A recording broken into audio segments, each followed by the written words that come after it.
The second encounter between Nan Zhi and Fu Hanzhou occurred at a gathering hosted by her boyfriend. Their connection was born from absurdity and anchored in submission. In the realm of adult games, they engaged in a duel, a perilous dance of black and red, where no one emerged unscathed. 5306. Nan Zhi sent a room number, not to her boyfriend Jiang Che, but rather as a decision made half an hour after discovering his infidelity. At that moment, the woman's foot was flirtatiously caressing Jiang Che's leg, and both seemed to navigate this thrilling game with ease, believing themselves undetected. When the doorbell rang, she snapped back to reality, adjusting her robe, which was meant to be unwrapped by Jiang Che as a birthday gift. As the door swung open, she was nearly overwhelmed by a kiss, her vision obscured by a pair of eyes that shimmered with desire. It was only when his prominent nose brushed against her own that she recognized Fu Hanzhou. However, Fu Hanzhou offered no chance for the woman in his arms to react upon noticing what lay beneath her robe. He tightened his embrace, pinning her against the floor-to-ceiling mirror by the door. He exuded a cool, woody fragrance, and after a brief moment of dazed surrender, Nan Zhi closed her eyes, allowing herself to succumb to the moment. Perhaps her initiative ignited a different side of Fu Hanzhou, who appeared far more passionate than she had previously imagined. Unbeknownst to her, the elevator doors had just chimed when Jiang Che arrived at the door, witnessing this very scene. Fu Hanzhou held her hands above her head with one hand, while the other playfully tousled her hair, blocking her from Jiang Che's view. When Jiang Che, filled with fury, prepared to burst in, Fu Hanzhou turned and flashed him a wicked smile. Jiang Che's face drained of color as Fu Hanzhou delivered a swift kick that shut the door with a resounding thud, a sound emblematic of hotel room closures. Jiang Che would likely never forget that moment, but it hardly mattered who cared. Is this your first time? Fu Hanzhou's voice resonated in the darkness. Nan Zhi remained silent, though his touch became significantly gentler, lacking the initial fervor. In the latter part of the encounter, she barely recalled anything other than being almost entirely draped over Fu Hanzhou. She couldn't help but recall past gatherings where others had remarked on Fu Hanzhou's impressive physique. She thought that perhaps next time, she could share her own experience. At 4:30 a.m., after plugging her phone into the charger, she discovered 30 missed calls from unknown numbers. She lacked the interest to return the calls, surmising they were from Jiang Che, who had likely resorted to calling from another phone after realizing he had been blocked. The sky outside remained overcast, and upon waking, she found herself alone in bed, presumably with Fu Hanzhou having departed. The scattered clothes on the floor had been neatly placed on the sofa, and the air conditioning was set to a comfortable temperature. As she threw off the covers and sat up, she reflected that the opinions of others regarding Fu Hanzhou had been rather superficial. At least her experiences from the previous night had been quite pleasurable, a most extraordinary encounter. However, she had no intention of lingering any longer. She had originally accompanied Jiang Che to celebrate his birthday, and now, amidst this turmoil, she would rather return to the office to work overtime. The latter would at least please her boss, while the former only served to frustrate her. Nan Zhi was determined not to shortchange herself. While rummaging through her suitcase for clothes, the bathroom door swung open. Fu Hanzhou had not anticipated that emerging from shower would grant him such a delightful view. The woman before him possessed an exquisite figure, slender yet curvaceous where it mattered, her slightly curled, long hair accentuating her porcelain skin. Perhaps it was the aftermath of a passionate encounter, as a faint blush lingered on her skin. Vividly alluring, she resembled a siren. This was Fu Hanzhou's deepest impression. Nan Zhi paused for just a moment, but quickly regained her composure, her gaze appraising Fu Hanzhou with newfound boldness. Until now, he had been perceived as disciplined, reserved, and aloof. Last night, however, had revealed another facet of him. Fu Hanzhou did not shy away from her scrutiny, allowing her gaze to roam over him freely. Water droplets glistened as they traced the contours of his well-defined muscles, rolling down the inside of his towel. In the dim light, Nan Zhi inexplicably felt the urge to whistle flirtatiously. "Mr. Fu," she spoke, only to realize her throat was hoarse. A light chuckle escaped him, clearly amused by the situation. The current circumstances were unsuitable for idle chit-chat. Nan Zhi, surrendering to the absurdity of it all, remarked, "I don't think it's appropriate for you to stare at me like that." After all, he was draped in a towel, while she was left with nothing but her long hair, which hardly constituted an appealing sight. "Do you mind if we do it again, Nan Zhi?" She stiffly turned her neck, momentarily believing she had misheard. Smack! The last light in the room extinguished as he swept her off her feet, and she instinctively wrapped her arms around his neck. In the haze of passion, she heard him whisper near her ear, "I apologize, I've developed a taste for this." Chapter 002. Refusal of his request. Nan Zhi was uncertain when Fu Hanzhou departed. She only remembered waking up at 2 in the afternoon. She had not expected someone as busy as Fu Hanzhou to take the time to converse with her, a mere one-night stand, about the previous night's encounter. Nevertheless, she acknowledged his charm and prowess. However, she was surprised that their second meeting would occur so soon. This resort, newly developed, was renowned for its serene environment, which implied a considerable distance from the city center, yet she had not anticipated how challenging it would be to hail a cab. As Lu Xingxi parked the car in front of Nan Zhi, she was taken aback. She did not believe that this young master of the development zone would remember someone like her. "Where to?" Lu Xingxi casually inquired. "The city," she replied. "Let us on my way. Hop in, we're headed back too." Given this invitation, Nan Zhi decided not to be coy. She had only met Lu Xingxi a few times, mostly in the company of Jiang Che, but she was aware that he was well known for his gentlemanly demeanor, particularly towards women, although his ability to change girlfriends was equally notorious. Regrettably, she soon found herself questioning why she hadn't grasped the implications of their earlier exchange. In the back seat, a man was focused intently on his computer, dressed in impeccably tailored black trousers and a fitted white shirt, his tall frame exuding an air of innate nobility. It was none other than Fu Hanzhou.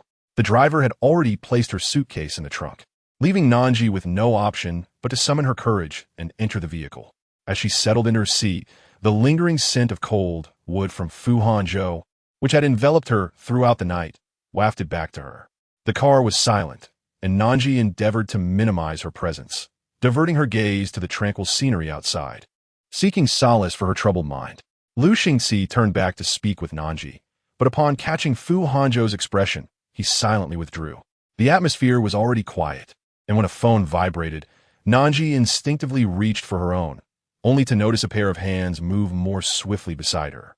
Those hands had meticulously traced every contour of her body the night before, and as they now swiped the phone screen, it felt somewhat suggestive. Fu Hanzhou had initially assumed it was a work-related message, only to discover it was from Lu Xingxi. Last night, she ordered room service and requested a box of contraceptives. Who knew Jiang Che was so vigorous? Fu Hanzhou frowned slightly. "Are you a pervert? Monitoring guest privacy? I just happened to pass by when the service staff delivered it. But I could swear that man's voice sounded somewhat like yours, not Jiang Che's." Fu Hanzhou's glasses glinted under the phone's light as he promptly closed the chat window. "Did I hit a nerve?" Lu Xingxi wished to turn and probe Fu Hanzhou for details, but after a barrage of messages, he found that Fu Hanzhou had blocked him. Lu Xingxi shifted tactics and shared the news in their group chat. "Congratulations to our old Fu for blooming like a cactus, bowing to a woman's charms." The revelation sparked a flurry of inquiries, with friends questioning which celestial being had descended to Earth, and whether Lu Xingxi was merely inebriated and spouting nonsense. After all, Fu Hanzhou had never shown any satisfaction towards anyone. Lu Xingxi glanced at Nan Zhi through the rearview mirror. He recalled how Jiang Che had first introduced her, and she had captivated everyone, not merely for her beauty, but for the alluring aura she exuded, which lent even the most formal attire a tantalizing quality. Such a woman naturally stirred a man's desire for conquest, especially since her gaze was devoid of any feigned seduction, reminiscent of a cat, radiating cold elegance while remaining unapproachable. He had thought Jiang Che would struggle to tame such a woman, yet here she was entangled with Fu Hanzhou.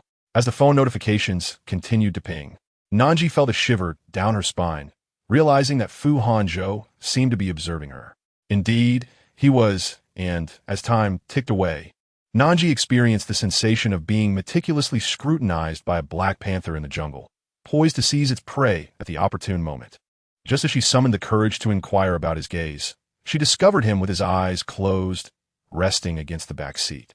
Unaccountably, she released a breath she hadn't realized she was holding. Perhaps she had been overthinking. After they exited the car, they would part ways amicably, with no further entanglements, surely the best conclusion. Besides, a man like Fu Hanzhou would never lack for one-night stands. Midway through the journey, Lu Xingxi exited the vehicle, and Nan Zhi disregarded his teasing glance, intending to have the driver stop at the next intersection so she could take the metro home. The thought of remaining in Fu Hanzhou's company was suffocating. "Address?" he inquired in a cool tone, devoid of any emotional fluctuations. "No need. I'll get off here." Fu Hanzhou looked over, his brow slightly raised, and suddenly, Nan Zhi found herself at a loss for words. "Baiwen Mansion." As the partition slowly lifted, Nan Zhi shot a startled glance at Fu Hanzhou, who impatiently tugged at his collar. "Are you afraid of me?" "No," she replied, uncertain of his intentions. Surely he did not expect her to submit a report for his approval regarding last night's events.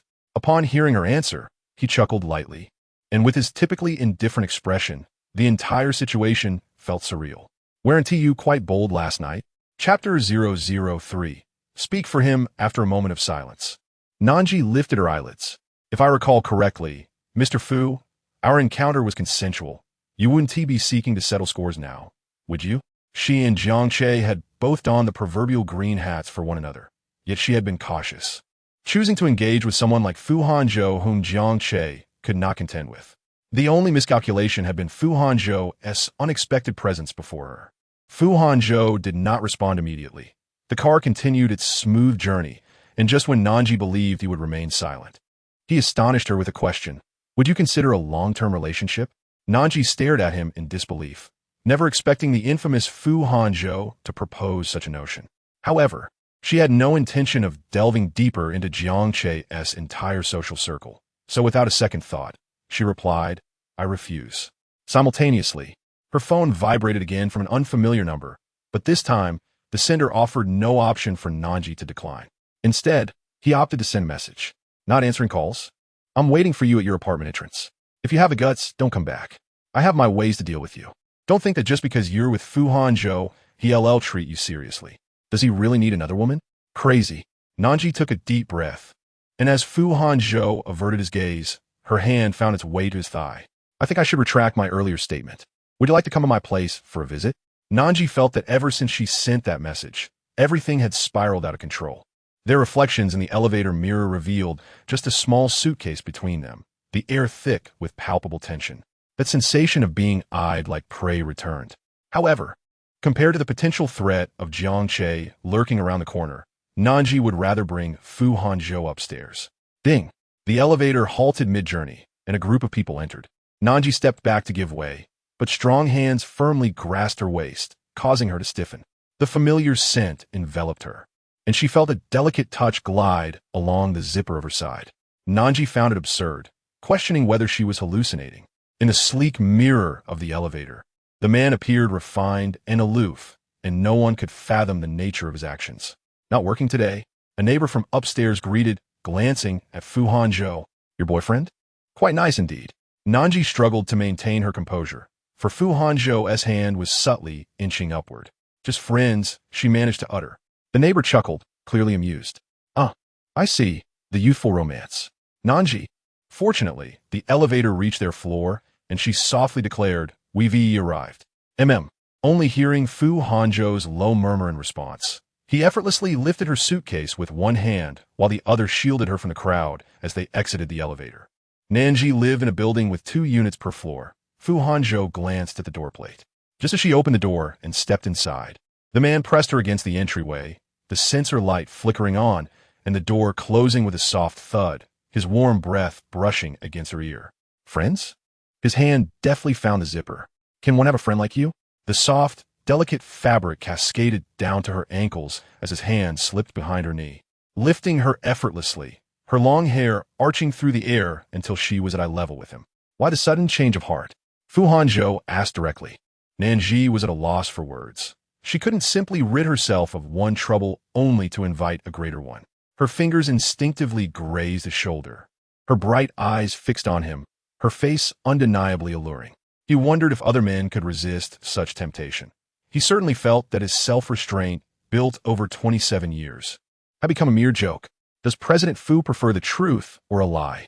Fu Hanzhou smirked, flipping her around and pinning her with one hand, his touch gradually becoming bolder. Nan Zhi hadn't anticipated this turn of events.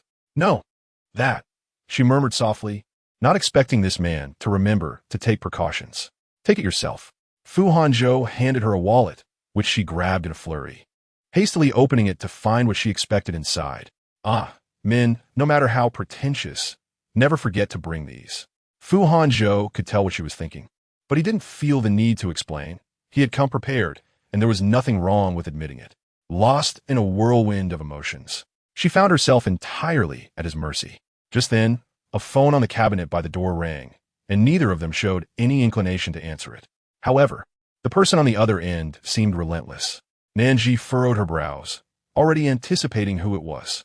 Jiang Che, for reasons unknown, had not intercepted her at the community gate and began bombarding her with calls. Wait. Absurd. No one would stop at this moment, and no one could either. It would only escalate. Because Nan Zhi was somewhat uncooperative, Fu Hanzhou inhaled sharply, his impatience evident as he reached out to press the answer button.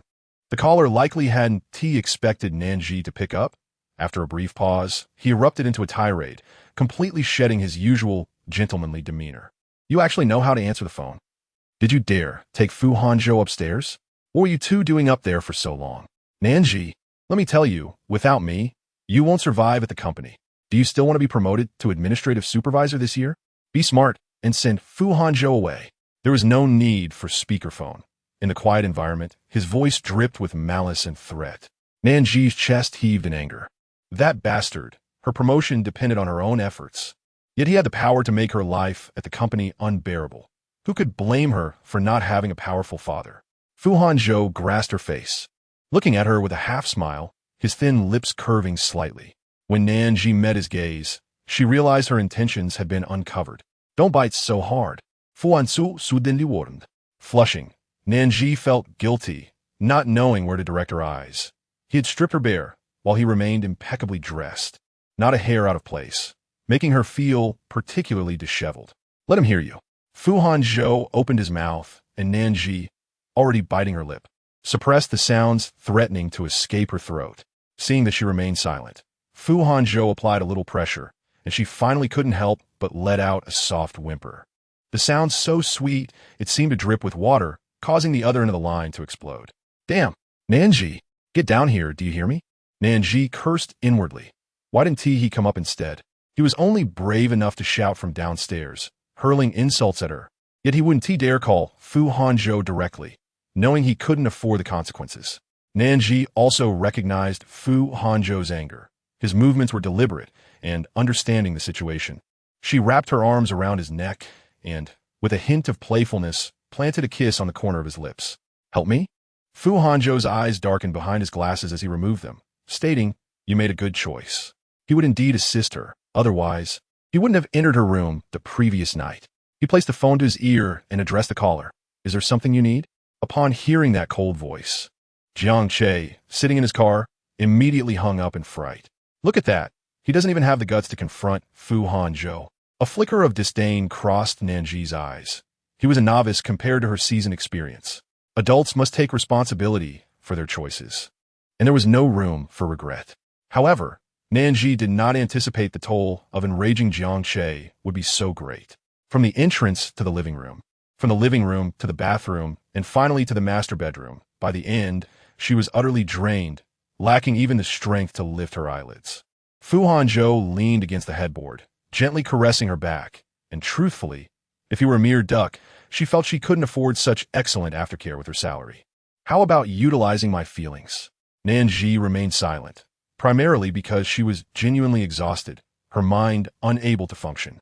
She couldn't fathom if Fu Hanzhou felt he had been wronged or if he sought to reclaim his dignity. Yet, hadn't she also fed the wolf? I give you a week to consider. I hope to hear a satisfactory response. Chapter 004. Farewell. Fu Hanzhou's words were quickly forgotten by Nan Zhi in the days that followed. It was merely a fleeting romance, and she had never intended to pursue anything further with him. More importantly, she had no time to dwell on such matters. All her energy was spent on contacting clients. Jiang Che's retaliation was more convoluted than she had anticipated. Rather than confronting her directly, he opted for a more insidious approach, targeting her at work. The anniversary events and dealer recruitment meetings she had organized were set to take place at the Wanqing Hotel, with her as the liaison. If she executed them well, the position of administrative supervisor would surely be hers. She had painstakingly completed every detail, yet at this crucial moment, problems arose. If it weren't for Jiang Che, she would never have believed it. So close to the supervisor position, if it slipped away now, Nan Zhi felt an unbearable sense of frustration. At this moment, she stood in the corridor of the Dihao Club's private room, taking a deep breath before smiling as she knocked on the door. Upon entering, the atmosphere was already lively. Tables laden with various drinks in the city's most upscale entertainment establishment, where the female hostesses were equally captivating. Dressed in professional attire, Nan Zhi felt woefully out of place. "Oh, isn't that Jiang Che's little darling? I thought she was a new hostess." A teasing voice rang out. Nan Zhi's smile froze. She should have known better. The ever-avoided Mr. Hao had suddenly announced he was at Dihao, and as the largest client in this collaboration, she couldn't afford to miss this opportunity. Jiang Che had been waiting for her. Someone chimed in. Jiang Che's darling is quite the figure. Indeed, standing amidst a group of beautiful women, clad in the most conservative outfit, with only 2 buttons of her shirt undone, her mere presence was enough to be enticing. Irrespective of fabric quantity. "One item I've worn out. How could I call her my darling?" Soon, Jiang Che's malicious and deliberate tone echoed from the corner of the room. Nan Zhi gazed over, only to find a woman seated in his lap, his hands slipping beneath her skirt. It was the first time she had witnessed Jiang Che in such a state. Previously, he had always maintained an air of superiority in her presence. Upon Jiang Che's remark, the atmosphere in the room ignited. Someone deliberately stirred the pot, their tone lewd. "What's wrong? Did you not please young Master Jiang last night?" "It's all right. The little beauty doesn't understand." "Shouldn't she come over and apologize to young Master Jiang?" The gazes directed at Nan Zhi were varied, yet none were friendly.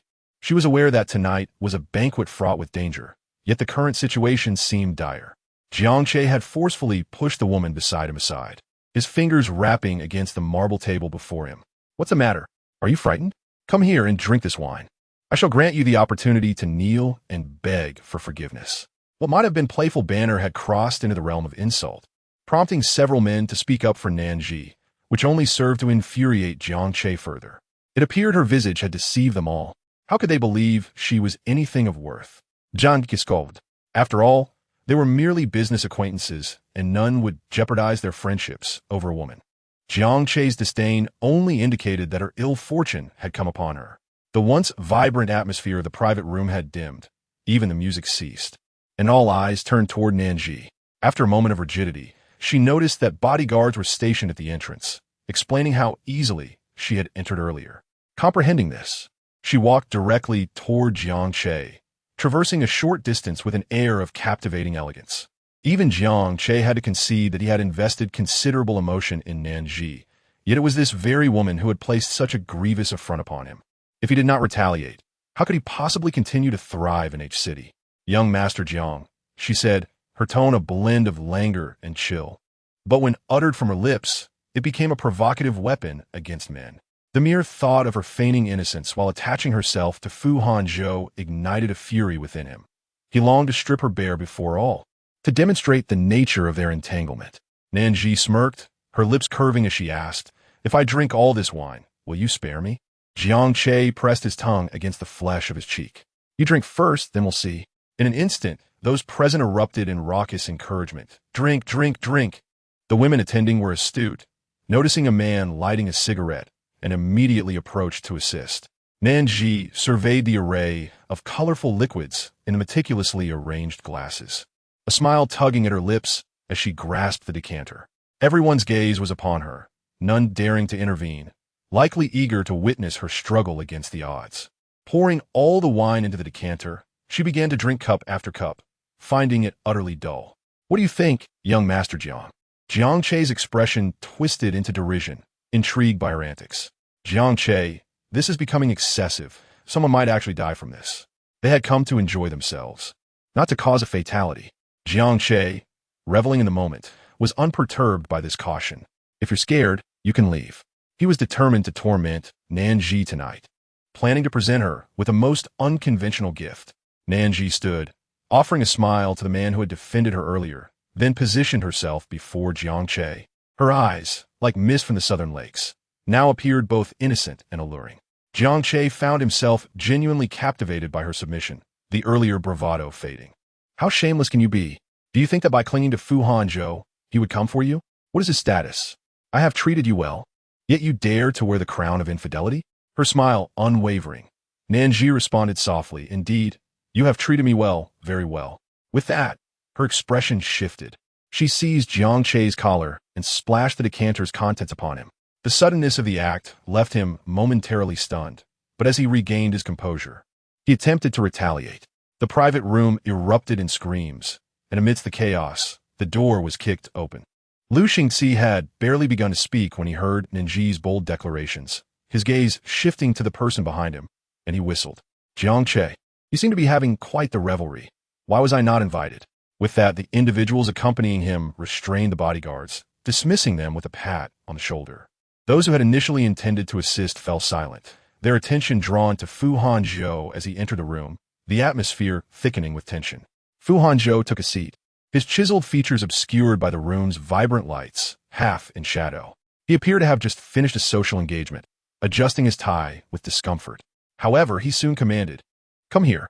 The tone left everyone exchanging bewildered glances, uncertain to whom he was addressing.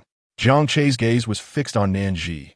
In recent days, he had wished to erase her from existence, yet she had evidently summoned Fu Hanzhou as her secret ally. Chapter 005. What will be repaid this time? All eyes were now riveted on Nan Zhi, astonished by her connection to Fu Hanzhou. The tone suggested a relationship beyond mere acquaintance.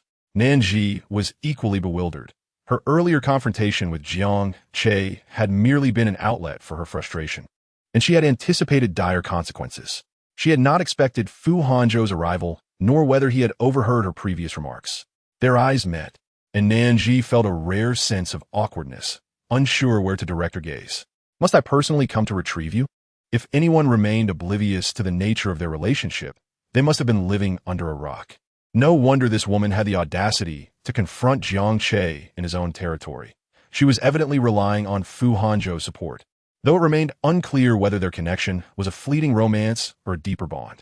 This evening was shaping up to be anything but simple. Lu Xingxi smirked. "Go ahead and sit. We are here for you." This was a clear indication of allegiance.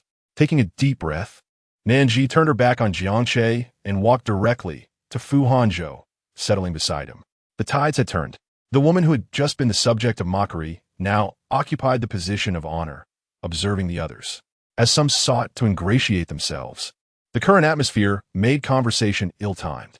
As she took her seat, the crisp, woody fragrance of Fu Hanzhou wafted toward her, causing her spine to stiffen.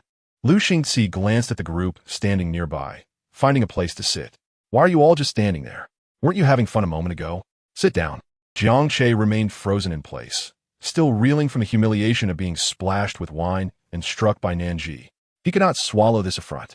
Had Fu Hanzhou not appeared, he would have stripped Nan Zhi of her garments in front of everyone to exact his revenge.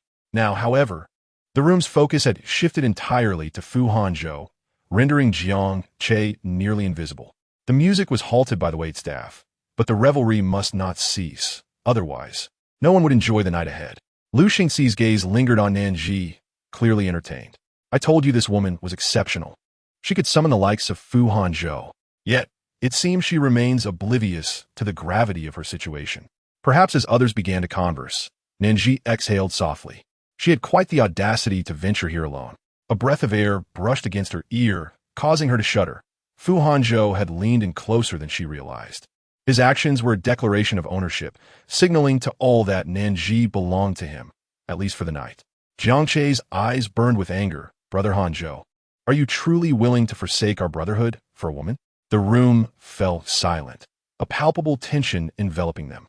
Typically, they all enjoyed each other's company, but it was clear that few could stand alongside Fu Hanzhou as equals. Only Lu Xingxi and a select few from the capital could be counted among them. Someone signaled Jiang Che, but at this critical juncture, retreating would mean allowing Nan Zhi to escape unscathed, a thought he could not entertain. Fu Hanzhou did not even glance at Jiang Che, yet one of Jiang Che's friends stood. "That's enough. Do you really wish to offend Fu Hanzhou? Let's go." Jiang Che forcefully shoved someone aside and stepped forward, intent on pulling Nan Zhi out. A few female public relations representatives gasped in alarm as Nan Zhi's body tensed. In the next moment, she was enveloped in a pair of iron arms.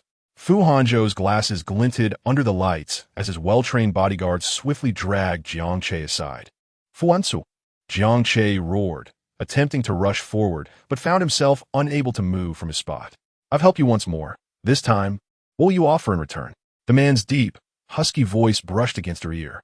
When Nan Zhi met his gaze, she was certain that, had the situation been different, he would have kissed her. Clenching her fists, she felt the strong implications in Fu Hanzhou's words, yet she could not fathom why it had to be him again. Lu Xingxi observed coldly from the sidelines, showing no intention to intervene. As the tension escalated, someone stood up and remarked, Fu Xiao, Lu Xiao, I have urgent matters to attend to. I must take my leave. Seeing Fu Hanzhou's lack of response, others began to rise as well. Leaving, everyone's footsteps halted. Fu Hanzhou lit a cigarette, gazing at them and stating, You've ordered so much fine wine. It would be a waste not to drink it. Yes, we'll finish it. We won't waste it. Today's expenses will be on us, they hastily assured. At that moment, Nan Zhi was too preoccupied to concern herself with the others coming to toast, as Fu Hanzhou's hand once again settled on her waist, caressing the thin fabric. Being adults, it would be futile for her to feign ignorance regarding such overt signals. I didn't expect you to be so pleased, but let's refrain from discussing such matters in front of outsiders in the future. A thunderous sound burst forth, and Nan Zhi felt the strand of rationality in her mind snap entirely. I was just joking, she exclaimed. The man's gaze darkened instantly. Joking? Nan Zhi froze, nearly biting her tongue. That was not her intention. Have you thought of me during these 7 days? Fu Hanzhou did not pursue the previous topic. Yet whether it was a jest or not, he would compel her to prove it to him. Nan Zhi remained silent. How could she have the leisure to think? Besides, she had never heard of a casual partner who continued to dwell on someone after a relationship ended. There could be no further developments. I thought your name sounds delightful. Nan Zhi found his ability to turn a simple phrase into something laden with sensuality rather impressive. Mr. Fu, I recall reading your evaluation in a financial magazine. Uttering such words makes me feel your persona is collapsing. What do you have I for persona? Fu Hanzhou scoffed lightly, dismissing those reports as mere fabrications. He considered interviews a waste of time. Only this foolish woman believed such things. No man would be serious while flirting, and he was no exception. Their intimate whispers, unnoticed by others, painted a picture of an affair that had long since begun, leaving Jiang Che feeling like a fool. Nan Zhi, you shameless wretch. With a crash, an ashtray was hurled, striking Jiang Che and leaving him bloodied. Fu Hanzhou retracted his hand, veins bulging on the back of it, revealing a glimpse of his wrist where a watch had once rested against her skin, leaving her trembling. His kiss had been gentle, coaxing her to relax. Memories of that night flooded back, and Nan Zhi realized she harbored a longing for Fu Hanzhou that she had not previously acknowledged. Dismissing him merely as an accident. It seems I have given you face. Contact Zhongbin and have him take his son home. Upon Fu Hanzhou's words, his associates immediately set to work. The private room was now left with just the two of them. What is your answer? Chapter 006. He has a girlfriend. Nan Zhi had not anticipated his direct inquiry once more.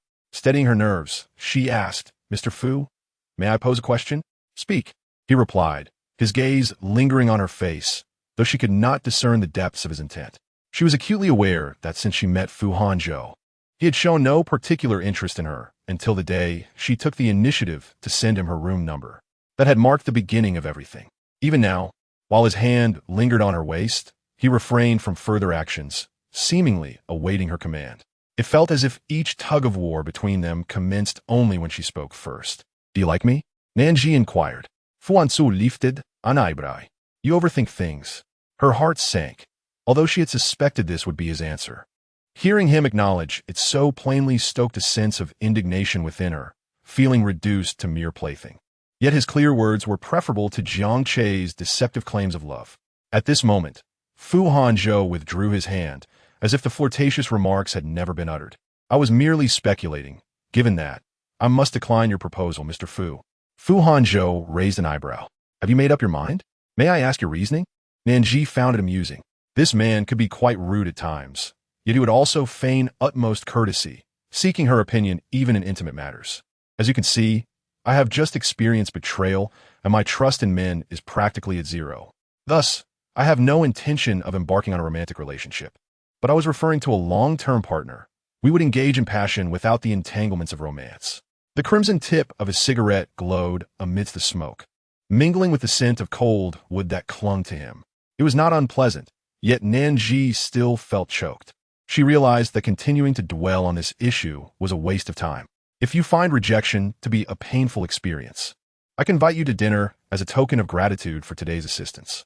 With this, she had firmly declined. No need, since we cannot come to an agreement. Our relationship may end here, unless I find you more intriguing. You may leave.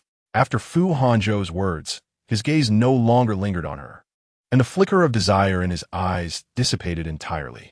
Nan Zhi found it difficult to be so composed, yet she was grateful for his restraint. Although their chemistry in bed was undeniable, being with someone like him would preclude any semblance of equality in their relationship. In the future, should she wish to extricate herself, she would inevitably bear the label of someone with ulterior motives. Rising, she said then, "Farewell, Mr. Fu." Fu Hanzhou did not respond. As Nan Zhi turned to leave, she felt the weight of her dampened shirt against her back. It became evident that had she not deliberately sought him out, the chances of encountering Fu Hanzhou in the vast city were exceedingly slim. For the following 2 weeks, he vanished entirely from her world. The news of her breakup with Jiang Che spread rapidly, and what had once been a fervent courtship concluded abruptly after merely 3 months. As Nan Zhi breathed a sigh of relief, she also noticed the changes around her. Unfortunately, her premonitions proved accurate. You've made fundamental errors with this data. Are you in turn? How long have you been with the company? Your actions raise serious doubts about your professionalism. She faced a harsh reprimand for the data reports she had rushed to complete after receiving notification late last night. Yet, Nan Zhi had meticulously checked the data during the upload. If discrepancies still arose, it could only imply that the fault lay not with her, but with those intent on causing her trouble. Ms. Xiaoxue, who was submitting documents alongside her, suddenly remarked, "I've noticed a fair number of complaints directed at Nan Zhi recently." Mrs. Chung, who had a banquet scheduled yesterday, mentioned there was an error with the dessert table. As a colleague, I hope you won't let your personal feelings affect our entire administrative team. We should always remember the needs of our clients. Nan Zhi disregarded Ms. Xiaoxue's comments and placed the printed report on Manager Kai's desk. I am unsure why the cloud data has discrepancies, but as a precaution, I have printed a copy. Please check if there are any errors or omissions. Manager Kai seemed taken aback by her backup plan, feigning to peruse the report.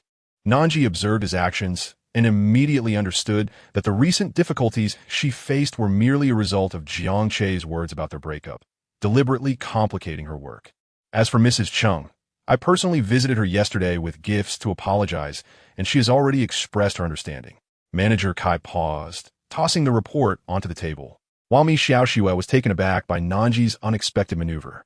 As they exited the office, Ms. Xiaoxue followed closely behind.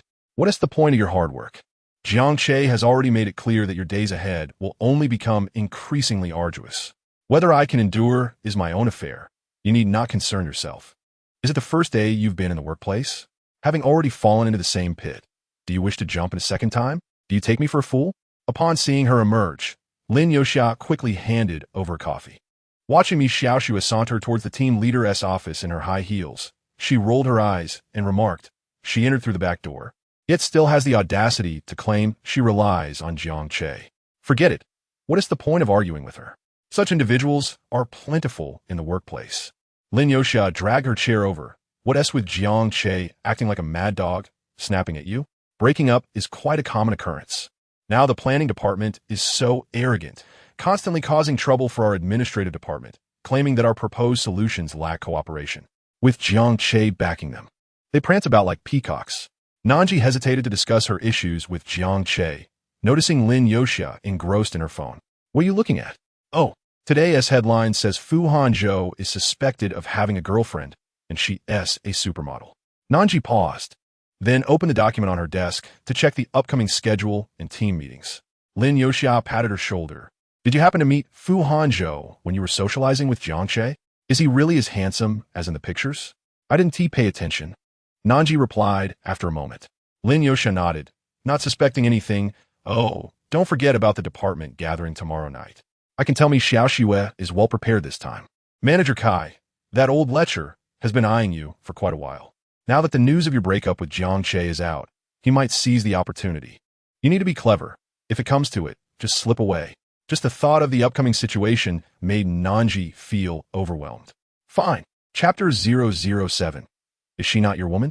The department gathering was set at a newly opened club, a high-end venue. Therefore, Lin Youxiao spent the entire day lamenting to Nan Zhi about how it was always the small fry like them who had to invite the leaders, only to be subjected to their crude jokes and excessive drinking. What customs can possibly be eradicated? Nan Zhi parked the car, grabbing her bag, and remarked, "Forget it. If you dare to say such things on the company forum, they will surely accuse you of lacking team cohesion and promoting individualism." Lin Youxiao rolled her eyes, cursing as she got out of the car, only to spot Mi Xiaoxiu cozily linked with Manager Kai, that balding man, happily entering the door. How strange. Why does she cling to such an old goat? Can't our hotel find some handsome men with better looks? It's draining the motivation to work. Nan Zhi stepped out of the car, noting the humid night breeze in H City this season. Let us hurry inside. We'll be penalized with drinks if we're late. The customary entrance routine ensued. Lin Youxiao realized and quickly urged her to walk faster. I thought you were stuck in traffic. Let us sit now that everyone is here. Mi Xiaoxiu said, turning to Manager Kai. You must sing that song you performed last time. I can't get enough of it. Compliments well placed. Manager Kai happily patted Mi Xiaoxiu on the waist. Fu Xiao, Lu Xiao. The club's waiter swiftly passed by them, opening the door to reveal a man in an exquisitely tailored suit, flanked by bodyguards. None other than Fu Hanzhou. Nan Zhi instinctively averted her gaze. Yet Fu Hanzhou's attention did not fall upon her either. It was hard to imagine that not long ago, he had fervently kissed her with those thin lips. Miss Nan Zhi, we meet again. Lu Xingzi, nearby, greeted her. It was clear that those following behind were friends from the same circle. The very ones Jiang Che had been trying so hard to please. Upon seeing Lu Xingzi greet her, they all turned their gazes towards them, their eyes settling on the striking Nan Zhi with a hint of flirtation. Why don't you invite her to join us? Lu Xingzi pretended to be profound. But you shouldn't ask me. I can't make that decision. Fu Hanzhou continued walking, entering the VIP elevator, exuding an air of, you can chat here. I'll be on my way. Lu Xingzi smiled at Nan Zhi. Come visit us when you have the chance. Wherever they were, one could always inquire with the waiter, though ordinary folks couldn't access those areas. Yet, Lu Xingzi's words were a clear invitation for her. Nan Zhi, do you know Lu Xiao? Some colleagues expressed surprise. Even Manager Kai's expression changed, regretting not seizing the opportunity to hand over a business card earlier. Mi Xiaoxiu's gaze lingered on Nan Zhi, eventually stating lightly, you must have met while with Jiang Xiao, right? Being beautiful is indeed advantageous. With someone like Jiang Xiao, it's no wonder you're always in demand. You should venture out more. It's a loss for our administrative department. Lin Youxiao rolled her eyes, prepared to confront her, but Nan Zhi pulled her back. Smiling wryly at Mi Xiaoxiu, there's nothing I can do. It's just an inherent advantage, something you wouldn't understand. You. Mi Xiaoxiu's expression shifted, nearly losing her temper, prompting their colleagues to urge, let us go. I can't wait to hear Manager Kai sing. Exactly. It was clear to everyone that Mi Xiaoxiu loved to compete, always opposing Nan Zhi, yet Nan Zhi showed no regard for her. Just as Fu Hanzhou settled in, he heard Song Jiao interrogate Lu Xingzi. Is she really not your woman? Lu Xingzi pushed Song Jiao aside. Of course she is. Don't act like you have any say in this. He wasn't a fool. A stunning beauty like her was meant to be admired. Reflecting on this, Lu Xingzi glanced at Fu Hanzhou, idly playing with a deck of cards. Did the deal fall through? I heard Jiang Che was organizing a gathering with his ex-girlfriend.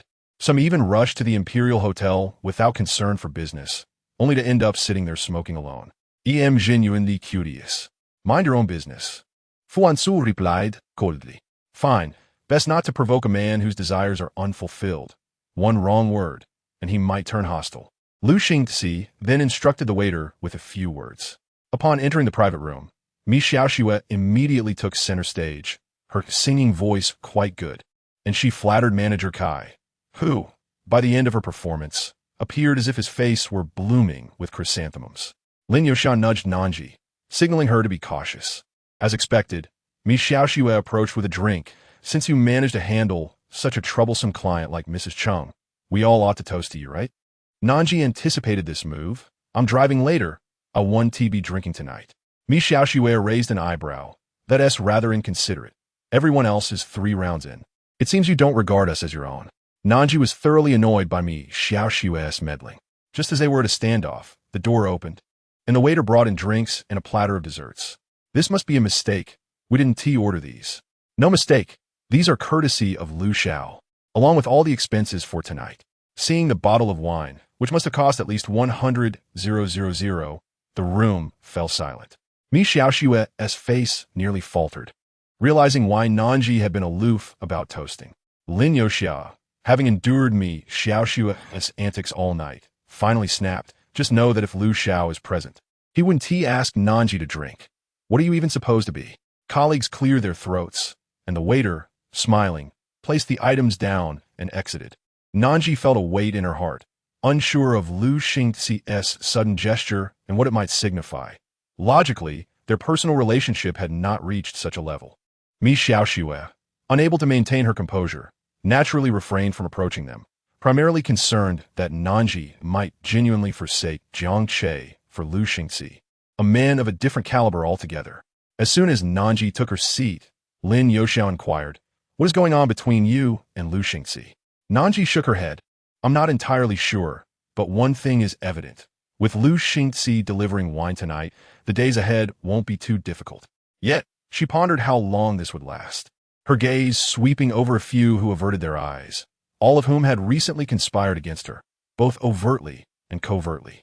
Just as Nan Zhi contemplated whether to thank Lu Xingxi or consider his gifts as a means to draw her in, a heavy presence settled beside her. The potent scent of alcohol mingling with the fragrance of women's perfume, prompting her to frown in silence. It was unmistakably Manager Kai, who had shifted to sit next to her. "Nan Zhi, I actually have high hopes for you." This was a classic case of a weasel wishing a chicken a happy new year. Nan Zhi discreetly brushed his hand off her shoulder, turning to create some distance between them. "I still have many shortcomings. Thank you, Manager Kai, for your constant guidance." "Ah, no need for formality. I was just unaware of how close you are to young Master Lu." Manager Kai's lecherous gaze lingered on her chest. Nan Zhi's brow furrowed, sensing his ill intentions. The glass in Manager Kai's hand swayed as he spoke. "Lu's company has recently opened a resort with a good reputation. If we could collaborate with our hotel to include it in travel packages and create a chain project, Nan Zhi, you would surely secure the position of head of the administrative department." What a joke. Even their superior, Vice President Gao, might struggle to land such a project. Why would she have any chance? This old fox was out of his mind. Nan Zhi slightly curled her lips, neither affirming nor denying his proposal, but instead interjecting as Manager Kai rambled on. "If I encounter young Master Lu again, I will make an effort to ask him. However, I'm not particularly acquainted with him." Manager Kai's eyes flickered. "Oh, really? Actually, there's no need to wait for the next time. Young Master Lu is upstairs." Nan Zhi's smile faded. Manager Kai was clearly probing to see if she still had ties with Fu Hanzhou. While Lu Xingxi could deceive these people, he could not fool Jiang Che. Everyone knew that Manager Kai was sent to the administrative department by Jiang Che's father, Jiang Bin, especially since the supervisor, Tang Monrong, was on maternity leave, leaving Manager Kai to assume he was in charge. Nan Zhi decided to be frank, pouring herself a drink and serving Manager Kai. Having been at the company for so long, she was usually an icy beauty, and the more difficult she was to approach, the more enticing she became. Manager Kai gazed at her profile, nearly forgetting Jiang Che's instructions. "I won't hide this from you. I truly have no connection with young Master Lu. He probably just considers me based on others' opinions." "Oh, who might that be?" Nan Zhi fixed her gaze on him. "Fu Hanzhou." Manager Kai's hand trembled, clearly startled. After all, Lu Xingxi was known for his rapid change of partners, yet he had never heard of anyone significant beside Fu Hanzhou. Nevertheless, he quickly regained his composure. "But it seemed that President Fu did not greet you earlier." Nan Zhi tucked her hair behind her ear. "A couple of days ago, I had a minor disagreement with him. As you know, my time at the company has been rather challenging." Manager Kai took a sip of his drink, sizing up whether Nan Zhi's words held any truth. If they did, he would need to reconsider Jiang Che's request to have Nan Zhi removed, seeing that he no longer attempted to touch her or press her to drink. Nan Zhi excused herself to the restroom to catch her breath. As the water flowed over her fingertips at the sink, Nan Zhi glanced up to find Mi Xiaoxue approaching. After suffering 2 humiliations tonight, she was bound to seek an opportunity for revenge, and Nan Zhi had anticipated her arrival. While drying her fingers with a tissue, Mi Xiaoxue was busy retouching her makeup. "You really have a knack for it. Either Jiang Che or Lu Xingxi, flitting between men while pretending to be a saint. It must be exhausting." Nan Zhi wiped away the last trace of moisture and turned to face Mi Xiaoxue, who continued to chatter with her painted lips. "You're quite the actress. I wonder how long you can keep this up." Suddenly, Mi Xiaoxue let out a shriek as Nan Zhi seized her hair and pushed her head toward the sink. "If you can't speak properly, I'll help rinse that mouth of yours." You dare hit me." Mi Xiaoxue's screams were drowned by the background music, especially in the restroom at the end of the corridor. Who would come to investigate? Ridiculous. I would dare to strike Jiang Che. What are you to me? Haven't you heard? The first to provoke is the one at fault? Mi Xiaoxue attempted to resist, but Nan Zhi firmly restrained her hands and leaned in. "Do you want to know why Manager Kai has been so quiet tonight? It's because I told him that the one who desires me is Fu Hanzhou, not Lu Xingxi. I'm not one to have short temper. Try me one more time." With that, she shoved Mi Xiaoxue against the wall, towering over her. "Do you understand my words? Mind your own business." Mi Xiaoxue looked at Nan Zhi with terror in her eyes. Her makeup was now a mess, her clothes damp, and unable to contend with Nan Zhi. She grabbed her makeup bag and fled. Nan Zhi found it rather amusing. The world was full of such blusterous, yet cowardly individuals. The weaker they were, the more they believed they could bully others. As if a thought struck her, she turned to leave, only to be met by a pair of finely crafted leather shoes. Further up were impeccably tailored trousers, and Nan Zhi felt a sense of familiarity with those long legs, as they undoubtedly represented the best leg shape in tailored pants. It was only when she noticed the watch that she realized Fu Hanzhou was standing there, deliberately ignoring her, turning on the faucet to wash his hands. The white shirt rolled up to his elbows, revealing his elegant hands. It was absurd to act as if they were strangers at this moment. Nan Zhi shifted to his side, and as he turned off the faucet, she quickly offered him a tissue, hoping he had absorbed everything she had just said. Fu Hanzhou regarded the tissue with hesitation, momentarily taken aback. Nan Zhi took a deep breath. "Mr. Fu." Fu Hanzhou offered no response. "I apologize for what I said earlier." He turned away, as if she were a complete stranger. As he walked away, the familiar scent that surrounded him dissipated, and Nan Zhi felt a pang of regret as she bit her lip.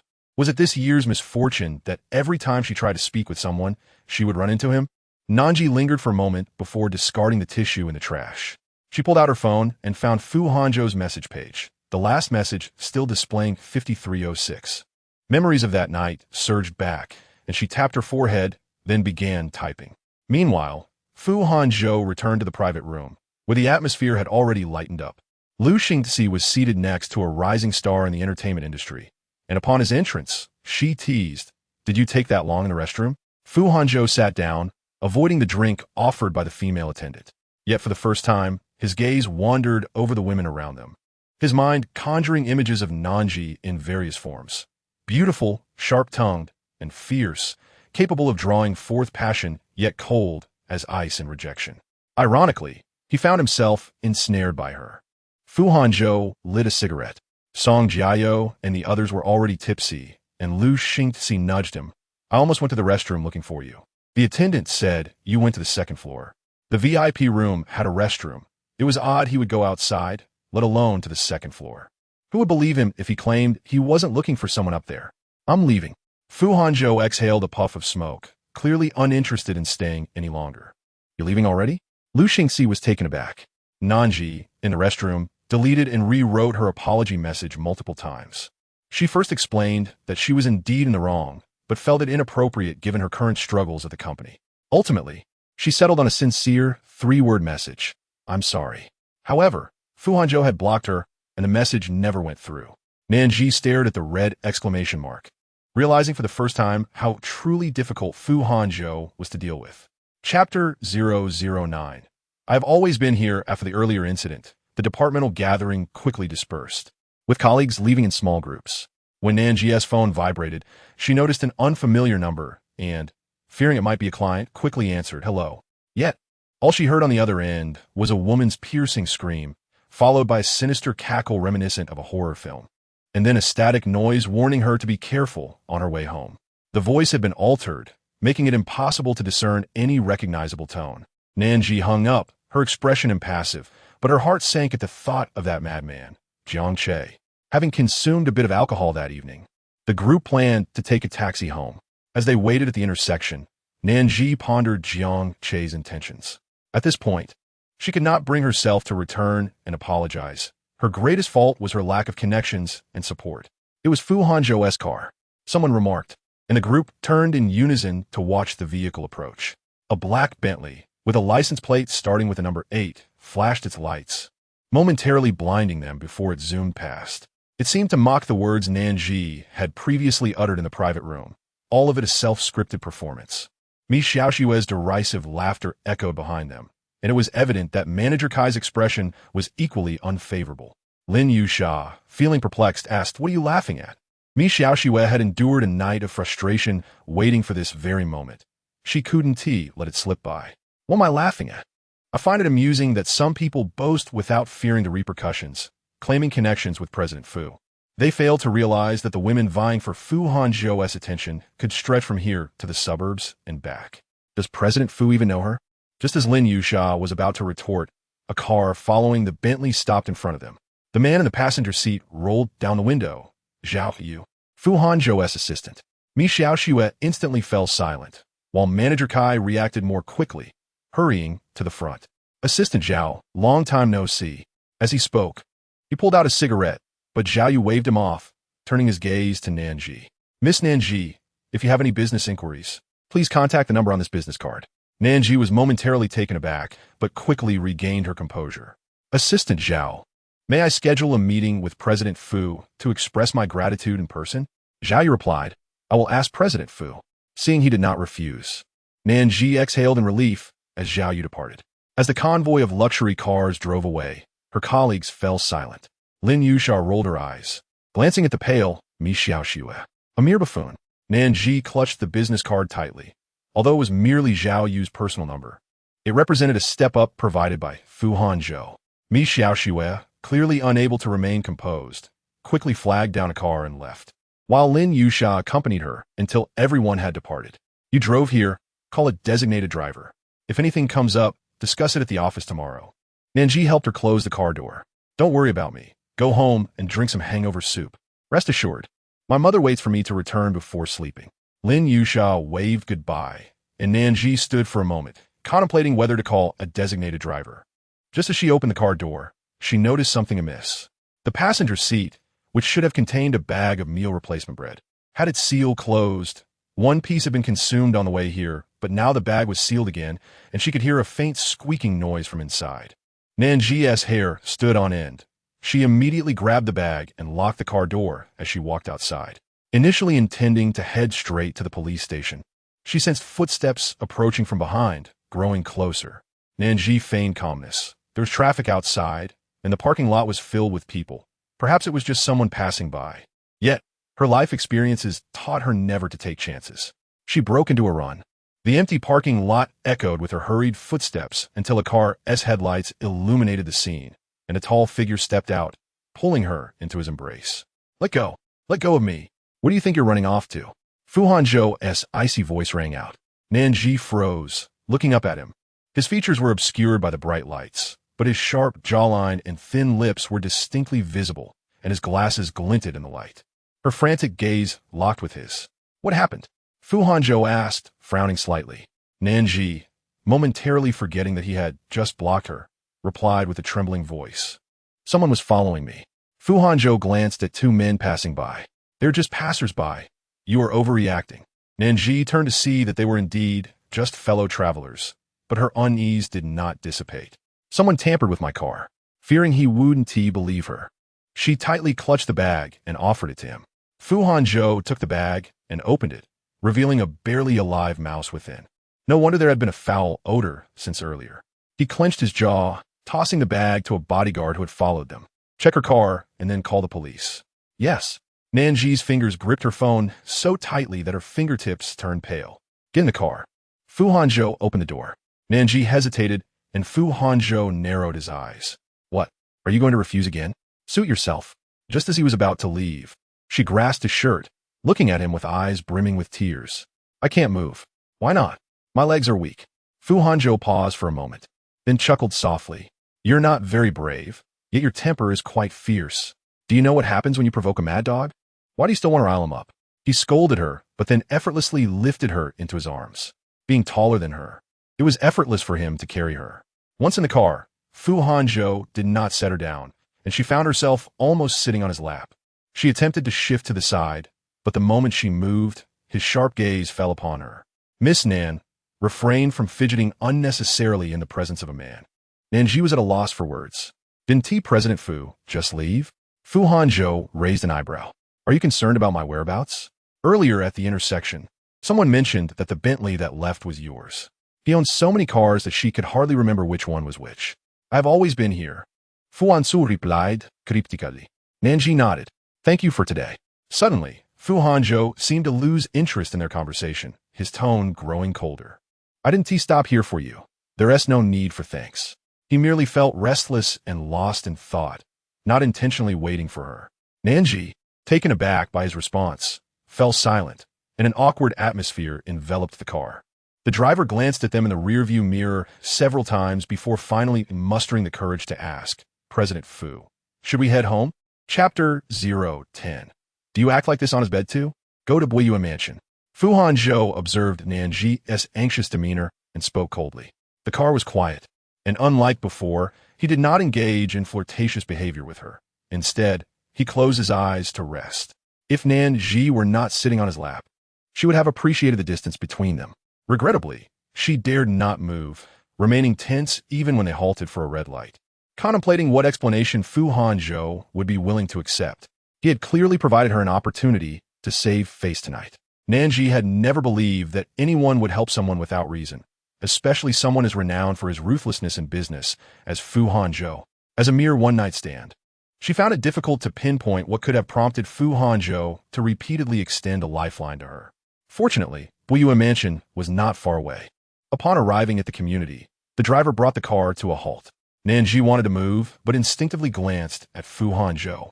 The streetlights outside cast a dim, yellow glow, illuminating his prominent nose as the light glinted off his lenses. His sharp gaze met hers. Fu Hanzhou rubbed his brow and stepped out of the car.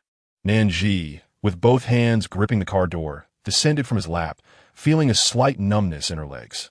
Just as she intended to turn and thank Fu Hanzhou for escorting her home, suggesting she might treat him to a meal someday if he wished, her nose collided with his chest. Startled, she found Fu Hanzhou already holding her hand, guiding her into the community. Walking side by side, Nan Zhi's eyes wandered, feeling as though eyes were lurking in the shadows, and the only person she could rely on was the man beside her. Although timid, her actions were reckless. Had she ever inquired about Jiang Che's character? Did she truly believe such a flamboyant playboy could settle down? Having been betrayed, did she still harbor thoughts of revenge? Fu Hanzhou's questions grew increasingly severe. At this point, Nan Zhi had little room to be defiant, but regarding Jiang Che, she spoke honestly. I accepted his pursuit because he seemed sincere at the time. I am an adult, unmarried, and it is entirely normal to explore such feelings. As for his reputation, I had never paid much attention, so I am not well informed. Fu Hanzhou scrutinized her coldly, showing no intention of moving, lighting a cigarette as he remained in place. Nan Zhi suddenly felt as if she were reporting to a superior. Clearing her throat, she continued, As for betrayal, I admit I have a sharp temperament and a tendency towards revenge. John Duque de Chivy, me repeatedly. And I felt it necessary to let him know that not every good thing should fall into his lap. However, I owe you an apology, Mr. Fu. I should not have brought up our past relationship in front of colleagues after rejecting you. Fu Hanzhou inhaled deeply, seemingly indifferent to her subsequent remarks. As he narrowed his eyes in assessment, the lenses obscured his gaze, leaving her unable to discern his thoughts. Your judgment is indeed lacking, he remarked after a prolonged silence. Nan Zhi was not foolish. She understood the implication, that she would rather engage in a romantic game with a scoundrel like Jiang Che than with him. At least he was not as despicable as Jiang Che. Yet, the very distance he maintained made her hesitant to test the waters regarding Fu Hanzhou. As they walked, she realized Fu Hanzhou was still with her when she reached her floor. Would you like a glass of water? She asked, attempting to keep her tone neutral despite the awkwardness of a man and a woman standing at her doorstep. Fu Hanzhou raised an eyebrow, declining to enter, evidently still miffed about her earlier rejection. If you don't close the door, I'll take it as an invitation. The door promptly shut in response. Fu Hanzhou raised an eyebrow, amused yet annoyed. Ungrateful wretch. Nan Zhi lingered, peering through the peephole, noticing he had not left and hadn't pressed the elevator button. She muttered to herself, after all, he was the one who brought me in. I've apologized. He surely wouldn't cause trouble like Jiang Che. Feeling weary, she removed her high heels and collapsed onto the sofa. Her one-bedroom apartment was small yet exquisitely arranged, tidy and warm, with only her friend Song Shushu, who was still abroad, and Fu Hanzhou having visited. As chaos filled her mind, she contemplated whether it was time for a job change. After a brief rest, she scratched her head and went to the bedroom for her pajamas and toiletries. However, upon entering, she sensed something was amiss. Her bedroom had been disturbed. A surge of panic coursed through her. She dared not open the wardrobe and dashed out. Just then, the wardrobe door swung open, revealing Jiang Che's face. Fierce and menacing, as he yanked her hair and pinned her against the wall. "Ah!" Nan Zhi screamed, his hand covering her mouth. "You just got back? I see your act of wanting to return home early was just to keep me from you. Wasn't it?" Jiang Che's breath was hot against her neck. "I've been waiting for you. Did you think you could escape? Didn't I say I'd make you suffer?" Nan Zhi struggled, wishing to kill Jiang Che for his vile actions. Just as his hand reached for her, she kicked back fiercely, but he anticipated her move, pushing her slightly away. In a fit of desperation, she bit his hand. "You filthy woman. Today I'll have my way with you, and I'll send videos to Fu Hanzhou, plastering your photos everywhere. I'll make you regret it." Jiang Che dragged her toward the bed. All she could think about was Fu Hanzhou still outside, unsure if he remained. Her voice strained, she called out, "Fu Hanzhou, help me. Fu Hanzhou, he remembers you as nothing but a plaything, a mere toy. Save your strength for when you beg for mercy later." As Jiang Che pulled her onto the bed, Nan Zhi felt a sense of doom. What? Still unwilling to yield? In the dead of night, who would heed your cries? Better think about how to please me later. The sound of a metal belt buckle unfastening echoed, prompting Nan Zhi to grab a lamp from the bedside table and hurl it at him. "I'd rather be bitten by a dog than be with you. Get that thought out of your head. Filthy woman, I'll kill you," Jiang Che roared, just as he prepared to strike with the belt. In that instant, a powerful force knocked him against the bed. "Damn it," Jiang Che shouted, turning to find a cold-faced Fu Hanzhou standing there, his fury palpable. With a furrowed brow, Fu Hanzhou removed his glasses and, in a flash, delivered a punch to Jiang Che, lifting him effortlessly and striding into the living room, where he seized a vase from the coffee table and smashed it down. Jiang Che initially cursed, but soon fell silent. Nan Zhi sat on the bed, stunned, as Fu Hanzhou returned, still processing the chaos around her. The room lay in disarray, belongings scattered, the bedside lamp flickering. Her tousled hair hung over her shoulders, and her delicate face bore the marks of having been roughly handled, appearing pitifully vulnerable. Yet she would never know that such an expression only stirred a man's desire to make her weep beneath him. Fu Hanzhou's shirt, once neatly pressed, was now crumpled from the scuffle, and without his glasses, his features appeared even more imposing. His demeanor was cold, yet as he looked at her, it seemed he tempered his intensity. "Can you still move?" Nan Zhi nodded, her gaze fixated on him, a mix of relief and disbelief flooding her mind. He had come for her. She hadn't anticipated him saving her tonight. If he hadn't been here, she truly did not know what she would have done. "Pack your things. The rest will be arranged by me." After speaking, Fu Hanzhou made a phone call. Jiang Che lay sprawled on the floor, and the bodyguards downstairs, hearing the commotion, rushed up. "Mr. Fu, are you all right?" Fu Hanzhou closed Nan Zhi's bedroom door, adjusting his cufflinks. A lock of hair falling over his forehead as he loosened his collar, his thin lips pressed tightly together. The bodyguards had not seen Fu Hanzhou this enraged in many years. The elevator doors slid open, and the neighbor across the hall intended to greet the occupant. But upon seeing a row of bodyguards at the entrance, they hurriedly retreated into their home. Fu Hanzhou clenched his jaw and strode leisurely toward Jiang Che, exuding an aura of capability that could still provoke his ire. Jiang Che raised his head with his hand propping it up, blood trickling from his brow onto the plush white carpet. Fu Hanzhou was merely a man. A towering shadow loomed over Jiang Che, a twinge of fear gripping him. Yet he had never heard of Fu Hanzhou being violent. A sudden pain shot through his scalp as Fu Hanzhou seized his head, yanking it back, his exquisitely crafted leather shoe carelessly crushing Jiang Che's fingers. "With which hand did you strike her? How many times did you hit her? What are your intentions?"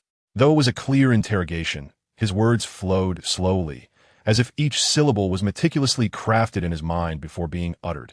Yet with each word, his tone grew increasingly ominous. Before Jiang Che could respond, Fu Hanzhou delivered a swift kick, his foot landing on Jiang Che's face. Jiang Che instinctively wished to resist, yet found himself utterly immobilized. Not only was his hand pinned beneath Fu Hanzhou's foot, but he also caught sight of Fu Hanzhou reaching for a fruit knife from the coffee table. Fu Hanzhou, are you planning to commit murder? Hush! If you frighten her, I may very well follow through. His voice, though tinged with amusement, held a chilling coldness in his gaze. Jiang Che could not fathom why Fu Hanzhou was so enraged over what was merely a one-night stand, especially since he was not even the man's official girlfriend. I swear I won't do it again. Please let me go. I won't seek her out anymore. It was too late. What followed was a one-sided torment. As Jiang Che's mouth was silenced by the arriving bodyguards, only faint gasps and muffled cries escaping through the cracks of the door. Nan Zhi hurriedly stuffed items into a suitcase, reminding herself to stay calm, though her hands trembled uncontrollably. She was utterly unaware of Fu Hanzhou's intentions toward Jiang Che. All she wanted was for that scoundrel to report to the police. The mere thought of the traces he left on her made her feel sick. After a while, the living room grew eerily quiet, and then the door swung open unexpectedly, causing her to instinctively flinch. Turning around, she saw Fu Hanzhou standing in the doorway. Are you ready? Nan Zhi nodded. Fu Hanzhou approached her, the light casting elongated shadows behind him, and in the next moment, he enveloped her in his arms, gently stroking her hair. Don't be afraid, he wants to come back. With those few words, Nan Zhi felt an inexplicable sense of calm wash over her. Upon entering Fu Hanzhou's car, her mindset had shifted entirely. She didn't even inquire where they were headed. However, she was not yet ready to return home. I will have the bodyguards thoroughly check the premises and submit the evidence to the authorities. Nan Zhi tightened her grip. What about Jiang Che? I've sent him to the police station. Nan Zhi sighed in relief. Should I file a report? I will arrange it for tomorrow. Fu Hanzhou glanced at his watch. Nan Zhi assumed he would send her to a hotel, but only upon entering the affluent villa district did she realize he was taking her home. The hallway lights flickered to life, revealing the domain of Fu Hanzhou, fully open to her. Years later, as Nan Zhi reminisced about that night, she would always be grateful for her choice to return with him instead of letting the moment slip away. Fu Hanzhou's wealth was evident in the understated luxury of the entrance and decor, each detail reflecting his thoughtful taste. Just the few renowned paintings adorning the corridor made her ponder their exorbitant value, enough to leave her in a state of disbelief. Fu Hanzhou carried her suitcase inside without needing to change shoes. Nan Zhi followed closely behind. The spacious living room exuded a modern gray aesthetic, suggesting that Fu Hanzhou rarely spent time at home, as there were no signs of habitation, no warmth of daily life. He directly took her suitcase upstairs, prompting her to hastily follow. Mr. Fu. At the end of the hallway, Fu Hanzhou placed her suitcase down and glanced back at her. Go wash up. What? Are you afraid of me? Fu Hanzhou strode toward her. Rest assured, after a fight, I lack the inclination for such activities. Nan Zhi pursed her lips. That was not her intention. She was concerned about your girlfriend. Who informed you that I have a girlfriend? Fu Hanzhou frowned, momentarily silencing her with his incredulous stare. What were the results of the experiment? What? Nan Zhi was bewildered, completely lost regarding his inquiry. Fu Hanzhou's expression hardened, his eyes narrowed as he scrutinized her. It is foolish to choose a partner without understanding their past, especially when both parties are unmarried. With that, he brushed past her and entered the master bedroom. Nan Zhi blinked, finally realizing he was implying her poor taste in choosing a violent individual. Chapter 012. Establishing rules. The guest room mirrored the overall design of the villa, featuring a refined gray palette that suggested it was regularly maintained, devoid of any dust. Nan Zhi closed the door behind her, gathered her toiletries, and headed to the bathroom. Initially anxious about facing Fu Hanzhou the next day and the situation with Jiang Che at the police station, her job hanging in the balance, all those thoughts vanished upon catching a glimpse of her reflection. Had she truly returned with Fu Hanzhou bearing such marks of domestic violence? No wonder that man had looked so incredulous earlier. Her eyeliner was smudged beneath her eyes, and her lipstick had migrated to her lower lip, likely a result of Jiang Che's hand covering her mouth. Meanwhile, in a master bathroom, Fu Hanzhou stood beneath the shower, letting the droplets cascade down his body. His phone buzzed on the sink, and after a moment, He donned a bathrobe and poured himself a glass of red wine before answering the call. Hello. On the other end, Lu Xingxi, likely still in a private booth, questioned him. Why did you send Jiang Che in? Wasn't he supposed to go home? Fu Hanzhou stood by the window, observing the dancing shadows of the trees outside, his tone indifferent. If I wish to send him, what reason would I need? Lu Xingxi hesitated, then slowly replied, Are you perhaps developing feelings? Can you really stand by while a man strikes a woman? Lu Xingxi scoffed, Don't play coy. You know what I mean. That Nan Zhi is not simple to you. Do you have some kind of feelings for her? Lu Xingxi probed cautiously. Fu Hanzhou set down his wine glass. If merely sleeping together could lead to feelings, then there are countless women from the Lu family who could fill a city. The call ended abruptly, leaving Lu Xingxi raising an eyebrow, wondering if he had overstepped. Fu Hanzhou frowned, contemplating whether he had made a grave mistake that night. After freshening up, Nan Zhi lay in the guest room, but found it impossible to sleep. She was unaccustomed to the bed, and the vast emptiness of the space felt devoid of warmth, the air infused with an expensive fragrance. The bedding was top-tier silk, and the mattress was perfect, yet she remained wide awake. Every time she closed her eyes, she envisioned Fu Hanzhou on the same floor, having narrowly escaped danger. She even found herself imagining Fu Hanzhou entering her room. A grown man bringing a woman home could hardly be for a game of cards. Yet her mind was a muddle, and she had no idea how to face him, especially in the dead of night. Knocking on the door carried a weighty implication. As she tossed and turned, footsteps approached. Nan Zhi sat up abruptly, her heart racing. Are you asleep? It was Fu Hanzhou. After a moment's thought, she tightened her robe and called out, Mr. Fu, is there something you need? If you have bruises, remember to apply the ointment. It's at the door. His voice was slightly cold. Nan Zhi quickly realized he was still standing there. Upon seeing her emerge, his gaze burned intensely. Nan Zhi, no novice to such matters, raised her eyes and asked, Is it only to deliver the medicine? Fu Hanzhou's hair was still damp, not revealing his usual polished forehead. His captivating features obscured beneath dark locks. He was tall, and even at eye level, Nan Zhi could only see his chest. She was acutely aware of how his well-defined chest would exude masculinity once he shed his bathrobe.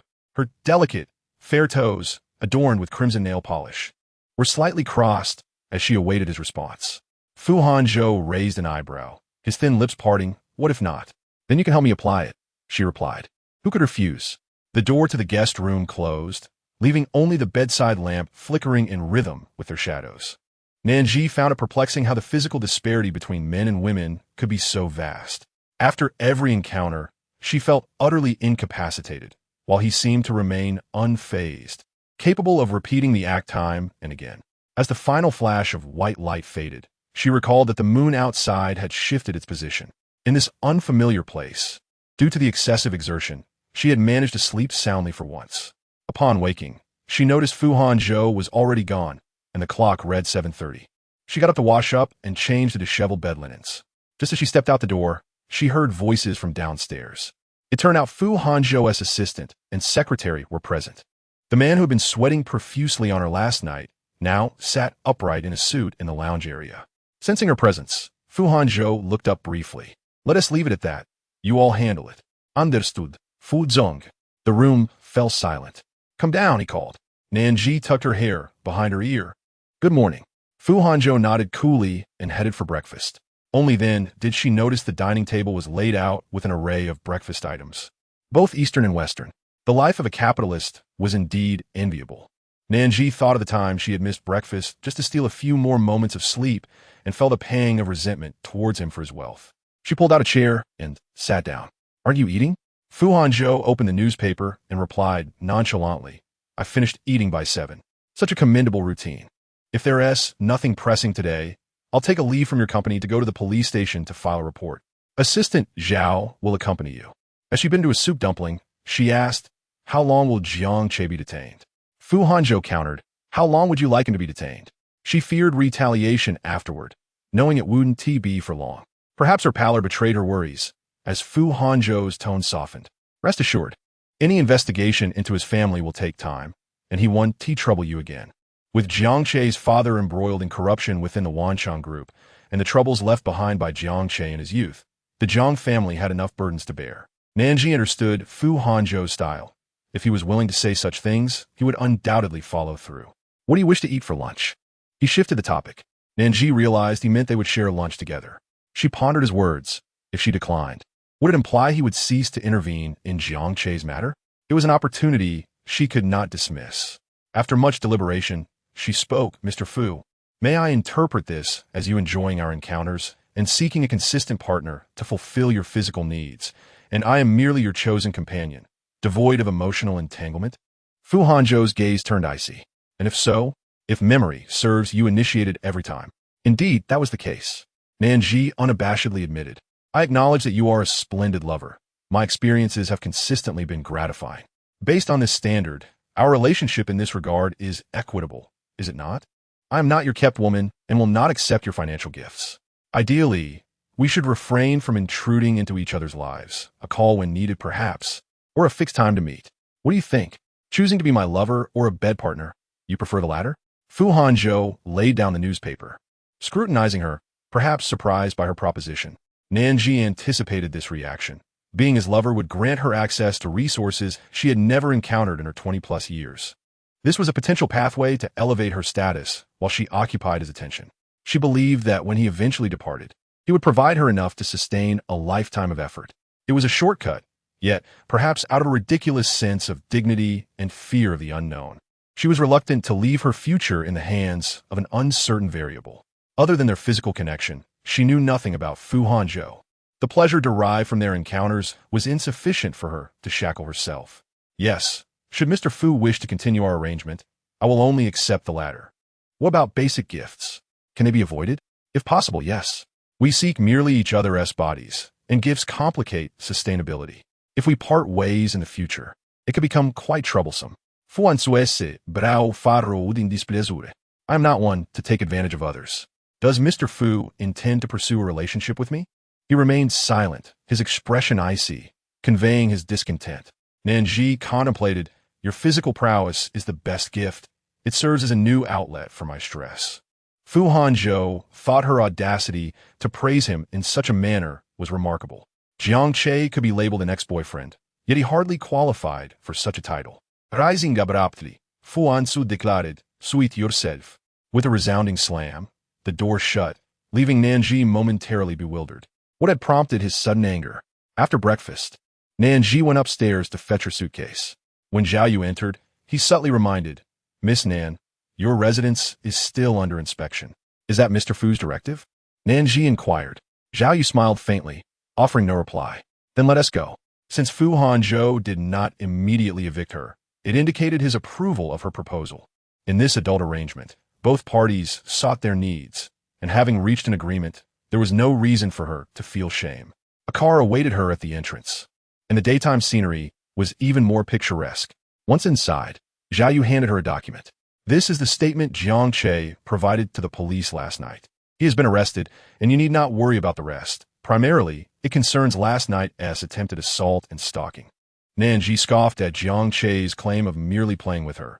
I refuse any private settlement. I stand firm on my principles. Zhao Yu nodded, Mr. Fu respects your decision and will assist in finding a competent lawyer. A flicker of gratitude crossed Nan Zhi's brow. She owed Fu Hanzhou for intervening. Had it not been for her text, he likely would not have been drawn into this matter. Jiang Che's father's embezzlement was a toxin for Wanqing Hotel, offering no advantage to the Fu family. She felt compelled to thank Mr. Fu. Zhao Yu remained silent until they neared the police station, when he cautioned, Mrs. Jiang arrived last night, rather agitated.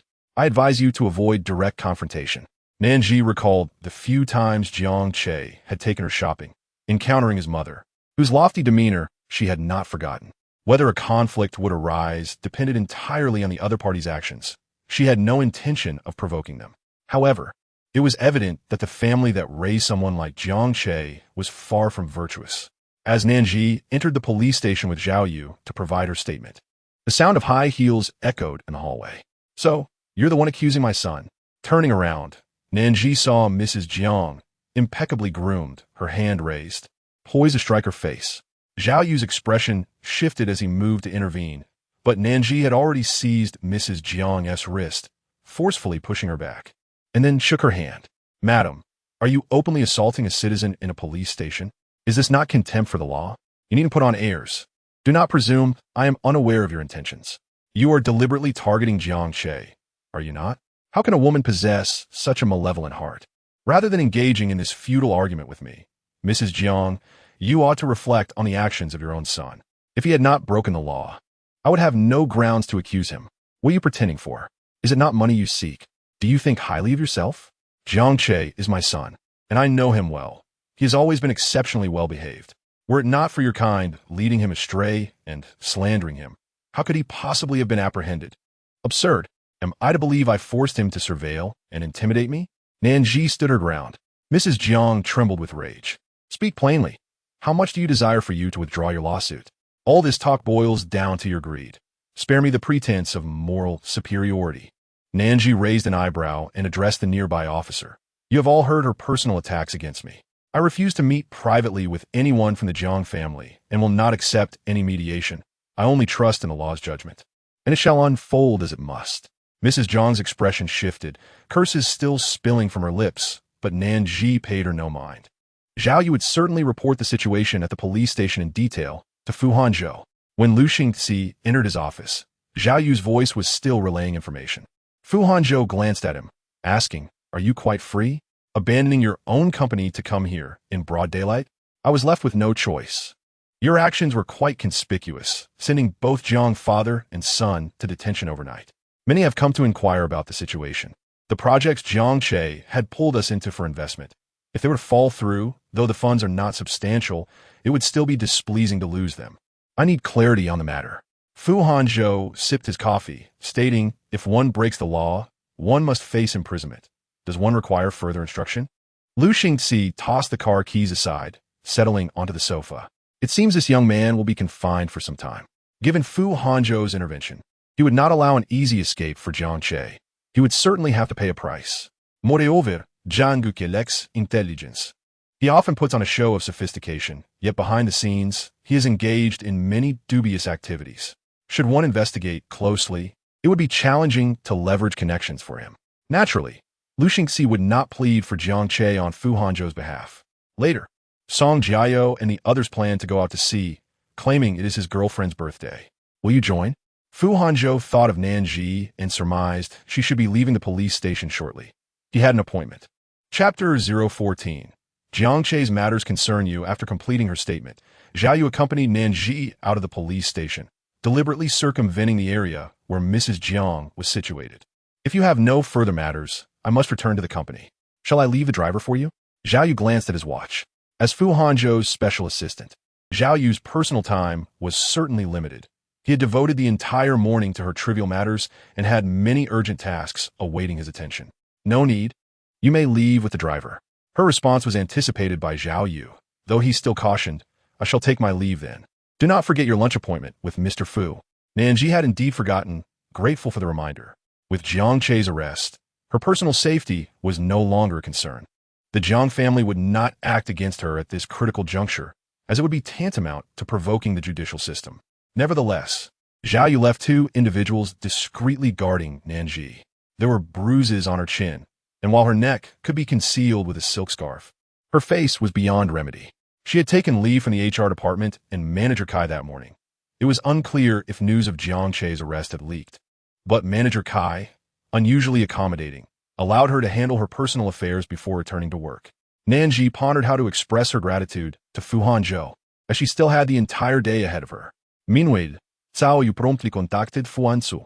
Yes, Mr. Fu, I've already made lunch reservations for you. A moment of silence lingered on the line, the man's tone as sharp as ever, intrusive. However, after long association, Zhao Yu could discern his moods. It was evident that the decision had been wise. He glanced at the woman still standing in the rearview mirror, realizing he must treat Miss Nan with greater courtesy in the future. Nan Zhi contemplated whether to return to her apartment before noon. After all, the abrupt departure last night and Fu Hanzhou's arrangement for someone to enter her home left her unsettled. Although the apartment was small, it was a place she had painstakingly managed, and she felt compelled to check on it.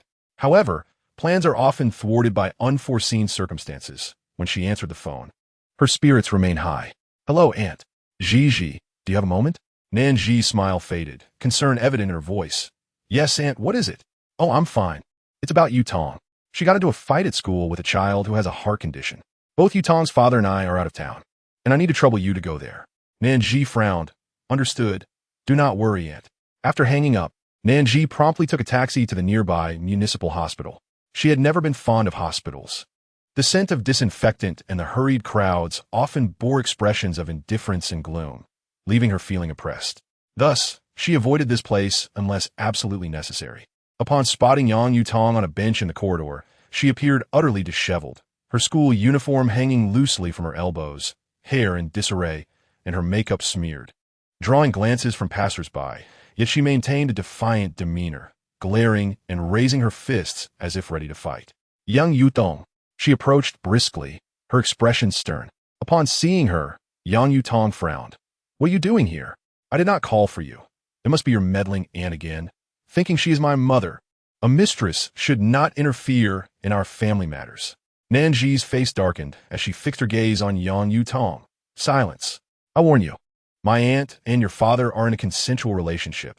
Do not refer to her as a mistress. Our family has never taken a dime from yours. Yang Yutong scoffed. You and your aunt both carry the air of a vixen. Who would believe your tale of love? My mother told me you were the reason my father divorced. Nan Zhi dropped her bag. You are asking for a beating. If your mother is so capable, why does she not come here to handle you? Yang Yutong's expression shifted, her eyes reddening. I am busy. Busy with what? Playing mahjong? Yang Yutong, you know full well how my aunt treats you. Let me be clear. She tolerates you because of your father. I have no obligation to endure you. It would be wise for you to behave yourself. Otherwise, if they send you to jail, I will merely celebrate. After Nan Zhi spoke, Yang Yutong's gaze flickered. Would I really go to jail? Nan Zhi turned her head away, exasperated. I consulted the doctor. The other party is a dance student.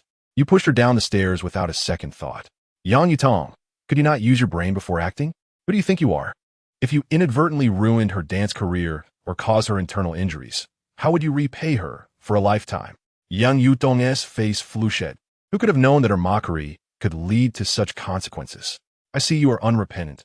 You better apologize sincerely, as this is a life-threatening matter. This is no trivial matter. It seemed the word jail had frightened Yang Yutong into silence. Nan Zhi seized her and knocked on the patient's room door. Prior to coming, Nan Zhi had inquired. The individual in the VIP room must come from a well-off family.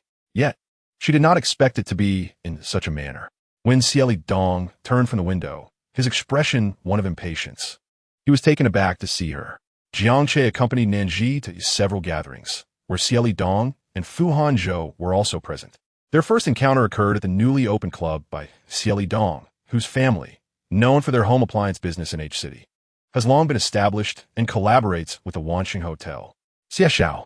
Nan Zhi clenched her bag tightly, inwardly cursing Yang Yutong, the troublemaker.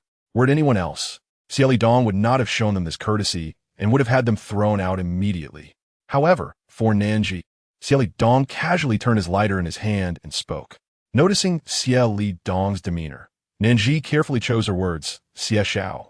Our family has not raised our child well. It is our fault. If there is anything we can do to compensate, we will certainly find a way. Xieli Dong raised an eyebrow. My uncle has only one daughter, cherished like a jewel since childhood.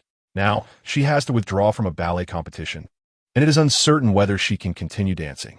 What can you offer as compensation? Even Yang Yutong, despite her foolishness, could discern the formidable presence of the man before her, and for once, she refrained from making a foolish remark. Nan Zhi bit her lip, contemplating her next move. What is your relationship? Xieli Dong suddenly inquired. Nan Zhi paused, then responded, consider her my sister. Xieli Dong smirked slightly. Your sister does not seem to regard you as her elder. He noticed the rebellious girl before him had no respect for Nan Zhi. Xie Xiao, we truly feel immense regret about this matter. You may leave. I have something to discuss with your good sister. Yang Yutong's eyes widened, but she quickly exited, clearly passing the burden on to Nan Zhi. Were it not for her aunt, Nan Zhi would have no desire to entertain such a thankless person. In the VIP ward, where the patient rested, the outer area served as a lounge for family members. With Yang Yutong gone, only Xieli Dong and Nan Zhi remained. Xieli Dong lounged on the sofa, his long legs sprawled. This matter regarding Jiang Che is related to you, is it not? Chapter 015. Longing for you, Nan Zhi had not anticipated that he would not pursue Yang Yutong but would instead mention Jiang Che, which indeed bore some relation. Xieli Dong lowered his gaze to light a cigarette, drawing in a puff before examining her from head to toe as if appraising a piece of merchandise. A gaze that felt quite uncomfortable. At first glance, Nan Zhi appeared to be a woman of icy demeanor, yet this very quality rendered her even more captivating. Moreover, her figure was exceptional, even among Xieli Dong's circle of men, who had seen all manner of beauty since childhood. She was undoubtedly a unique beauty. Being a businessman, Xieli Dong certainly noticed Fu Hanzhou's gaze fixed upon Nan Zhi that day. A look not of a mere observer, but of a man surveying his possession. Compensation is something our family does not lack. But I can extend you this courtesy by not reporting your sister to the police. Xieli Dong stated decisively. A glimmer of hope sparked in Nan Zhi's heart. Is what you say true, Xie Xiao? Xieli Dong chuckled lightly. I am doing this for Hanzhou. This statement clarified why he had chosen to let Yang Yutong off the hook. Otherwise, given the temperament of the Xie family, Yang Yutong would have faced dire consequences, perhaps never finishing high school and possibly acquiring a criminal record, making her aspirations of attending a prestigious university nothing but a dream. Nan Zhi had not expected this reasoning. I will negotiate conditions with Hanzhou myself. Until next time. After finishing, Xieli Dong gestured toward the door with a hand holding a cigarette. My aunt has gone to see the attending physician. You should take your sister and leave quickly, or I may not be able to intervene later. Nan Zhi was not one to be overly sentimental. Xie Xiao. I will remember this favor. Xieli Dong regarded her with a smirk, watching her exit before sending a message to Fu Hanzhou. Upon leaving the ward, Nan Zhi spotted Yang Yutong on the other side, engrossed in her phone, likely lamenting her misfortune to her friends, still inquiring when they could go out together. When Yang Yutong caught sight of Nan Zhi's displeased expression, she nonchalantly blew a bubble with her chewing gum. So, can we leave now? Nan Zhi glared at her. I should not have meddled in your affairs. With that, she strode ahead, causing Yang Yutong to blink in surprise before quickly following. Hey, what do you mean by that? Are you saying I'm a burden? You could have left just now. Did I ask you to manage me? Nan Zhi pressed the elevator button and retorted, casting a disdainful glance at her. You seem quite bold now, raising your voice at me. In this place, there are plenty who could crush you with a single finger. Just because you are young and reckless does not mean there are no limits. Who indulges you? If I had my way, whether you were hit by a car or ended up in the police station, I would simply applaud your misfortune. Yang Yutong knew that Nan Zhi would never coddle her. From the moment they met, she had disliked this woman. Now, watching Nan Zhi stand there, icy and sharp-toned, made her feel out of place. You speak as if you were so noble. The way that man looked at you, don't think I don't understand. I have a boyfriend too. Nan Zhi laughed, arms crossed. Oh, what kind of look? Yang Yutong scoffed.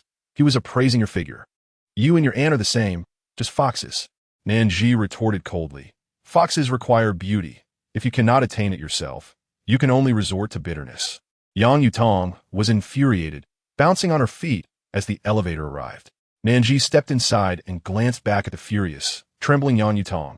Even if you are unwilling, the person who helped you today is someone you look down upon. If I were you, I would rather hang myself from a crooked tree than be a thankless wolf.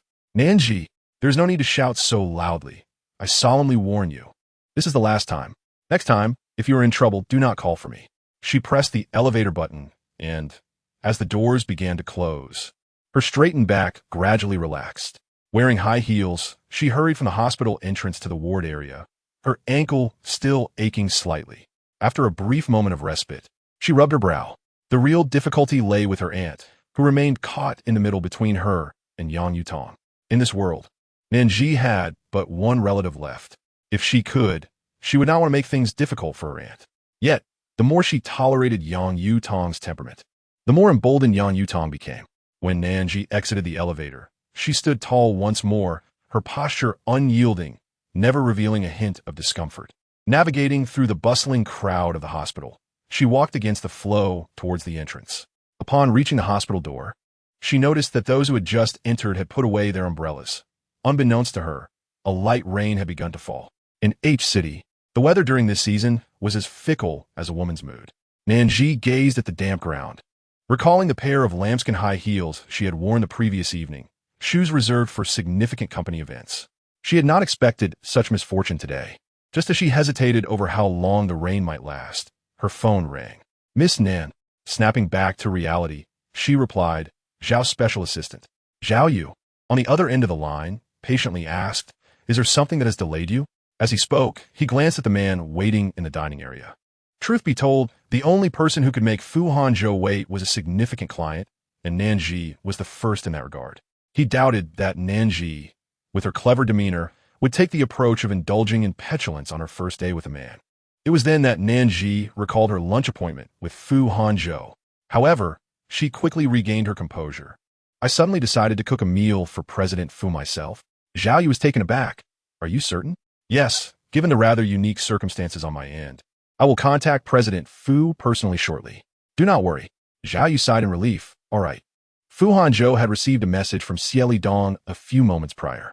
However, he displayed little reaction until Nan Zhi sent him a voice message. The woman's voice was soft, imbued with a hint of shyness. "I'm sorry, a sudden situation arose at noon, and I must leave you in the lurch. How about I cook dinner for you tonight? What do you like to eat?" Her previously irritable mood inexplicably calmed with this voice message. "Anything is fine?" Nan Zhi gazed at the message, aware that her culinary skills were limited. If Fu Hanzhou requested something too complex, she might need to seek outside help. "I can give it a try and do my best to satisfy you." After a while, the man replied, this time also in a voice message. The deep, husky tone carried an air of intimacy.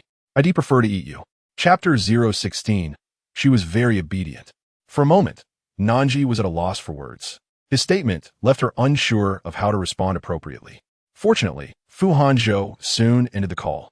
Just as she exhaled in relief, she noticed two tall men in suits approaching her from the corner. Her pupils constricted, recalling the shadow of Jiang Che, and she instinctively considered retreating to the hospital to call the police. The men quickly reached her. "Miss Nan Zhi, we were sent by Assistant Zhao. Since you forgot your umbrella, would you like us to escort you to your destination?" Nan Zhi was taken aback. "Assistant Zhao, have you been following me?" The man appeared somewhat embarrassed.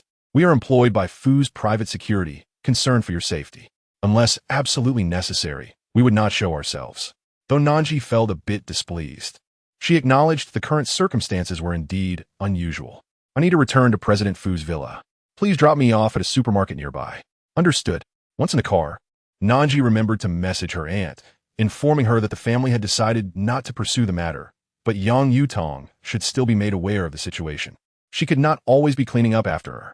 Nan Zhi herself was uncertain of her missteps, including the compensation. Once she returned to the city, it would be best to take Yang Yutong along to apologize and clarify her stance. Her aunt replied, Zhi, it's been a while since you came over for dinner. Have you been taking care of yourself?" Seeing her aunt's caring message made Nan Zhi's nose tingle. But she was no longer at an age where she could cry in her aunt's embrace. "I'm doing well." That evening, when Fu Hanzhou had an impromptu meeting and asked Zhao Yu to contact Nan Zhi, she was already at the supermarket buying groceries. She casually picked up some salad for lunch and pondered what Fu Hanzhou might enjoy eating. Zhao Yu's call was timely. "It's fine, I'll wait for him." Generally, such gatherings were not primarily about dining, and returning home on an empty stomach was uncomfortable. "Assistant Zhao, what are President Fu's culinary preferences?" Zhao Yu deliberated briefly. "President Fu's mother is from Haiqing." "Got it, thank you." Nan Zhi purchased some pork ribs and fish before returning to Fu Hanzhou's villa. Upon removing her shoes at the entrance, she noticed an unexpected pair of pink slippers, identical to Fu Hanzhou's, in her size. Surprised, she initially thought someone else had come over, but after a thorough check inside, she realized she was still alone. Only the guest room had a complete set of toiletries that matched her own, and the vanity held brand new, unopened skincare products. It gave the impression that she might be residing there permanently. Her phone vibrated, revealing a message from Fu Hanzhou. "If you're bored, you can go to the media room on the lower floor. I'll be home late tonight." "Okay." Nan Zhi placed her bag into the suitcase, changed in her loungewear, and began preparing the dishes for the evening. With an entire afternoon ahead of her, she began exploring Fu Hanzhou's home. Initially thinking it was merely a two-story residence, she discovered the indoor elevator led to an enchanting lower level, complete with a swimming pool, a gym, and a cozy library with floor-to-ceiling windows that created a splendid atmosphere. Unfortunately, Fu Hanzhou was rarely at home. She bypassed the study and was astonished to find a music room at the end of the hallway.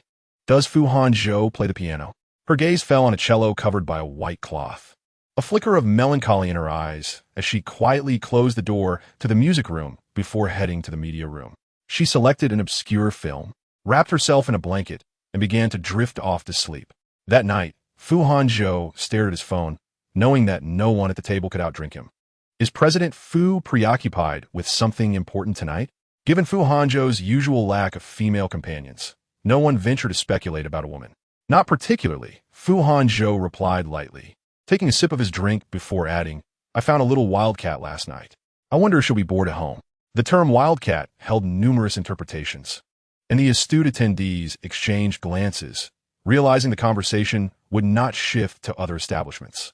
Fu Hanzhou loosened his tie, and by the time he returned home, it was already deep into the night.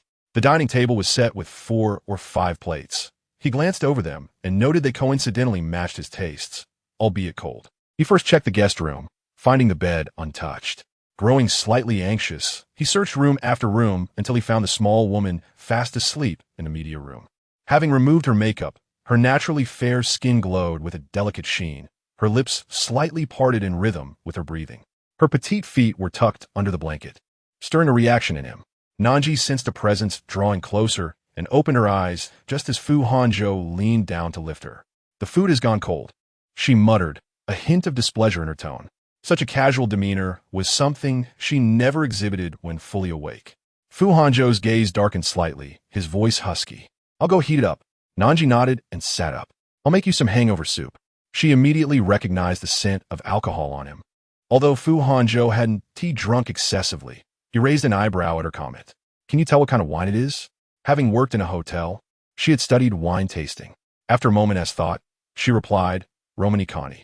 Fu Hanzhou chuckled lightly, suddenly leaning in to kiss her, his lips claiming hers with an almost fervent intensity before pulling away abruptly. What year? She was momentarily bewildered as he leaned in again, their foreheads touching. If you get it wrong, you owe me a kiss. Nan Zhi felt a flush creep to her cheeks. ISNT, that just you taking advantage? At her words, Fu Hanzhou leaned in to kiss her again, and she awkwardly interjected, let us eat first. The implication of her words was clear. The remainder of the evening belonged to him. Not one to rush, he lifted her effortlessly and carried her outside. What made you decide to prepare these dishes? The meticulous knife work on the fish alone would require considerable effort, and managing it all by herself would undoubtedly be quite the challenge. Nan Zhi wrapped her arms around his neck, feeling the strength of his body through his suit. To be fair, Fu Hanzhou was an undeniably attractive man, which explained the throngs of admirers around him. In terms of appearance, Nan Zhi felt she had struck a considerable bargain. Do you not like it? She inquired. Fu Hanzhou rarely smiled, but the tension that had persisted since morning dissipated at her question. I do. Upon reaching the living room, Fu Hanzhou set her down on the sofa, intending to roll over her. Nan Zhi pushed against him, insisting she needed to shower first. Fu Hanzhou sighed, fine. Chapter 017. The tenderness in his eyes. While he ascended the stairs, Nan Zhi reheated the dishes and returned them to the table. After taking a refreshing shower, Fu Hanzhou descended to find Nan Zhi with her back to him, her long, curled hair cascading loosely down her back. Dressed in pure white loungewear adorned with small cherry patterns, she appeared soft and delicate. As she lifted the pot lid, a stray lock of hair fell beside her cheek, enhancing her gentle demeanor. Fu Hanzhou approached her from behind, his gaze lingering on the delicate curve of her fair neck, adorned by cascading locks of hair. With a gentle motion, he untangled the knot in her hair, and the naturally wavy strands danced in the air, eventually falling softly into his palm, carrying with them a subtle fragrance. As Nan Zhi turned, the cool touch of her hair slipped from his grasp, prompting him to instinctively clutch a handful, redirecting her shoulder to its original position. From the reflection in the cabinet, it appeared as though Fu Hanzhou was half embracing her from behind. What's wrong? Nan Zhi inquired, glancing sideways. His deep-set gaze met hers, infused with emotions she could not comprehend. After a moment, he leaned slightly, resting his chin on her slender shoulder. This intimate posture suggested they were a couple deeply in love, having shared countless tender moments. What else can you cook? He casually probed. A gentle smile graced Nan Zhi's lips. I can manage a few dishes, but I'm not an expert. I learned while working in a restaurant during college. Fu Hanzhou frowned. You work part-time? Yes, we sold our house back home, and I need to buy a decent apartment in H City. So I've been juggling work and studies to manage the loans and renovations. Nan Zhi had expected him to inquire about her family, but he refrained, suddenly releasing her. She exhaled a quiet sigh of relief, only for him to return with a velvet gift box in hand. Taken aback, she watched as he opened the box to reveal a hairpin. Fu Hanzhou gathered her hair, attempting to secure it, but struggled. Understanding his intent, Nan Zhi chuckled softly. Let me help. With a few casual twists, the hairpin deftly wove through her long hair, accentuating her innate elegance, which now exuded a languid allure. He reached out, gently pinching her earlobe. It was peculiar. During intimate moments, she felt no embarrassment when kissing, yet this simple, tender gesture rendered her shy, unable to meet his gaze. The aroma of the cooking food wafted through the air as Fu Hanzhou wrapped his arms around her, his demeanor relaxed. Nan Zhi hesitated before asking, "Shall we eat at a restaurant?" Although Fu Hanzhou desired to savor her cooking, he leaned in slightly. "Let me taste it first." She scooped a spoonful of soup, explaining, "I followed an online tutorial for a beautiful soup recipe. It may not be authentic." Fu Hanzhou's eyes fixed on her as he held her hand that grasped the spoon. The act of drinking soup became imbued with a potent sense of desire as she swallowed, the movement of her throat evoking a strong possessiveness within him. "Delicious, truly delightful," he exclaimed, his words slipping out in the local dialect, a sound that resonated with her, stirring a delightful tremor within. Surprisingly, he chose not to venture to a restaurant, but instead shared a meal with her, finishing nearly all that was served. His evident enjoyment brought a quiet sense of pride to Nan Zhi, who had toiled so hard to create it. Everyone appreciates having their efforts recognized.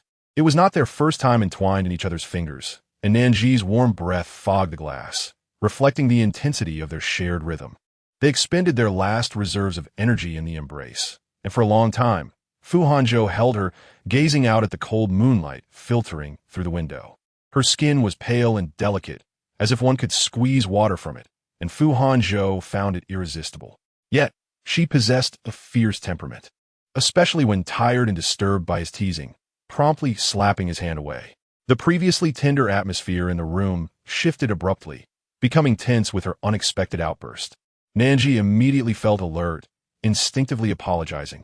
She had always perceived her connection with Fu Hanzhou as fleeting, far from the level of intimacy that would warrant genuine anger. In truth, given their relationship, it seemed best to fulfill their desires and retreat to their separate lives. However, Fu Hanzhou was unwilling to leave. She, too, was exhausted, and thus acquiesced to his presence. With a hint of exasperation, Fu Hanzhou pressed her back down. "It's my fault. Why are you apologizing?" Nan Zhi remained silent, slightly intimidated by Jiang Che. Deep down, she had always lacked a sense of security, acutely aware of her solitude in this world. "If being my woman means you can't express your anger, then that's my issue." Nan Zhi found unexpected comfort in his words, though she couldn't help but ponder how many women had heard such sentiments from him. Yet, she felt a certain solace, perhaps due to the night's enchanting ambience, which far surpassed their previous encounters.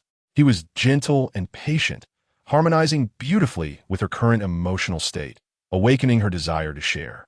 "In truth, I deceived you," she admitted. His voice, now softened, broke the silence. "My time with Jiang Che wasn't merely a coincidence when I needed a boyfriend. It was on my birthday that he was the first to send me wishes at midnight. I haven't celebrated my birthday in years." Once she spoke, silence enveloped the air, and she pressed her hand to her forehead, questioning the absurdity of her decision. Suddenly, he turned her back to him. In the darkness, Fu Hanzhou's gaze burned with intensity, transforming into a tender kiss that enveloped her in warmth. Yes, warmth. Nan Zhi found herself experiencing Fu Hanzhou's gentleness, devoid of the cold detachment that previously characterized their encounters, and he refrained from uttering anything that would cause her embarrassment.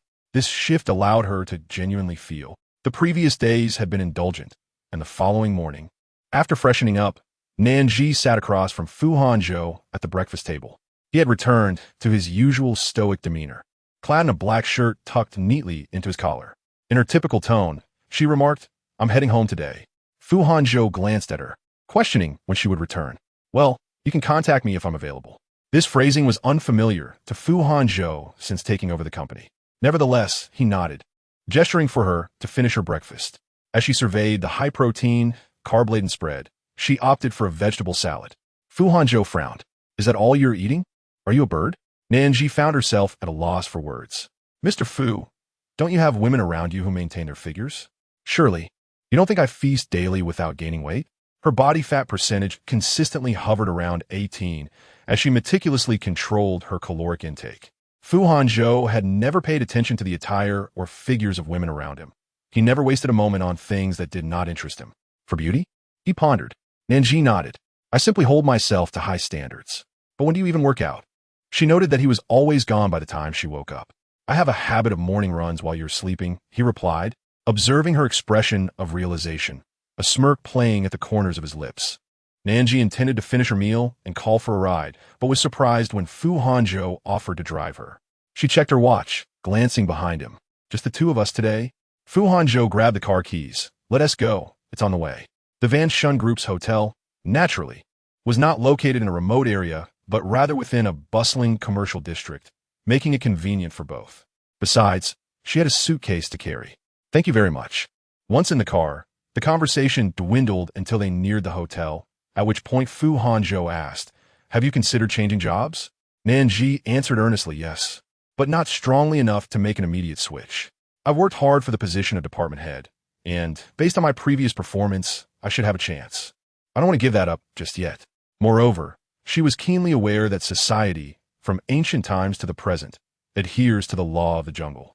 Competition is ubiquitous, especially in the cutthroat workplace. Changing companies over such trivial matters would not alter the reality. One would still encounter the same types of individuals, hypocrites and schemers, at any other firm, perhaps even more formidable ones. Fortunately, Fu Hanzhou merely nodded, likely not wishing to accompany her to the entrance. It was a distance neither too far nor too close, allowing her the chance to buy a cup of coffee. Nan Zhi retrieved her suitcase and said to Fu Hanzhou, let's stay in touch. He smiled knowingly, and after he left, she dragged her suitcase to the CAF. In the early morning, the coffee shop was predominantly filled with colleagues from the hotel and nearby companies. Nan Zhi stood out with her striking appearance, making an immediate impression upon entering. She exchanged awkward smiles with a familiar group that included Mi Xiaoxue, who had previously had little interaction with her. As she reached her workstation, Lin Yoxia emerged excitedly. Why did you take leave yesterday? I sent you a message on WeChat and got no response. I was going crazy. Your iced Americano, Nan Zhi said, handing her a cup. Lin Yoxia teased. Is that your way of brushing me off? Forget it. Nan Zhi pretended to retract the cup, which Lin Yoxia quickly snatched, taking a sip and raising an eyebrow. Why are you still carrying your suitcase? Did you go on a trip? Not at all. Encountered some trouble, Nan Zhi replied, finally opening WeChat to find 30 messages from Lin Yoxia. She often forwarded amusing content from various accounts, which led Nan Zhi to mute her notifications. Don't just scroll. Let me tell you quickly. Have you heard about Jiangche? It's trending in our local news. Nan Zhi nodded. It was indeed related to her. Is that all? Of course not, Lin Yoxia said, glancing around before lowering her voice. His father is suspected of corruption, and everyone promoted by him is under investigation. Guess what? Manager Kai and Mi Xiaoxue have both been called in. Everyone knew Manager Kai had ties to the Jiang family, but it was surprising that Mi Xiaoxue was also implicated. You should have seen her face yesterday when she was taken away with Manager Kai. It looked dreadful. Make sure you don't leave tonight. We should celebrate with a drink. Nan Zhi then realized that if Mi Xiaoxue, her rival, couldn't extricate herself from this mess, the position of administrative department head would likely fall into her hands. No wonder Mi Xiaoxue's circle had been smiling at her today. All right, Su previously recommended a new eatery nearby. Let's go there. Song Xiuxiu had been Nan Zhi's close friend since childhood, while Lin Yoxia had developed a bond with her after arriving at Wansheng. The three often gathered for meals together. As a passionate foodie, Song Xiuxiu's food exploration vlog had garnered millions of followers, boasting reliable reviews and delicious recommendations. However, it was evident that Nan Zhi and Lin Yoxia's post-work outing would be challenging to execute. The scandal surrounding Jiangche's father was too explosive, compounded by Jiangche's own mounting controversies, which included questionable academic credentials and allegations of laundering money for his father. This had made headlines, significantly tarnishing the image of Wansheng Group.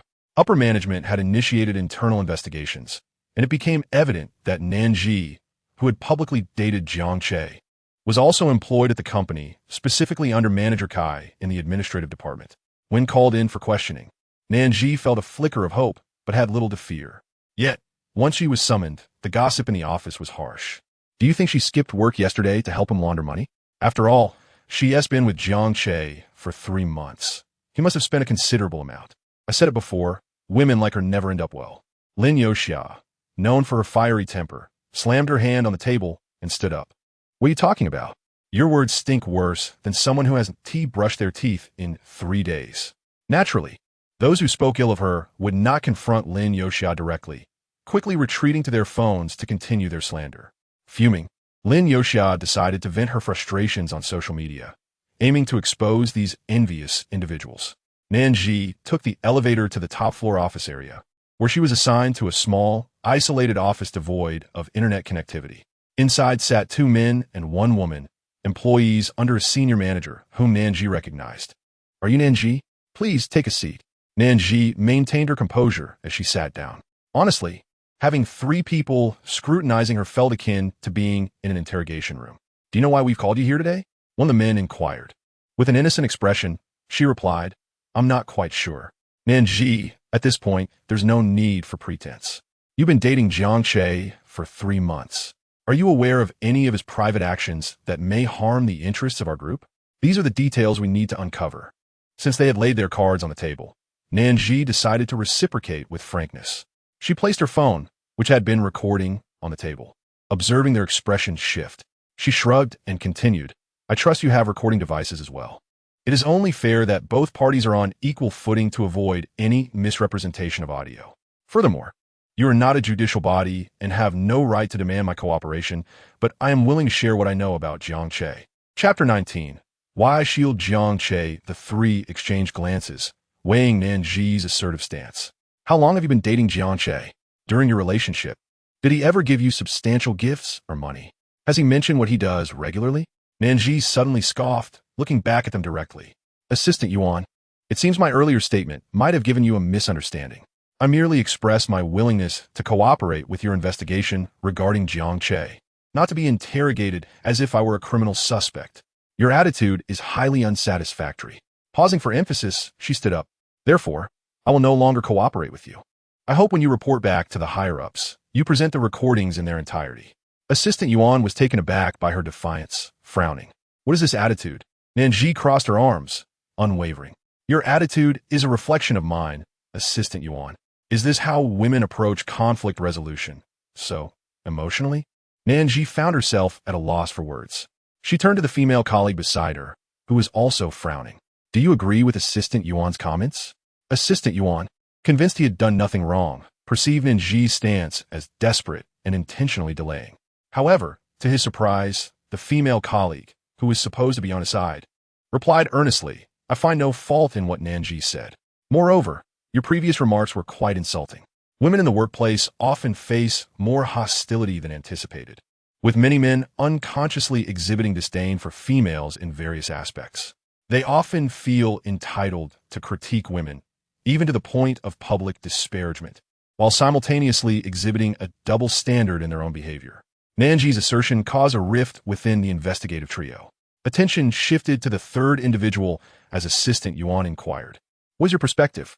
The men's gazes shifted among themselves, recognizing the inappropriateness of their earlier comments. Assistant Yuan, resigned, stood up. Very well, I acknowledge my fault. I apologize. Can you continue to sit and cooperate with our investigation? His attitude made Nan Zhi realize that they were currently unaware of the police's progress and could not glean any information, which was why they were so anxious, willing to bow their heads to pry something from her lips. Regardless of whether those who had come were related to Jiang Che's father, or if someone from the board wanted to know, she conducted herself with integrity, and no one could label her. After Nan Zhi sat down, Assistant Yuan's demeanor finally softened, understanding that she was not to be trifled with. My relationship with Jiang Che is quite simple. When he pursued me, it stirred up quite the commotion in the company, and eventually I did accept him, but our interactions were largely limited to weekend dates. Occasionally, he would bring me to some social gatherings, yet I have never received any extravagant gifts from him. However, we learned that Jiang Che had reserved a limited edition handbag for you at a luxury store, intending to gift it to you on his birthday. Nan Zhi shrugged, stating that she was not aware of it since she had broken up with him that very day. Can I ask why you broke up? Of course, because he cheated, juggling 2 relationships simultaneously. He even brought that woman to the gathering. What reason did I have to stay? How can we be sure of this? Assistant Yuan, I have no reason to deceive you. Nan Zhi unfastened the collar of her work attire, revealing a bruise on her neck, which stood out against her fair skin. I took a leave of absence yesterday. You should have inquired with the HR department. The actual reason is that the night before, after our department's gathering, Jiang Che ambushed me at my home, assaulted me, and attempted rape. I've already filed a report at the police station. Upon hearing this, the three were taken aback. She produced her phone, showing some photos of her injuries taken that day, complete with date and timestamps. Jiang Che was taken away from my home. As for the subsequent developments regarding Mr. Jiang, I only learned about them later. You can verify this with the police. Nan Zhi calmly inquired. What reason would I have to protect an ex-boyfriend who has assaulted me? What about before your relationship soured? Did Jiang Che ever reveal anything? He is a scoundrel, not a fool.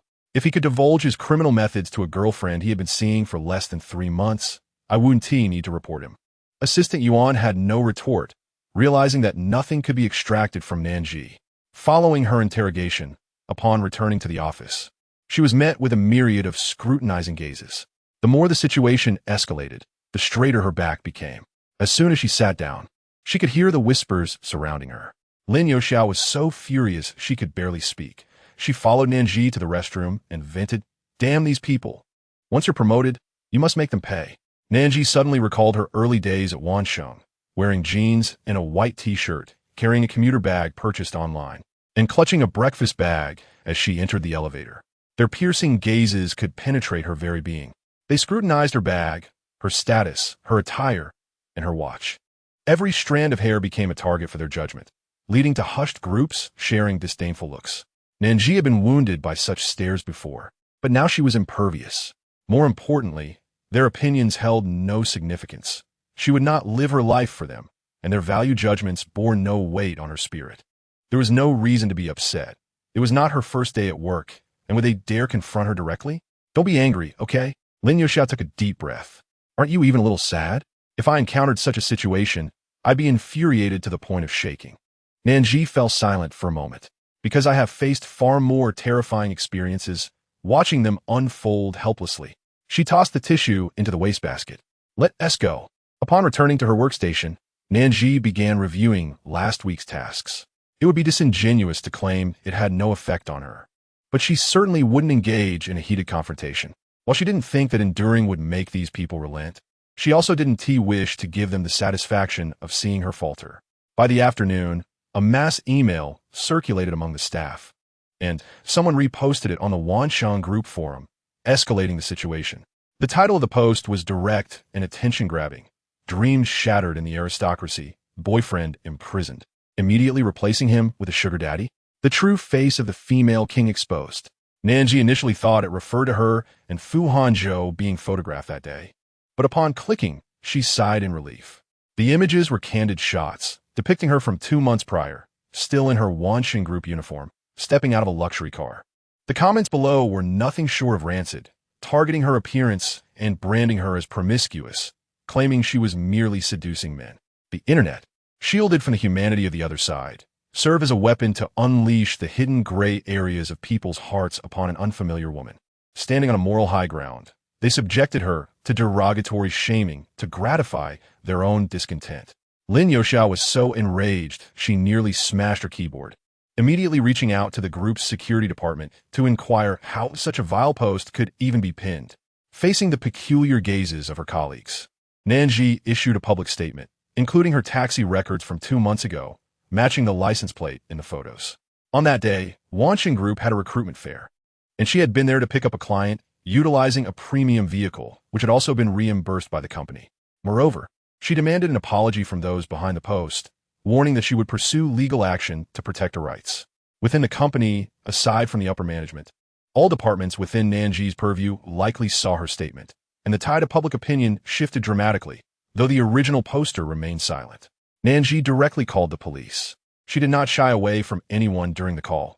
She wanted them to know that spreading falsehoods would come with consequences. Is it really necessary to go as far as calling the police? What about our company's image? Some felt that Nan Zhi was joking. She cast a look at them. So, within our company's internal circles, spreading rumors about a gold digger enhances Wansheng Group's image? A staff member from the planning department interjected. What is wrong with calling the police? Since everyone is so interested in the spectacle, isn't it the most logical choice to find out who is behind the comments? Nan Zhi, I support you. Nan Zhi smiled faintly. Thank you. No relationship can be flawless. She had never expected her indifferent workplace interactions to yield her any spiritual wealth. Yet she would not tolerate anyone tarnishing her name with slander.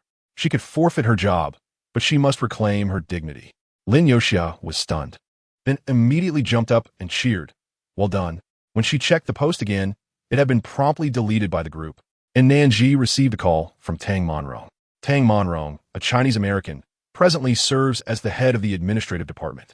Due to her pregnancy and health concerns, Manager Kai has temporarily assumed some of her responsibilities, yet the ultimate decision-making authority remains with Tang Monrong. She embodies the quintessential qualities of a decisive woman, her assertive demeanor. Prompt execution, efficient actions, and high-yield contributions are her guiding principles. Had she not been married and expecting, her ambitions would likely have propelled her further. When Nan Zhi entered, Tang Monrong scrutinized her before setting aside her documents. Your condition appears better than I anticipated. Nan Zhi noticed that the ever-stylish Tang Monrong, who typically donned high heels, had opted for comfortable flats. However, she believed that a woman's ambition in her career would not wane simply because she shed her professional attire. Crying would only serve the desires of certain individuals, Nan Zhi stated directly. Tang Monrong raised an eyebrow. I insisted on bringing you over from HR because I recognized your potential. Although today's actions may not have considered the consequences, I do not believe you erred. Please, have a seat. Feeling somewhat reassured, Nan Zhi complied and listened attentively. The position of administrative department head is ill-suited for me, Xiaoxue, Tang Monrong asserted, cutting straight to the point. To be frank, after my maternity leave, I will be dispatched by the headquarters to a new company in a senior role, and I need someone to succeed me as the head of the administrative department. Nan Zhi was taken aback. This was a significant risk that removed her from her comfort zone, yet granted greater decision-making power. Tang Monrong had indeed never relinquished her ambitions. Nan Zhi pondered whether she, at Tang Monrong's age, would possess such resolve to forsake her established domain in pursuit of new horizons. At Wansheng, I can only achieve this much. As a woman, you should empathize, especially as a beautiful woman.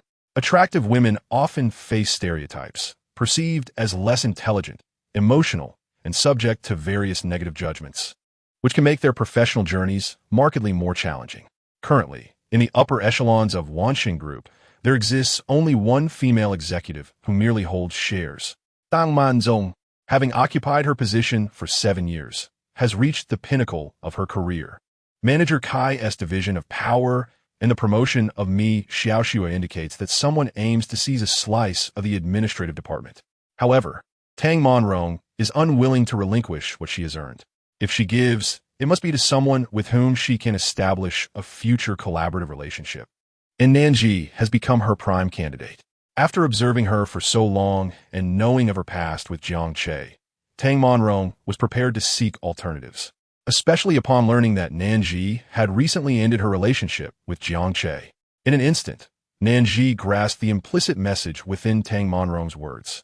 Recognizing both her strengths and weaknesses, she understood that in the workplace, having an ally far outweighs the presence of an adversary. Chapter 021. You have a friend request. Actually, you are not my first choice. However, your actions today reminded me of my younger self. I am uncertain how other supervisors perceive you, but as one of my subordinates, I'm willing to give you an A for your years of service in the group. Hearing this, Nan Zhi could hardly suppress her emotions. Without any connections, she had often faced gossip due to her appearance and endured disparaging remarks from male colleagues who, thwarted in their pursuits, resorted to belittling her. Though she had received kindness from some peers, the hurtful words remained etched in her memory. Work diligently, for I will apply the most rigorous standards in evaluating your future performance. The position is here. It is up to you to seize it. Nan Zhi nodded, expressing her gratitude. And this, I believe, will be of use to you. She noticed an email intended for the supervisory level on her phone. Due to Nan Zhi's report, a forum thread had been closed, but the original poster was Mi Xiaoxue from the administrative department, making it necessary to inform the current supervisor for her to address the situation. Tang Monrong harbored reservations about Mi Xiaoxue. The Jiang family had exploited the group for personal gain and was implicated in money laundering, and manager Kai's ties with them were deeply entrenched. No one was more aware than Tang Monrong of how Mi Xiaoxue had come to join the administrative department. Selecting her would effectively hand over the department to others. Moreover, Mi Xiaoxue's narrow-mindedness and questionable ethics rendered her unsuitable for ambition in the workplace. Tang Monrong was a woman who could not tolerate deceit. Her motivations were not purely altruistic in support of Nan Zhi. Rather, she recognized that Manager Kai and Mi Xiaoxue intended to ascend to her position. Faced with an opportunity, she had to consider the long-term implications, thus willing to extend this favor to Nan Zhi. Nan Zhi understood and replied, "System Monrong, I comprehend." The forum issue was resolved within half an hour. Presently, whenever colleagues encountered Nan Zhi in the break room or met her gaze, they instinctively averted their eyes or offered awkward smiles. Yet, Nan Zhi remained composed, while her anxious peers awkwardly invited her for milk tea. Commenting on the idleness of those who frequented the forum to gossip, Lin Yusha scoffed at their behavior. Noting how they seemed to shift their stance upon seeing Nan Zhi emerge from Tang Monrong's office with a smile. "That Chen Weifeng is the worst. He fawned over you when you first joined the company. When you ignored him, he pursued someone else and then claimed you were unworthy of him. Today, he must have had plenty to say on the forum. Yet now he scurries away like a rat before a cat. Men can be so despicable." Having finished her meal, Nan Zhi began scrolling through her phone. The employee cafeteria was decent, and after enjoying a bite of dessert, Lin Yusha leaned over to see what she was doing. Although it appeared that Nan Zhi was merely browsing her social media to pass the time, she was actually observing the activities of potential clients. "Hey, you have a friend request." Lin Yusha tapped her phone inquisitively. "How strange. This person only shares information related to the Fu Group." Lin Yusha squinted. "Could it be Assistant Zhao from the Fu Group who handed you his business card the other day? You mentioned having no connection with Lu Xingzi. Yet who doesn't know he and Fu Hanzhou are thick as thieves?" Nan Zhi's brow furrowed. Fu Hanzhou had previously blocked her, so why was he suddenly reaching out again? "I'll accept it and consider it a potential client," she thought. Lin Yusha clicked to accept the friend request, and a chat window popped up immediately. Meanwhile, Fu Hanzhou, who was in a meeting, was idly playing with his phone. Noticing someone typing, he patiently waited. "This concurrent growth figure? Please redo it." He lifted a red pen, circling a set of data on the screen. "It's President Fu." He glanced back at his phone, noticing the conversation had gone quiet, and an inexplicable heaviness settled on his expression, causing the reporting manager to grow anxious. Nan Zhi completely forgot about him as she realized something more pressing was at hand. "Mrs. Liu is at the Yame Beauty Center. I need to head over." "Her? Forget it. She previously asked to use our venue for a birthday party and claimed that if it went well, her husband's annual meeting would also be at our hotel. Yet, she ultimately handed the contract to Mi Xiaoxue. Why would you still seek her out after last year's pompous display?" Nan Zhi paid no mind to her back. "When Sister Monrong inquires later, just respond accordingly. I'm going to confront her, and you'll see." Lin Yusha was puzzled, but nodded in agreement. At the Yame Beauty Center, as Nan Zhi entered, she even brought afternoon tea for the front desk staff. "It's been a while since your last visit. How did the last treatment package feel?" Nan Zhi smiled, recalling that to blend in and conduct some business, she had purchased an annual membership here, knowing that affluent women could not resist comprehensive body care. Mrs. Liu had just tagged Yame in her social media post, and upon observing the latest body sculpting treatments Yame was promoting, Nan Zhi realized she understood Mrs. Liu's main purpose for being there today. After exchanging a few pleasantries, Nan Zhi remarked that she was merely passing by today and took the opportunity to see if they had any new packages available. "Speaking of which, the last time you accompanied Mrs. Liu, she is here today as well, eager to experience the services, and it seems fortuitous that you can both enjoy this together." "That sounds delightful." Nan Zhi lowered her gaze. The service at Yame is undoubtedly commendable, and those present are well aware of where Nan Zhi works. However, conversing and conducting affairs with the astute is invariably effortless. Nan Zhi arrived a bit late, and Mrs. Liu was already in the lounge, savoring her tea. In H City, where the affluent congregate, the social strata are challenging to penetrate. To outsiders, Mrs. Liu appears to be a paragon of success, yet she remains unable to ascend to a higher echelon. She has supported her husband in building their wealth from the ground up, and now dedicates herself to being a full-time housewife. Her social circle gradually comprised of her husband as clients' wives. "If I recall correctly, Mrs. Liu, you are prone to pollen allergies during this season," Nan Zhi suddenly interjected. Mrs. Lu turned, pondering for a moment before expressing her surprise. Is it you? Have you come for beauty treatment today? Nan Zhi chuckled as she settled down. If I were to say yes, it would be quite misleading. She moved the vase on the table aside with a respectful demeanor. I specifically came to see you. Mrs. Lu, taking a sip of her tea, replied, however, I currently have no business dealings with your hotel, and my husband is primarily responsible for such matters. It may be a waste of time for us to meet. Nan Zhi smiled as she extended her phone. I believe that Mrs. Lu would find the time spent reviewing these materials to be exceptionally worthwhile. Upon viewing the images on the phone, Mrs. Lu's expression darkened significantly. What do you mean by this? I am aware that Mrs. Lu's sudden change of heart before signing the contract was not due to me Xiaoshua's superior performance, but rather because someone informed you of my unsavory reputation, suggesting that my business was acquired through less than honorable means. At that time, I chose not to pursue an explanation with you. But today, I must present compelling evidence to inform you that Mi Xiaoxue has been your husband's mistress for over a year. Chapter 022. The Brothers Woman Mrs. Lu's countenance fell entirely. No woman can maintain her composure when confronted with the sordid truths behind her marriage. This revelation threatened the facade of tranquility she had maintained for years, akin to a dagger plunged into her heart. Yet, Nan Zhi possessed the right to clarify that she had no relationship with Mr. Lu.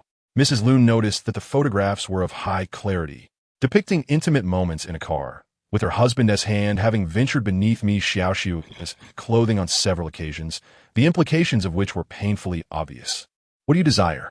Mrs. Lu asked, her experience with such matters evident, though she had never before encountered someone like Nan Zhi. Nan Zhi chuckled softly. I am merely seeking retribution. These photographs are stored on this USB drive, which Mrs. Lu may address as she sees fit. Given Mr. Lu's current worth, you could leverage these to negotiate a divorce and secure half of his fortune. Mrs. Lu regarded the USB drive that Nan Zhi had pushed toward her.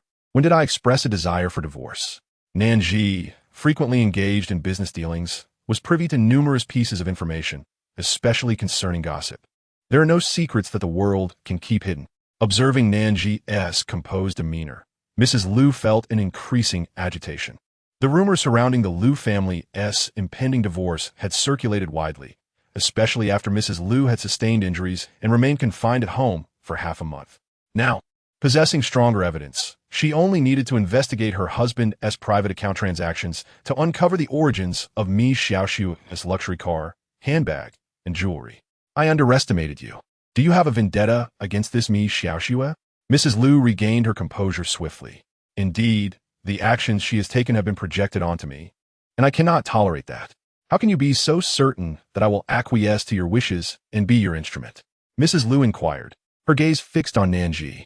Nan Zhi shrugged. Without you, Mrs. Lu, there are others, Mrs. Huang, Mrs. Zhang, Mrs. Li. One of them will surely find it intolerable. Mrs. Lu had not anticipated Mi Xiaoshua's considerable influence. Did you arrange for someone to take these photographs? Belonging to the same department, one naturally keeps an eye on one another. One never knows when such information might prove valuable. Nan Zhi replied candidly. Mrs. Lu inhaled deeply. You may leave now. Nan Zhi had no intention of lingering. She surmised that she would have no further contact with Mrs. Lu in the future, but it had been worthwhile. Just as she was about to exit the lounge, Mrs. Lu suddenly called out, If it were you, what would you do? Nan Zhi turned her head. Dealing with women is uninteresting. The focus should be on men. Without Mi Xiaoxue, there would be another woman. Extracting his wealth is far more astute than confronting another woman. Mrs. Lu chuckled lightly, her voice tinged with a weary resignation. You are young yet remarkably clear-headed. Alas, when I was your age, I believed that love could conquer all. Was I foolish? Mrs. Lu, it is commendable to be brave for love. My clarity stems from having no one to rely on. I am my own deity. If I do not think of myself first and invest all my energy into a man, I will end up with nothing. I lack the courage to love someone deeply, nor do I wish for someone to pour their heart out solely to love me. I cannot bear that burden. In a sense, I envy you. At least you have experienced passion. Mrs. Lu fell silent, though the slight tremor of her shoulders revealed her need for solitude. Nan Zhi contemplated her successful mission and intended to move on to a minor project before departing. To her surprise, upon exiting the lounge, she spotted Lu Xingzi at the front desk with a woman. Yame indeed caters to male clients, albeit not in the ladies' area. It appeared he was accompanying his new romantic interest. Nan Zhi scrutinized the woman, struggling to recall where she had seen her before. It seemed she was indeed new. It was peculiar how Lu Xingxi's rapid turnover of girlfriends did not result in any negative remarks from them. Lu Xingxi raised an eyebrow and smiled. What a coincidence!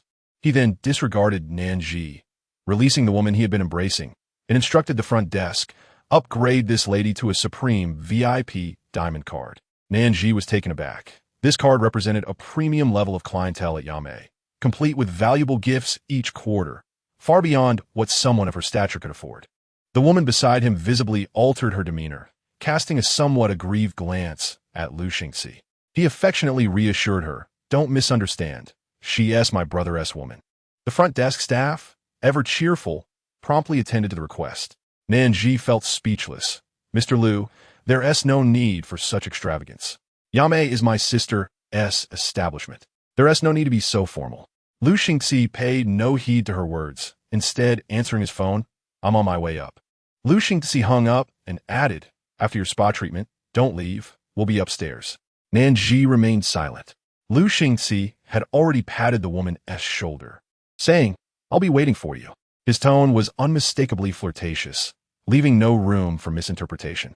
The woman's expression softened, retracting the hostility she had directed at Nan Zhi, and even stepped forward to link arms with her.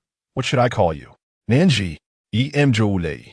Nan Zhi was not particularly fond of being so familiar with strangers, yet this woman seemed oblivious to her reluctance, smiling widely, her dimples deeply etched. "Do you come here often?" "Not really. Today I just want to find a client." Due to Lu Xingxi's special consideration, their service had been elevated to a VIP room, and Zhou evidently possessed a knack for avoiding awkward silences, effortlessly maintaining the conversation regardless of Nan Zhi's level of engagement.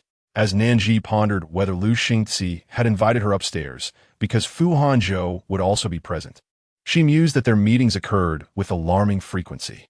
"Ah, how did you get that bruise on your neck?" Zhou inquired, her gaze fixed on the mark, already contemplating which of Lu Xingxi's friends had behaved so poorly. Her expression clearly indicated a misunderstanding. Nan Zhi explained, "I was choked by a stalker, but I reported it to the police." Zhou gasped, her heart still racing.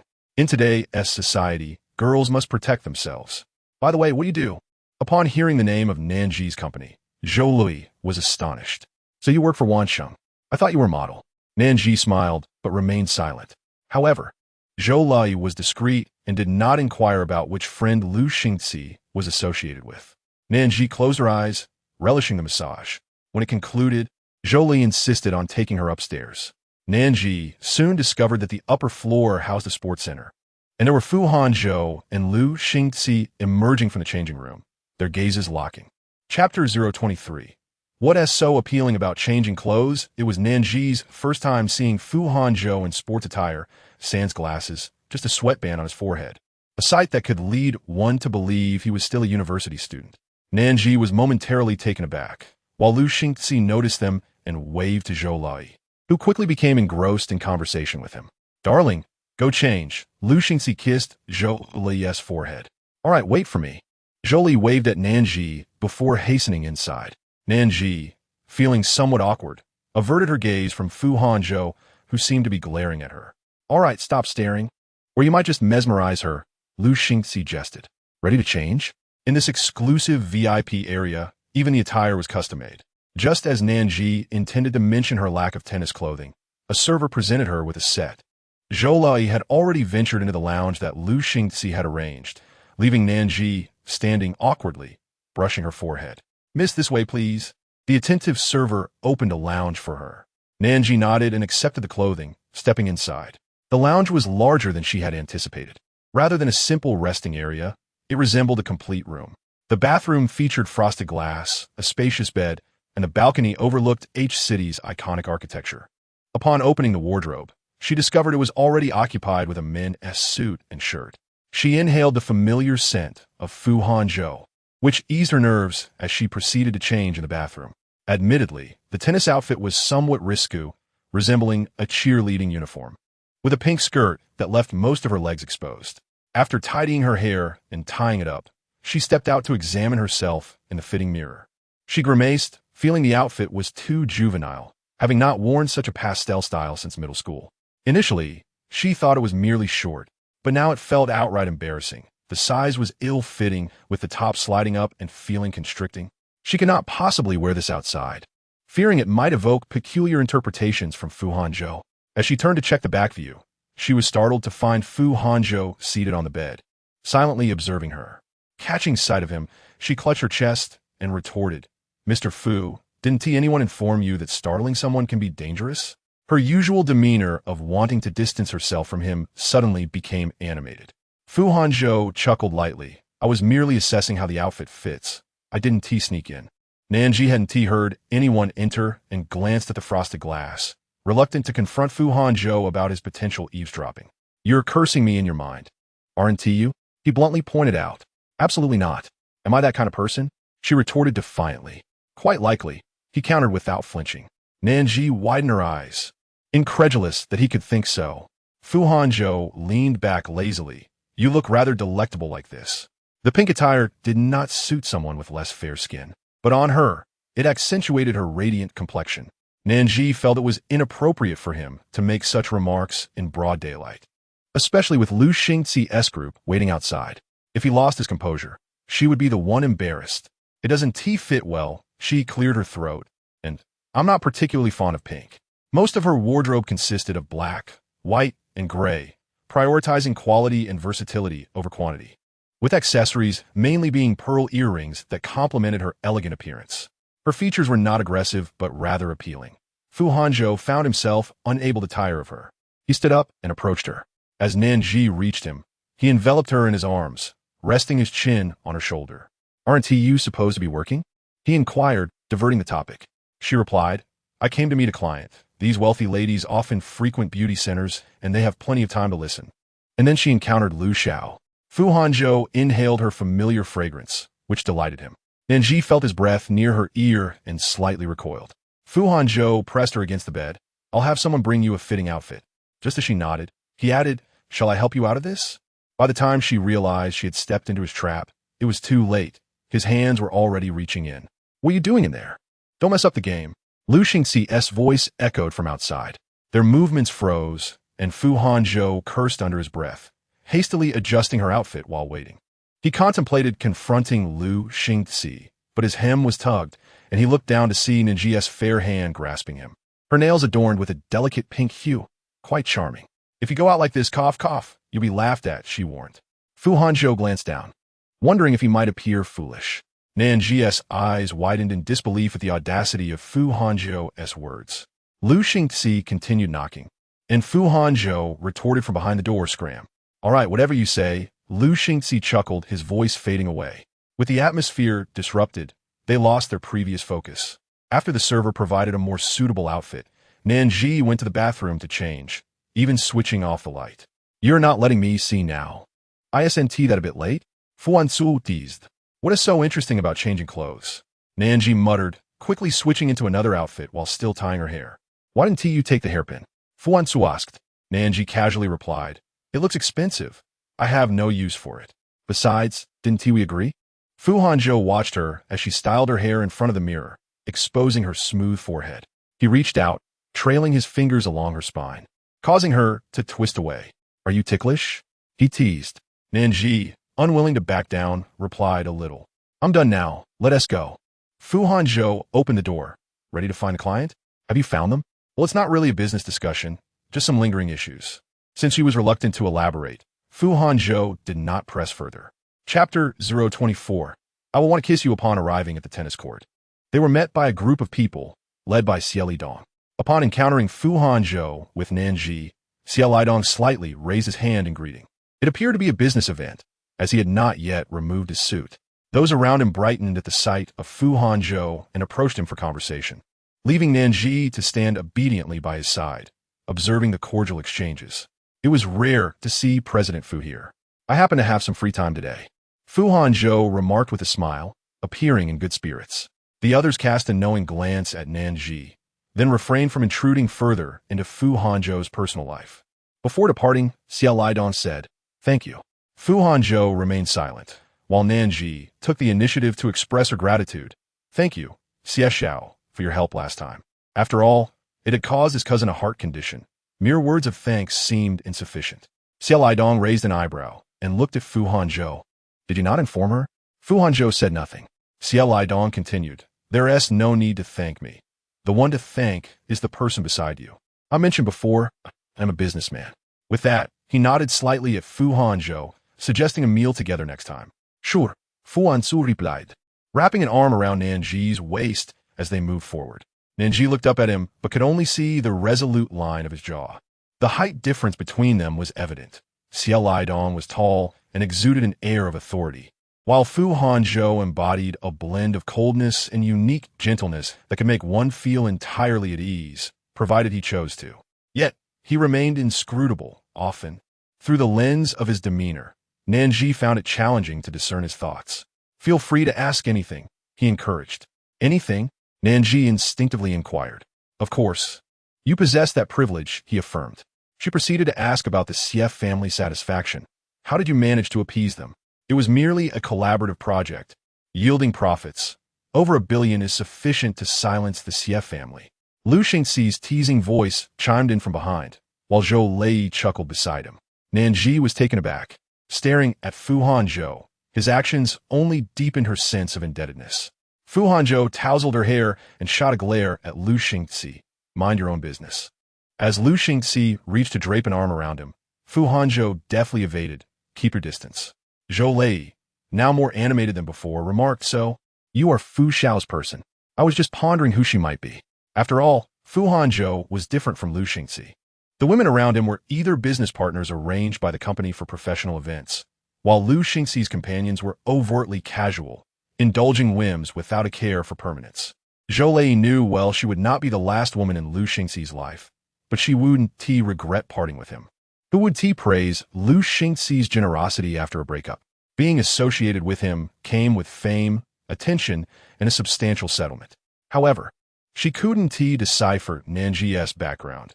She seemed aloof yet intriguing, a quality that was evidently genuine. It became apparent that Fu Hanzhou was drawn to this particular allure. Nan Zhi found herself momentarily lost in thought, responding to Zhou Lei's teasing with indifference. The financial implications of Fu Hanzhou's gestures were trivial to him, but astronomical for her, especially with a mortgage looming over her. The memory of Yang Yutong's mischief that led her into this quagmire of indebtedness left her feeling nauseated. Just days ago, she had spoken of equality with Fu Hanzhou. Now, what kind of equality did that represent? After spending some time with Zhou Lei, it was clear to her that Nan Zhi was not particularly extroverted, and thus she didn't take her current aloofness to heart. Come on, let's warm up, Lu Xingxi called out, although the venue was not as sweltering as the outdoors. Zhou Lei clearly belonged to the type that shied away from physical activity, and as soon as she reached Lu Xingxi's side, she began to feign affection. You have to let me take the lead later. Lu Xingxi started to help her relax her shoulders. Next time, join me at the gym? Sounds good. Their flirtation continued unabated. Fu Hanzhou, meanwhile, stretched his muscles. Nan Zhi, who had a habit of visiting the gym and occasionally hiked or jogged with friends on weekends, maintained decent fitness. She executed her movements correctly, but appeared lost in thought. When Fu Hanzhou's hand rested on her waist, she was startled. What are you thinking? Focus. If you twist your ankle, it will be painful. Nan Zhi looked up at him, the cool, woody fragrance of his cologne enveloping her once more. Fu Hanzhou lowered his voice. Don't look at me like that. Like how? Nan Zhi inquired, puzzled. I might start wanting to kiss you. Her face flushed, and she quickly averted her gaze. Lu Xingxi's phone rang, and in a casual tone, he asked, Song Jiayo, did you lose a leg last night? I've been waiting for nearly an hour. What is taking so long? Just then, Song Jiayo arrived. I had to pick someone up. Everyone turned to see a girl clad in designer attire. Lu Xingxi's expression shifted, and he exchanged glances with Song Jiayo. Song Jiayo had anticipated Fu Hanzhou and Nan Zhi's presence, and upon recalling Jiang Che's predicament, the situation became clear. He instinctively glanced at Tang Jingxian beside him. Hanzhou. Tang Jingxuan's gaze was fixated on Fu Hanzhou, then darted to Lu Xingxi, her tone edged with discontent. Why you look like you don't want to see me? Who would dare? Lu Xingxi replied flippantly. When did you return? Weren't you abroad just a few days ago? He had directly blocked her from posting a selfie. Tang Jingxian's gaze flickered towards Fu Hanzhou.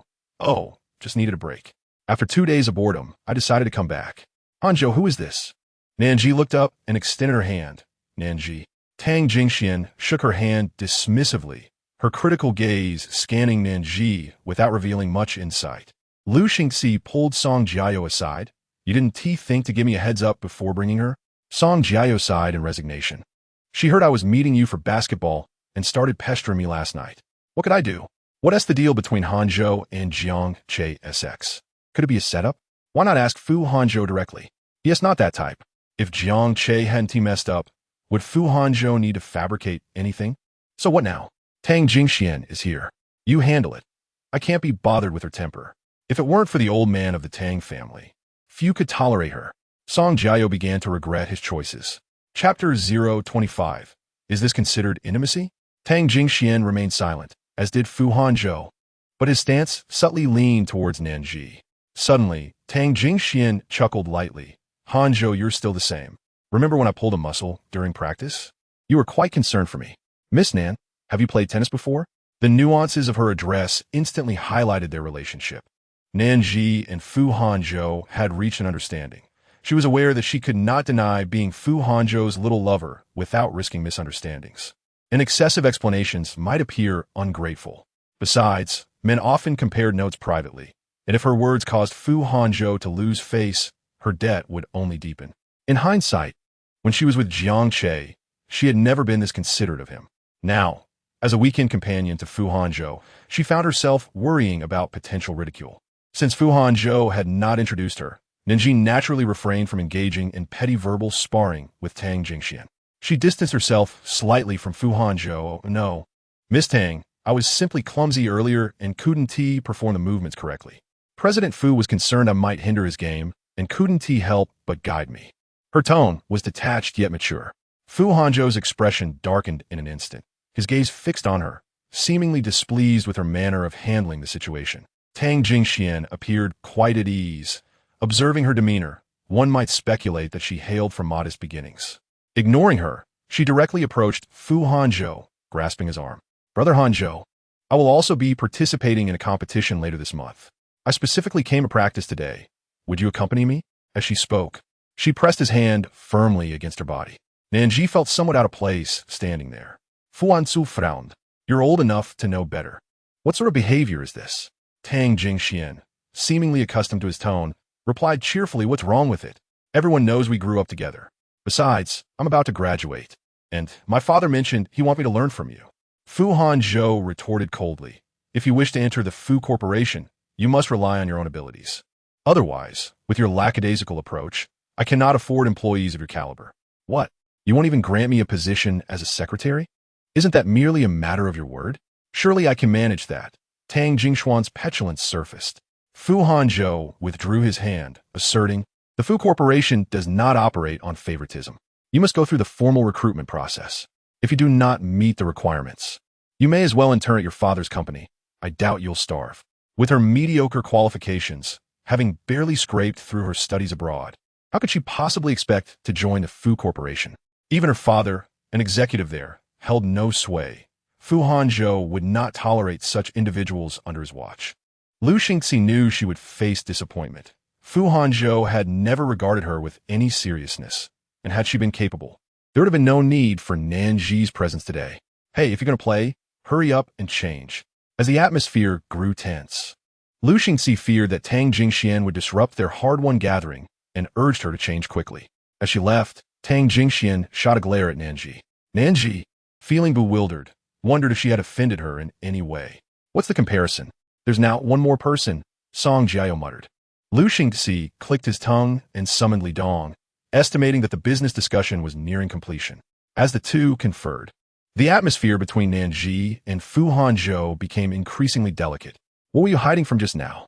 Nan Zhi blinked, responding, I am not entirely aware of Miss Tang's background, and besides, it did seem somewhat intimate. Is wrapping your arms around my waist considered intimacy? What about when you were lying on my bed, moaning? Nan Zhi widened her eyes, wishing to cover his mouth. Mr. Fu, please do not cause unnecessary trouble.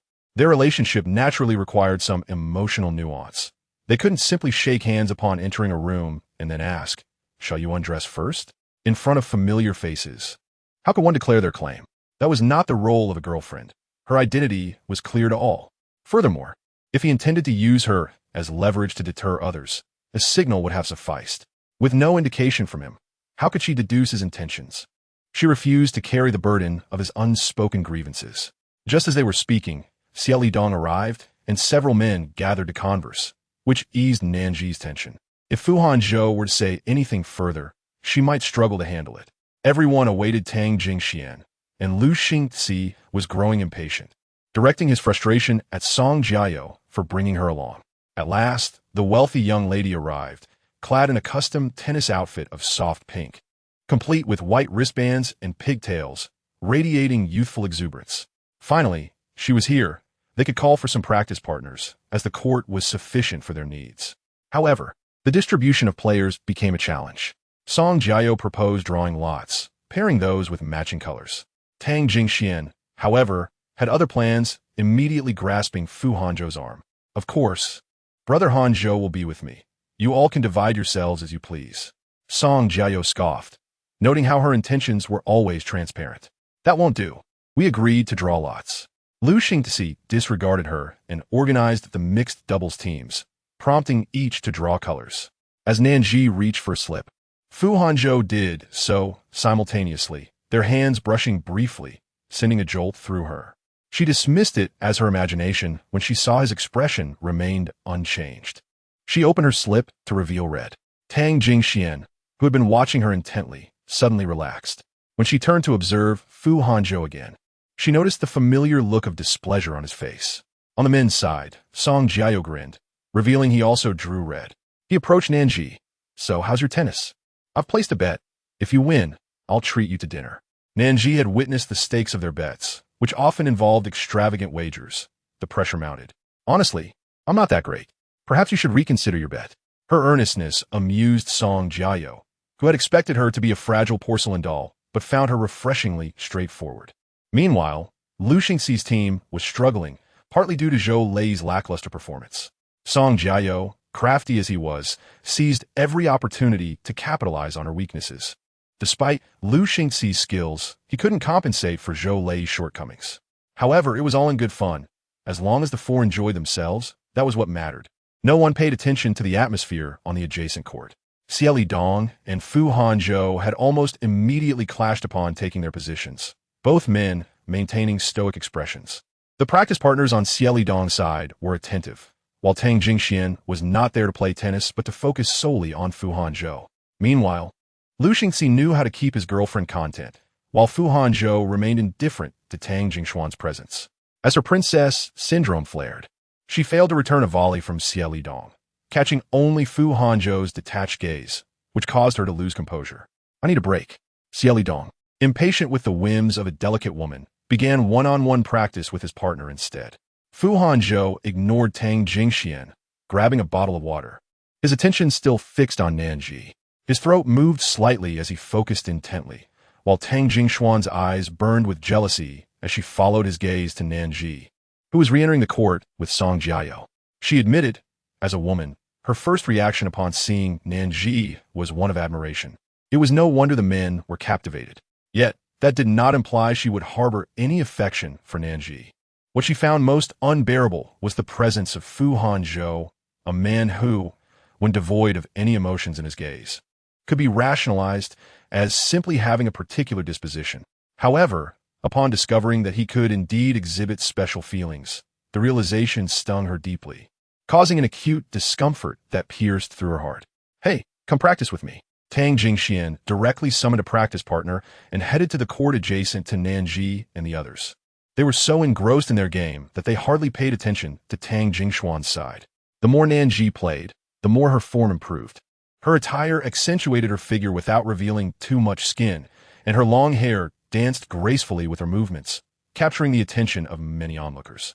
The chemistry between Song Jiao and her intensified with each exchange, and just as they were plotting ways to annoy Lu Xingzi, a ball unexpectedly soared from the side, grazing Song Jiao's nose and heading straight for Nan Zhi's face. Watch out! Song Jiao barely had time to react before Fu Hanzhou leapt up and shouted. Unfortunately, it was too late. Nan Zhi felt as if she had been punched in the chest. causing her to nearly drop her racket while a grimace of pain crossed her face as she looked at the culprit. Tang Jingxian stood there, covering her mouth, feigning innocence. "Oh dear, did I hit you? Are you all right?" Struggling to find her voice, Nan Zhi inhaled sharply, while Zhou Lei rushed over, exclaiming, "Are you okay?" Lu Xingxi's expression shifted as he glared at Tang Jingxian. "Are you blind? Why are you playing recklessly?" Having never faced such direct rebuke, especially from someone like Lu Xingxi, Tang Jingxian retorted, "I didn't do it on purpose. Besides, accidents happen in sports. I can cover the medical expenses." From the moment Nan Zhi saw Tang Jingxuan's expression, she suspected it was intentional. Zhou Lei hesitated to help her up, while Song Jiao felt awkward about assisting Nan Zhi. When Fu Hanzhou pushed through the crowd, his face darkened with displeasure. Xie Lidong glanced over, his indifferent gaze sweeping past Tang Jingxian, the derision in his eyes unmistakable. Only someone as foolish as Tang Jingxian would believe such antics could win Fu Hanzhou's affection. "Are you hurt?" Fu Hanzhou crouched beside her, urgency evident in his tone, albeit softened. It was the first time Song Jiao had seen Fu Hanzhou like this. He exchanged a glance with Lu Xingxi, who was too preoccupied with the disruption to engage in their usual banter. Nan Zhi took a moment to compose herself, shaking her head. "I'm all right. It had hurt quite a bit initially, especially in such an embarrassing area. Honestly, how could I not be upset? Yet, since she claims it was unintentional, if I were to escalate it, I'd be the one in the wrong. Sometimes, I truly admire the audacity of people who, despite targeting others, manage to feign innocence." Tang Jingxuan's intention with that shot was not to garner Fu Hanzhou's concern for Nan Zhi. She quickly approached, saying, "Miss Nan, you're not angry with me, are you? My skills are lacking. I truly didn't mean it." Observing her apology while also clinging to Fu Hanzhou's shirt, Nan Zhi rolled her eyes internally, regretting that Tang Jingxuan's cunning had not matched her intellect. "I'm not angry. I must say, Miss Tang, while your skills may be lacking, your aim is surprisingly good, and you certainly hit hard." As soon as she finished speaking, Tang Jingxian realized the implications. "What do you mean?" she exclaimed. "I said it was unintentional. I was complimenting you." Nan Zhi smiled, turning to Song Jiao. "Don't let me hold up the game. Continue." She preferred to play rather than watch this charade unfold. Song Jiao, noticing Fu Hanzhou's demeanor, decided not to continue playing with Nan Zhi. After exchanging a glance with Lu Xingxi, she dramatically clutched her leg. "I'm getting old. I need a break. Let Hanzhou play with you." Nan Zhi tucked her stray hair behind her ear and smiled at Fu Hanzhou. "Mr. Fu seems busy. It wouldn't be suitable." She saw no reason to bear the brunt of the trouble he had caused. She had no time to engage in a rivalry with this wealthy young lady. Song Jiao, reveling in the chaos, turned to Xie Lidong. "You take my place." Initially, Lu Xingxi considered leaving early to avoid witnessing Tang Jingxuan's antics, but upon Song Jiao's comment, he found himself intrigued by the unfolding drama. Fu Hanzhou's earlier concern for Nan Zhi faded under her aloof tone, reverting to his usual distant demeanor. Xie Lidong, seemingly indifferent to the tension, approached Nan Zhi. "Your posture is incorrect. You could easily strain your back." He pointed out a couple of adjustments as he spoke. Nan Zhi nodded in understanding. Fu Hanzhou, unable to decipher his own emotions, clearly disliked this feeling of being out of control. "How about we have a match, Brother Hanzhou?" Tang Jingxian suggested suddenly. Expecting Fu Hanzhou to refuse, she was taken aback when he silently accepted the racket and positioned himself on the opposite side, his gaze fierce. Lu Xingxi nearly whistled, silently pulling Zhou Lei aside to enjoy the spectacle. Nan Zhi felt a mix of anxiety and anticipation, finding herself slightly more at ease with Fu Hanzhou than with Xie Lidong. Yet standing opposite him for the first time was indeed a unique experience. However, her focus remained primarily on Tang Jingxian. Xie Lidong initiated the game. The two players were nearly evenly matched, denying anyone an opportunity to intercept. Zhou Lei, cradling a bottle of water, watched with amusement, snuggling into Lu Xingxi's embrace. "Darling, who do you think will win?" Lu Xingxi chuckled lightly. Her question was quite astute. From the very outset, with the teams divided, it was clear that no matter the outcome, someone would either win the match or lose face. "I truly cannot say." As they observed, Song Jiao had already taken the initiative to flirt with a female practice partner, prompting Lu Xingxi to glance over, while Zhou Lei murmured, "She doesn't seem to have a better figure than Nan Zhi." That was indeed true. Lu Xingxi recalled the first time he saw Nan Zhi with Jiang Che and how he had scoffed, thinking she must have been blind. Yet, thankfully, things had returned to their rightful place. Jiang Che? He was hardly worthy of comparison, being nothing more than an unremarkable figure. Lu Xingxi looked down at Zhou Lei. Sweetheart, when you find a boyfriend in the future, make sure he is a good one. Otherwise, I'll worry about you. Zhou Lei's smile froze for a moment before she quickly comprehended Lu Xingxi's implication. As their time together drew to a close, she playfully wrapped her arms around his neck and kissed him, masking her underlying disappointment. Indeed, Lu Xingxi would never linger for a mere woman. On the court, Nan Zhi seized an opportunity, striking the ball directly towards Tang Jingxian with a swift return, mirroring her earlier position. Tang Jingxian let out a scream as she collapsed, incredulous. Staring at Nan Zhi, "You dare hit me?" Nan Zhi turned to Xie Lidong, giving him a high five. They had just begun to develop a rapport. Hearing Tang Jingxian's words, Nan Zhi innocently replied across the net, "I'm sorry, Miss Tang. It was unintentional. The court is blind, after all." Her tone dripped with sarcasm, echoing Tang Jingxian's earlier demeanor.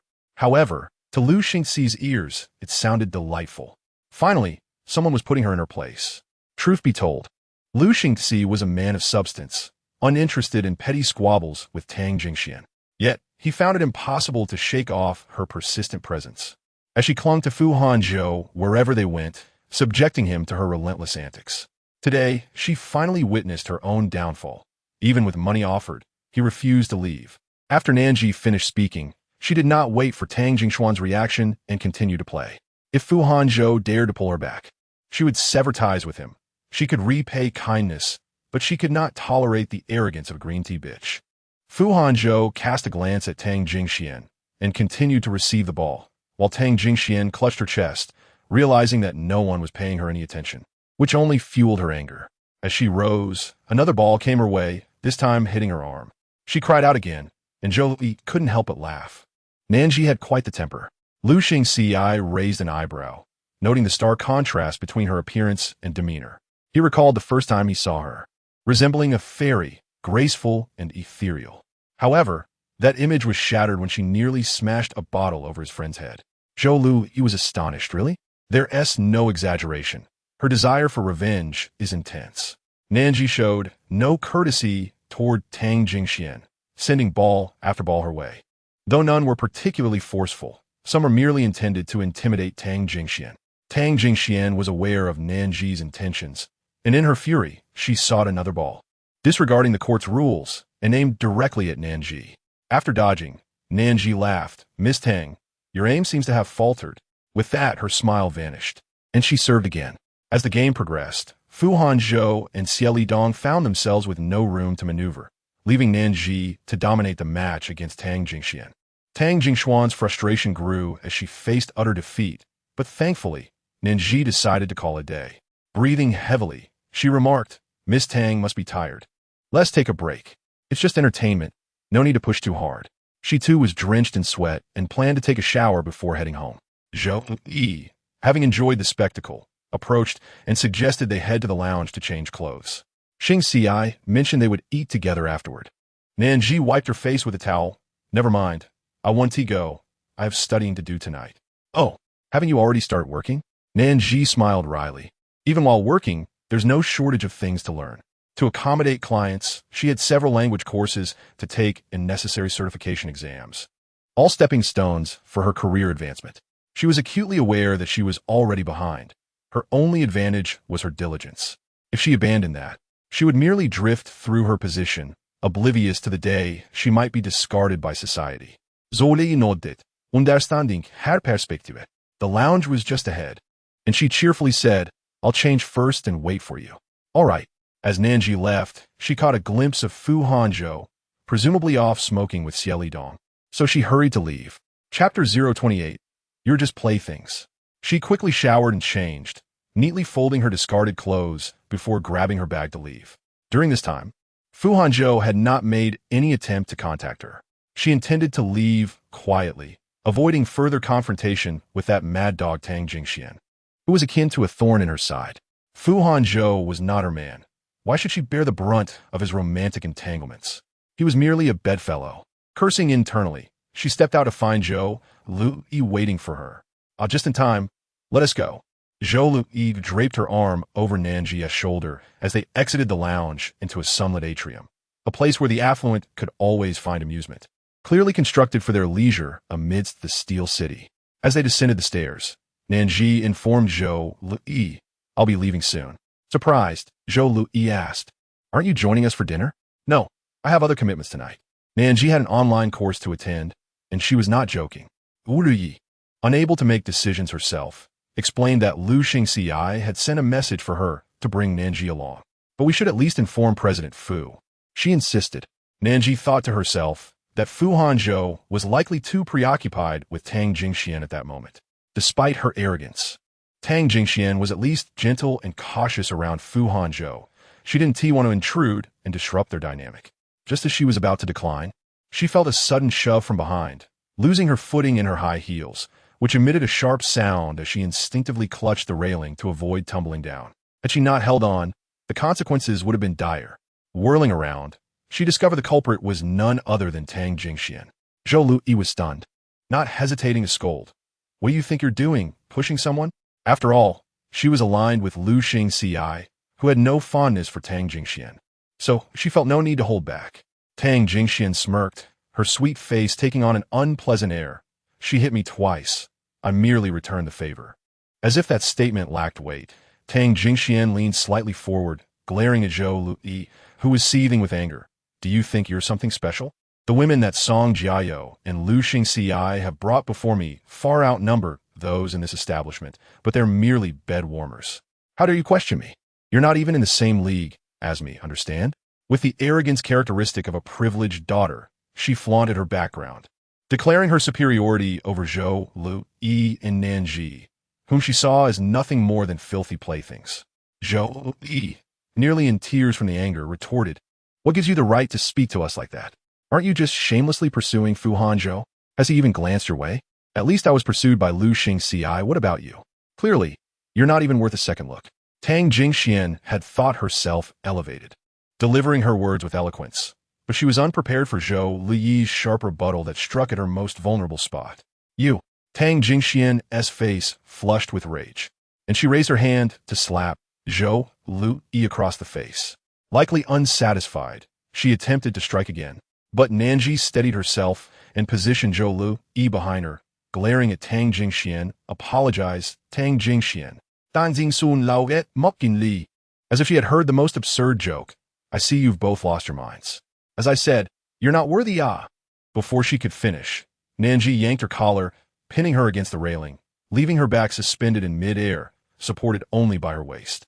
"What do you think you're doing? Are you insane?"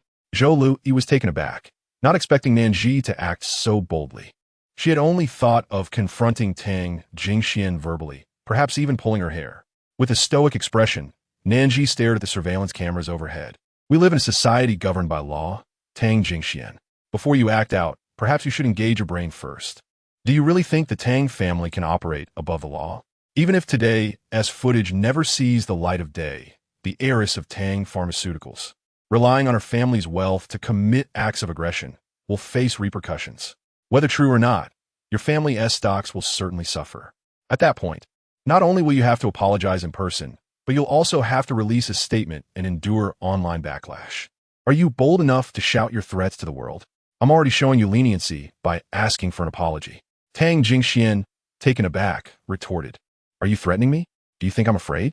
Of course you're not afraid. Otherwise, you wouldn't have dared to act as you did. I'll tell you this.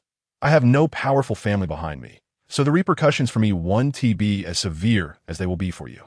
If you're going to act recklessly, you must be prepared to bear the consequences." Zhou Luyi nearly burst into tears upon seeing Lu Xingxi and Song Jiao approaching. Clearly, they had just changed into a new set of clothes.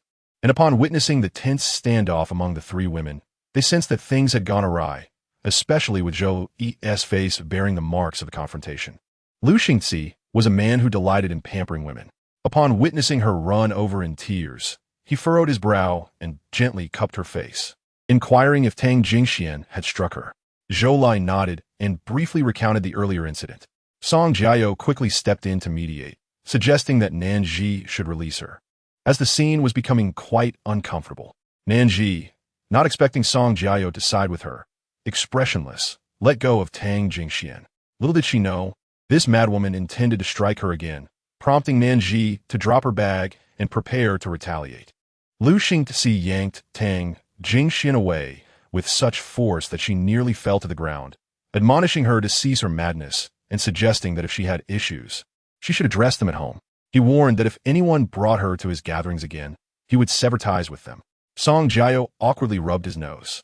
Nan Zhi, uninterested in dealing with this group, grabbed her bag and headed downstairs. Her ankle had twisted earlier, making it difficult to walk swiftly. Xia Lighting patted Lu Xingzi on the shoulder and departed, as he had other matters to attend to. As he passed by Nan Zhi, he inquired if she needed assistance. She assumed he was offering to help her, but he instead bent down and lifted her into his arms. Nan Zhi was taken aback and questioned his intentions. Xia Lighting remained silent, while Song Jiao raised an eyebrow. Observing the security guard at the entrance open the glass doors of the club and press the elevator button for them.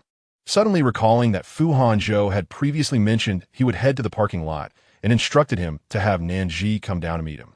If she were to descend now, they might indeed encounter a chaotic scene. In the outdoor parking lot, a tall and handsome man carrying a beautiful woman drew the attention of passers-by, who speculated about their relationship. Nan Zhi was utterly baffled by his actions. Xia, she began. Xia Lighting had set her down and opened the passenger door of his car, inviting her to enter. As she opened her mouth to speak, she noticed a look in his eyes. Following his gaze, she discovered that the side of her dress had torn, revealing an embarrassing color underneath. Was this the reason he had carried her down? Xia Lighting calmly said, "Get in. It's on my way," covering the damaged area with her bag. Nan Zhi pondered when it had ripped, likely when she had suddenly grasped the railing. She settled into the passenger seat, and Xia Lighting circled to the front of the car, asking for her address. Balufu, she replied without hesitation, as there was no point in hiding it now that her dress was torn. She couldn't possibly return to the office for her suitcase. Xia Lighting glanced at her before starting the engine. "Are you renting or have you purchased it?" "I bought it. I sold my family home to cover the down payment. And I have many years of loans ahead." Nan Zhi answered truthfully. "You're quite candid," he remarked. "Are you not afraid I might take advantage of you?" Given his stature, he would hardly be interested in a property like Balufu. Xia Lighting did not respond to her statement. Nan Zhi's willingness to ride with him stemmed from her lack of awareness regarding his motives. She sensed no underlying intentions from him as a man towards her. Sometimes, one's intuition can be remarkably accurate, especially for someone like Nan Zhi, who had always been surrounded by admirers. As Xia Lighting's car approached the exit, another vehicle suddenly sped toward them. Xia Lighting slammed the brakes, causing Nan Zhi's heart to momentarily halt, but thankfully, both cars were moving slowly. A notification from her phone vibrated in her bag, the quiet interior of the car echoing the jarring sound of tires grinding against the pavement. "Aren't you going to answer?" Xia Lighting asked, observing her. Nan Zhi, preoccupied, pulled out her phone to find it was Fu Hanzhou calling. "Hello," she answered. The man's voice was icy. "Get out of the car." Nan Zhi abruptly looked up at the approaching vehicle, the tinted windows obscuring the occupant's identity. But the arrogant license plate confirmed it was indeed him. A flame of anger ignited within her. Was he truly causing trouble for her because of Tang Jingxian? "No," she retorted, hanging up the phone and turning her head away. Xia Lighting raised an eyebrow as the car opposite them roared to life, the engine revving ominously as it seemed poised to crash into them. Nan Zhi's eyes widened in disbelief. Had he lost his mind? The car door clicked open, and Xia Lighting urged her, "You saw what's happening. If you don't get out, my new car will be totaled." Realizing that Xia Lighting's behavior had been strange from the onset, Nan Zhi deduced one thing. His invitation for her to get into the car was far from a chivalrous act. It was deliberate. "Was getting me into the car part of your scheme? Are you trying to provoke Fu Hanzhou?" She confronted him directly. Xia Lighting tapped the steering wheel, merely conducting a small test, and now he had his answer. Just as Lu Xingzi had said, the situation was indeed different. Nan Zhi rolled her eyes in exasperation. Both men seemed unhinged. She unbuckled her seatbelt, flung open the door, and walked away without boarding Fu Hanzhou's vehicle. The security guard at the entrance rushed over to close the door, initially thinking there was going to be a confrontation between the two luxury cars. Yet unbeknownst to him, the vehicle that had seemed ready to collide was now reversing. Xia Lighting rolled down the window, offering Fu Hanzhou a smile before exiting the car. Nan Zhi crossed her arms, using her bag to shield the torn area of her dress, limping forward at a sluggish pace. To be honest, this was not her first experience of such humiliation. However, the presence of a luxury vehicle trailing her drew the gaze of every passerby. Fu Hanzhou followed her leisurely, occasionally honking the horn. Nan Zhi, feeling obstinate, refused to look at him, instead opting to find a nearby bench to sit and watch the traffic flow. Fu Hanzhou parked his car with the hazard lights flashing. Nan Zhi took out her phone to play a game while waiting for the bus. Resolved to distance herself from such a difficult bedfellow, she wanted to avoid being engulfed by the inexplicable romantic entanglements that surrounded him. The car door opened, and the tall, imposing figure of a man approached her with a leisurely stride, blocking out the sunlight. Nearby students, just released from school, couldn't help but glance excitedly in Fu Hanzhou's direction. Nan Zhi lowered her gaze, feigning ignorance. The man crouched down to grasp her ankle, prompting her to recoil instinctively. Just as she was about to rise, Fu Hanzhou wrapped his arm around her waist from behind and hoisted her up, carrying her towards the car. The position was undeniably uncomfortable and threatened to further tear her dress. As she attempted to shield herself, she shouted, "Fu Hanzhou, put me down. Are you even listening?" Fu Hanzhou tossed her into the back seat and took a seat himself, directing the driver to start the car. Understood. Nan Zhi was disoriented from the sudden motion, and as she prepared to scold him, Fu Hanzhou had already placed her feet onto his lap and began removing her high heels. Her face flushed, realizing that Zhao Yu and the driver were also present in the vehicle. It was decidedly inappropriate for Fu Hanzhou to be taking off her shoes in such company.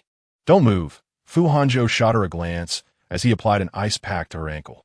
Nan Zhi winced as the cold made contact, but Fu Hanzhou continued, indifferent to the water from the ice pack soaking into his expensive suit pants. "So, you get bullied and come to me to vent your frustrations? Do you plan to limp back home? Are you willing to sacrifice your foot?" Fu Hanzhou began to chastise her. Nan Zhi retorted, "Yes, it's all your fault. You're not entirely innocent. Your connection with me is undeniable," Fu Hanzhou replied, turning to look at her. "Don't try to shift the blame onto me. You know full well that Tang Jingxian is causing trouble for me because she suspects I'm after you." Fu Hanzhou suddenly grasped her knee with one hand, lightly stroking it, his tone casual. "In this matter, she isn't wronged you entirely." Nan Zhi widened her eyes, wanting to assert that she had no intention of seducing him at present. If she had initially approached him with a vengeful mindset, then perhaps that was true. "You were the one who beckoned me," Fu Hanzhou declared with unyielding confidence. At this moment, Zhao Yu had already raised the partition, rendering these words beyond his comprehension. Nan Zhi's chest heaved with anger, and it was clear this was the end. "What? Our previous relationship ends here." Chapter 030. You came for that purpose after uttering this statement. A profound silence enveloped the carriage. Yet, now that the words had been spoken, Nan Zhi felt an undeniable sense of relief. This was indeed the proper course. She and Fu Hanzhou belonged to disparate worlds. Just look at the tumult that arose from being by his side. She ought to simply focus on her job, strive for promotions, clear her mortgage, embrace love if it came her way, and remain single if it did not, all while maintaining her healthy routine and occasionally traveling to unwind. The more she pondered, the more she felt she should not have made such a suggestion in the first place. In stark contrast to Nan Zhi's visibly relaxed demeanor, Fu Hanzhou's expression was far less pleasant, a fact she would have noticed had she been inclined to observe. Regrettably, her only desire at that moment was to return home swiftly. The driver did his best to drive slowly, and soon they arrived at Balufu. As the vehicle came to a stop at the entrance, Nan Zhi rose directly, not sparing Fu Hanzhou a glance, merely expressing her gratitude to Zhao Yu and the driver before shutting the car door behind her and limping toward her home.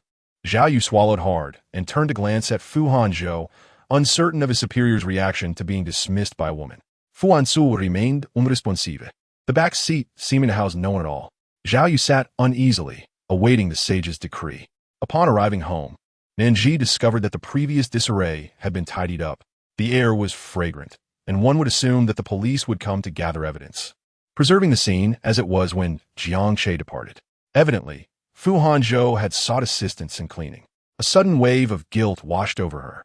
As the door closed, she scratched her head, deciding to let it go. The words had been spoken. It was time to conclude matters.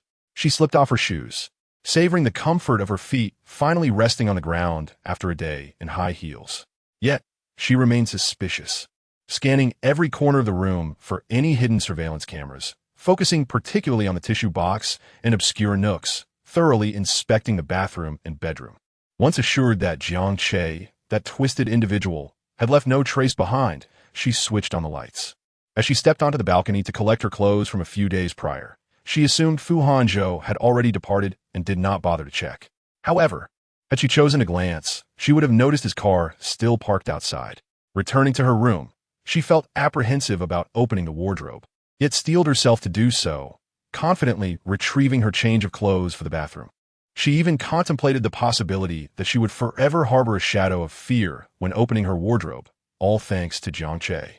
Gently, she removed her makeup and filled the bathtub with essential oils, turning on her tablet to resume a variety show she had not finished watching. Pouring herself a glass of red wine, lighting the aroma lamp, and preparing a fruit salad to indulge in relaxation. Unbeknownst to her, the front door had been opened, and a man in polished shoes with long legs stepped inside. Fu Hanzhou stood at the entrance the third time he had visited, finally taking the opportunity to scrutinize the modest room. It was evident that Nan Zhi had put considerable thought into its decor. A uniquely shaped jewelry box adorned the entryway. Everything was orderly, and the overall palette was creamy, with a white sofa area draped with a slightly askew blanket. One could easily envision her curled up on the sofa, illuminated by a floor lamp, clutching a cushion while watching television.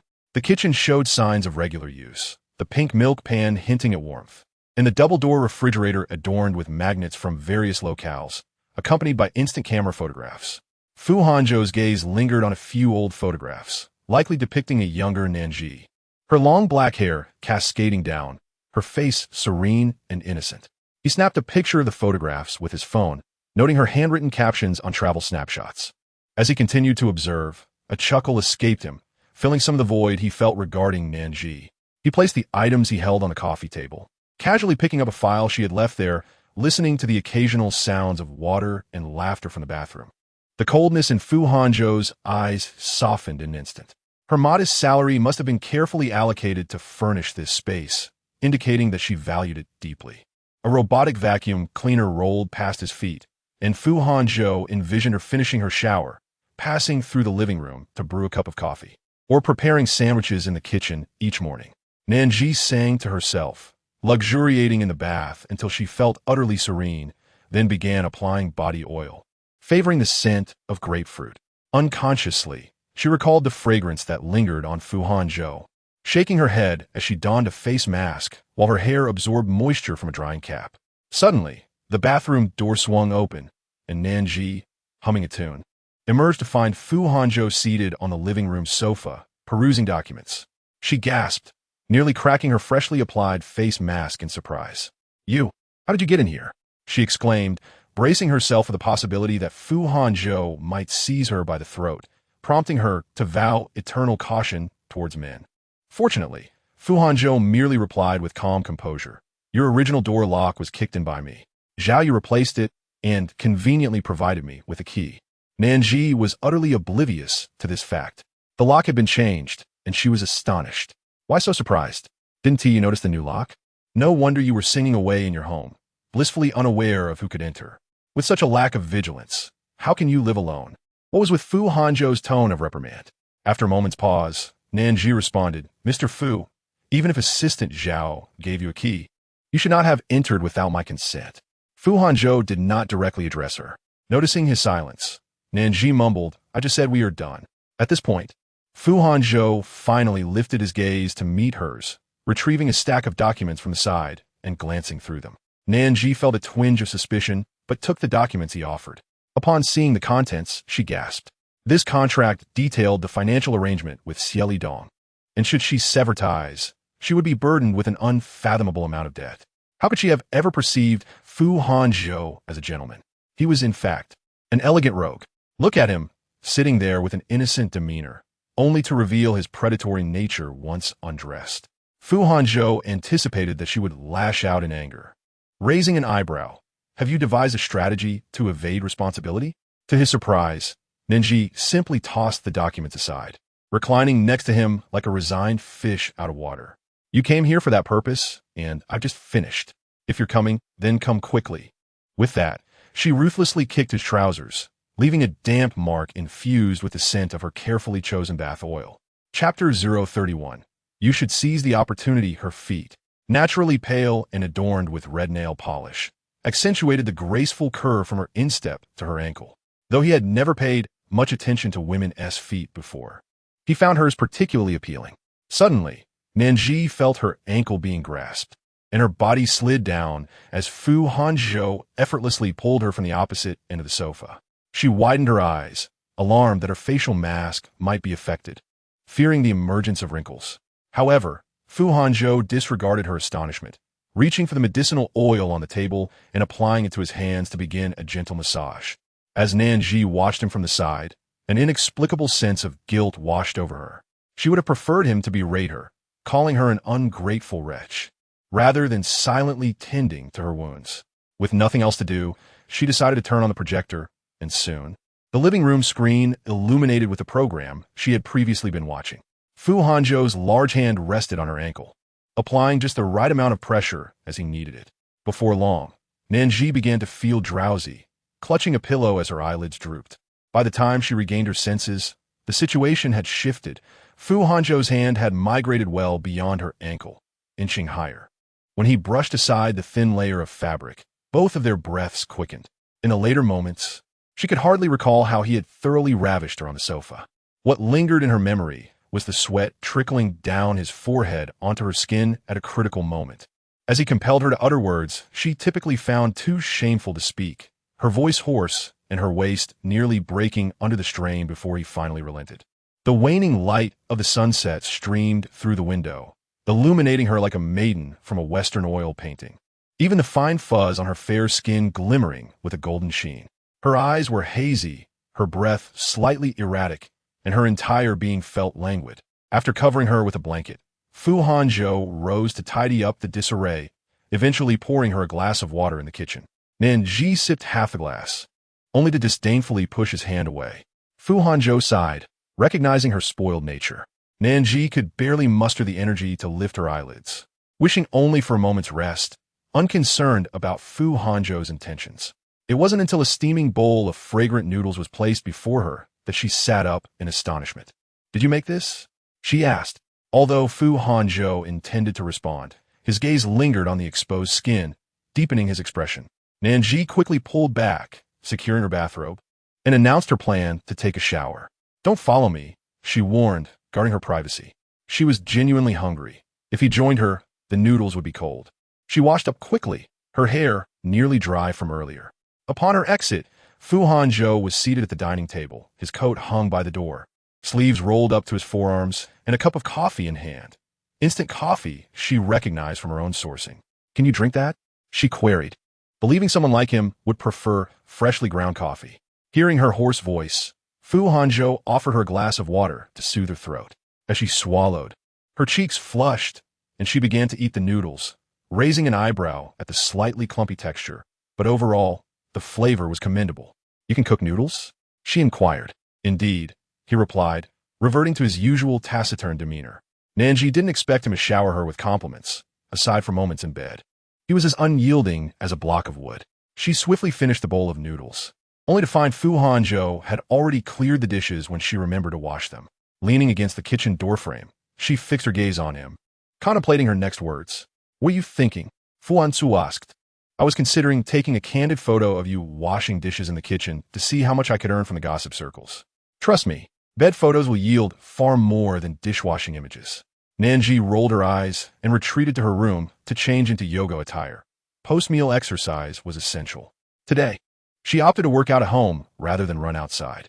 Fu Hanzhou remained, engrossed in documents on the sofa, likely related to the Fu Corporation. His phone rang incessantly, and Nan Zhi refrained from interrupting. When the time came, she retrieved her notebook and began her online class, sitting cross-legged beside the coffee table, taking notes on her tablet. Her long hair was pinned up, and her supple body, honed from regular exercise, performed a stretching motion while her focus remained fixed on the instructor's words. "Are you learning French?" Fu Hanzhou inquired, having overheard her. "Yes," she replied. Nan Zhi had anticipated a sarcastic remark about the practicality of her studies, but he seemed genuinely interested as he took her notebook and addressed a few questions she had left unanswered. She wasn't surprised that Fu Hanzhou spoke French. She assumed he was proficient, given that the heir to the Fu Corporation would naturally command several languages but might not possess fluency in all. However, she was taken aback by his written proficiency. Apart from this, I see you study other subjects? He pointed to the extensive bookshelf behind her sofa. Nan Zhi, who spent most of her time learning, nodded, her attention glued to the screen. Adjusting her glasses, she noted, I must continually improve myself. In a corporate environment like this, there are many who are far more capable than I am. Her own qualifications were not the highest. They were merely adequate. Among the fresh graduates interning at their firm, many hailed from privileged backgrounds or possessed formidable qualifications. If she settled for a mediocre position, she would never attain the life she desired. Studying this won't lead you anywhere. Fu Hanzhou remarked, I'll have Zhao Yu bring you some materials tomorrow and arrange for you to meet someone. Nan Zhi looked at him, biting her lip. Materials were fine, but before she could finish, her intent was unmistakably clear. Fu Hanzhou regarded her thoughtfully. You are intelligent enough to recognize that opportunities must be seized when they arise. Everything you desire can be obtained through me, allowing you to forego a lifetime of struggle. Not just a lifetime, perhaps 10 lifetimes would suffice. If she were astute enough to bear him a child, regardless of gender, her latter years would be filled with comfort, free from financial worries. She understood that such an opportunity would never present itself again. No one could offer her better terms than Fu Hanzhou. From the moment she impulsively sent that message, she realized she had chosen someone who was beyond her reach, a fact that could deeply wound any man's pride. Yet, she never anticipated that her relationship with Fu Hanzhou would evolve to this point. Chapter 032. What is it that you cannot attain? She took a deep breath, facing Fu Hanzhou's composed gaze, and for the first time, she reached for his hand, devoid of seduction, simply speaking candidly. I understand that you find this quite novel. We are compatible, and thus you are willing to assist me. However, it makes me feel as though I'm merely a recipient of your kindness. You don't realize that what I heard today. She paused. I heard that to repay a favor, you made such significant concessions for Xieli Dong. Those astronomical figures are beyond my reach, even in gaming currency. Perhaps you think little of it, but it makes me feel inferior, as though I must endear myself to you, to please you, while I risk losing myself in the process. That terrifies me and prevents me from treating you with the composure I wish to maintain. Do you understand what I mean? I know the temptation is great, but if I truly wanted to choose this path, Fu Hanzhou, I would have done so long ago. Her meaning was clear. Had she wished to rely on her looks and body to live off a man, she could have done so much earlier. Even when she was younger, when she first entered society, or during her teenage years. Men like him were not in short supply. This time, Fu Hanzhou did not react with anger. After all, he had never intended for Nan Zhi to be his girlfriend. He had never considered a romantic relationship or marriage with her. Their current arrangement suited him just fine, although it would be preferable if she accepted his gifts. I understand, he replied. Should you need anything, feel free to reach out. Although I know you are strong-willed, there will always come a time when you require my assistance. And to me, those troubles hardly qualify as burdens. It was precisely this disparity that left her feeling uneasy. She had never contemplated the future. So why would she feel sorrow at the prospect of parting now? Yet, many years later, Fu Hanzhou would reflect on those words, filled with regret. Had he proposed a relationship with marriage as a prerequisite from the start, would they have avoided wasting those years? For by the time he realized he was hopelessly in love with her, she would no longer grant him even a glance. However, for Nan Zhi, having so effortlessly persuaded Fu Hanzhou without inciting his anger was already a significant achievement. Moreover, their current dynamic, each absorbed in their own tasks, occasionally exchanging words or filling a glass of water while listening to the sound from a video, felt comfortable, and she found solace in it. As the clock struck 10, having just completed her class, she wondered if Fu Hanzhou was heading home when her phone rang. Fu Hanzhou gaze shifted, intrigued to see who was contacting her at such a late hour. Upon glancing at the screen, Nan Zhi promptly answered, Sister Monroe. Nan Zhi, the head office urgently requires a document that I left in my office drawer. Could you please bring it to me? Certainly, please send me the address, and I will head over right away. Without a moment's hesitation, Nan Zhi agreed. After ending the call, she hurried to change her clothes. Just as she slipped off her nightgown, she noticed Fu Hanzhou standing at the door, his brow furrowed as he observed her. Having seen each other in various states before, She felt no embarrassment now. The urgency of the situation overshadowed any shyness. You should come with me. I'll take a taxi home. Fu Hanzhou rubbed his temples. Do you know what time it is? I have no intention of leaving. Nan Zhi was unaware of anyone maintaining such a habit of residing at a friend's place, and the frequency of their interactions seemed rather excessive. Then you can wait for me at home. She was not concerned about Fu Hanzhou being interested in her belongings. Does your boss frequently contact you this late? Yes. She pondered aloud. Don't you often reach out to Xiaoyu? In novels and dramas, characters are depicted as being perpetually on call, far more exhausting than any workhorse. Fu Hanzhou replied coldly. Unless under special circumstances, I would never act so inhumanely. Plus, my assistant is not female. As Nan Zhi zipped up her jacket, her brows furrowed. Do you harbor a bias against women? Leaning against the door, Fu Hanzhou calmly explained. Summoning female employees in the dead of night for documents. Who is responsible if something goes awry? That was a valid point. Fu Hanzhou noted her expression and said softly, Let us go. Grabbing her bag, Nan Zhi followed him out. When she prepared to wear high heels, Fu Hanzhou selected a pair of flats from the shoe rack, insisting, Wear these. Your ankles are already bruised. Why would you wear high heels? Sometimes, he genuinely failed to understand women. Nan Zhi considered that she wasn't headed to a meeting, so she acquiesced, not wanting to wear heels tonight. Once in the car, Nan Zhi realized that Fu Hanzhou was taking on the role of chauffeur this evening. Thank you for tonight. Is that all? For an inexplicable reason. Nan Zhi understood the insinuation behind his words. Without hesitation, she leaned in, preparing to kiss him. However, Fu Hanzhou grasped her waist, almost possessively claiming her. When the kiss concluded, Nan Zhi found herself slightly breathless. With a smile, Fu Hanzhou remarked, That was quite the perk. He then reached over to fasten her seatbelt before starting the car and merging into the flowing traffic. The streets remained bustling, as if the city only found tranquility in the midnight hour. Blushing, Nan Zhi gazed out the window, then turned to steal a glance at Fu Hanzhou, realizing he perfectly matched her aesthetic. Music filled the car, and as she watched the lyrics flash across the screen, she found herself momentarily lost, feeling as if she were in a dream. What are you thinking about? Snapping back to reality, she replied, I was wondering if you ever face setbacks. At that moment, the song reached a crescendo, the duet resonating with poignant emotion. Unforgettable, as you linger in my thoughts. To embrace someone for a decade is easy, but letting go is the most challenging.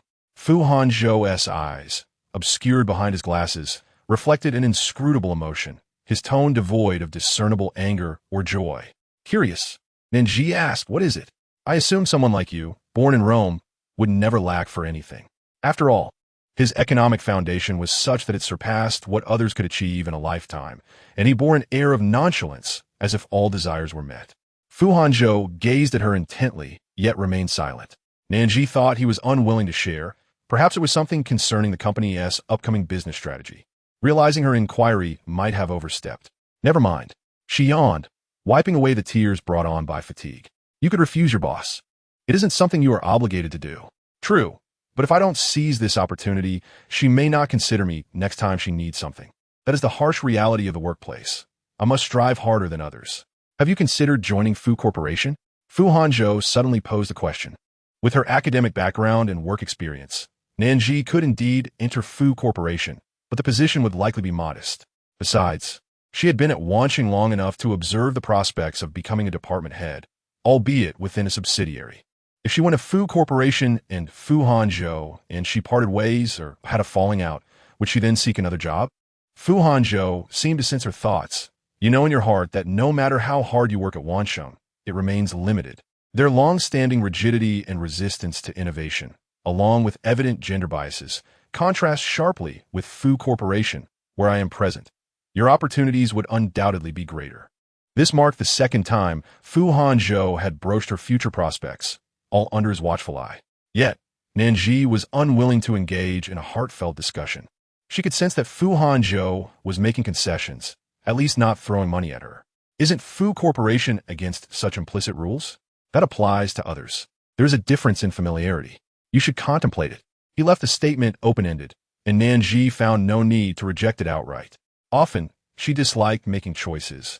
But if she truly found herself at an impasse, Fu Hanzhou's willingness to provide her with a path was not something she needed to dismiss.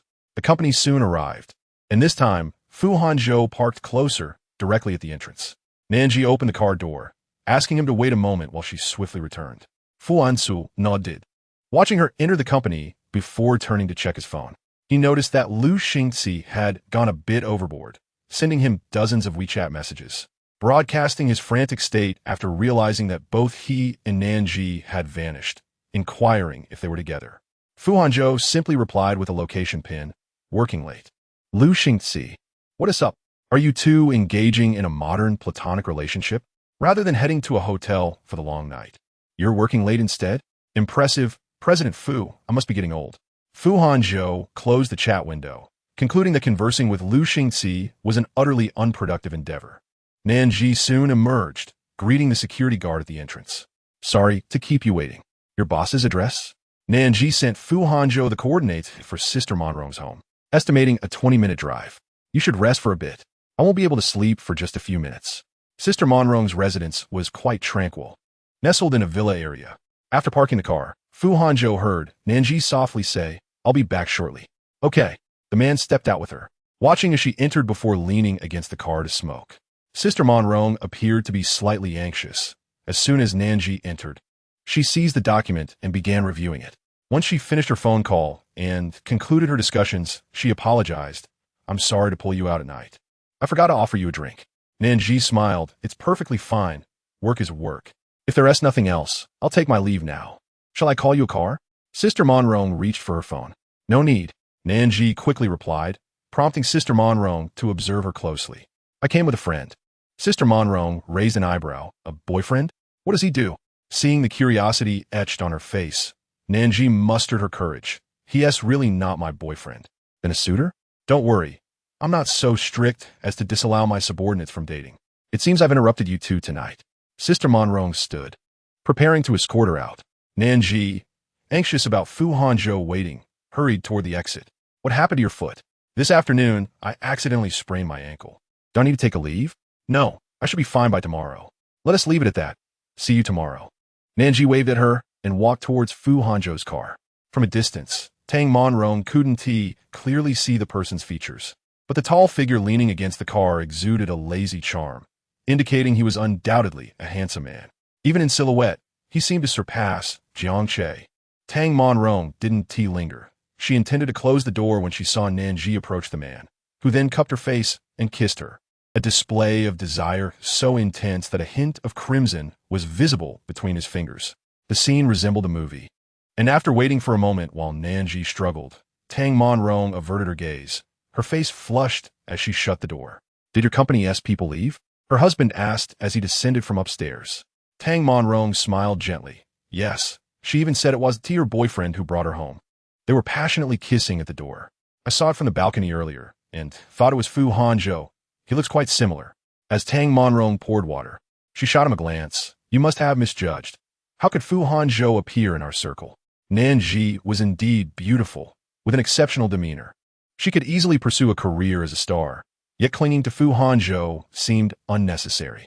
No one understood better than Tang Monrong how hard Nan Zhi worked when she first joined, always the first to arrive and the last to leave, studying even during lunch. She approached every task earnestly, unlike those who had connections and could push their work around effortlessly. Therefore, Tang Monrong was willing to give her opportunities. If it weren't for her sudden relationship with Jiang Che, the position of manager Kai would surely have been hers. Her husband peered out, noticing the car had already driven away. His expression was peculiar. While he found Fu Hanzhou's appearance strange, he couldn't deny the resemblance. Nan Zhi's heart raced as she recalled the moment she left Tang Monrong's home. Seeing Fu Hanzhou leaning against the front of the car, his long legs casually supported, a cigarette held between his elegantly adorned fingers, exhaling smoke while gazing at her with eyes that seemed to await a masteress claim. In that instant, her heart softened. Possessing such a handsome exterior was undeniably significant. As Nan Zhi approached, Fu Hanzhou wrapped his arms around her waist, lifting her face to kiss her. Initially a gentle peck, his kisses deepened, his thumb tracing her lip's curve as his piercing gaze held hers. For a fleeting moment, Nan Zhi felt he might genuinely cherish her. The night breeze whispered through the treetops, mingling with the scent of flowers in the air and the distant murmur of children complaining about homework from above. They appeared as lovers outside the mundane world, embracing each other tightly.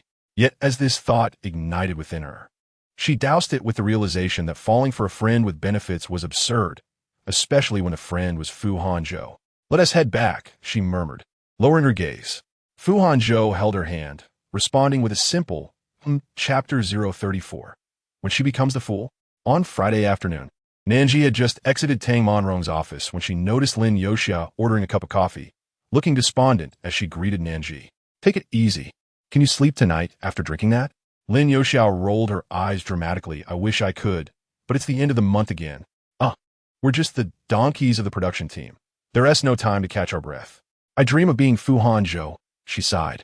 Speaking of which, the Fu Group was back in the financial news, announcing an expansion of their business portfolio, having secured a new development project. "Is in the medical field?" "Yes." Nan Zhi lowered her gaze, discreetly picking up her phone. As she entered the webpage, she immediately encountered Fu Hanzhou's face. The financial reporters were typically lacking in photographic skills, yet Fu Hanzhou's candid shot bore no flaws, standing amidst a group of suited middle-aged men, graced with a noble smile. Since that night, it had been nearly half a month without seeing him. Their last conversation lingered at the room number.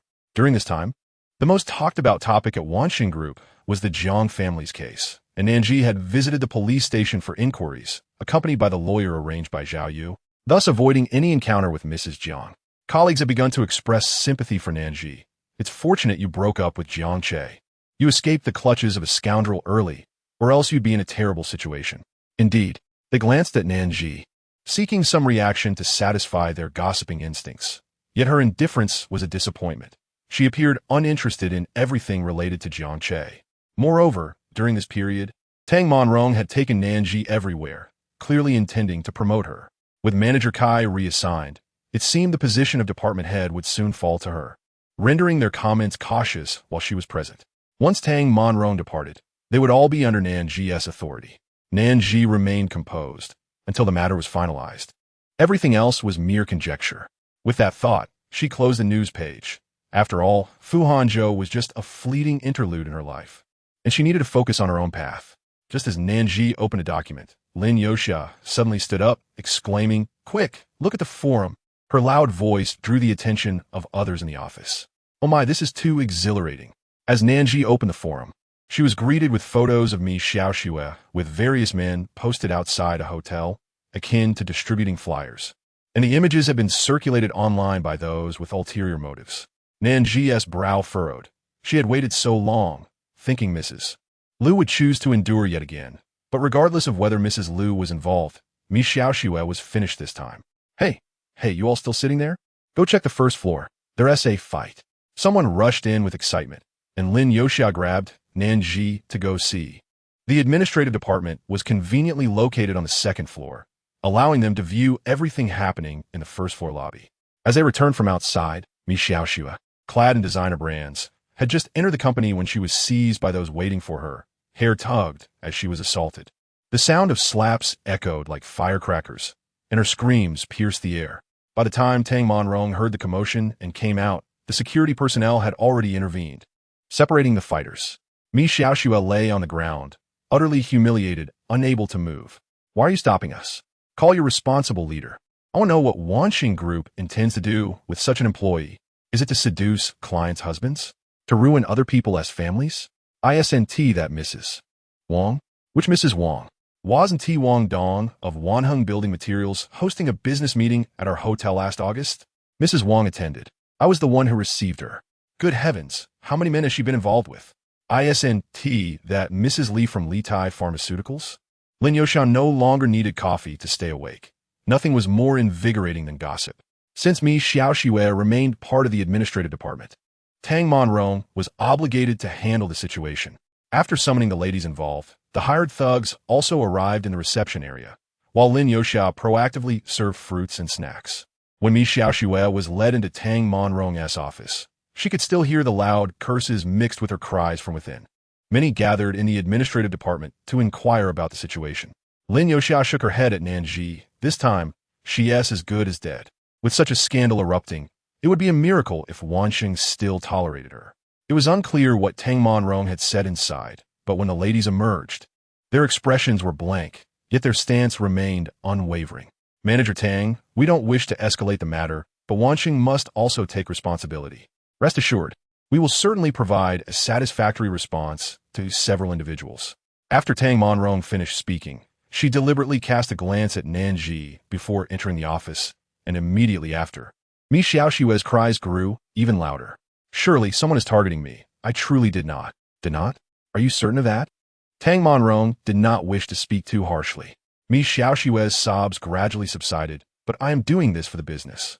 Tang Monrong took a deep breath. Even if it were not for this matter, I have already had my resignation letter processed by the HR department. Calling you back today was precisely for this issue.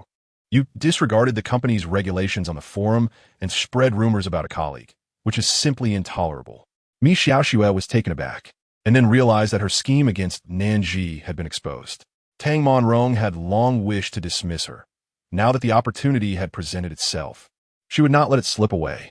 When Mi Xiaoxue emerged from the office in a state of disarray, her colleagues hurried to resume their work. Without glancing at anyone else, Mi Xiaoxue marched towards Nan Zhi and declared, I know it was you. It's useless for you to deny it. Nan Zhi looked at her swollen eyes and smiled, saying, I do not know what you are talking about.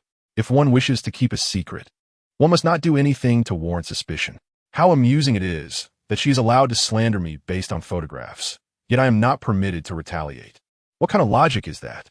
Moreover, had it not been for my reporting that day, it would have been her, the one being spoken ill of behind her back. Why should I let her off the hook? Until the next time I strike back? She only has herself to blame for her underhanded actions. Her forehead bears no inscription of being a fool. Does she truly think of me as a clay statue, believing she can bully me once and then again? That would be a gross underestimation of me, and a gross overestimation of herself.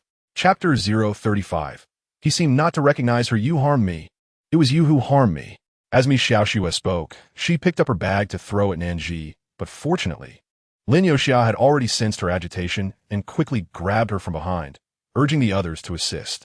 Several male colleagues rushed to pull Mi Xiaoxue away as she attempted to lunge at Nan Zhi again. It was you who harmed me. I will not let you off. Nan Zhi, you wait for me. Nan Zhi glanced at her colleagues' puzzled expressions and replied, the wise put an end to rumors. Do not wrongfully accuse me for your own misconduct. If you believe it was me, feel free to report it to the police and have them trace the IP. At this, Nan Zhi smirked, forgetting to mention that the company had already discovered that the person who slandered me on the forum that day was you. Rest assured, should you choose not to let me go, I welcome you to report me. But regarding my defamation case, I will have my lawyer formally sue you. Her colleagues were taken aback. While they often found Mi Xiaoxue to be a gossip, they never expected her to behave so outrageously. Of course, Nan Zhi's usual assertiveness had finally surfaced.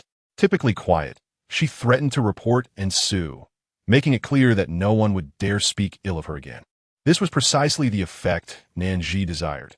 If one does not demonstrate consequences, everyone would think they could label others with just a few keystrokes. Mi Xiaoxue was left dumbfounded, having never encountered someone so unrepentantly bold. Did she not fear being called cruel? Tang Monrong emerged from the office, witnessing the commotion Mi Xiaoxue was causing, and promptly called for security, instructing them to ensure that Mi Xiaoxue collected all her belongings from the office. Typically, when dismissing an employee, the HR department would handle it to preserve dignity, but now that it had escalated to this point, Mi Xiaoxue's prospects in H City were bleak. No company would want someone with her tarnished reputation. Before leaving, Mi Xiaoxue glared at Nan Zhi, and as she passed her workstation, she whispered, don't think that just because you've attached yourself to Fu Hanzhou, you can act with impunity. You are merely someone he sleeps with. I will watch for the day you fall. Then, you will be worse off than me. Nan Zhi had no intention of climbing the social ladder through Fu Hanzhou. Even if she were to fall, it would have nothing to do with him. She had seen enough of Mi Xiaoxue's impotent rage. Let us go. We have a meeting to attend. Nan Zhi picked up her documents, leaving Mi Xiaoxue with her departing figure. Lin Youxia followed suit, giving her a thumbs up. You were so fierce just now. I'm falling for you. Su is arriving tonight. After the meeting, we'll go pick her up. Lin Youxia's eyes lit up. The god of food is back. I must treat her to a feast. I've been eating salad for half a month and am nearly withered away. After the meeting, Nan Zhi and Lin Youxia arrived at the company parking lot. Before getting in the car, they checked thoroughly, with Lin Youxia assisting her. I found no issues here. Your luck is quite unfortunate, with a deceitful ex-boyfriend and a treacherous colleague. I fear they might tamper with things before you get in the car. The car was returned to her by Zhao Yu. Nan Zhi opened the door, muttering about this year being a year of bad luck. What could be done? Lin Yoxia fastened her seatbelt. By the way, the verdict on Jiang Che's case has yet to be reached. Have you gone to the police station to see him? I heard that Mrs. Jiang has been running around, trying to leverage connections to bail them out. Nan Zhi was quite concerned about the Jiang family affair. As if they truly managed to evade justice, Jiang Che would definitely not spare her. Who did you hear that from? It's probably leaked from the higher-ups in the company. I overheard it in the break room. You know how it is. The secretaries are the most informed about the winds of change. Nan Zhi breathed a sigh of relief. This meant they had no intention of aiding the main players, otherwise. Such matters would not be circulating. As they encountered traffic, they arrived at the airport and went to the arrival area. Just as they arrived, a throng of reporters swarmed towards them from the VIP exit, and at the forefront was none other than Fu Hanzhou. Lin Yoxia exclaimed, "What window did God close on Fu Hanzhou? I'll look left and right, and he seems to be the ultimate winner in life. Fu's business empire has him as its only heir, with no siblings to share the pressure. He effortlessly became the president, with his parents being a powerhouse couple. All resources falling on him alone. No wonder every move he makes attracts reporters." Nan Zhi watched as Fu Hanzhou was enveloped by the crowd. His gaze swept past her indifferently, as if all those nights of insistence were but a fleeting dream. Suddenly, someone patted her shoulder. Song Xiu, wearing an incongruous crop top for H-City's weather, removed her sunglasses and planted a passionate kiss on her cheek. From a distance, I spotted two beauties and thought to myself, when did H-City have such celestial beings? Upon closer inspection, wow, they're all my sisters. Lin Yoxia began chattering with Song Xiu, and the three of them walked out arm in arm. Suddenly, Song Xiu said, "Fu Hanzhou returned to the country today. He was sitting right next to me, and he even glanced over just now." Lin Yoxia was astonished. "What? You know Fu Hanzhou? I had no idea." Song Xiu raised an eyebrow. "I know him, but he may not remember me. He was 2 years ahead of me in school, and later, when I sought him out at an event in our country, he was as cold as ice, telling me to contact his assistant if I had any questions." Song Xiu rolled her eyes. With a person like him, finding a partner would be nearly impossible if not for his wealth. Lin Yoxia dismissed her concern with that face. Why worry about his romantic prospects? You should be more concerned about what we will eat tonight. That makes sense, haha. Song Xiu got into Nan Zhi's car, and as they exited the parking lot, they spotted a convoy of vehicles passing by. Lin Yoxia, while envious of Fu Hanzhou, began updating Song Xiu on her recent overseas experiences. "What? That scoundrel Jiang Che dare to block you? That dog of man." Song Xiu raised her voice. "Forget it. He has been arrested. Let us just enjoy our reunion and not mention him." Nan Zhi hurriedly quelled the flames, and Song Xiu nodded. "That's true. Coincidentally, a restaurant contacted me today, inviting me to check out their place." The greatest advantage of being with Song Xiu was that she could secure reservations at the most difficult-to-book restaurants and enjoy complimentary food and drinks. As they entered the city, Nan Zhi's phone vibrated, and Lin Yoxia casually picked it up. There was a message. Nan Zhi, anxious that Tang Monrong might be reaching out, asked, "Could you check who it is?" Lin Yoxia glanced at the screen. "Oh, it's that person who added you the other day, asking where you are." Nan Zhi hesitated. "No need to bother." Lin Yoxia's curiosity was piqued. "Wait a minute. Is there something going on?" Song Xiu put down her powder. "Isn't it rather normal to have something going on? Let me see what kind of person they are." Lin Yoxia quickly handed the phone to Song Xiu, and the two of them fell into contemplation over the social media post, which was merely a repost of news from the food group. "I believe such a man must be exceedingly dull. I've already lost my enthusiasm for chatting. How could a handsome man not have a single photo?" They exchanged remarks, leaving Nan Zhi at a loss for words, hoping Fu Hanzhou would refrain from sending more messages, as he was only contacting her regarding a specific matter. Upon reaching their destination, Nan Zhi reclaimed her phone, only to spot a familiar vehicle that had just departed from the airport. In H-City, luxury cars were ubiquitous, but few bore such ostentatious license plates. Nan Zhi felt a flutter of unease, pondering if it was mere coincidence that they were at the same establishment. Song Xiu's business engagements spanned the entire nation, yet her primary activities revolved around H-City, where she filmed vlogs of restaurants, openly showcasing her identity for complimentary tastings. As they entered, Lin Yoxia closed her eyes and remarked, I apologize, but I can smell the scent of money. Ah, how fragrant. Nan Zhi was taken aback. A meal costing 5,000 per person was bound to have a distinct aroma of currency. Song Xiu, well acquainted with the staff, announced her presence, and they promptly prepared a private room for her, where a chef was already waiting. The three of them removed their shoes and sat down. As Song Xiu began sharing tales from her travels, setting up her camera to capture material, Nan Zhi and Lin Yoxia had grown accustomed to this occupational habit of hers, as they were merely along for the free meals. Lin Yoxia even adjusted the lighting to ensure the best angles. Speaking of which, according to your understanding, Manager Kai has also been reassigned, so the department head position will fall to Nan Zhi, right? While this statement was not inaccurate, it was essential for Tang Monrong to gauge Nan Zhi's sincerity before making a decision. This was an intriguing development. Tang Monrong's subtle demotion had nevertheless elevated Nan Zhi, indicating that she intended to keep Nan Zhi informed of any internal news within the group. During this period, Nan Zhi needed to establish herself as someone Tang Monrong could trust to be rewarded with significant opportunities. Song Xiu was a person of conviction, and, as a freelancer, she detested the convoluted dynamics of the workplace. Just then, the head chef served the first dish, a stone clam, one enhanced with the sweetness of sea urchin, the other with the umami of caviar. Upon tasting it, Nan Zhi was utterly captivated, contemplating how someone like Song Xiu, who truly relished life, was living it to the fullest. Before she could express her thoughts, Lin Yoxia voiced her admiration.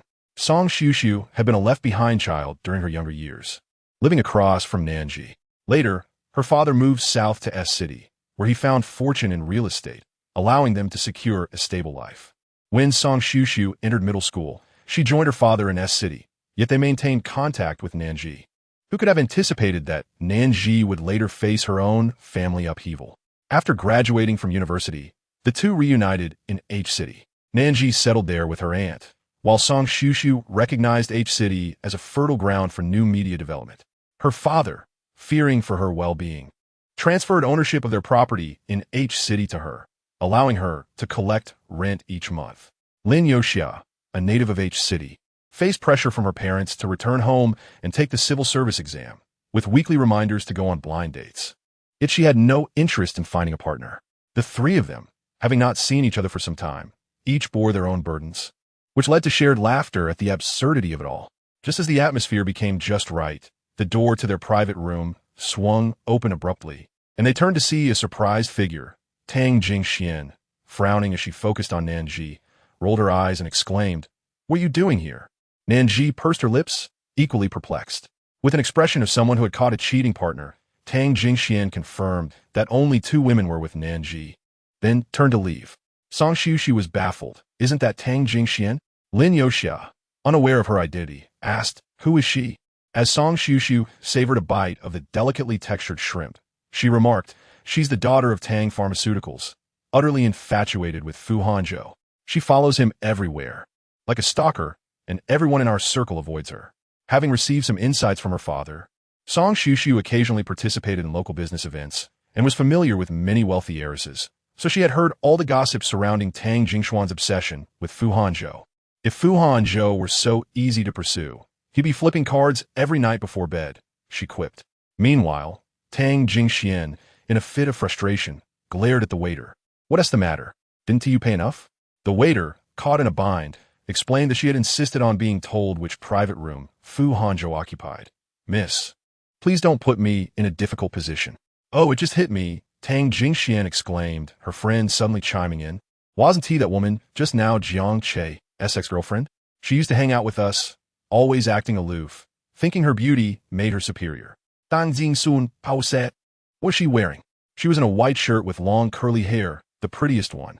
Jiang Che doted on her, not allowing us to say a word against her. "But later, we heard she cheated on him. What was her name again?" "Nan Zhi." Tang Jingxuan's face twisted in disdain. "She never seemed like a good person to me." At that moment, Song Xiu returned from the restroom and, upon hearing Nan Zhi's name and the mention of Jiang Che, quickly realized what they were discussing. She marched over to confront them. "And what are you?" Following Fu Hanzhou around like a lost puppy. "Has he even spared you a glance?" Tang Jingxian turned to glare at her. "I thought you were someone significant." It's astonishing that someone of your caliber can even step foot in this place. Are you here to catch a wealthy man?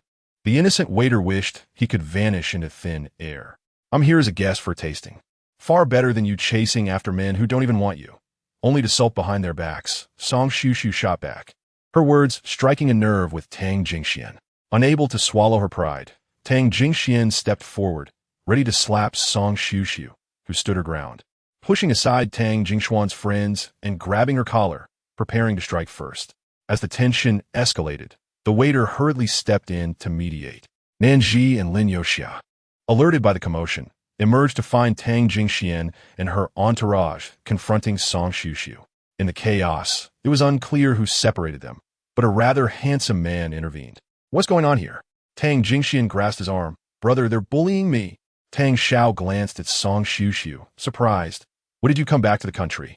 I saw your social media. Thought you were still abroad. Song Shushu, taken aback, replied, I just returned today. Tang Jingxian, dissatisfied, tugged at Tang Xiao's sleeve. Brother. Ignoring her, Tang Xiao invited Song Shushu and her friends to join their table. My cousin has a temper, so let me make amends on her behalf. With a snap of his fingers, he had them ushered into the inner private room. Lin Yoxia, bewildered, pulled at Song Shushu. Who is that guy? Song Shushu rubbed her forehead. He pursued me back in college, but nothing ever came of it.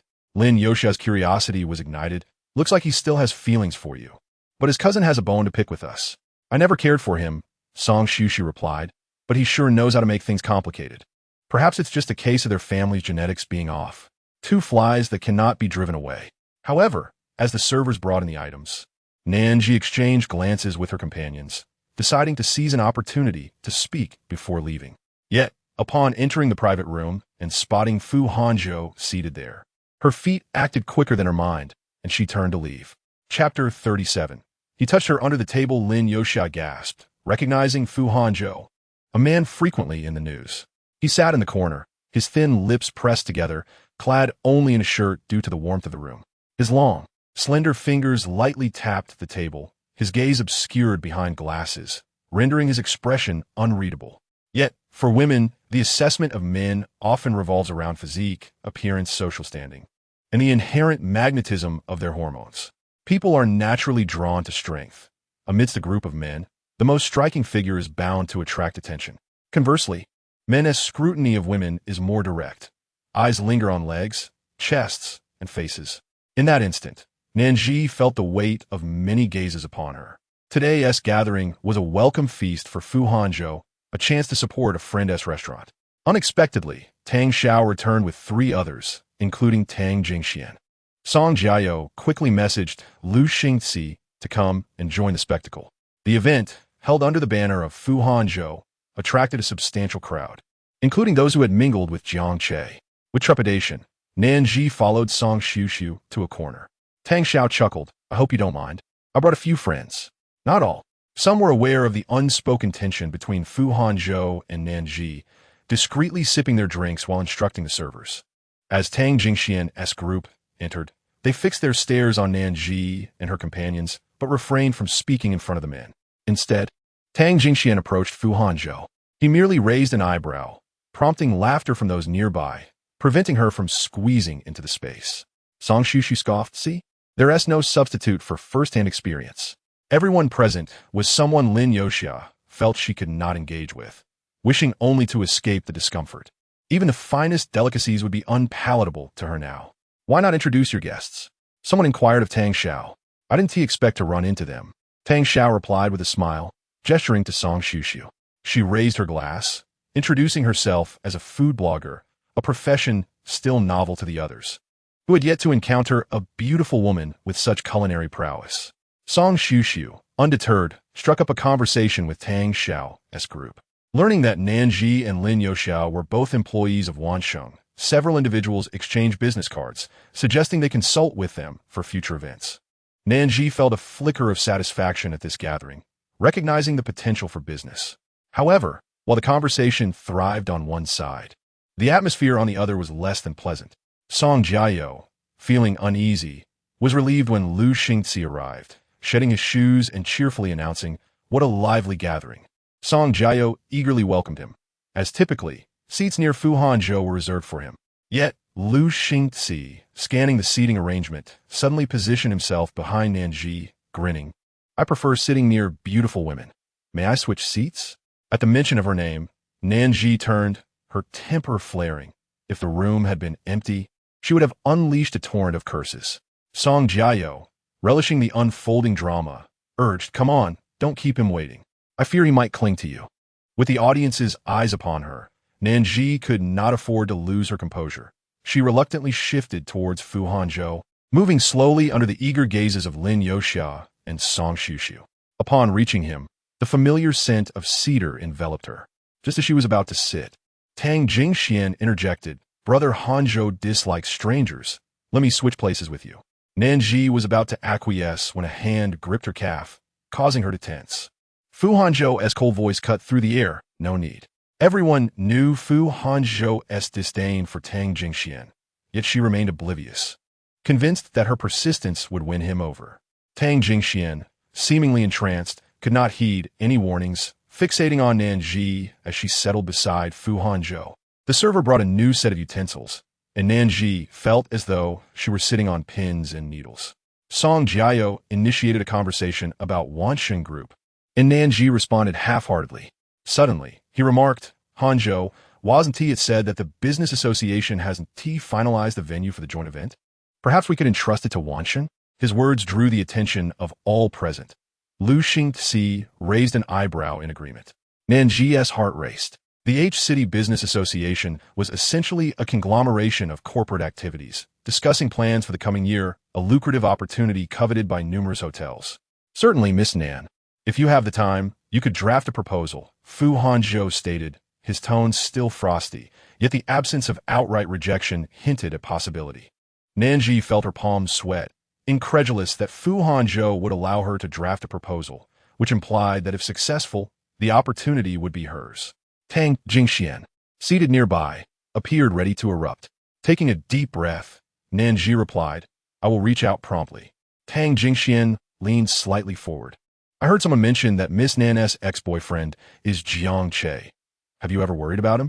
The previously harmonious atmosphere instantly stiffened. Lu Xingzi no titang Yingsun, silently questioning Song Jiao about her presence. Meanwhile, Song Xiuxiu fired back, "You refer to him as an ex. Isn't it enough that she doesn't have to mourn his loss? Why should she concern herself with him? Or does Miss Tang extend such care to all her exes?" Lu Xingzi chuckled, raising his glass to Song Xiuxiu. "Indeed, that is ancient history." As the spectacle unfolded, Lu Xingzi extended his hand towards Song Xiuxiu, introducing himself. "I'm Song Xiuxiu." Their eyes met, each recognizing mutual disdain for Tang Jingxian. "The enemy of my enemy is my friend."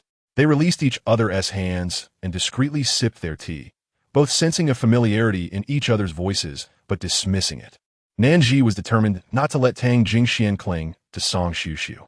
Before Tang Jingxian could escalate her outburst, Nan Zhi casually remarked, "If you care so much about Jiang Che, perhaps you should visit him yourself." By this time, a few individuals began to recall why Nan Zhi seemed familiar.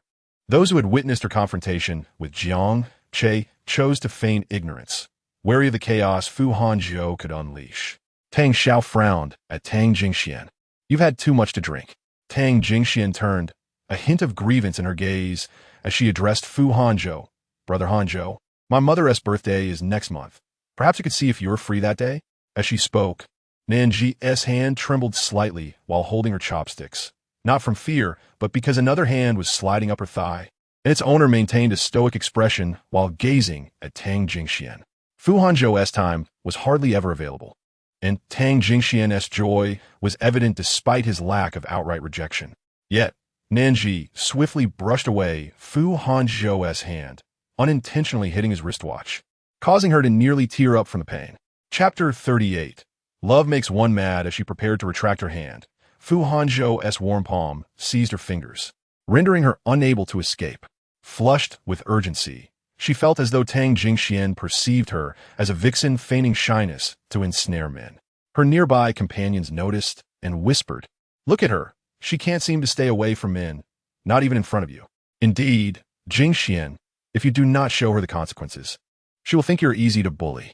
Tang Jingxian has long lost her remaining sanity due to Nan Zhi's behavior. forgetting how she had once confronted her at the stairwell.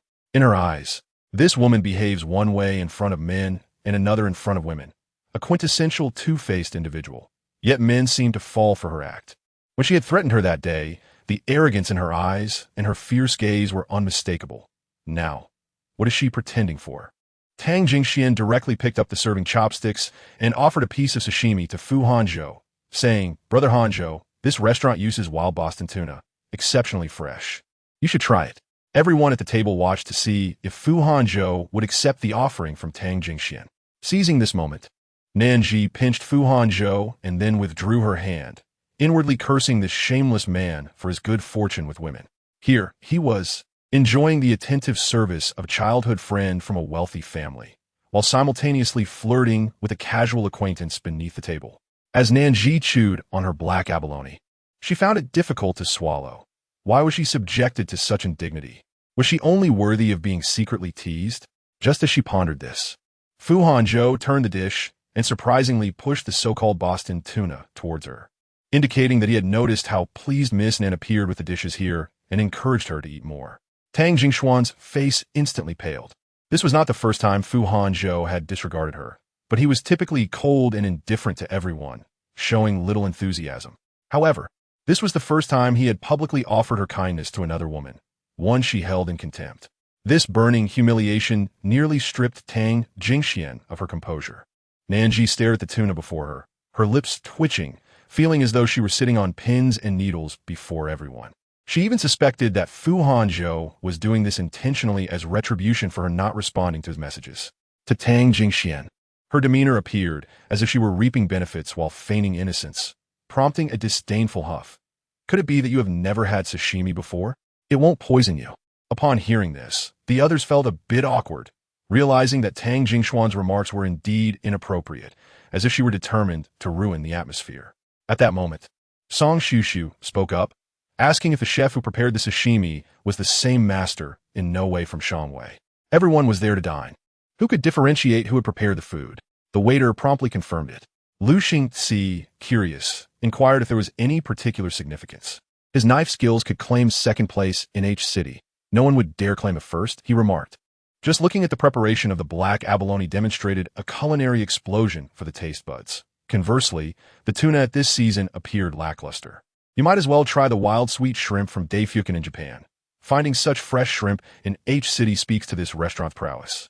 The sweetness of the shrimp was robust, with the accompanying sauce simmered from shrimp paste, rich and fragrant. In comparison, Fu Hanzhou's aversion to tuna was indicative of his expertise. As the others listened, they realized that Song Shushu was quite clever, flattering Fu Hanzhou while subtly hinting at Tang Jingxuan's ignorance. It was as if two sharp slaps had landed on Tang Jingxuan's face. A sensible person would have known to remain silent, avoiding direct confrontation. Yet, had Tang Jingxian possessed such wisdom, she would not have found herself ostracized by the entire table. She abruptly dropped her chopsticks and exclaimed, "What gave you the right to speak here? You are merely a few women seeking men, thinking that donning nice clothing renders you unrecognizable as mere foxes?" Tang Xiao's expression shifted, frowning. "What are you saying?" Tang Jingxian retorted defiantly, "What have I said wrong? Can't you see the intent behind those 3 women you brought? They're clearly interested in Fu Hanzhou. What they think of Fu Hanzhou is none of your concern. There are plenty of women interested in him. Have you ever seen anyone as clingy as you? Fu Hanzhou doesn't even glance your way. How many times have I told you, a woman need not be beautiful, but must not be foolish. Instead of spending time on beauty treatments, you should look in a mirror and reflect on your words and actions. No matter what, I'm still a young lady of the Tang family. Fu Hanzhou does business with us. Would he risk offending our family over a shameless woman?" Tang Xiao, overwhelmed with anger, pointed at her while clutching his forehead. "Do you realize how much we stand to lose if the Fu family refuses to collaborate with the Tang family? No one can replace their position in H City, but the Tang family can be easily supplanted. If you go in now, your father will be furious, and I can only afford to buy you a wreath. Don't drag me down with you." After finishing his tirade, Tang Xiao opened the car door and left. Tang Jingxian stood in a daze, wiping away her tears. She vowed to make Nan Zhi pay for her insolence, and then Fu Hanzhou would see who the true gem was. "Hello, it's me. I need you to investigate someone who works at Wanshin Group, named Nan Zhi." After the Tang siblings departed, the atmosphere inside lightened. With Song Shushu and Lin Yoxia being sociable, they quickly engaged in a game, completely oblivious to the signals Nan Zhi was throwing their way. Feeling isolated, Nan Zhi found the food, priced at 5,000 per person, utterly tasteless. Fu Hanzhou remained expressionless, their shared atmosphere oddly awkward yet harmonious, creating a barrier against the rest. Initially, a few attendees approached Fu Hanzhou for conversation, but as time passed, they gravitated towards Lu Xingxi and Song Shushu's table. "Shall we wait for the next round?" Lu Xingxi remarked, finding Song Shushu intriguing with her energetic banter and her repertoire of jokes. He took the initiative to invite her. With a paper napkin stuck to her face as a consequence of a previous penalty, Song Shushu replied, "Not today. I'm a bit tired. Let's do it next time." "All right," Lu Xingxi said, being straightforward. Just as Nan Zhi was about to eat, Fu Hanzhou's cold voice interrupted. "You don't reply to my messages and come here to play?" Nan Zhi, having ignored the fish that had become mushy under her chopsticks, remarked, "I don't understand what President Fu is implying." Feigning ignorance? Fu Hanzhou suddenly poked her foot beneath the table. Nan Zhi, unable to sit cross-legged in her fitted dress, knelt instead, her delicate feet occasionally stretching due to relaxation. His sudden poke made her glare back. "President Fu, please maintain a proper social distance." Fu Hanzhou pondered her words. "I prefer a closer social interaction." For some reason, the term social interaction sounded imbued with a certain meaning when it passed his lips. Nan Zhi wished she didn't comprehend it. Yet she understood his insinuation. Was he merely pretending to be aloof? "Why not speak to Tang Jingxian like that next time? I assure you, her facade will crumble," she suggested.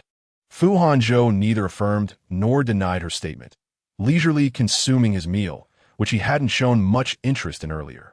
"You are slandering me, Miss Nan." Nan Zhi felt a pang of surprise. It was the first time she heard him say Miss Nan with such allure, especially with the glint in his eyes that reminded her of some unsettling images. Blushing? She thought, biting the inside of her cheek. "Just eat. Are you backstabbing me? You still have plenty of business cards. Isn't that enough for a smile?" Nan Zhi replied, unflustered, "I earned those cards through my own merit. Don't throw around baseless accusations. Besides, exchanging business cards is standard procedure. Whether we can strike a deal is yet to be seen. You're quite the cunning businessman, Fu Hanzhou." As she ate, he suddenly pinched her stomach, and she instinctively absorbed the sensation, hearing him taunt. "What? I earned that pinch by my own merit." Nan Zhi chose to ignore him. But Fu Hanzhou remarked earnestly, "Next time you encounter Tang Jingxian, just ignore her. Otherwise, it will be endless." Nan Zhi found it amusing. "Isn't this all you're doing? I've never instigated her." Fu Hanzhou lowered his gaze. "You were the one who didn't reply to my messages first, and you chose to keep your distance." His answer made her reflect on that day at the tennis court. Was he implying that he refrained from assisting her because she distanced herself? What kind of twisted logic was that? "President Fu, please enlighten me." Just as she resolved to argue her case, he received a call and rose to leave, not sparing her a glance. Leaving? Lu Xingxi noticed Fu Hanzhou grabbing his coat. "Yes, you all enjoy yourselves. Just put on my tab." Fu Hanzhou opened the door, his tall figure quickly vanishing from sight. Once he departed, Nan Zhi felt painfully awkward remaining there. Song Shushu, too, was somewhat fatigued, and, after a while, she planned to take her leave. Lu Xingxi and the others had a packed schedule, so they didn't insist on keeping them, and they all exited together. After some polite conversation, Nan Zhi called for a designated driver. Lin Yoxia was thrilled. "I'll call everyone tomorrow. If we can land some deals, we won't have to worry about our year-end bonuses." She turned to Nan Zhi. "What did you discuss with Fu Hanzhou? You seem to be getting along well. Do you think he might bring the business club's project to our hotel?" Nan Zhi replied. "What makes you think we were getting along?" She too felt that Fu Hanzhou wasn't as unapproachable as rumored, but the satisfaction of sending Tang Jingxian away was enough for her. Lin Yoxia teased, "Oh, come on. You and Lu Xiao seem to hit it off, and he even invited you to hang out next time." "I just think Lu Xingxi's voice sounds familiar," Nan Zhi replied. Good-looking men tend to sound similar. After Lin Yoxia and Song Shushu got out of the car, Nan Zhi asked the driver to take her back to her complex. Feeling sleepy and slightly tipsy, she was startled when someone suddenly wrapped their arms around her waist from behind as she entered the corridor, causing her to scream in fright. Chapter 040. Unprepared for his arrival, her first instinct was that the scoundrel Jiang Che had come out to surprise her. She reached for the self-defense tool she had bought online a few days prior, ready to give him a shock, but just as she began to move, a large hand clasped around her own, pressing her against a familiar, cold scent. Nan Zhi's tense nerves relaxed, only to be replaced by annoyance. Fu Hanzhou, are you out of your mind? Her shout illuminated the hallway, triggering the motion sensor lights, revealing Fu Hanzhou's amused face. With glasses perched on his nose, he looked particularly distinguished. Yet his actions were undeniably mischievous. Oh dear, you scared me. I thought there was a thief. A neighbor from downstairs greeted them, patting her chest in relief. Her local H-City accent evident. I was just about to call the police. She eyed Fu Hanzhou, recalling that he had accompanied Nan Zhi home last time, and teasingly remarked, young couples should be mindful of their surroundings. Nan Zhi pinched Fu Hanzhou, urging him to let go before turning to the neighbor. He startled me just now. I apologize. Not all. You two just go on up. I need to pick up my grandson from evening study. Nan Zhi awkwardly watched the neighbor leave before turning to Fu Hanzhou, her tone icy. Aren't you leaving? Is there no urgency now? Fu Hanzhou stuffed his hands into his pockets. Are you upset? Nan Zhi headed towards the elevator, grumbling. If I jumped out to scare you while you're working, I wonder how you'd feel. At that moment, Fu Hanzhou raised an eyebrow, following closely behind her, speaking softly. Why don't you try that later? Nan Zhi shot him a wary glance. I'm not in the mood today. Exhaustion was creeping in, and she had no energy to play around with him. He was always a handful, and he never ceased until the third or fourth round. With a meeting scheduled for the next day, she needed rest. Fu Hanzhou's smile faded. I'm here to make up for last weekend. Unnecessary. Nan Zhi entered the elevator, attempting to dismiss him. He, however, remained still, quietly observing her. She pressed the close button, hoping he would leave. As the doors slowly began to shut, just as she felt relief wash over her. His long fingers pressed against the doors, forcing them open as he stepped inside. You seem to have fluctuating moods. Your hormones might be out of balance. You need to restore harmony, or else why speak so cryptically? Nan Zhi rolled her eyes. President Fu, I have a meeting early tomorrow. I also have a meeting, an exceedingly significant acquisition case. Remarkable. Using the acquisition case to pressure her during the regular meeting. My humble abode cannot accommodate such a grand figure as yourself. I wish to retire early this evening. Fu Hanzhou glanced at his watch, urging her to expedite matters, indicating he had no issue with her trivialities. Men will truly say anything for that small territory beneath the navel. Fu Hanzhou's aloof demeanor had long since dissipated. Why do you gaze at me so? Do you perhaps have a better idea? Shall we commence right now? Fu Hanzhou pretended to unbutton his shirt. Nan Zhi remarked, I have recorded our conversation. I shall hand it to the reporters and expose your true nature. Merely a few flirtatious remarks do not constitute a collapse of character. I'm not a saint who must chant amidst before resting. My dear benefactor, do temper your expectations of me. As the elevator doors opened, Fu Hanzhou swept her up in his arms, carrying her out of the elevator. Nan Zhi, taken aback, felt an urge to bite him, exclaiming her frustration at his actions. She struggled to find words to describe his capricious nature, warm one moment, cold the next, a two-faced individual. She vowed that had she known Fu Hanzhou possessed such traits, not even a monetary incentive would have swayed her to choose him. Upon reaching her door, Fu Hanzhou opened her bag and rummaged through it, furrowing his brow in confusion. Asking where her keys were, Nan Zhi ignored him. Fu Hanzhou, undeterred, stood at the door, holding her bag, bemused at the treasures it contained. He retrieved the car keys and a small pouch filled with makeup essentials, instant coffee packets, portable mouthwash, dental floss, hand cream, a mirror comb, wireless earbuds, a notebook, and even fruit candies, before finally locating her wallet and keys. Today, Fu Hanzhou gained a newfound appreciation for women's bags, realizing the vast array of items they contained. Why not fit a water bottle and an umbrella in there as well? The umbrella is in the car. I didn't bring a water bottle today, as it clashes with my bag. Clearly, there was no room left for anything else. Fu Hanzhou remarked, as Nan Zhi slipped into her slippers. Fu Hanzhou furrowed his brow, inquiring if she had not prepared slippers for him. You must bring your own, she replied, removing her accessories, clearly not treating him as a distinguished guest. Fu Hanzhou swiftly approached her from behind, and in a dizzying moment, she found herself hoisted onto his shoulder. Carried to the bedroom. Fu Hanzhou, put me down. Nan Zhi protested, uncomfortable in this position, especially after indulging in too much Japanese cuisine earlier, feeling queasy against his bony shoulder. Fu Hanzhou tossed her onto the bed, swiftly untying his tie, while simultaneously noticing her attempt to flee. He seized her ankle, pulling her onto the bed beneath him. "Miss Nan, I have prepared everything for you. Though we lack a written agreement, we are still verbal partners in this arrangement. Is it not rather inconsiderate of you to treat me in this manner? The items you use are beyond my means," Nan Zhi replied, eyeing his dangerous demeanor and swallowing hard, concocting the perfect excuse. "Do not presume I cannot see the logo on your slippers, nor the bespoke bedding and garments you wear. Do you truly believe I could satisfy your taste from the supermarket? And who knows if you would even come over? You run over here without a single message, demanding I prepare your toiletries?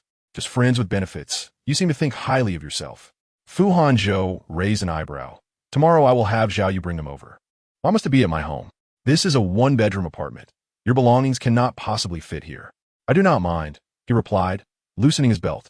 Before Nan Zhi could respond, Fu Hanzhou pressed down upon her, stating he was equally fatigued from his business trip and preferred not to be disturbed.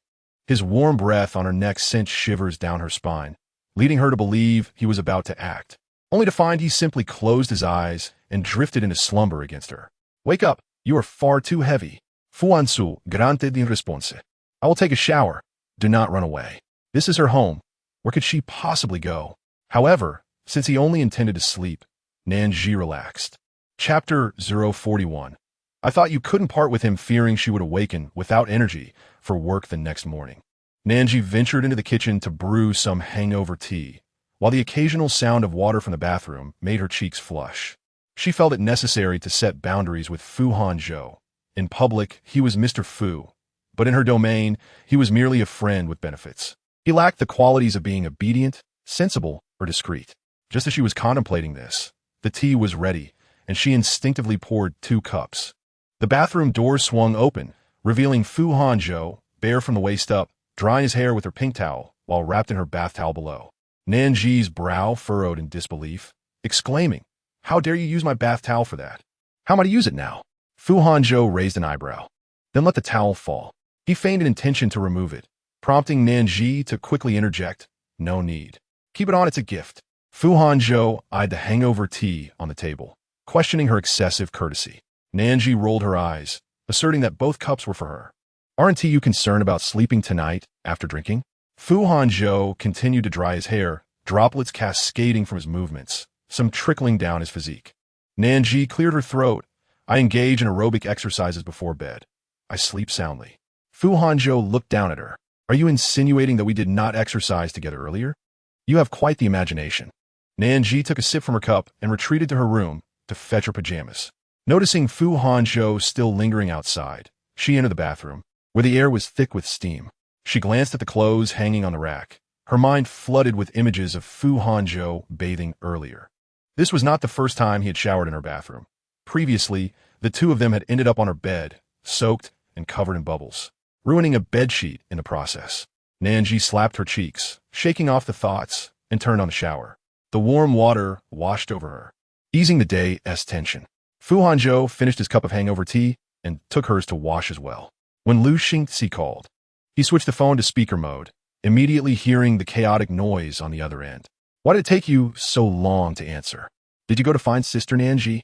Fu Hanzhou replied flatly. "Who are you calling sister?" Lu Xingxi choked, amused. "Oh, so you're saying Miss Nan is not in the shower?" Lu Xingxi was not yet of an age where he could overlook the sounds of rushing water. "Washing cups." There was a pause on the other end before the voice rose. "What are you doing? You should visit an ear doctor for your hearing issues." Fu Hanzhou attempted to end the call, but Lu Xingxi insisted. "Are you washing cups? What a feat." Fu Hanzhou's expression remained indifferent. "I'm not so inept. I can wash a cup without calling for help." Lu Xingxi clicked his tongue. "Why resort to personal attacks? I was merely curious about your status at Nan Zhi's place." Fu Hanzhou had no interest in small talk with him. "What do you want?" Lu Xingxi scoffed. "I called your assistant, and they told me you weren't attending any social events, so I guess you were with Nan Zhi. I just wanted to inform you that Jiang Che is likely facing sentencing. He is in serious trouble." Fu Hanzhou had heard whispers about this matter, and just then, Nan Zhi emerged from the bathroom, catching wind of a nonchalant voice echoing within the room, although she could not discern the words through the door. The mention of Jiang Che rang clear in her ears. Nan Zhi froze, staring blankly at Fu Hanzhou. "Understood, goodbye." Fu Hanzhou pressed the call end button, then wiped the clean cup with a disposable cloth, instructing her to dry her hair. At this moment, Nan Zhi was far too preoccupied to think about drying her hair. What had Jiang Che done, besides the matter for his father? Fu Hanzhou did not conceal anything from her. He silently mouthed 2 words, causing Nan Zhi's expression to change. Will the police suspect me? She wondered. No, if they suspected you, you would have been investigated during your previous visits to the police station.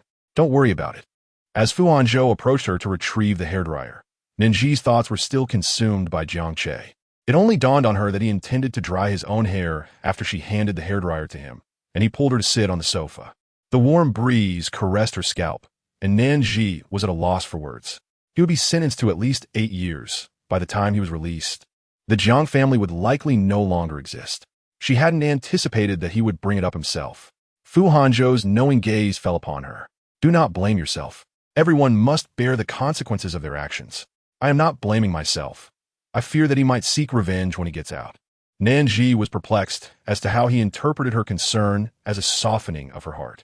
Fu Hanzhou was indeed somewhat surprised and, stroking her damp hair, remarked, I thought you felt something for him. Am I insane? Why would I still cling to such a thing?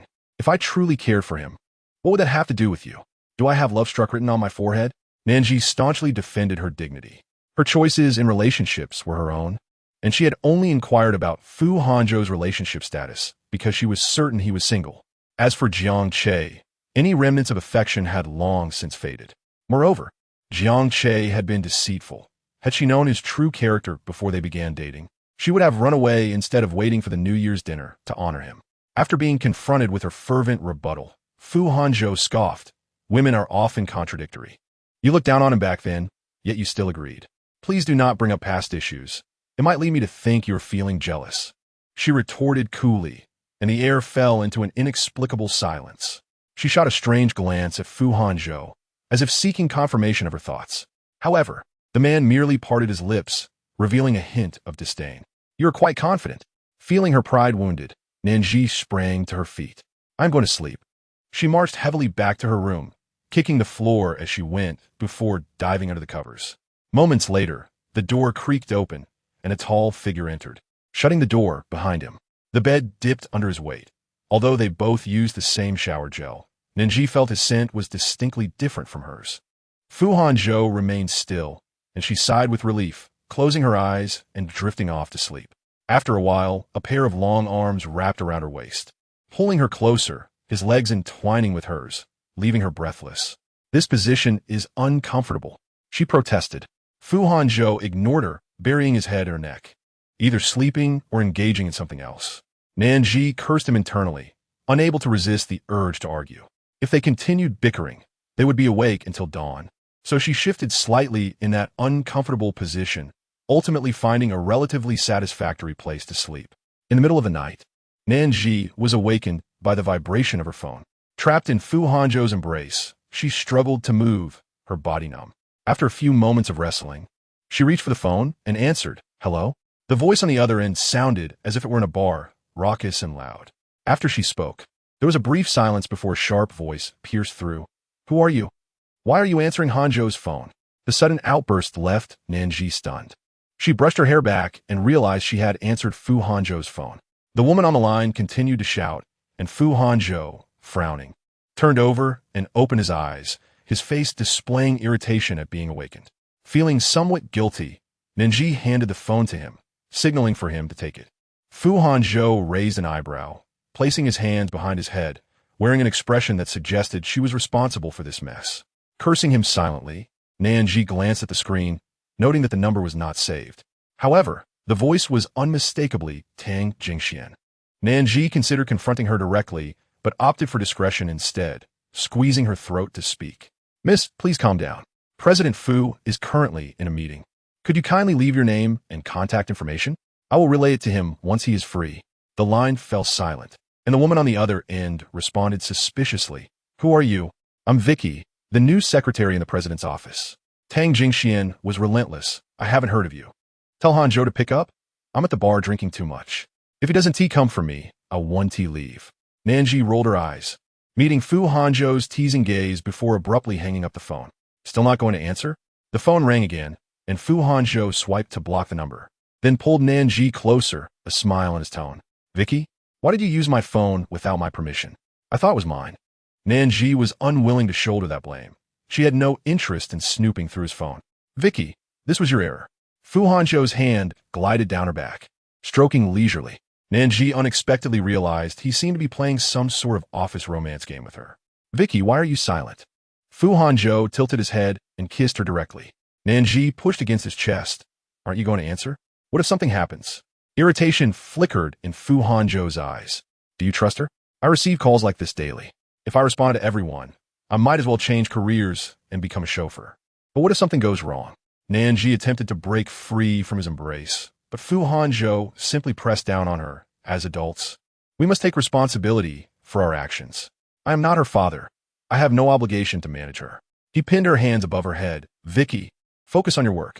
Nan Zhi found his actions amusing and quipped, President Fu, are you that impatient? Fu Hanzhou did not allow her another opportunity to speak. He wanted his little secretary Vicky to understand just how urgent he truly was. Meanwhile, Tang Jingxian, infuriated, downed another drink while her friends exchanged glances. Stepping forward to counsel her, perhaps Fu Hanzhou is genuinely busy. Right, let us enjoy our time. Though they spoke lightly, they were secretly amused by Tang Jingxian's predicament. Used to flaunting her wealth, they had grown weary of accommodating her entitled behavior. Suddenly, her phone lit up, and her friends exclaimed, It must be Fu Hanzhou calling you. Tang Jingxian turned away awkwardly, refusing to answer. If he wants me, he can wait. Come on, he was probably busy earlier. Now that he is free, he will come to appease you. Her friends extended the phone, but Tang Jingxian feigned aloofness, snatching the phone, only to discover that it was not Fu Hanzhou calling her, but rather the people she had dispatched to investigate Nan Zhi. As she scrolled through, she learned that Nan Zhi came from an ordinary family, having lost her parents during her first year of high school. She moved to H-City with her aunt, attended university there, and had even bought a car and a house, working at Wanxin Group, setting aside her parental background. Such circumstances could indeed yield a decent partner in H-City if one put in the effort. Yet, her greed led her to covet Fu Hanzhou, and she would not be spared the consequences. As Tang Jingxian continued her investigation, she noticed a particular Yang Yutong, who had a contentious relationship with Nan Zhi. A sinister smile crept onto her lips as she saved Yang Yutong's phone number. Regardless of whether that woman was truly a secretary, she would ensure Nan Zhi faced the repercussions of her insolence. Due to Tang Jingxuan's phone call, Nan Zhi found herself embroiled in another midnight escapade with Fu Hanzhou. The following morning, she was awakened by the commotion outside. She jolted upright, relieved to see that it was still early, quickly dressing and stepping out, only to find Fu Hanzhou already seated at the dining table, a black suitcase positioned by the door. Nan Zhi's heart skipped a beat as Fu Hanzhou instructed. Now that you're awake, go wash up. Nan Zhi pointed at the suitcase. Are you going on a business trip? Fu Hanzhou lifted his eyelids. Just some essentials. Nan Zhi crossed her arms. I could go with you. I think it's quite nice here. Fu Hanzhou's retort silenced her instantly. In such a cramped space, there is barely room for a sofa. What exactly do you find appealing? Staring into his eyes was a futile endeavor for Nan Zhi, culminating in dry, weary eyes, while Fu Hanzhou remained as immovable as a mountain. After their meal, Nan Zhi changed her attire and headed outside, suddenly inquiring, Last night you mentioned the Chamber of Commerce event. Can I reach out to your company for inquiries? Are you giving me a backdoor? Do you lack confidence in your own group? Fu Hanzhou countered. Wanxin Group, a venerable enterprise, is well known in first-tier cities across the nation. Fu Hanzhou wouldn't recklessly choose a partner for her sake. Nan Zhi felt a mix of disappointment and relief at his words. Which other companies are you considering? That is really not your concern. The Chamber of Commerce aims to collaborate with the government to expand activities.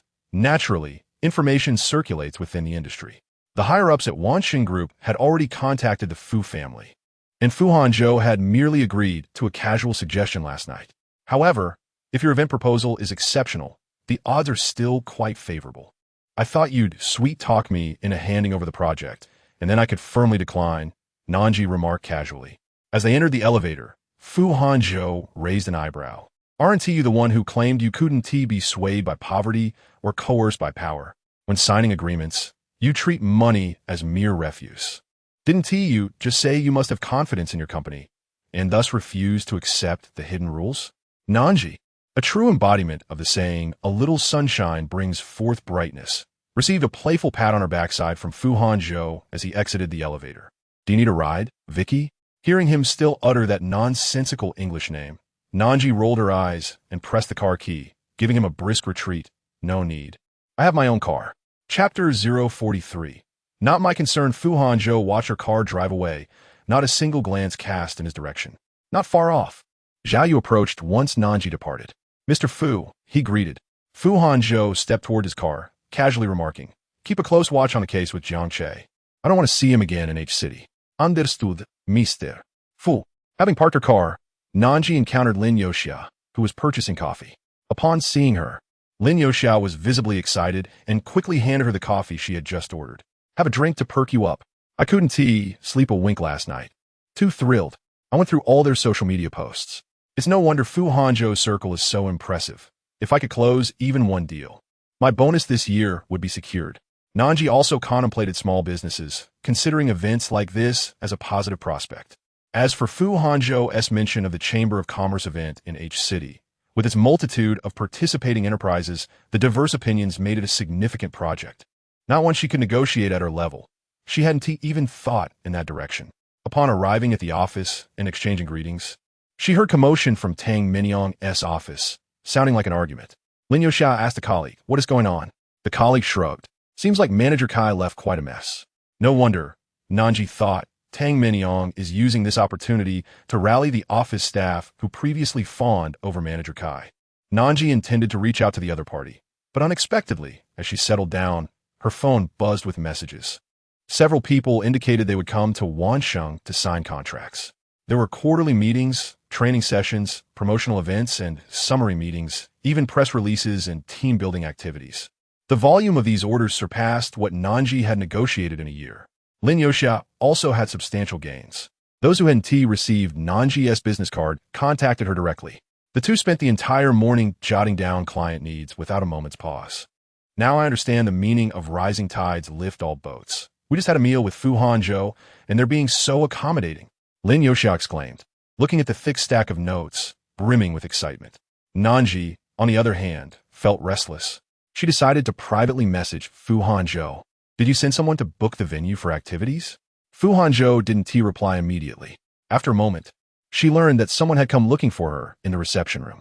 She and Lin Youxia guessed it was for business discussions and hurried to the meeting room, where Lin Youxia went to prepare tea and snacks. Upon knocking and entering, she found it was indeed the same group from last night. They were courteous, standing to shake her hand. Wansheng Group was well-versed in providing venues for such events, having a comprehensive system in place. Nan Zhi diligently explained the basic processes to them, promising to draft several proposals for their reference, with the final outcome tailored to their satisfaction. In truth, these individuals were quite astute. Having spent years mingling with Lu Xingzi and the like, they could easily detect any underlying motives from last night. They mentioned how Fu Hanzhou had sent someone to prison over Jiang Che's ex-girlfriend, seeking to curry favor by taking a less conventional route. However, seeing Nan Zhi's earnest demeanor insisting on following due process, they patiently settled down to listen. Intrigued, they began to raise some requests and suggestions. After their discussion, they genuinely felt that this venture was worthwhile, appreciating Nan Zhi's serious and responsible attitude. We will expedite sending the proposals to you within the next couple of days. It was a pleasure collaborating. We look forward to your proposals and quotations. They had no intention of making light of the situation. Originally, they wanted to sign a contract directly, but Nan Zhi and Lin Youxia insisted on reviewing the proposals and quotations first. Recognizing their sincerity in conducting business, the group refrained from jesting. After sending them off, when Nan Zhi returned to the office, curious colleagues gathered around. You two did well. So many orders this morning. Where do they come from? Lin Youxia offered a vague response. Nan Zhi picked up her phone. Fu Hanzhou had replied 20 minutes earlier. What? She listed a few names and sent it to him.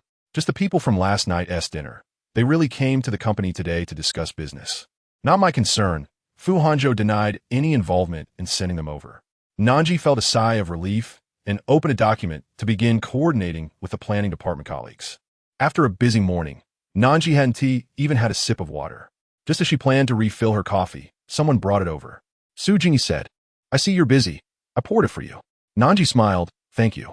No need for pleasantries. We're all colleagues. Since Mi Xiaoxua left, the office has finally settled down. Su Jingyi dragged a chair over and sat down. Is there anything I can assist with? Nan Zhi smiled, not at the moment, but I'll reach out if needed. Su Jingyi held her cup and said, all right, I'll first deliver documents to Sister Mignon. Call me if you need anything. Once Lin Yoxia saw her leave, she shot Nan Zhi a knowing glance. Seems like Su Jingyi is trying to curry favor now that Mi Xiaoxua is gone, hoping to get a piece of the pie. Forget it. As long as it's not too excessive, let us pretend it never happened. Life isn't simply black and white. Most of it exists in shades of gray. One must learn to compromise and be tolerant in society. Tang Minyong had also learned about Nan Zhi's successful business discussions that morning and made a point to urge her during lunch, clearly favoring her, which heightened the office's tension. By afternoon, when someone came looking for Nan Zhi again, neither she nor Lin Yoxia was present. Su Jingyi was the first to go over. Hello. She opened the door to the reception room, bringing in tea and snacks, surprised to see a middle-aged woman in front of her. This morning, all the visitors seeking Nan Zhi were young and handsome, so she expected the same in the afternoon. I'm here to see Nan Zhi. Where is she? Su Jingyi maintained her composure. I apologize, ma'am, but Nan Zhi is quite busy today. May I assist you instead? A middle-aged woman placed her platinum bag directly onto the coffee table and instructed me to summon Nan Zhi. At this juncture, even Su Jingyi's smiling facade faltered. She silently cursed Nan Zhi for her inexplicable prowess, as it seemed everyone was calling for her. Hastening outside, she felt an odd familiarity with the woman, though the sunglasses obscured her features. Just then, Nan Zhi returned from the planning department. Su Jingyi remarked blandly, someone in the meeting room is looking for you. Unaware of the earlier events, Nan Zhi thanked her and swiftly made her way to the meeting room. Upon opening the door, her smile froze, and she coldly greeted Mrs. Jiang, it's you. The woman seated on the couch, donning sunglasses, was none other than Jiang Che's mother. Upon hearing her words, Mrs. Jiang removed her sunglasses. Her expression icy as she scrutinized Nan Zhi. It seems you are quite busy with your business negotiations, so much so that I needed an appointment to see you. Chapter 044. Set up. Nan Zhi placed her notebook on a nearby cabinet and settled onto the couch. Indeed, I've been rather busy today. What brings you here? In the company, she represented Wansheng and would not allow Mrs. Jiang to criticize her conduct. Nan Zhi braced herself for a possible confrontation, fearing that Mrs. Jiang would either resort to violence or demand she withdraw her lawsuit. To her surprise, Mrs. Jiang relaxed her posture, inhaling deeply before speaking in a softened tone. You need not be so tense. I came to apologize on behalf of my son. Taken aback, Nan Zhi maintained her composure. Sensing her lack of response, Mrs. Jiang's voice trembled as she continued, I have exhausted all avenues. Jiang Che's father cannot be released, but Jiang Che is still young. He once cared for you deeply, even disregarding my advice. He often spoke of you, and I know he truly has feelings for you. Nan Zhi's gaze remained impassive.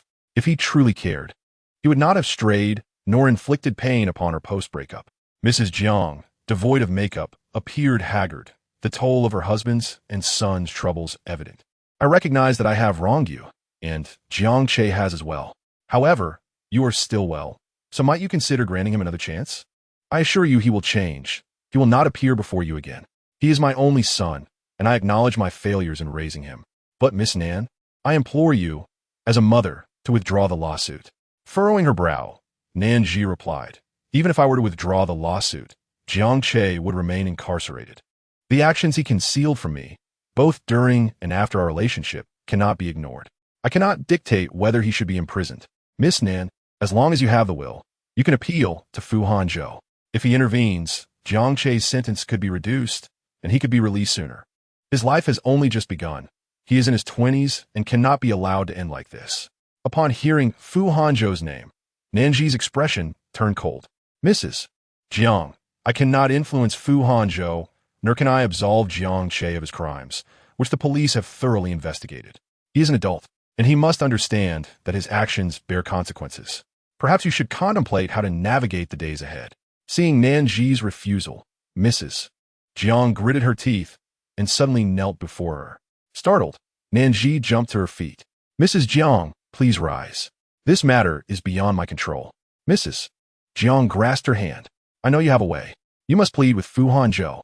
Jiang Che mentioned that Fu Hanzhou acted decisively against him because of you. We, the Jiang family, can offer you anything you desire, property, vehicles, name your price. Nan Zhi realized Jiang Che had indeed spoken to her mother. She forcefully withdrew her hand from Mrs. Jiang's grip. I desire nothing. I have made my stance abundantly clear. I owe him nothing. She yearned to expedite Mrs. Jiang's departure. The meeting room was entirely transparent. Save for some blinds, she did not wish to be associated with such disgrace. Failing to persuade her, Mrs. Jiang stood up, glaring. Nan Zhi, despite my pleading, you refuse to show mercy, even considering Jiang Che's past kindness towards you. A woman as heartless as you will inevitably face retribution. Mark my words, your reckoning is imminent. With that, she grabbed her bag and, as she left, warned, be cautious on your way home. She flung open the meeting room door and strode out, nearly colliding with a colleague entering. The staff, believing Nan Zhi had offended a client, rushed over. What happened? Are you all right? It's nothing. Please return to your duties. Nan Zhi smiled as she collected her notebook, though a tempest of anger brewed within her. It was utterly absurd. Jiang Che's imprisonment was somehow her fault. Outside the Wanxing Hotel, someone opened the car door for Mrs. Jiang. Andy, how did it go? Mrs. Jiang shook her head. Jingxian, she refuses to help Jiang Che. How could she be so heartless? Jiang Che treated her so well.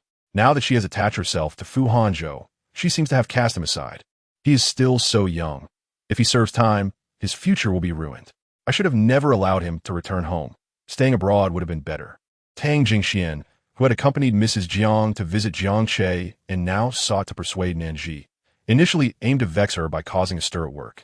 Little did she know that Mrs. Jiang would reveal Fu Hanzhou's involvement. What? She's involved with Fu Hanzhou? Tang Jingxian was aware of Nan Zhi's beauty and her penchant for rivalry, dismissing her as a shameless seductress, unaware of any connection between Jiang Che and Fu Hanzhou.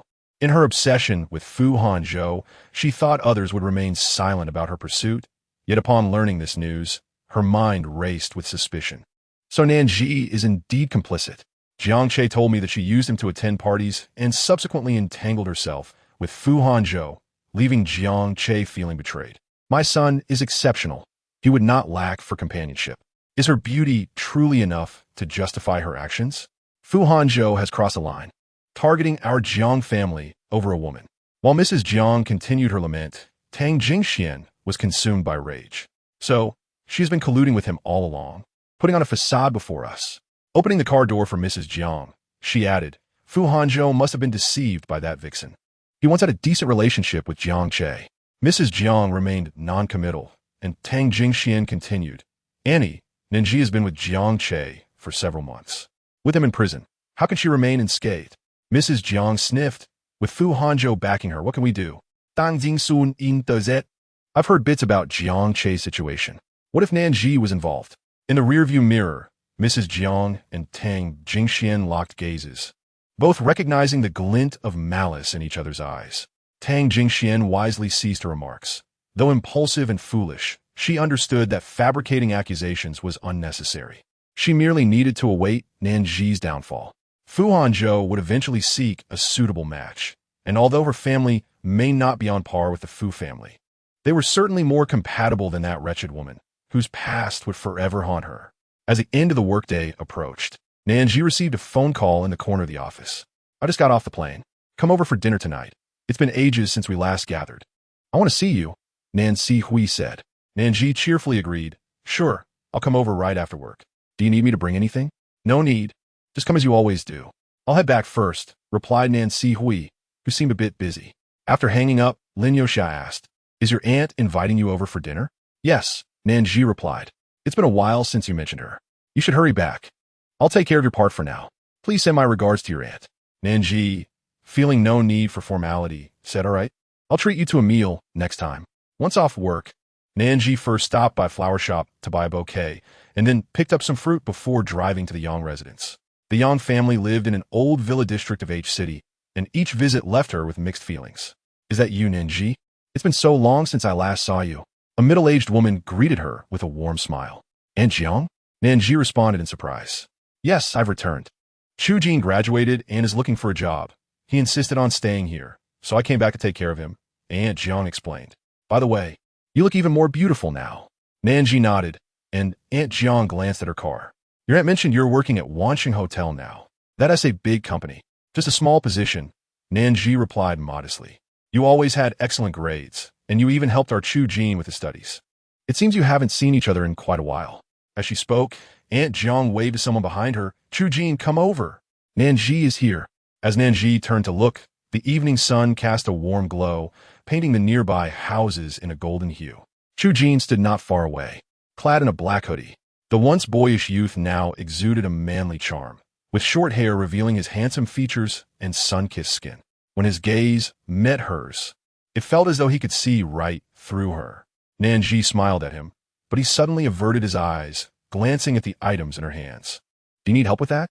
Seeing his outstretched hand, she chuckled softly. No, I'm almost home. I heard Aunt Jiang say you graduated too. Where will you be working? At a gaming company under the Fu Group. Nan Zhi knew little about that field, but recognized that being accepted, there was a mark of distinction. Aunt Jiang grumbled. His father wants him to return to manage the family business, but he insists on pursuing game development. I can't even understand what he does. Spending all day in front of the computer with an array of gadgets that look like they belong on a spaceship. Chu Jin's father was a typical example of someone who changed careers midlife, having transitioned from seafood wholesale to real estate in the South, amassing considerable wealth.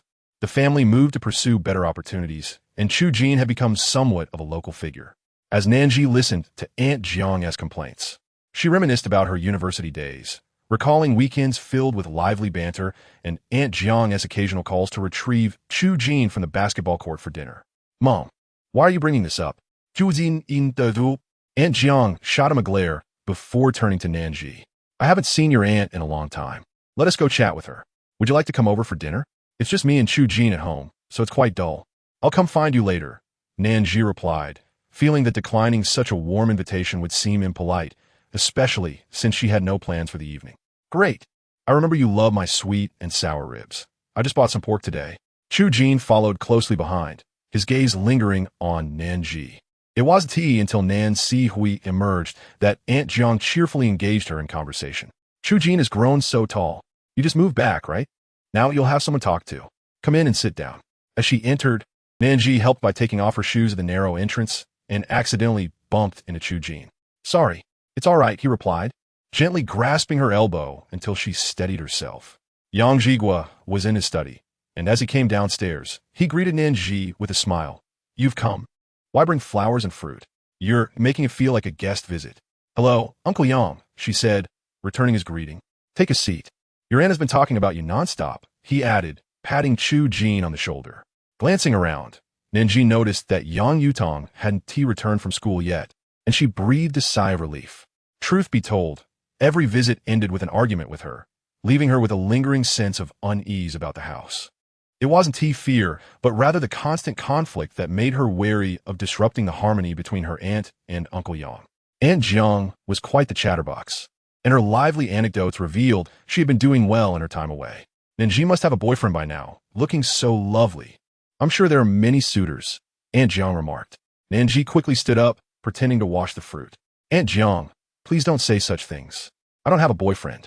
Chu Jin glanced at her, raising an eyebrow. Really? I must help you find one soon. Being in your 20s is the best time for romance. Aunt Jiang insisted. Nan Zhi chuckled. Young people today think differently. Many believe being single is preferable. If Gigi hasn't found a suitable partner, I won't pressure her. Retreating to the kitchen, Nan Zhi began washing the fruit. Someone entered behind her, and she assumed it was her aunt. Aunt, how was your business trip? She asked. Chu Jin approached her side. Do you need help? Startled, she turned. I thought you were my aunt. This brief distraction eased the tension between them. Chu Jin took an apple from her plate. Am I that frightening? He teased.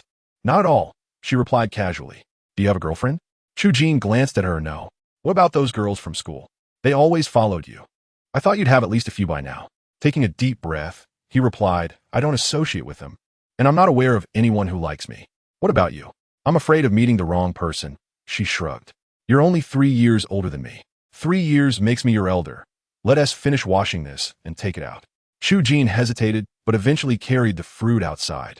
That evening, Nan Zhi insisted that Aunt Jiang and her son stay for dinner. After some initial reluctance, Aunt Jiang agreed, and Nan Zhi helped prepare in the kitchen while Yang Zhigua and Chu Jin chatted outside. Once all the dishes were served, Yang Zhigua went outside to take a call, returning with a noticeably grim expression. Nan Zhi quietly suggested, "Shall we watch some TV? Yutong should be on her way." Yang Zhigua shook his head. "Let us eat." "Don't mind her." Aunt Jiang, aware of the tension between Yang Yutong and Nan Zhi, refrained from commenting but redirected the conversation to their business. The construction materials industry is tough these days. Old Chu has been lamenting the market downturn for the past 2 years. Indeed, Yang Zhigua's business faced challenges.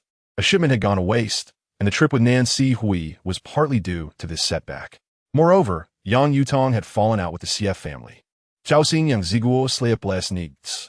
Reflecting on this, he raised his glass to Nan Zhi. "Zhi, I'm sorry for the trouble caused last time. After all, the CF family was not easy to deal with, and it was evident that Nan Zhi must have endured some hardship to appease them.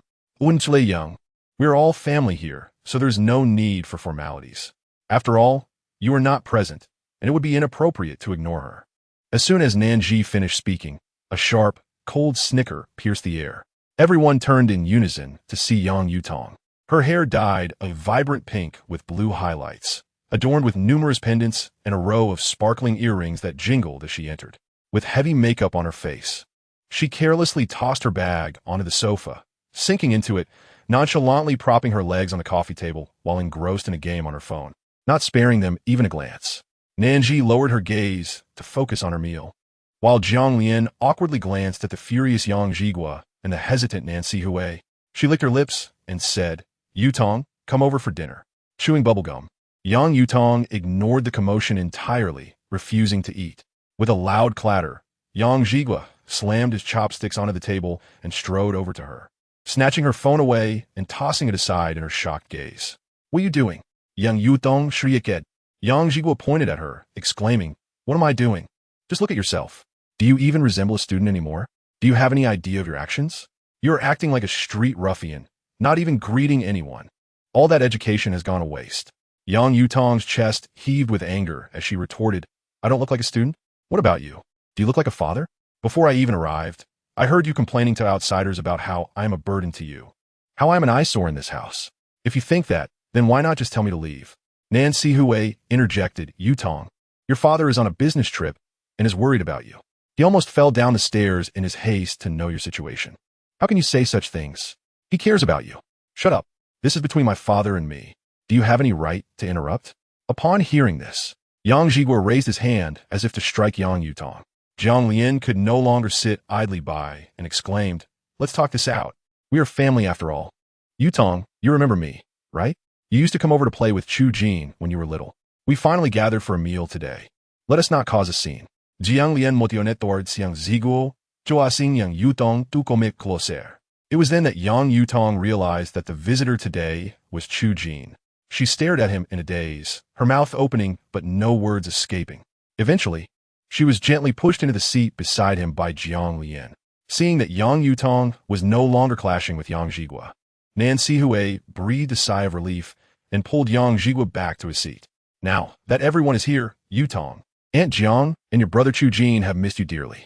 Have you thought about us?" Young Yutong, blushing, picked up her chopsticks and addressed Aunt Jiang and brother Chu Jin sweetly. "Come, let us all raise a glass together. It's a rare gathering." Nan Zhi poured Yang Yutong a glass of coconut juice. Although she pouted, she refrained from reacting, lifting her glass as her gaze fell on Chu Jin. But when she noticed him looking at Nan Zhi, her expression soured. Yang Zhigua, feeling the tension, forced a smile and asked Nan Zhi, "How is everything at the company? Last time you mentioned your boss was going on maternity leave. Is there a chance for a promotion?" Yang Zhigua owned his own company and had previously considered inviting Nan Zhi to assist him. "There is a glimmer of hope," Nan Zhi replied, a hint of sincerity in her voice. "Really? If that's the case, let me know in advance so I can treat you to a meal," Nan Zhi added eagerly. "Sure," Yang Zhigua responded, proud of Nan Zhi's accomplishments. "Chu Jin, you should work harder and learn from your sister." Chu Jin lifted his eyelids, stating, "I never call her sister." Jiang Lian chuckled, "Oh, you little rascal. It's not much of a difference," Nan Zhi remarked, serving food to Nan Zhi. Yang Zhigua nodded in agreement. "This child has always been sensible. For the previous incident, I must represent Yutong and express my gratitude. After all, she caused you trouble." At the mention of this incident, and coupled with Chu Jin's remark, Yang Yutong exploded in anger, slamming her hand on the table. "Are you done? Stop acting like I am the one at fault." What about her? Is Nan Zhi blameless? Nan Zhi's temples throbbed, and she turned to glare at Yang Yutong. Must you cause a scene and ruin everyone's meal? If you want to argue, let us step outside and settle it before coming back. She stood up, prompting Nan Zhi to interject. Yutong, is there a misunderstanding? Yang Yutong sneered, misunderstanding. Each of you believes I am in the wrong. Why not consider that Nan Zhi is merely playing the innocent while plotting against me? And what about those debts of gratitude? She is entangled with Xie Dong. She even threatened me, claiming I pushed Xie Dong's cousin down the stairs, insisting I would end up in prison, relishing my humiliation. Yang Zhigua, you still dare to call me your daughter? Your bias is glaring. You are being duped by these two women. Nan Zhi glared back, out of respect for my aunt. I will tolerate you, but you seem to have no intention of stopping. Who told you I am involved with Xie Dong? If I had even the slightest connection with him, could you, Yang Yutong, dare to confront me? Who doesn't he know that Xie Dong is a ruthless character? Chapter 047, Tang Jingxuan's Mischief. Her assistance was purely out of kindness. It is no fault of hers for not helping. Nan Zhi had previously regretted getting involved, but now felt nothing but disdain for Yang Yutong, whose obnoxious behavior and sharp tongue she found unworthy of her attention. With the time wasted on this, she could have been home drafting proposals to earn more money. Yang Zhigua was also aware that there could not possibly be a relationship between Nan Zhi and Xie Dong. He snapped angrily, Yang Yutong, is this ever going to end? If you had a shred of conscience, you wouldn't speak about your sister like that. I provide for your needs, and your aunt has cared for you. Where have you been wronged? Yet you walk around with such disdain. Tears brimmed in Yang Yutong's eyes as she said, I am your daughter, and yet you praise Nan Zhi so openly. I told you she has known Xie Dong for a long time, and you still refuse to believe me. You think providing for me is something I asked for? Jiang Lian could no longer hold her tongue. Yutong, don't blame Annie for speaking the truth. A girl's reputation is paramount. Your words are too hurtful. Yang Yutong felt no remorse, defiantly retorting, it's his bias. Not a single word I say is believed. Nan Zhi is deliberately trying to bully me alongside outsiders. Nan Zhi found it laughable. So you're implying that I conspired with Xie Dong beforehand, waiting for you to push his cousin down the stairs? You stubbornly insist that I will come to your rescue when you find yourself in a bind? What do I gain from that? Your foolishness and reckless actions have led to harm, and yet you remain oblivious to your own faults. Nan Zhi's voice rose with indignation as she stepped closer to Yang Yutong. Did I hold a knife to your throat, forcing you to push her down the stairs? Why are you silent now? Just a moment ago, you were so confident. Yang Yutong glared at Nan Zhi, stubbornly refusing to concede. You think I lack evidence just because you deny it? After a moment's thought, she rushed to where her phone had been smashed. Though the screen was cracked, it still functioned. She retrieved the chat history and threw it in front of Nan Zhi. Isn't this you and Xie Dong in the video? Nan Zhi glanced at the screen, recognizing the scene in the parking lot of the tennis club where Xie Dong had been holding her. Yang Zhigua also caught sight of it and frowned. This is impossible. This image must be fabricated. Yang Yutong was seething, nearly ready to explode. You still claim there is no bias? You can't even trust what is right in front of your eyes. Nan Zhi remained expressionless. The person in that photo is indeed me. My ankle was twisted, and it just so happened that I ran into Xie Dong. As for why I know him, that is largely thanks to you, Yang Yutong, for making me owe someone a considerable favor. Today, your uncle has returned. Have you even once mentioned going to the Xie family to apologize? One would not think themselves culpable for their misdeeds, casting the burden onto others, believing themselves to be unscathed. Yang Yutong rolled her eyes, questioning if Xie Dong would assist her simply because of her sprained ankle. Who was she trying to convince? Nan Zhi directly extended her foot, revealing the pronounced redness and swelling around her ankle, a consequence of wearing high heels all day, which only served to underscore her discomfort. This left no doubt in anyone's mind. Nan Zhi would not feign injury merely to tarnish Yang Yutong's reputation. The embarrassment was palpable on Yang Yutong's face. Nan Zhi regarded her, suddenly feeling that it was not worth her ire to engage with someone like Yang Yutong. If one finds me displeasing, that is their prerogative. There is no need to believe the world owes them a debt. Let it be known, regardless of my relationship with Xie Dong, hypothetically speaking, even if it existed, he is neither engaged nor married. What law would I be violating? And which of your principles have I transgressed? Yang Yutong, you are in the wrong. Does raising your voice transform your faults into those of others? My connection with Xie Dong, or lack thereof, does not alter the fact that you attempted to push someone down the stairs. Yang Yutong was rendered speechless by her accusations, her humiliation further compounded. Gritting her teeth, she retorted, "You refuse to acknowledge your own impropriety. You clearly have a relationship with Xie Lidong. The situation is not as grave as you claim. Yet you resort to threats of imprisonment to intimidate me, merely to curry favor with Xie Lidong's cousin." Nan Zhi seized her phone, glancing at the sender, Tang Jingxian. "Return my phone," Yang Yutong shouted. Yang Zhigua, witnessing her attempt to strike back, forcibly separated them, flinging her onto the couch. Yang Yutong was stunned. When had Yang Zhigua ever treated her this way? "Yang Zhiguo, you choose to assist these two vixens in tormenting me," she exclaimed, seizing her backpack and preparing to storm out. Nancy Hui stepped forward. "Yutong, where are you going?" Yang Yutong turned to glare at her. "Are you satisfied now? Isn't this what you wanted to drive me out?" Nanji's gaze sharpened as she replied, "My aunt owes you nothing. This is your home. If anyone should leave, it is I." Having said this, she picked up her bag, prompting Yang Zhigua to interject, "Let her go." "Zhi, why are you leaving?" Yang Yutong dashed out, while Jiang Lian lightly tapped Chu Jin's arm, urging him to retrieve her before darkness fell. Chu Jin cast a glance and stood up, saying to Yang Zhigua, "Uncle Yang, I'll bring her back." Yang Zhigua sighed, feeling embarrassed. "I apologize for the spectacle." Nancy Hui's eyes glistened with tears as she placed a comforting hand on Nanji's shoulder. Nanji remained composed. Such scenes were not unfamiliar to her, occurring annually. "I am fine, Aunt. I understand you feel distressed. Since the child lost her parents and became accustomed to the indifference of relatives and the ridicule from classmates. The two had relied on each other in H City, each facing their own struggles, yet they recognized that their family was one another." Nancy Hui did not wish to see Nanji suffer. She had contemplated separating from Yang Zhigua, but Nanji would always dissuade her, urging her not to give up on love. However, today, she felt a tinge of exhaustion. Jiang Lian attempted to ease the tension, suggesting they set Nanji's bag aside and let Chu Jin pursue her, as the youth could engage in conversation while they continued their meal. Nanji took a deep breath and addressed Yang Zhigua. "Uncle Yang, let us eat." Yang Zhigua returned to his senses. "All right, Zhi, I truly apologize. I understand. Unchile Yang. As for the matter with Xie Lidong, I still believe you should privately reach out to the Xie family to express your apologies." Yang Zhiguo nodded. "I intend to do just that. I plan to contact the Xie family tonight and visit the hospital personally." The group returned to their seats, and Nanji deliberately shifted the topic. With Jiang Lian sharing amusing stories from her travels, the atmosphere gradually lightened. Chapter 048.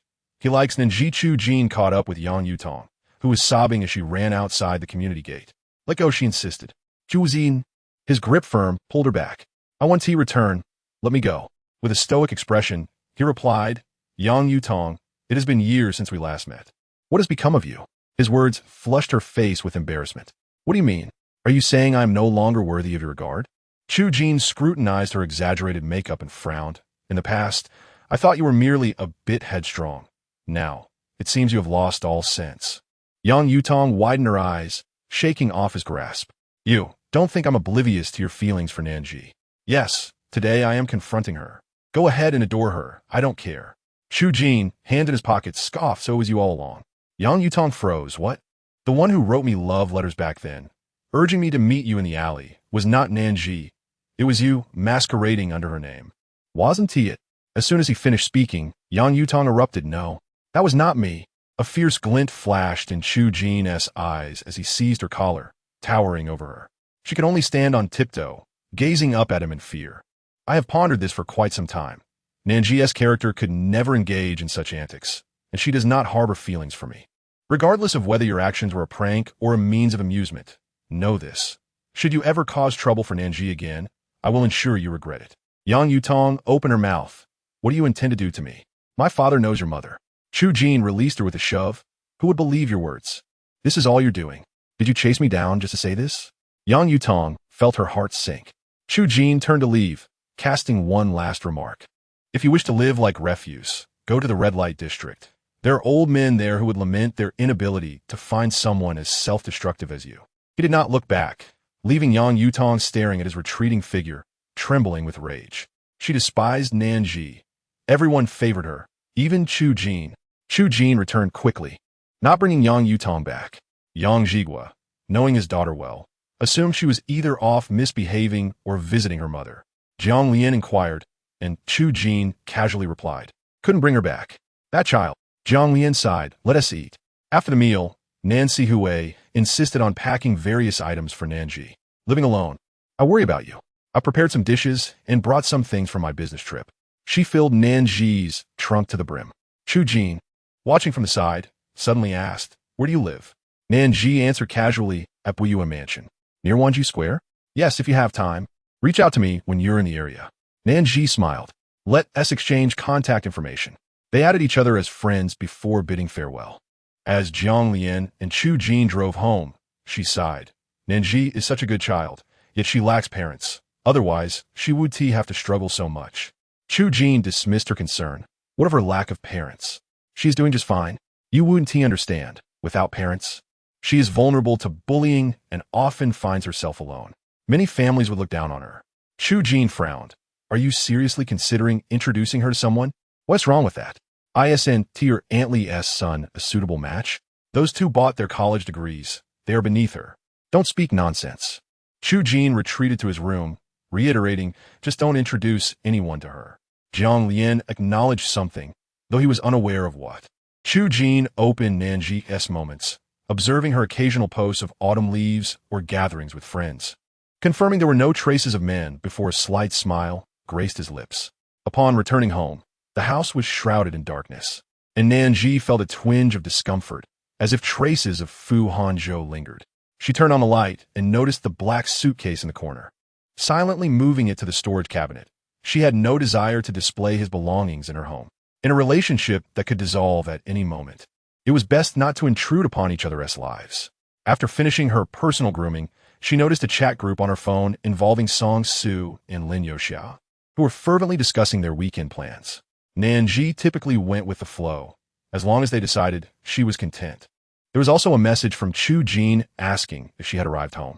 Nan Zhi replied briefly before opening her computer and notebook to draft a proposal, preparing to follow up with the planning department the next day. In the Fu Corporation's president's office, everyone remained silent. The bright office filled with the incessant sounds of printers and keyboard clatter. As the office door swung open, several managers hurriedly made their way to the elevator, looking as if they had narrowly escaped disaster. Zhao Yu entered after knocking, finding Fu Hanzhou reclining in his chair, rubbing his temples. Observing Fu's expression, Zhao Yu cautiously announced, President Fu, Miss Tang is here to see you in the meeting room. Fu Hanzhou fixed his gaze on him, prompting Zhao Yu to hastily add, I will inform Miss Tang that you are busy. Just tell her you're unavailable. Fu Hanzhou possessed little patience for people or matters that did not pique his interest. Sensing the neutrality in Fu's tone, Zhao Yu tentatively inquired, since today's work is complete, shall I arrange for the driver to take you home now? Fu Hanzhou tapped his long fingers on the armrest, and Zhao Yu suggested, Miss Nan Zhi is at home. A flicker of interest crossed Fu Hanzhou's eyes behind his glasses, but he dismissed the thought, opting instead to return home. He disliked others prying into his preferences, and Zhao Yu, having accompanied him for so long, regretted his earlier slip of the tongue. Fu Hanzhou took the VIP elevator directly to the car, and, as they drove home, a light rain began to fall. Glancing at the time, Fu noted it was already 11 p.m. Judging by Nan Zhi's routine, she was likely asleep. Did he wish to see her? Not particularly. He simply felt no aversion. Moreover, after the chaos of the previous night, he required some solitude to recuperate. By the time they reached the villa, the rain had intensified. Zhao Yu opened the car door and moved to shield Fu Hanzhou with an umbrella. As Fu Hanzhou headed towards the entrance, he suddenly halted midway. Large raindrops pelted the umbrella, muffling the sounds around them. Noticing Fu's stillness, Zhao Yu glanced down and discovered a small orange tabby cat hiding in the flower bed, meowing softly at them. The sound was so faint that one could easily miss it. Fu Hanzhou remained motionless, and Zhao Yu dared not urge him to proceed. But the little cat approached, rubbing its damp body against Fu Hanzhou's trouser leg. Zhao Yu frowned, concerned about the mess the cat might make on Fu's clothes. Just as he contemplated shooing the cat away, Fu Hanzhou crouched down and scooped up the little creature, which, although shivering with cold, remained calm and did not scratch. President Fu, should I take it to the pet shop for a bath? Zhao Yu suggested. No need, just buy some necessities, Fu Hanzhou instructed before walking towards the door. Chapter 49. Do you prefer this type of partnership? After finishing her overtime, Nan Zhi yawned as she crawled into bed. While scrolling through her phone before sleep, she noticed several messages from Chu Jin urging her to go to bed early and suggesting a meal together in a few days. Seeing the late hour, she chose not to reply and simply donned her mask. Despite having lived alone for such a long time, accustomed to solitary meals and sleep, she felt as though the entire bed was imbued with Fu Hanzhou's scent after only a couple of nights spent together. The absence of someone to embrace her made her feel oddly uncomfortable, and despite rolling around for half an hour, sleep eluded her. Nan Zhi sat up and decided to change the sheets entirely. After tossing the used linens into the washing machine on the balcony, she looked up and was startled to find Fu Hanzhou's shirt and underwear hanging on her balcony. The crispness of the man's shirt swayed gently with the wind alongside her own clothes. Quickly, she yanked them down, pondering where to put them, and ultimately tucked them away in the farthest corner of her wardrobe. What kind of person leaves such items at her home? They were not even cohabitating. This intrusion felt excessively frequent. Nan Zhi despised how her routine had been disrupted, which left her feeling insecure. After a flurry of activity, she returned to bed and drifted off around 3 in the morning. The next day, she nearly overslept. As she neared the company entrance, she accidentally bumped into someone, causing her bag to tumble and its contents to scatter. Sorry. A young man in a mask bent down to help her gather her things. Nan Zhi barely noticed him, focused on retrieving her items. It's fine, she replied before dashing toward the entrance, clocking in just in time. You finally made it. I thought you would be late, Lin Yoxia teased as Nan Zhi set her bag down, panting from her sprint. The planning department has already refined several proposals. I checked, and they look good. Shall we visit their company today? Lin suggested. Sure, let me see which one to go to first. We can visit the ones in our district. After a brief rest, Nan Zhi said, I'll consult with Sister Monrong first. All right. Nan Zhi knocked and entered Tang Monrong's office, discussing the plan. That's fine. If you can secure these contracts, it will enhance your chances. Next Saturday, there's an industry exchange conference. You know about that, right? Nan Zhi's spirits lifted. She had heard about it. Tang Monrong regarded her. Are you interested? The exchange conference for Wanxin Group invites only outstanding employees, and the leadership from various branch hotels will be present. It's an excellent opportunity to make connections. Nan Zhi was eager to attend. Can I go? Tang Mandong smiled, pointing to the proposals in Nan Zhi's hands. If you can finalize these contracts and sign them, you can. Fueled with determination, Nan Zhi responded, All right, Sister Monrong. I will give it my all. Tang Monrong smiled as she watched her leave, but once Nan Zhi was gone, her smile faded. Recalling a phone call from the previous night, the caller claimed that the man behind Nan Zhi was Fu Hanzhou. Recently, the group had been busy establishing connections to secure a venue for a business event, and even the higher-ups rarely saw Fu Hanzhou. If Nan Zhi truly had something with him, why was she still at Wanxin? Although it seemed absurd, thinking of Nan Zhi's face made it seem plausible. But if it were true, then Nan Zhi must have been keeping secrets from her, treating her as an outsider, oblivious to the undercurrents. Nan Zhi happily exited the company with Lin Yoxia, who mentioned that Su had found a great camping site with a sky cinema. I told them that the three of us aren't interested, but she said she would invite some friends over. What if they are handsome guys? Nan Zhi had no particular expectations and was content to follow the group's plans. Have your parents been pressuring you to go on blind dates? Lin Yoxia, an only child raised in H City, could not escape the marriage talks as she reached a certain age. It makes me so angry. The last 2 nights I got home late and took a taxi, and the neighbor told my parents that I was being dropped off by different men every night. My mom nearly had a heart attack and insists I find a reliable boyfriend soon. Lin Yoxia pulled out her notebook, munching on a snack from her bag. There are many matchmakers knocking on my door, but I haven't liked any of them. Nan Zhi's mother, Nan Hui, never pressured her about marriage, so she felt no distress in that regard. I want to find someone worthwhile. This is a lifelong commitment, and I'd rather not settle. But I can't think of a reason for marriage. Isn't living with a man just the same? Lin Yoxia sighed. By the way, do you know about the female Sea King in the PR department? She just changed her boyfriend again. Lin Yoxia pulled up her friend's circle, and Nan Zhi took a quick glance, acknowledging the man was indeed quite handsome. I heard he's still a university student, now that's a real winner in life. Hey, what do you think about finding a sexual partner?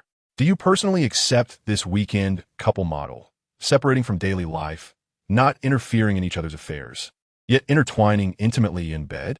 Nan Zhi was suddenly struck by the suggestion, her expression unchanging as she replied, "You should focus on refining the proposal further. If we can finalize it, we can also attend the outstanding employee team-building conference together." Lin Yoxia raised an eyebrow, remarking on the abrupt shift in topic. Having reviewed the proposal countless times, even Sister Monrong finds no fault with it. Let me consider who might serve as a suitable partner. If it were someone like Fu Hanzhou or Lu Xingxi, I would deem myself fortunate. Nan Zhi felt that Lin Yoxia's words were increasingly pointed. Fearing she might utter something inappropriate, she quickly interjected, "We're almost there. Tidy up your work attire and fix your lipstick. It's a bit smudged." Oh, once Lin Yoxia on her work mode, she was all in. The two of them tidied their appearance in the parking garage before donning their trademark smiles to report at the front desk. "Please wait here. General Manager Jiang will arrive shortly." "Thank you," Lin Yoxia replied, admiring the impressive decor of the interior design firm, reputed to be the best in H City, a reflection of the owner's exquisite taste. Jiang knocked on the glass door, smiling, "Apology for the delay. I was in a meeting." Nan Zhi and Lin Yoxia quickly stood up, exchanged pleasantries, and presented their proposal. Jiang was pleasantly surprised, noting the quality of their work. Rather than signing out of courtesy to Fu Hanzhou, he proactively suggested finalizing the contract and invited them to dinner. "Thank you, Manager Jiang, but we need to head to young Master Yu's office shortly, so we can't accept your invitation."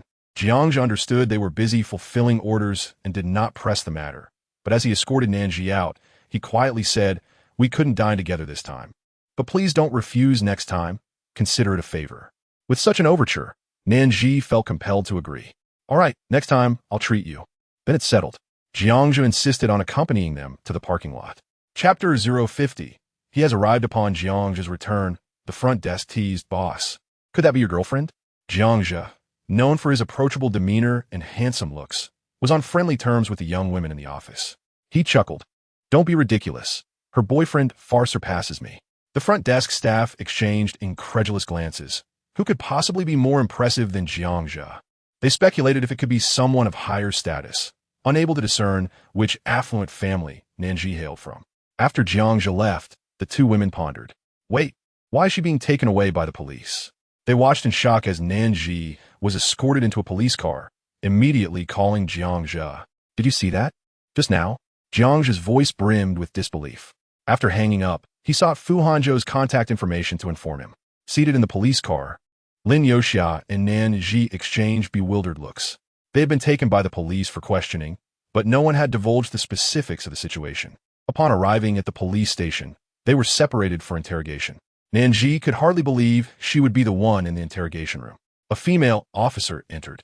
It was Officer Lin, the one who had attended to her during her previous visit. "Officer Lin, is this regarding Jiang Che's case that requires my cooperation?" Officer Lin placed a packet of white powder before her. "Can you explain this?" Nan Zhi's mind was in turmoil. She knew this substance was not merely laundry powder, but she had never come into contact with it. "This isn't mine. I consent to a body search." "Where was this found?" "It was in your bag. Jiang Che has formally accused you of participating in his illicit purchases." Nan Zhi's heart raced. She felt an overwhelming urge to protest. "I did not. I truly did not. Officer Lin, I am willing to cooperate with the investigation. I only hope to clear my name." Noticing Nan Zhi's willingness to cooperate, the officer began taking her statement. Time stretched endlessly as someone came in to offer her a glass of water. In the brief interlude, she inquired about Lin Yoxia's status. "She has been with you the whole time. We must question her as well, but rest assured, we will not wrong any innocent person." Nan Zhi trusted them completely. If she couldn't trust the police, who could she? Her mind was a whirlpool of confusion, unable to comprehend how this situation had arisen. Then, a vivid memory surfaced, the man in the mask from that morning. "Officer, I wish to review the surveillance footage from the lobby of my company. It's possible someone planted this on me to frame me." "Understood. I will need to consult with my superiors." Nan Zhi breathed a sigh of relief. Yet she sensed this was a calculated setup. Aside from the Jiang family, she couldn't fathom who else would conspire against her. The thought of Jiang Che's slander and his mother's malicious warning ignited a fierce anger within her. This is utterly outrageous. Nan Zhi was uncertain how long she waited. The time in the interrogation room seemed interminable. Her anxiety grew, and she fidgeted, glancing at the wall repeatedly. When the door finally opened, she instinctively stood up. "Miss Nan, I am your legal representative, Song Yunshin." The impeccably dressed man introduced himself before stepping aside, indicating the way out. "We can leave now.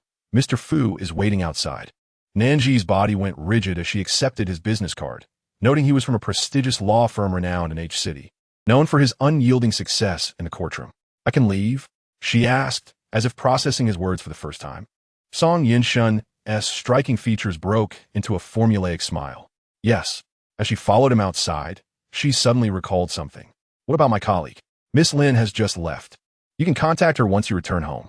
Nan Zhi felt a wave of relief. Lin Yoxia must have been terrified. Song Yunshin observed the woman before him, intrigued by her capacity for concern even while grappling with her own fears. However, he was more curious about what qualities could compel Fu Hanzhou to dispatch a helicopter for her urgent return to H City. Stepping outside, she collected her personal belongings and realized it had grown dark. Her phone was filled with missed calls and messages, but she had no time to spare. The night breeze tousled her long hair, and the confusion etched on her face made her appear like a lost soul. As headlights illuminated the area, she squinted against the sudden brightness. A tall figure emerged from the shadows, holding a black umbrella. The glint of his glasses caught the light, and she peered at him through her fingers. Each step he took felt as though he were treading upon her heart. Fu Hanzhou was tall, a fact she had always known, but standing on the steps of the police station, she finally understood the reason for her release. The intricate schemes surrounding her would dissipate under the weight of his compassion. An indescribable emotion swelled within her, and, in her vulnerable state, she fortified her heart against the world. Her vision blurred as she opened her mouth to speak, only to find her nose tingling with the threat of tears.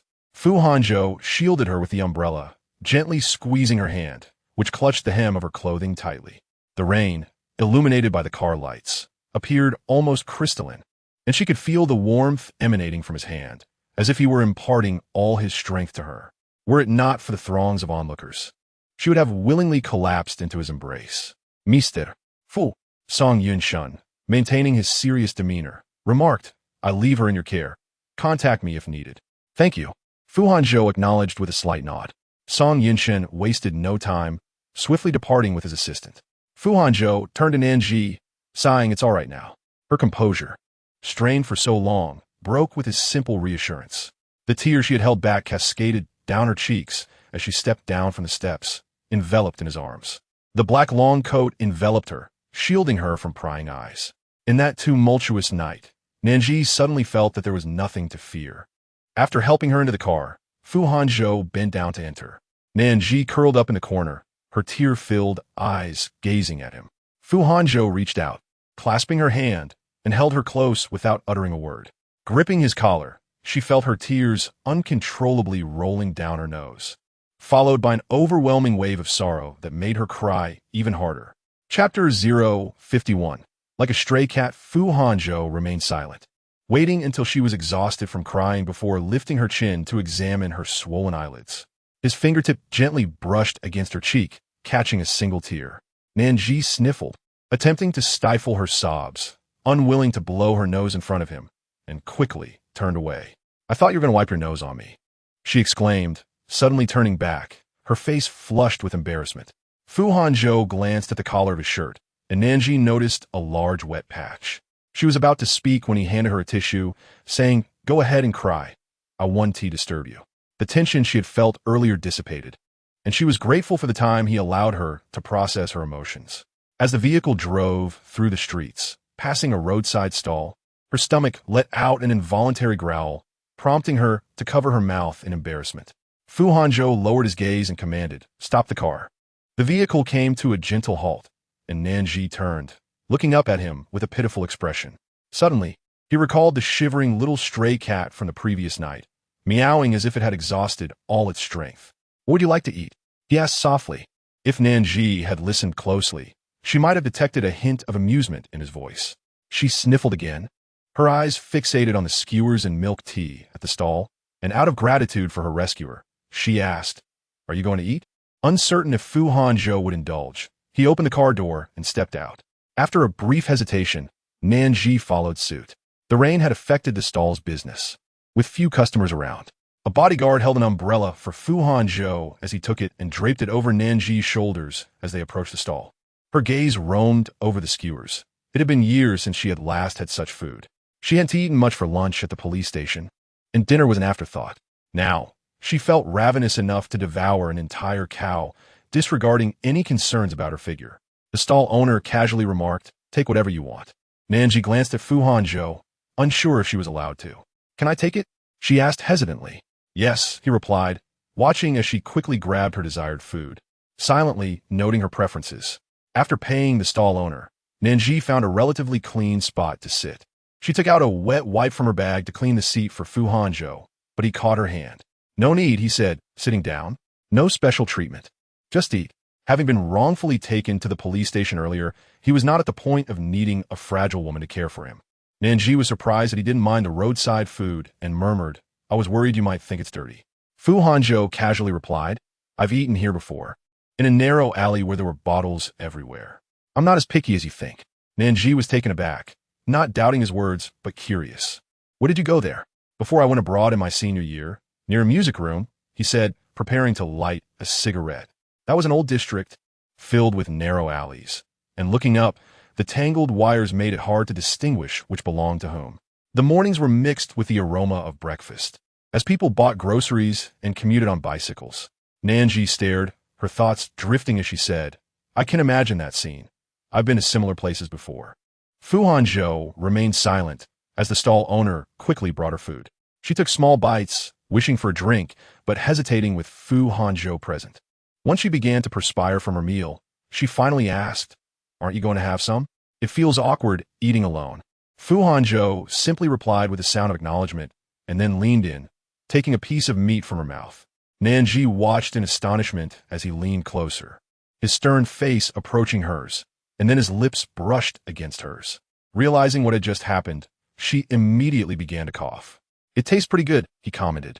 Nan Zhi patted her chest, noticing there was still plenty left on the table. "Do you enjoy snatching food from others? Who are you calling a tigress?" she retorted. Fu Hanzhou chuckled lightly, observing her newfound energy. "You're not a tigress at all. You're more like a little wild cat, all claws and bravado, yet easily soothed." Embarrassed by his insinuation, Nan Zhi lowered her gaze and continued eating in silence. As they finished their meal, Zhao Yu had already settled the bill, and it seemed they were heading back to Fu Hanzhou's home. Nan Zhi turned to him, asking, "Aren't you coming to my place?" Fu Hanzhou had been watching her intently and replied, "Someone is waiting for me at home. I can't skip out. Next time I'll visit yours." Nan Zhi felt her words might have been misinterpreted, as if she were eagerly anticipating his visit, and turned to gaze out the window, forgetting to ask who was waiting for him at home. Upon returning to the villa, the rain intensified, soaking Fu Hanzhou's coat. Despite her feet feeling a bit cold, Nan Zhi had managed to stay dry. Zhao Yu dropped them off before leaving. As the villa's sensor lights illuminated one by one, Nan Zhi stood at the entrance, watching Fu Hanzhou stride inside. Just as she was about to inquire about the guest and how to address them, a tiny kitten, no larger than Fu Hanzhou's foot, scampered out from a corner, meowing incessantly. The tall man bent down, scooping it up with one hand, and glanced back at Nan Zhi.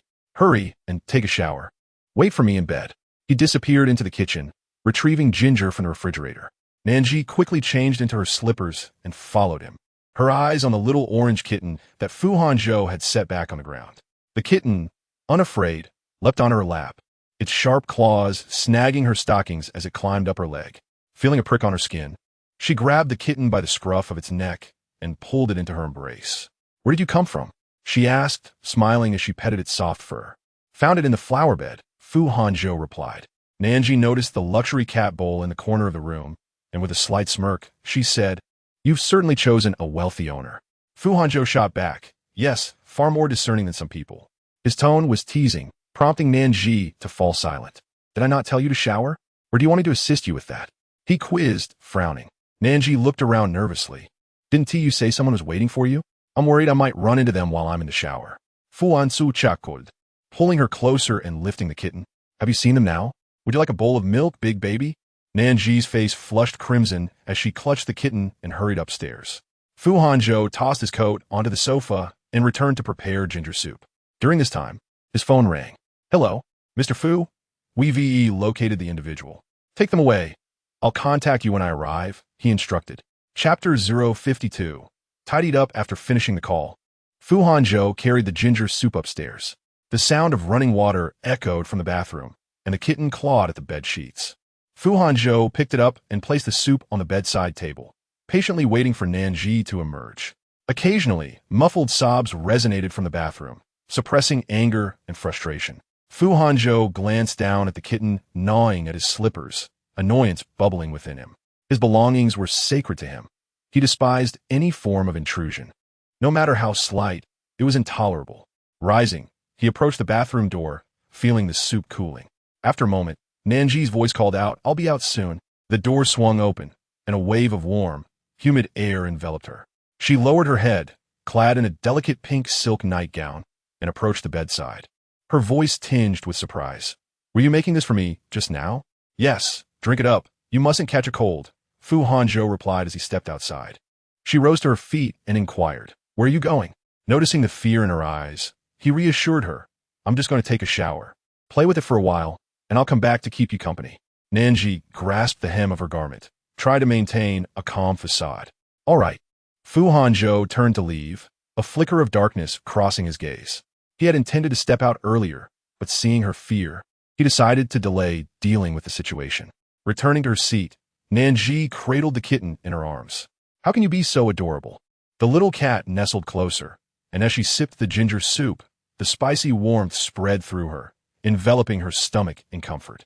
It felt oddly familiar, reminiscent of her childhood when her father would brew ginger tea for her when she was sick. It had been many years since she had enjoyed such a thing. When Fu Hanzhou returned from a shower, Nan Zhi was lost in thought, still holding the cat on the bed. He tossed the kitten towards the door, turning back to her with a smirk. "It's too rambunctious. You won't get any sleep with it around." Nan Zhi opened her mouth. "I thought it was treated like a little princess at your home." Fu Hanzhou climbed on the bed, pulling her close. "You are the one being treated like a princess here. I personally see to your every need." How could it compare? This man could utter sweet nothings when in bed, yet turned cold when he rose. She gazed at his serious expression and remarked, "Don't you want to ask about my day?" "Ask what?" "It's obvious someone tried to frame you. If you had the audacity, would you need to be rescued?" He replied, covering her eyes gently. "Sleep now. I'll take care of everything." Suddenly, Nan Zhi felt a warmth behind her eyes. The feeling of being unconditionally believed was something she desperately needed. "Fu Hanzhou." "Yes, you're truly wonderful." He tightened his embrace, and as she inhaled his refreshing scent, she drifted peacefully into slumber. It was only after she had fallen asleep that Fu Hanzhou quietly slipped out of bed and closed the door. The kitten lingered at the entrance, hesitant to descend the stairs. Fu Hanzhou effortlessly carried it downstairs, glancing back at it before exiting, "Stay obedient at home." This statement seemed directed at both the feline and the woman upstairs. Upon reaching the second floor of the club, Lu Xingxi had just poured himself a drink. Seeing Fu Hanzhou enter, he gestured with his chin towards a man kneeling on the floor, the very person Fu Hanzhou sought. Fu Hanzhou settled onto a leather sofa, observing as the man, battered and barely conscious, was dragged over by a bodyguard. The man's swollen eyes met Fu Hanzhou's, and a flicker of fear crossed his gaze as he recognized him. "Who instructed you to place that item in Nan Zhi's bag?" Fu Hanzhou asked succinctly. "I don't know what you're talking about," the man denied vehemently. Fu Hanzhou retrieved a stack of photographs from the bodyguard and slammed them down before the man. They depicted his father back home and his younger brother at school. The man's pupils dilated as he stammered, "They have nothing to do with this. They know nothing." With his elbow resting on his knee, Fu Hanzhou watched as the bodyguard slammed the man's head against the ground, causing him to see stars. Lu Xingxi poured a drink for Fu Hanzhou, his expression unyielding. "Our patience is limited. I'll ask you again, who sent you?" The man spat blood and, in tears, confessed, "A woman approached me, gave me a photo, and told me to deliver this item to her. That's all I know." "What sort of woman?" "I really don't know. She transferred 200,000 to my account and promised an additional 500,000 after the job was done. I was blinded by the money." Lu Xingxi snapped his fingers, instructing someone to investigate. Moments later, the door swung open, and a voice announced, "Mr. Fu, Mr. Lu, the one who paid is Tang Jingxian. Take him away and send him to the police station," Lu Xingxi commanded, watching as the man was dragged out. He turned to Fu Hanzhou. "Your luck with women is quite perilous." Fu Hanzhou rose, and Lu Xingxi sensed his anger brewing.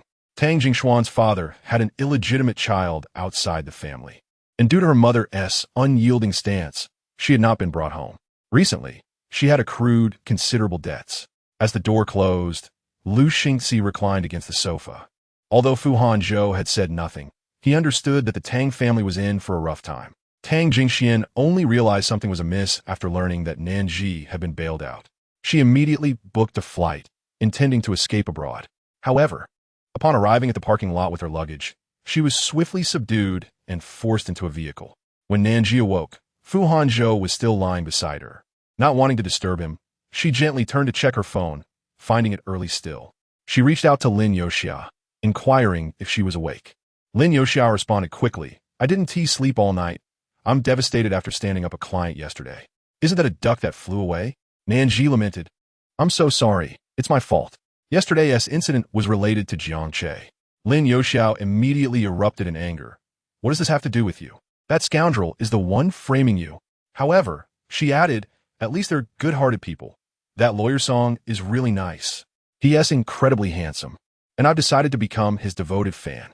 Fearing that playing her voice message would wake Fu Hanzhou, she was startled when he leaned close and asked, "Is Song Yinshan handsome?"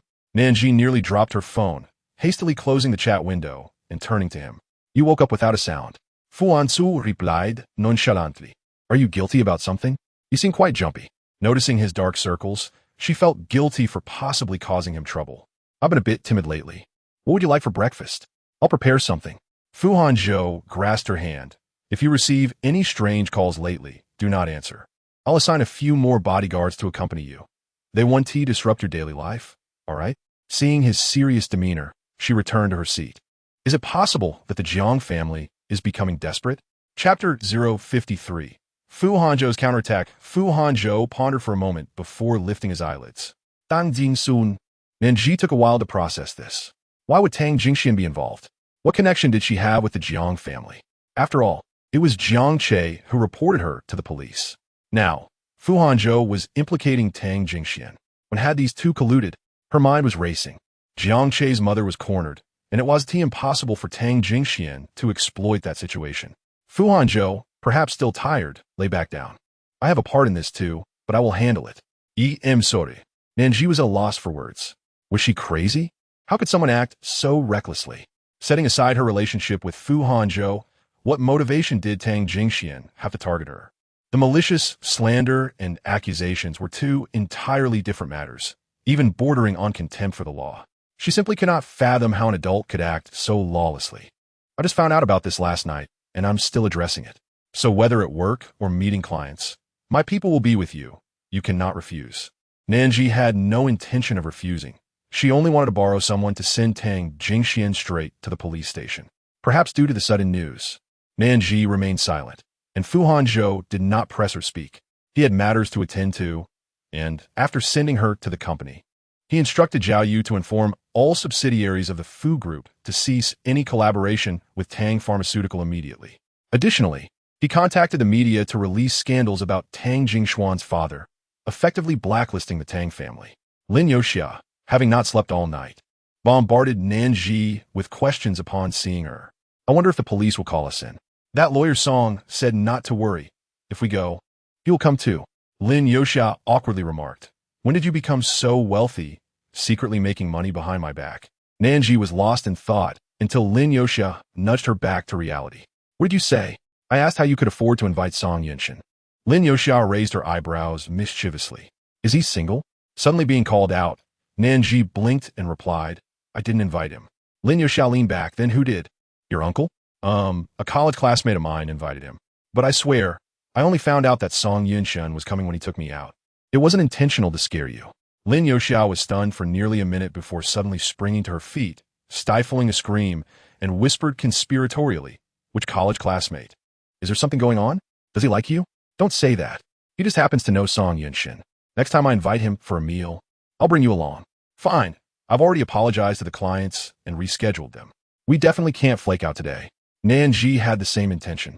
Despite the challenges of real life, one must not take work lightly and should remain utterly focused. After explaining the situation to Tang Monrong, both Nan Zhi and Lin Yoxia left the company, Having received understanding, Zhao Yu knocked on the president's office door, and the secretary entered with coffee. Fu Hanzhou had just signed a document, and Zhao Yu observed his expression before speaking. Tang Xiao contacted us and is waiting in the reception room. He wishes to see you. Not seeing him, Fu Hanzhou replied succinctly. This indicated that he had no desire to meet any member of the Tang family in the future.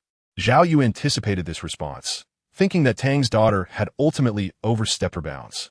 In a short span, due to the scandal, the Tang family's stock market was in turmoil, and the financial losses would surely leave them regretting their actions.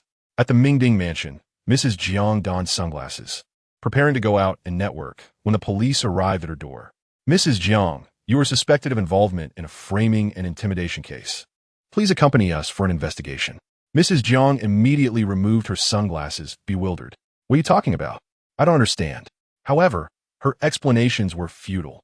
Her resistance led to her being forcibly taken away by the police. To make matters worse, someone sent photos of the incident to public platforms, and the Jiang family found themselves trending on local hot searches overnight. Speculations and rumors about the Jiang family abounded, tarnishing their reputation.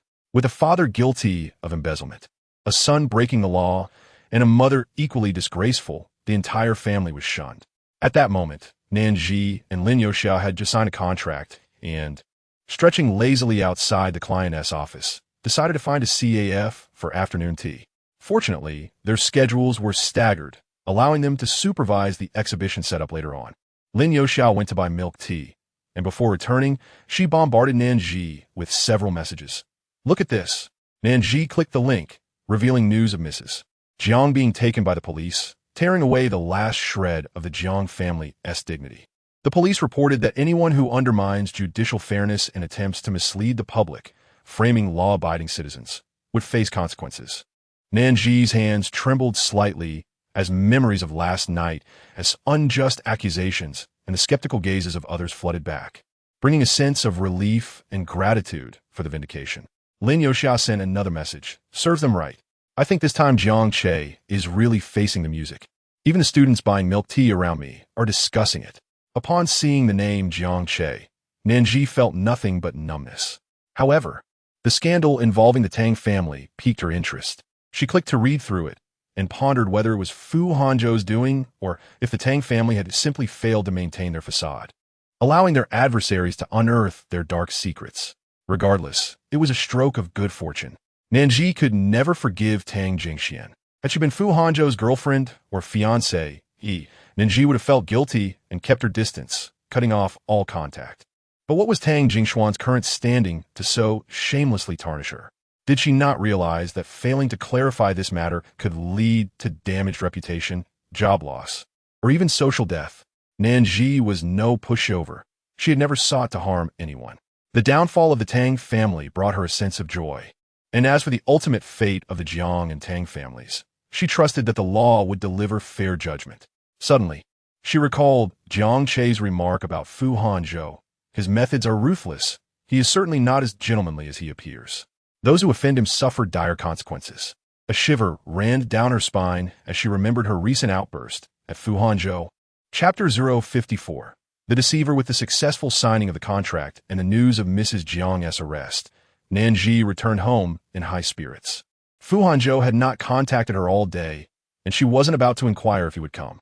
After removing her makeup, applying a face mask, and selecting a movie, she casually browsed her phone. Following the shock of the previous day, Lin Youxiao was now animatedly discussing outfits in their group chat. Song Xiu was at a restaurant scouting for material, taking a moment to help Lin Youxiao choose clothes. There will be many mosquitoes at the campsite in the evening, so don't wear anything too revealing. Bring a jacket, Song Xiu advised. It's summer. Lin Youxiao insisted. I don't care how many mosquitoes there are. I just want to know how many handsome guys will be there. We have a lineup of handsome influencers signed with our company. You're guaranteed a VIP experience. Lin Youxiao was delighted, and Nan Zhi found it amusing. After a brief chat, she decided to revisit a game she hadn't played in a while. Just as she entered, she received a team invite from Chu Jin. Nan Zhi accepted, and Chu Jin seemed surprised. Is that really you? Not quite, she replied, opening the team voice chat. After a moment, Chu Jin's voice came through. Shall we play a round? Sure, Nan Zhi agreed. While playing, they exchanged little conversation. Nan Zhi's skills were decent, but it was clear that Chu Jin was quite the expert, navigating many game levels with ease. By the way, did your company develop this game? Nan Zhi inquired. Yes. I believe it was the first concept test produced by our boss during university, and it matured into a full project by the time I applied for a job. Your gaming company has a young boss? Chu Jin paused and admitted, I'm not sure. I've heard from the planning department that the boss is high-ranking and quite young, with innovative ideas. I'm curious to know who it is. With your familiarity with the game, I thought you might have aspirations to join the team, Nan Zhi remarked, though she was unfamiliar with the company's operations. Playing the game revealed its strong mechanics and high degree of freedom, attracting a dedicated player base that would crash servers upon the release of new character skins. It's vital to have a sharp business mind, she mused. Chu Jin responded with a hint of defiance, even though it's developed by my idol. I believe I can create something like this one day. Nan Zhi nodded. All right. First, you need to identify who your idol is. Chu Jin fell silent before suddenly suggesting, Didn't you say you'd treat me to dinner? There's no time like the present. Checking the time, Nan Zhi saw it was only 9 p.m. Okay, where do you live? Do you know of that trendy tea shop nearby? All right, give me half an hour. Sounds good.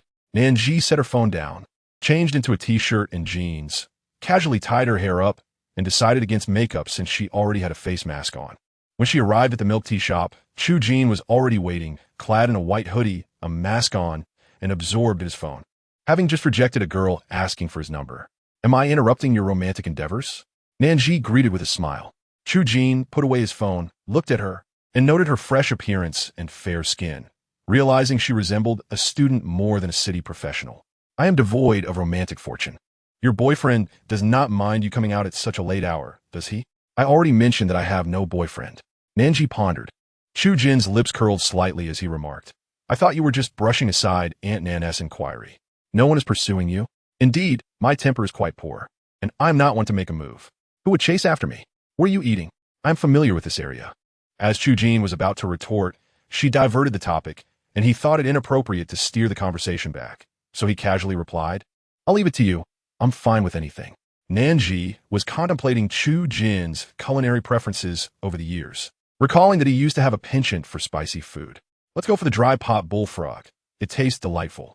Can you still handle spicy food? Chu Jin asked in surprise. You still remember my taste? Nan Zhi laughed. I have a good memory. The two entered the restaurant. At 9 p.m., the crowd was just right, and they secured a window side table. Fu Hanzhou's car had just turned into the driveway. A left turn would lead him to Nan Zhi's neighborhood. But as he gazed at the scenery outside, he spotted her dining with a tall young man. Fu Hanzhou picked up his phone and inquired, Where are you? Nan Zhi replied, At home. Fu Hanzhou scrutinized her and noticed that the man across from her said something that made her laugh heartily. She had never laughed like that in his presence. Fu Hanzhou felt a pang of irritation, wondering what kept her so busy, as Nan Zhi recounted an embarrassing childhood incident. She was taken aback when Fu Hanzhou unexpectedly asked such a question. She casually replied, Just catching up on work. Fu Hanzhou was genuinely amused. Well, you've learned to lie. Nan Zhi stared at her phone for a moment, realizing Fu Hanzhou had stopped responding. She set her phone aside and asked, Do you want a drink? Chu Jin was surprised. Are you going to drink? I occasionally indulge. It helps me sleep better at night, and I am not driving. Chu Jin ordered 2 bottles of wine, and Nan Zhi inquired about his life outside the province. It's just okay. The food doesn't suit me. I prefer this. Home is wonderful, Nan Zhi sighed. You haven't returned to a city in many years, have you? My parents are still there. I go back once a year, but I return the same day. Chu Jin was aware that her visit was to pay respects. Nan Zhi and Nancy Hui had never openly discussed how their parents had passed. They only mentioned it happened during high school. He found it hard to imagine how she coped with such a loss, especially at that tender age, straddling the line between adulthood and childhood. The experience of maturing overnight must be incomprehensible, particularly for someone like him, whose parents were always bickering yet still in love. Let us not dwell on that. Let us drink. Chu Jin clinked glasses with her. Nan Zhi had no intention of drowning her sorrows. Over the years, her circle of friends had been small, and she tended to be more suspicious than trusting of others. It was rare to find someone she could confide in. Their conversation and drinking extended until past 11 at night. As the hour grew late, Nan Zhi observed Chu Jin becoming somewhat tipsy and remarked, You don't handle your liquor well. Can you still get up? Who says I can't? Let us go. I'll see you home. Just don't linger at my place. I'm a single woman and cannot afford any reputational damage, Nan Zhi joked. Chu Jin, hands in pockets, walked beside her. Well, I might just marry you then. Not necessary. I have no desire to marry. Nan Zhi outright rejected him, treating his comment as a joke. Yet, upon hearing her unhesitating denial, Chu Jin's expression soured instantly. Why not? Are you one of those who eschews marriage? Chu Jin feigned indifference while questioning her.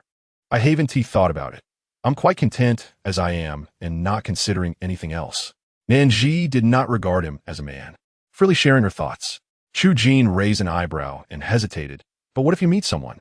Someone you truly adore and who adores you back? Nan Zhi was puzzled.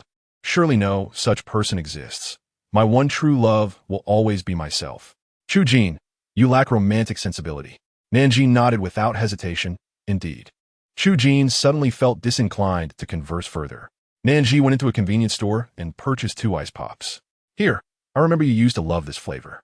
Chu Jin glanced at the ice pop she held and replied blandly, that's what you like. Nan Zhi used to buy white peach soda, which he did not particularly enjoy, but went along with it. She had forgotten, erroneously believing he loved it. Don't worry. I won't mock you for enjoying peach flavors. My home is just ahead. You should head back. Chu Jin continued to follow her. It's too dangerous. I'll at least walk you to your door. Unable to argue against him, she led him into the neighborhood. On the way, they encountered a patrolling security guard who, noticing the change in the man accompanying her, smiled awkwardly at Nan Zhi. Upon reaching the elevator, Nan Zhi contemplated inviting him up for a moment but hesitated. Observing her conflicted expression, Chu Jin suddenly said, I'll head back first. What floor are you on? I'll watch you get inside. 26, the one right there. Okay, you go ahead. Chu Jin watched her take a couple of steps forward before she smiled at him and entered the elevator. He took out a cigarette from his pocket and lit it. As Nan Zhi ascended, she proceeded to her front door. Upon opening it, the hallway light illuminated the neatly placed men as shoes. She looked up to find Fu Hanzhou seated in the living room, expressionless, staring at her. Nan Zhi patted her chest in relief, saying, I warn you, if you keep scaring me like this without a word, I will confiscate your keys. Fu Hanzhou watched her head to the kitchen to pour herself a glass of water and casually messaged Chu Jin, arrived safely, hurry back. Chu Jin quickly replied, okay. Fu Hanzhou glanced upstairs before turning to leave. Nan Zhi ignored Fu Hanzhou and moved to the balcony, bending over to open the washing machine and retrieve the clean clothes.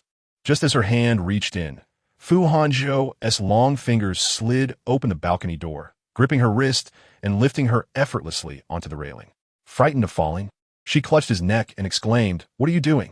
Fu Hanzhou looked up at her and smacked her backside. Are you deceiving me? Who was that downstairs? Why not invite him up for a chat? Nan Zhi, bewildered, retorted, who deceived you? Are you out of your mind? Put me down. Fu Hanzhou pressed against her, pretending to push her down, startling Nan Zhi to the brink of shouting. He's just my neighbor's brother. What neighbor's brother? Fu Hanzhou asked coldly. My former neighbor's brother. I tutored him in schoolwork. You're being absurdly jealous. I am a person of integrity. I would engage with other men behind your back. Realizing her underlying concerns, Fu Hanzhou lifted her slightly. Am I jealous? Why are you explaining so much? I merely asked casually. Nan Zhi rolled her eyes, knowing he wasn't truly jealous. It was merely a possessive streak inherent in men, especially those of his status, who care more about ownership than affection. Furthermore, she didn't dislike Fu Hanzhou thus far, so she was willing to communicate with him. However, upon hearing her words, Fu Hanzhou's gaze turned frosty. Oh, you seem to understand my mentality well, but considering your past, it's natural for me to distrust you. Upon hearing him say that, Nan Zhi snapped, that's a pointless remark. My relationship with Jiang Che is entirely different from what we have. His betrayal doesn't make me a fool, and I certainly never coerced you into wearing a green hat for him. Now you dare question my character? Fu Hanzhou set her down, but Nan Zhi had already turned and headed inside, attempting to shut him out on the balcony. However, her strength was no match for Fu Hanzhou's. Unable to confront him, Nan Zhi returned to her room. Fu Hanzhou leisurely followed behind, remarking, you turn on a dime, not allowing me to finish my words. Not even a wolf would change moods so swiftly. It was you who provoked me first, yet somehow I am at fault now? Is this a case of projection? Are you experiencing a midlife crisis? Nan Zhi busied herself with boiling water, while Fu Hanzhou embraced her from behind, softly inquiring. Then why did you deceive me tonight? In my presence. What did you expect me to say to comfort you? Just as Nan Zhi was about to respond, Fu Hanzhou interjected, hypothetically, if you saw me laughing and chatting with another woman and she accompanied me home. If you inquired about my whereabouts and I said I was working at home, what would you think? Suddenly, Nan Zhi felt a pang of guilt, her gaze wandering. Speechless? If I acted like that, the label of scoundrel would have long been plastered on my forehead. Now, who is being hypocritical? Turning her head, Nan Zhi's lips brushed against his cheek. The tension instantly shrouded in an air of ambiguity. She swallowed hard. Did you see that? How could he not, given his words? Fu Hanzhou glanced at her sideways, casually questioning, why did you deceive me regarding the neighbor's younger brother? Am I not your boyfriend, thus unworthy of knowing? There was no need for explanation. But Fu Hanzhou's expression made Nan Zhi anxious about misstepping with her words. To be honest, she was somewhat intimidated by his stoic demeanor. I merely went out for a late-night snack. If I mentioned dining with the neighbor's younger brother, I feared you might overthink it, so I said nothing. Fu Hanzhou maintained his indifferent demeanor, yet slowly tightened his hold. Are you afraid I might investigate? Nan Zhi attempted to pry his hand away, fearing his probing questions would expose her own insecurities, and thus she swiftly turned to kiss him. Fu Hanzhou remained unmoved, prompting Nan Zhi to bite gently at his Adam's apple. With her lips pursed, she admitted, I was wrong. Tonight, you can choose any position you desire. Fu Hanzhou's breath hitched as he fixed his gaze upon her. Believing her tactic had failed, she was unexpectedly swept into his arms, heading toward the master bedroom. By the end, not only were clothes strewn across the floor, but the sheets were also a chaotic mess, leaving Nan Zhi to succumb to a deep slumber, unconcerned about bathing. Chapter 056. What are you to me? When Fu Hanzhou left, Nan Zhi was still asleep. As he spoke to her, she found it bothersome. With no other choice, Fu Hanzhou prepared breakfast and placed it by her bedside before departing. Every weekend, he had to return to the old mansion to accompany the elder, and today was no exception. Upon arriving home, the steward approached. Young master, someone from the Tang family has come and is speaking with the elder. Fu Hanzhou continued walking, merely responding, understood. He had completely severed ties with the Tang family and anticipated that they would come to pester the elder. As he entered the hall, the Tang family members spotted him. Tang Jinzhong smiled. Hanzhou, you're back. Tang Xiao also rose to greet him. Brother Hanzhou. With that, he tugged at Tang Jingxian, who sat with her head down, likely just released on bail from the police station. Fu Hanzhou turned to the elder, sitting nearby, taking a seat next to him. How is your health today? Elder Fu replied with a smile. Quite well. The kitchen prepared your favorite boat porridge, and it tastes authentic. Good. You didn't team medal with the last chess game, did you? Elder Fu feigned a stern expression. Nonsense, could I play black pieces? A hint of warmth flashed across Fu Hanzhou's cold visage. Tang Xiao quickly suggested, how about I play a few games with the elder? I'm not too bad at chess. The evident flattery from the Tang family displeased Fu Hanzhou. Elder Fu chuckled lightly, just as the steward approached to remind him it was time for his medication. Fu Hanzhou assisted Elder Fu to stand. Be sure to entertain the guests. Understood, Grandpa. Once Elder Fu had left, Fu Hanzhou's expression turned stoic. Tang Jinzhong, being Fu Hanzhou's elder, noticed his demeanor and chastised Tang Jingxian. What did we discuss before coming here? Our families have shared ties for decades, and you have ruined it all. You disgrace. Apologize to Brother Hanzhou. Tang Jingxian rose, likely already chastised at home. Overwhelmed by her family's inquiries, she had no choice but to confess everything. Yet, she did not believe she had done anything wrong. Her bond with Fu Hanzhou was one of childhood familiarity. What did Nan Zhi matter? Fu Hanzhou was chilling their relationship over something so trivial. Pouting, she murmured, Brother Hanzhou. I'm sorry. Fu Hanzhou crossed his legs, seemingly impervious to her words. Tang Jinzhong turned to Fu Hanzhou. Hanzhou, it's my failure to manage her, resulting in her mistakes. If you're still upset, I can discipline her further, send her abroad, and ensure she doesn't appear before you again.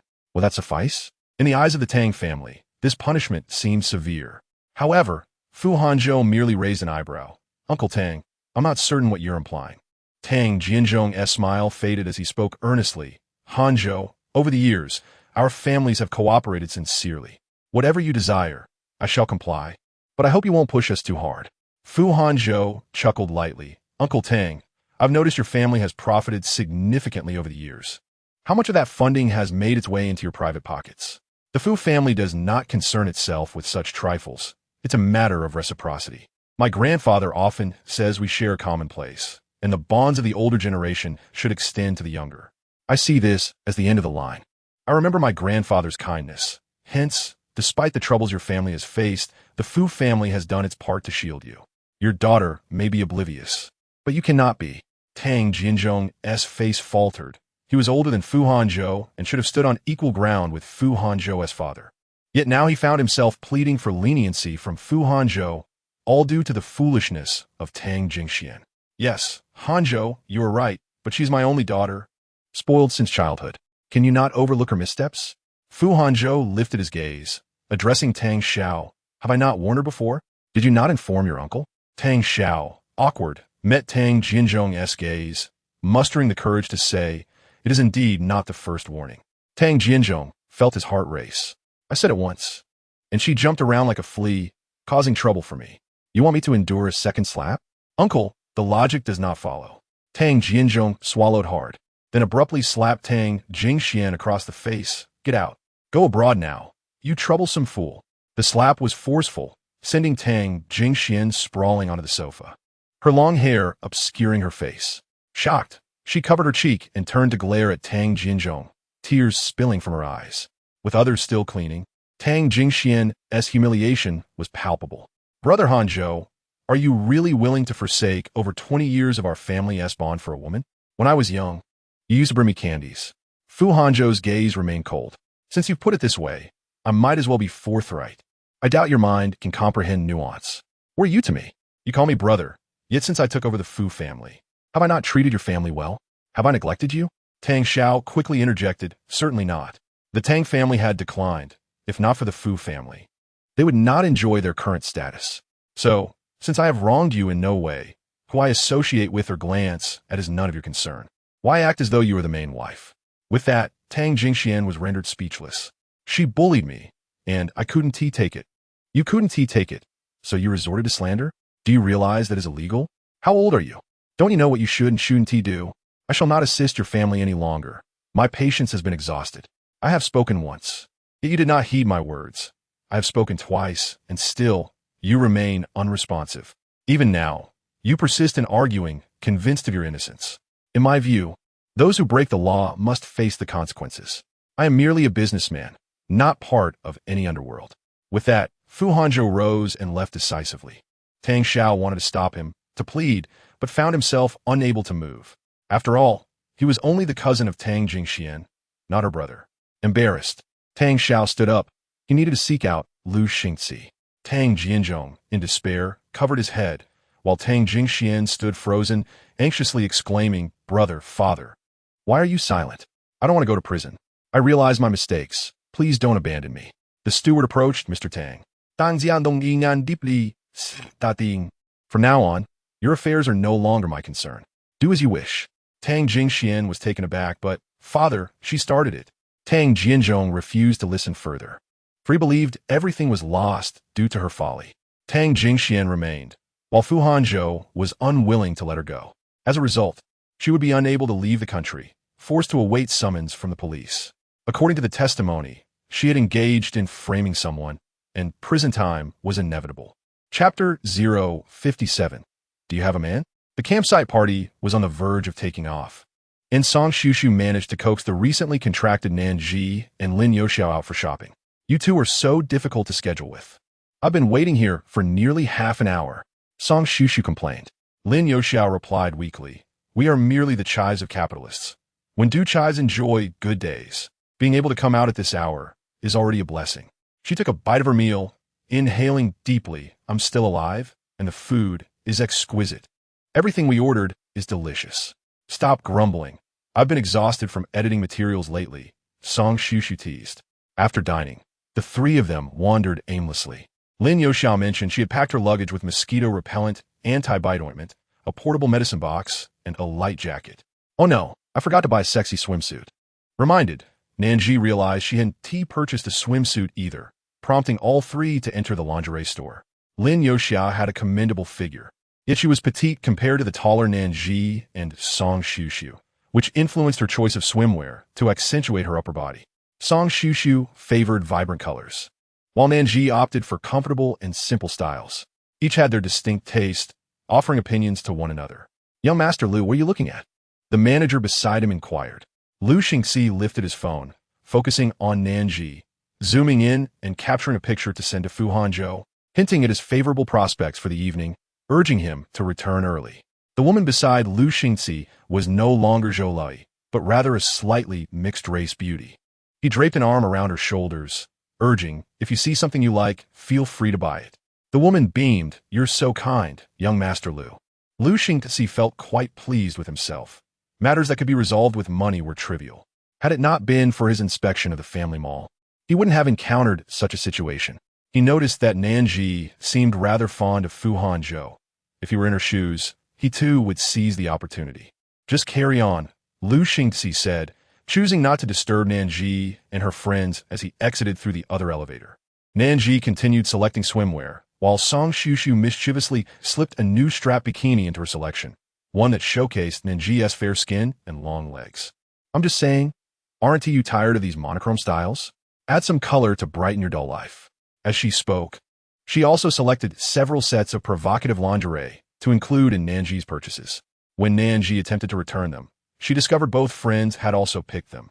Lin Yoxia, determined to find a partner, declared, "This camping party is essentially a private networking event. I'll chat with every handsome guy I encounter. Don't be antisocial." Nan Zhi interjected, feeling cornered by their enthusiasm. Carrying 3 sets of sexy lingerie and swimsuits out the door, Nan Zhi felt the weight of the bags. "Cheer up, ladies. Get some rest tonight and put on beautiful makeup. Tomorrow, we'll steal the show." Lin Yoxia was brimming with determination. "If I don't find a partner soon, I'll have to go on blind dates over the weekend. Meeting a few handsome guys would be beneficial. Are you sure there will be handsome men? Otherwise, it will be a waste of the money I spend on these outfits." "Fear not. You won't find our company's men appealing. There will be others from various companies as well. We invited several partners this time," Song Shushu assured her. Then, with a frown, she turned to Nan Zhi. "By the way, darling, something feels off with you." Suddenly called out, Nan Zhi asked in confusion, "What is wrong with me?" "The scent you're exuding. How describe it?" Song Shushu leaned on her chin, narrowing her eyes at Nan Zhi before snapping her fingers. "It seems you've been thoroughly indulged by a man." Looking completely satisfied and not at all hungry, Lin Yoxia also scrutinized her closely. Feeling a bit guilty, Nan Zhi changed the subject. "I've been so busy. How could I possibly have time for a man? That shouldn't be the case. You've never been short of admirers throughout your life. Besides, you broke up with Jiang Che. Your market value should have risen," Song Shushu persisted. Nan Zhi's gaze drifted, recalling Fu Hanzhou's unpleasant demeanor a few nights prior, feeling as if she were being caught in a scandal. However, she hadn't contacted him for days. Fortunately, Lin Yoxia remained oblivious, venting her frustrations. "Forget it. None of the guys in our company are worth it. Just the project manager at our hotel. His wife is due next month, and he is already fooling around with an intern. I caught him red-handed, and the next day, he treated me to milk tea to silence me." Song Shushu shrugged. Such is the inherent flaw of men. Meanwhile, Fu Hanzhou, having just exited a meeting, came across Zhao Yu handing him a phone. He casually opened it to find the photo Lu Xingxi had sent, accompanied by a mischievous grin. Fu Hanzhou found him rather tiresome, but couldn't suppress his curiosity about what Nan Zhi had purchased. Was it for him? Should he visit her tonight? Mr. Fu. There's a charity gala this evening. Such occasional philanthropic events were ones Fu Hanzhou attended perhaps twice every 3 months, each time squeezed into his schedule. Lately, he had squandered much of his free time on Nan Zhi. "Are you going?" Zhao Yu inquired, noticing his reluctance. Fu Hanzhou bonded, indeed. He had spent too much time on Nan Zhi. "Yes, prepare a female companion for me." Zhao Yu exhaled in relief, understanding. Upon reaching home, Nan Zhi found the house quiet, save for the diligent sweeping robots still at work. Fu Hanzhou had not sent her a single message all day. She washed the lingerie she had purchased, hanging them on the balcony before starting to prepare dinner. In the group chat, Song Shushu began sharing her outfit for the camping night event, declaring her intent to dress as the pirate empress from One Piece. "Sisters, how does this look?" Lin Yoxia chimed in, "I'll be Sailor Moon." Only Nan Zhi remained silent, bombarded with mentions from both. Watching the pork ribs simmering in the pot, she sighed. "Do I really have to participate? I don't have such outfits. Why not wear your high school uniform?" They suggested. Nan Zhi hesitated. But can I still fit into it? Please, your figure hasn't changed. Of course, you can wear it. She pondered and hurried to the storage room, recalling that amid moving and selling her old clothes, she had kept her school uniform as a memento. On the other side, Fu Hanzhou was idly playing with his phone, inexplicably thinking of her today. If Lu Xingzi had not sent her photos, he would not have given her much thought. The overwhelming workload left little room in his mind, and he had even planned to distance himself from Nan Zhi. Chapter 058. Fu Hanzhou should like her as the door opened silently.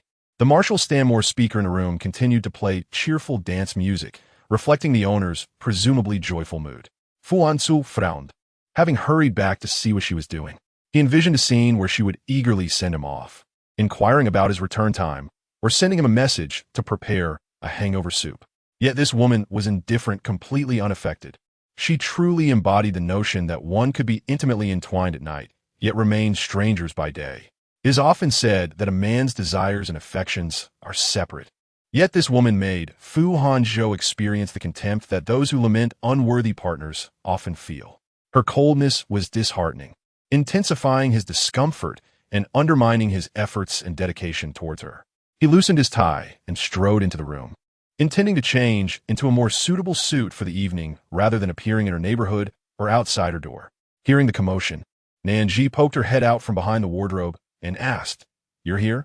Her tone was casual, devoid of any discernible emotion.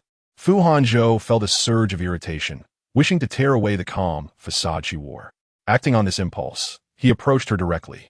"Don't come closer," Nan Zhi exclaimed suddenly, her body hidden within the wardrobe, her head awkwardly protruding. "It's not convenient. Wait in the living room." Fu Hanzhou's expression darkened. "Are you hiding a man? What is there to conceal?" Before she could retort, he was already standing before her. The small room offered a clear view. He certainly wouldn't stoop to check under the bed for a man. His gaze was drawn to the heap of clothes on the bed before shifting back to her. She wore a blue and white school uniform, her slightly curled long hair tied back in a ponytail, creating an elegant arc as she turned her head. The skirt clung obediently to her legs, while the oversized top hung loosely, with two buttons of the blue collar undone, revealing the graceful curve of her collarbone adorned with a delicate chain. He could easily imagine the sensation of kissing her there, a warmth mingled with a refreshing chill, which he had experienced before. Fu Hanzhou's gaze lingered on her, and Nan Zhi, feeling embarrassed, said, "I haven't worn it in a long time. I thought I'd try it on to see if it still fits." Her face still bore makeup, rendering the uniform seem somewhat incongruous. Instinctively, she wished to hide this side of herself from Fu Hanzhou, ashamed of appearing foolish in his presence. "Fu Hanzhou suolyo udard. Are you playing dress-up at home?" Nan Zhi rolled her eyes. "No, I just have a camping party with friends, and there's some role-playing activity. I don't have those costumes, so I thought I'd see if this still fits." The skirt reached just above her knees, not too short, yet its looseness allowed it to flutter in the breeze. Under Fu Hanzhou's intense gaze, she felt a wave of anxiety and urged, "I need to organize my clothes. Please step outside." Fu Hanzhou grasped her wrist, pressing her against the wardrobe door, studying her intently. Nan Zhi's breath quickened. "What are you doing?" "I wish to have you." He unabashedly expressed his desire, almost obsessively wanting to rip her uniform apart. Not only that, he yearned to see her in this attire, disheveled and resting in his embrace. Nan Zhi grimaced. "You're such a pervert." Fu Hanzhou leaned closer, making her acutely aware of his sincerity. As her cheeks flushed, she struggled, "Let go of me." He did not relent, instead fixating on her face. "Is that all right?" Meeting his gaze, Nan Zhi wanted to ask what he meant, but Fu Hanzhou did not wait for her response. He leaned down to kiss her, the room's temperature rising. His tailored suit jacket fell to the floor, mingling with her long skirt that had been pulled from the wardrobe. The uniform top was pushed up, and Nan Zhi felt a tingling sensation across her chest as he lifted her onto the table. Her skin met the cold surface, causing her to shiver instinctively, and a muffled groan escaped him from behind. The phone vibrated incessantly, reminding Fu Hanzhou of the outside world, yet he ignored it, lost in their shared desire, wishing to remain entwined indefinitely. Despite her reluctance, Nan Zhi could no longer deny her affection for Fu Hanzhou, feeling an overwhelming dependence blossom within her, battling against the urge to maintain their distance, yet finding it increasingly difficult to do so. Zhao Yu called Fu Hanzhou 3 times from downstairs, but he did not answer, wisely choosing to give up.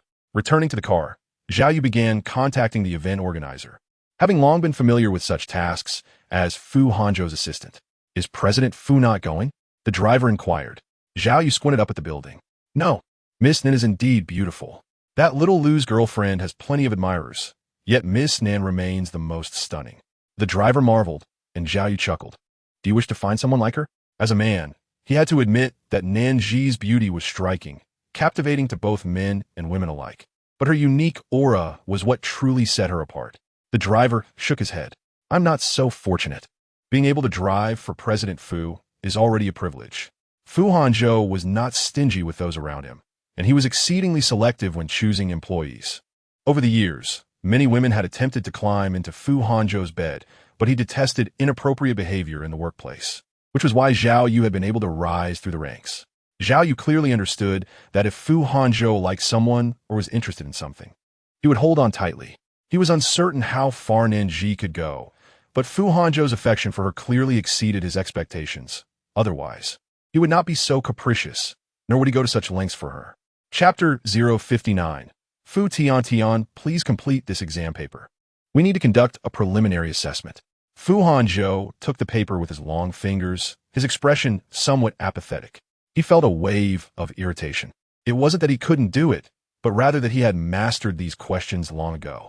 However, the tutor beside him seemed oblivious, worried about delaying him, and stepped out for a moment to fetch him a glass of water. He intended to grab his bag and leave, unconcerned about the tutor's potential embarrassment. The scraping sound of the chair against the wooden floor was rather jarring as he made his way to the staircase. Mom, these dance shoes are so beautiful. A youthful voice rang out from above.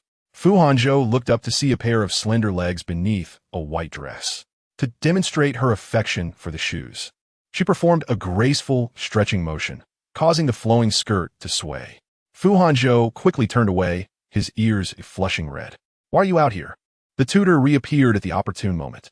Fu Hanzhou was unsure of what had come over him. As he hurriedly returned to the room, the commotion from upstairs having subsided, he found himself lost in thoughts of the earlier scene while his hands instinctively began to write the exam. Your foundation is solid, but your problem-solving approach could be simpler. The tutor's voice lingered in his ears.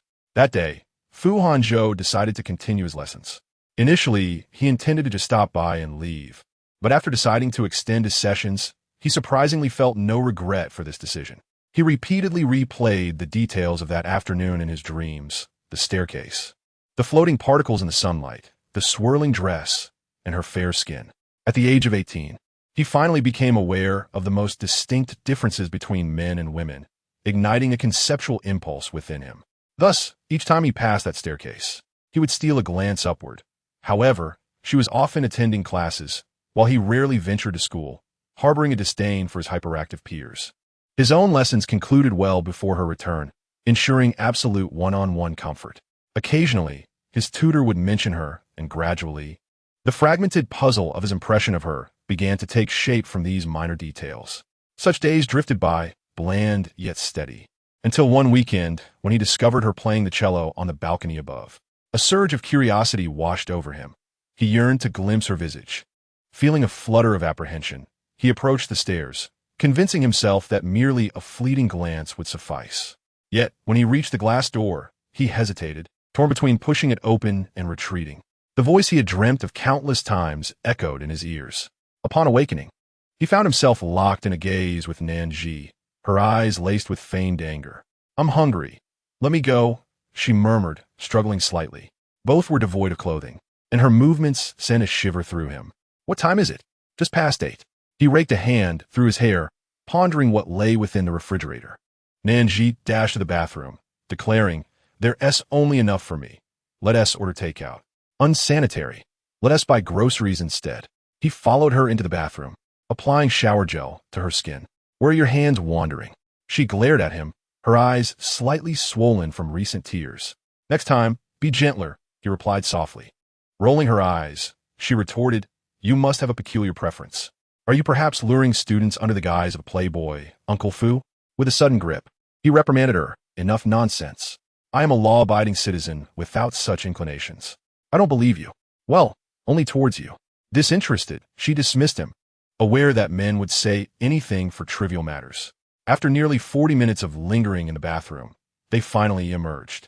Upon opening his suitcase, she noticed it was meticulously organized, filled with loungewear and sleepwear. She contemplated asking him to assist with packing for their next trip.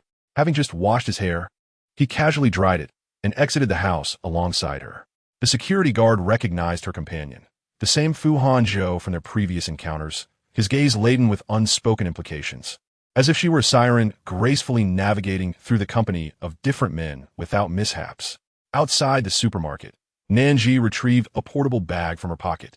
Extracting a mask. You've gained a bit of fame, and given the number of white-collar workers in this area, let us wear these for our safety.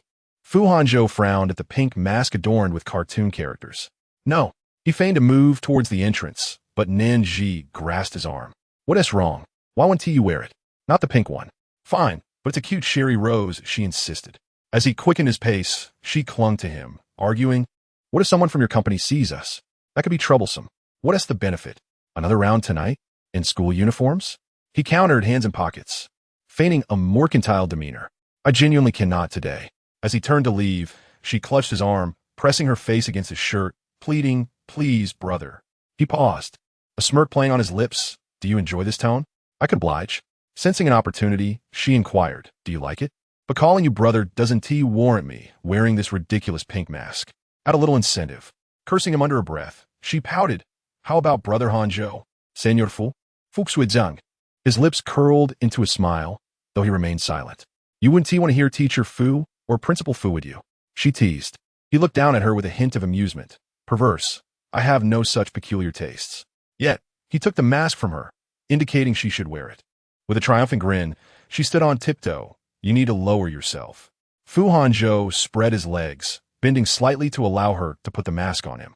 Passers-by glanced back, whispering about the sweetness of the scene unfolding before them. Is it sweet? He queried, his mouth obscured by the mask. Yet his piercing eyes remained fixed on her, awaiting her response. Sweet, unbearably sweet, futiante. His expression soured immediately as she laughed, chasing after him. Hands clasped behind her back, stepping backward as she teased. Fu tiant. What is wrong? Are you angry? You're so petty. Without a word, Fu Hanzhou swept her up, tucking her under his arm as they entered the mall, silently challenging who would embarrass themselves first, knowing he had a mask to conceal his face. Chapter 060. Little Wolf Nan Zhi was caught off guard when he hoisted her up, only realizing the embarrassment once they were inside the mall. Put me down. Have you no shame? She exclaimed, striking him playfully. He chuckled. Weren't you just delighted? Fuming, she muttered, you'll regret this. If you keep this up, I want to dine with you. He relented, releasing her once they entered the store.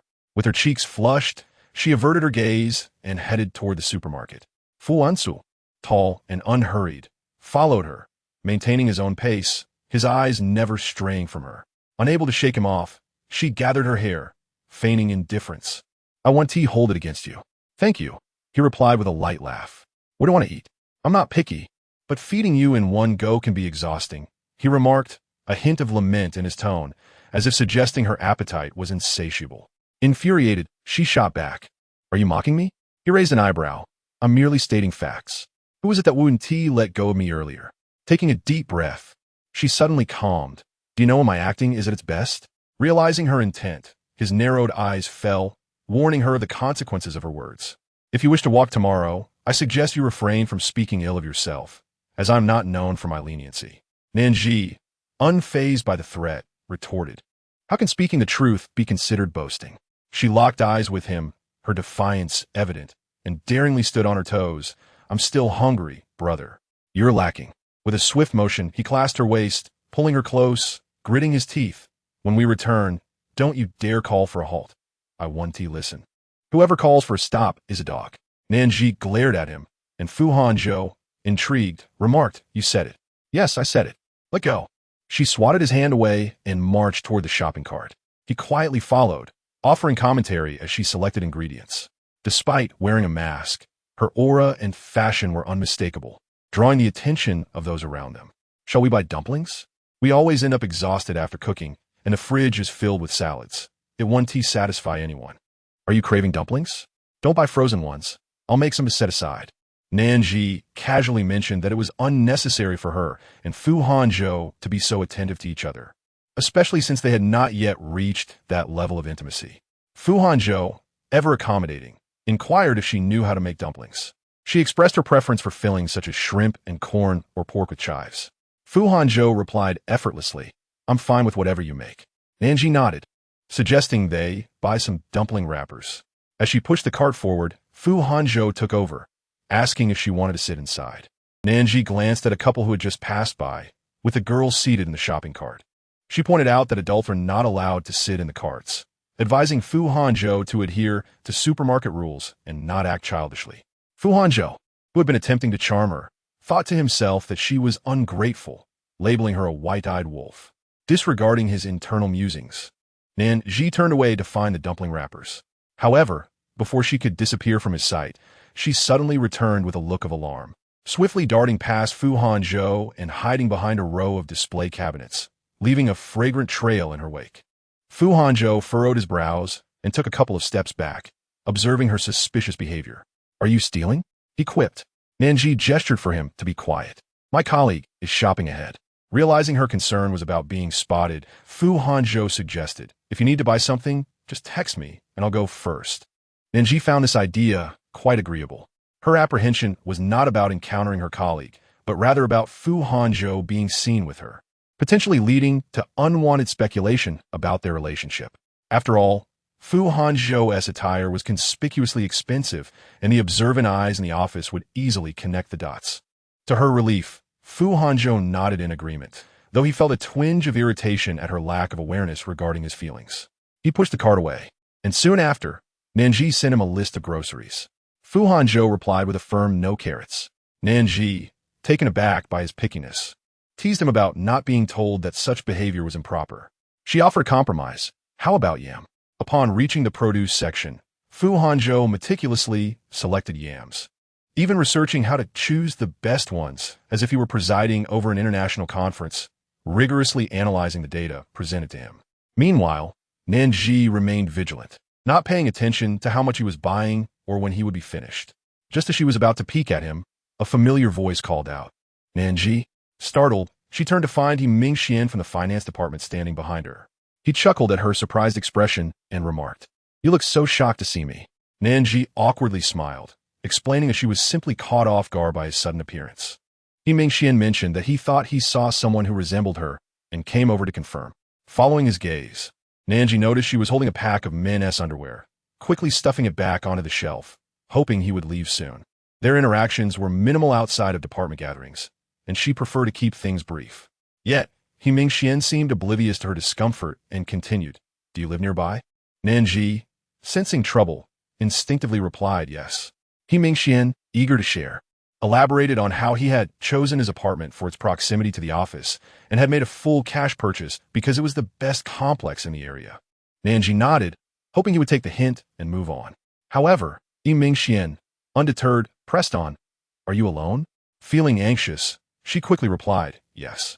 Ming Xian, pleased with her response, stated that he also lived nearby and had recently purchased a new car, casually boasting about its cost. Confused by the connection between a car's price and his girlfriend's happiness, Nan Zhi bluntly asked, "Will the car be in your girlfriend's name?" Ming Xian was momentarily taken aback and struggled to respond. Nan Zhi realized this implied that the car would not be in her name, questioning what would make a girlfriend happy if not the car itself. Just as she thought the conversation would die down, Ming Xian, undeterred, redirected the topic, asking her which complex she lived in. "Balufu," she replied. "Oh, that place has a nice environment. Since we're so close, you should invite me next time you go home. My complex often organizes activities, like hiking on weekends. Do you have a gym membership nearby?"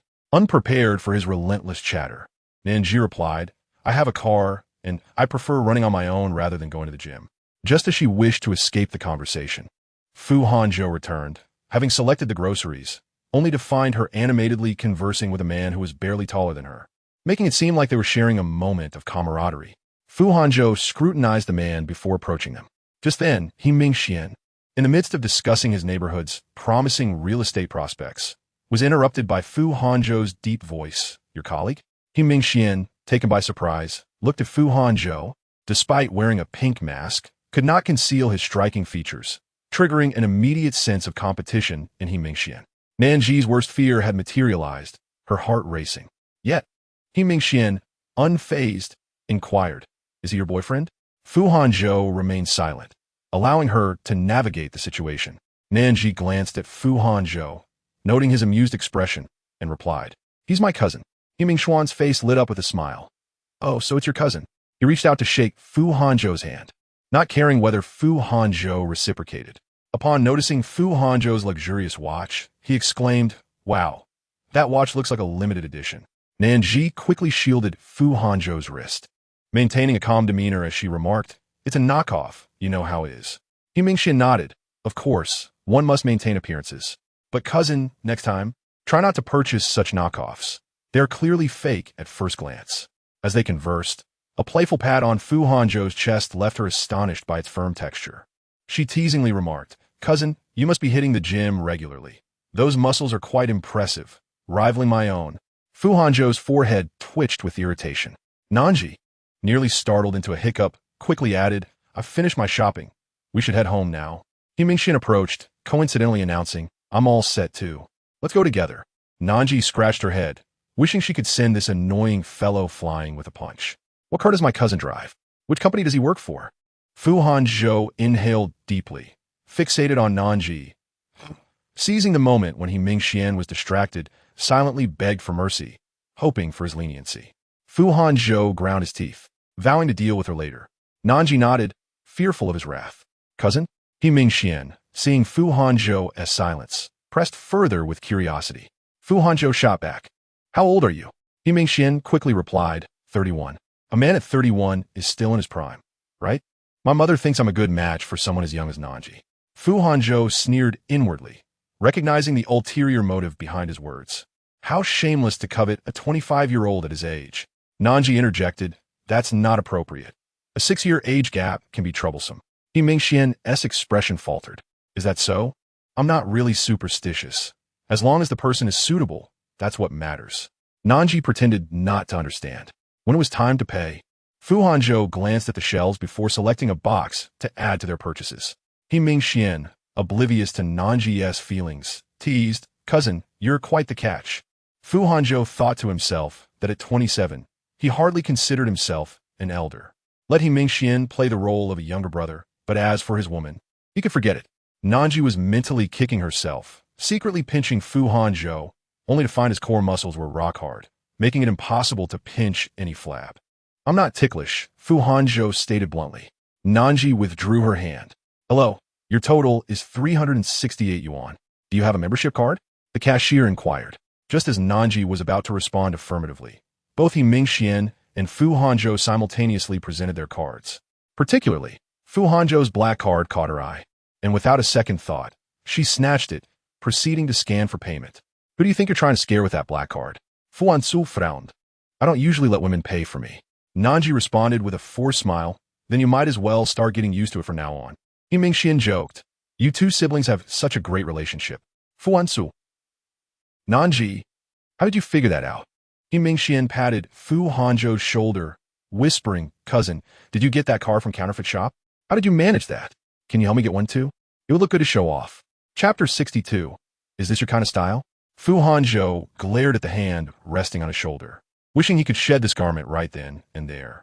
With a hint of irritation, he replied, "Exclusive to VIP members. You can't get one." He Mingxian was taken aback. "Didn't anyone notice you buying so much counterfeit stuff?" Fu Hanzhou ignored him, while He Mingxian assumed he was merely shy and introverted. The thought of Fu Hanzhou's pretentiousness made him imagine that the face hidden beneath the mask couldn't be much better, with that face and physique. Even if he wore counterfeits, no one would be able to tell. He Mingxian felt a twinge of envy, as his height was nothing to boast about.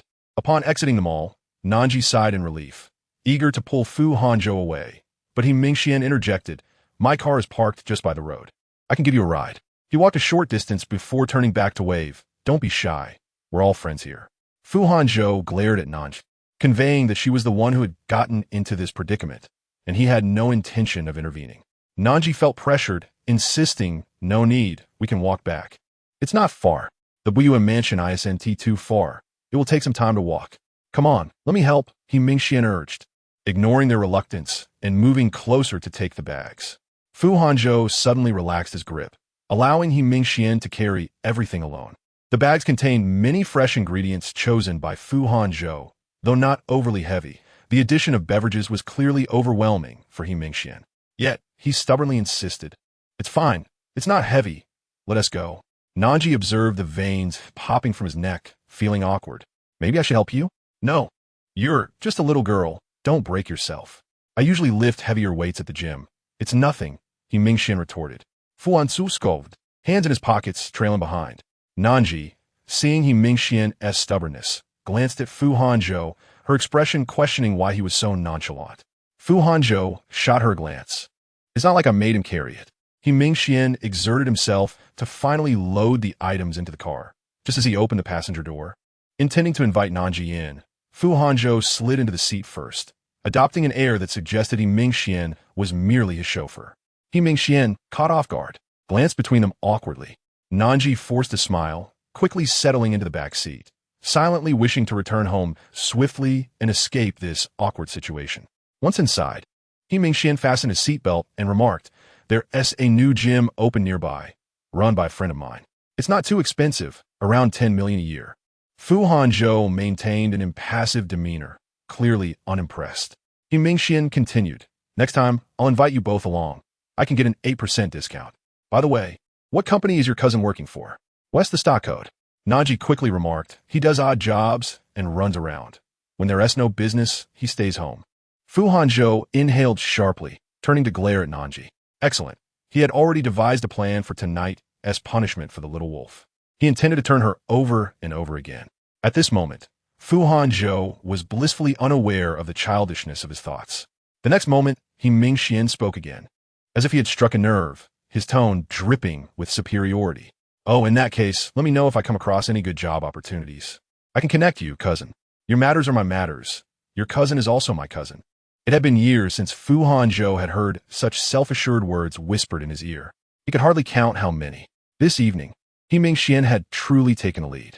Nan Zhi too felt that He Mingxuan's words implied a sense of intimacy between them, with his constant references to us and family. "Cousin, do you think my car is decent? You'll have one like it someday." Fu Hanzhou. Nan Zhi, no, he doesn't want that. Just the thought of Fu Hanzhou's garage filled with luxury cars that no one drove made Nan Zhi feel somewhat embarrassed, wishing He Mingxian would quiet down. The more she wished for silence, the more He Mingxian rambled on. How had she never realized before that he had such a theatrical personality? By the way, Nan Zhi, are you aware of the Industry Exchange Conference? I might get selected for my department. With Tang Monrong advocating for you, I see potential for you too. We can look out for one another. Nan Zhi recalled this and felt quite pleased. Fu Hanzhou, observing her smile in the rearview mirror, immediately darkened his expression. What was so joyous about that industry exchange conference at Wanxin Group? Did he genuinely think she was interested in this guy beside her? Do you know what the prize for this year's Excellent Employee Award is? No, Nan Zhi replied, unaware of the details. Only the planning department and finance department were informed ahead of time. I think it's a luxurious trip for two in Europe. I've been there already. It's nothing special. Nan Zhi realized he had been waiting to bring that up. Indeed, as anticipated, the journey that should have taken Mingming merely 20 minutes on foot to reach the community was extended to an arduous 40 minutes due to He Mingxuan's insistence on driving, leading them into a traffic snarl. During this time, they were subjected to his tales of adventures in Europe, including encounters with beautiful women who requested photos with him, the opulence of five-star hotels, and fortuitous meetings with supermodels. Nan Zhi found herself responding with diminishing enthusiasm, unable to suppress a glance at Fu Hanzhou, only to discover he had closed his eyes. Truly, a man of his stature knew how to disregard any pretense of politeness. Finally, after what felt like an eternity, Nan Zhi glimpsed the light of victory. The emblem of Buiwen Mansion came into view. He Mingxian, caught in his exuberance, expressed regret at their arrival, suggesting they find a place to chat leisurely next time, claiming a genuine rapport with them. With this, Fu Hanzhou promptly opened the door and exited the vehicle. Nan Zhi, perplexed by how He Mingxian could interpret the word rapport from Fu Hanzhou's impassive demeanor, realized that the latter was simply a receptacle for Mingxuan's self-indulgent tales. Regardless, Fu Hanzhou took the initiative, grabbing the shopping bags and guiding Nan Zhi toward the community. He Mingxian waved them off, promising to continue their conversation another time. In a moment of exasperation, Nan Zhi offered a half-hearted response, only to be abruptly pulled into Fu Hanzhou's embrace. "Say one more word, and I shall end you," he declared menacingly, dragging her further inside. He Mingxian muttered something about an invitation to his home, but Nan Zhi, half-dragged and half-carried, felt increasingly uncomfortable. Fu Hanzhou scrutinized her, inquiring if she was fond of He Mingxuan's demeanor. From his gaze, Nan Zhi perceived an unspoken accusation. She was indeed blind to the obvious. Chapter 063.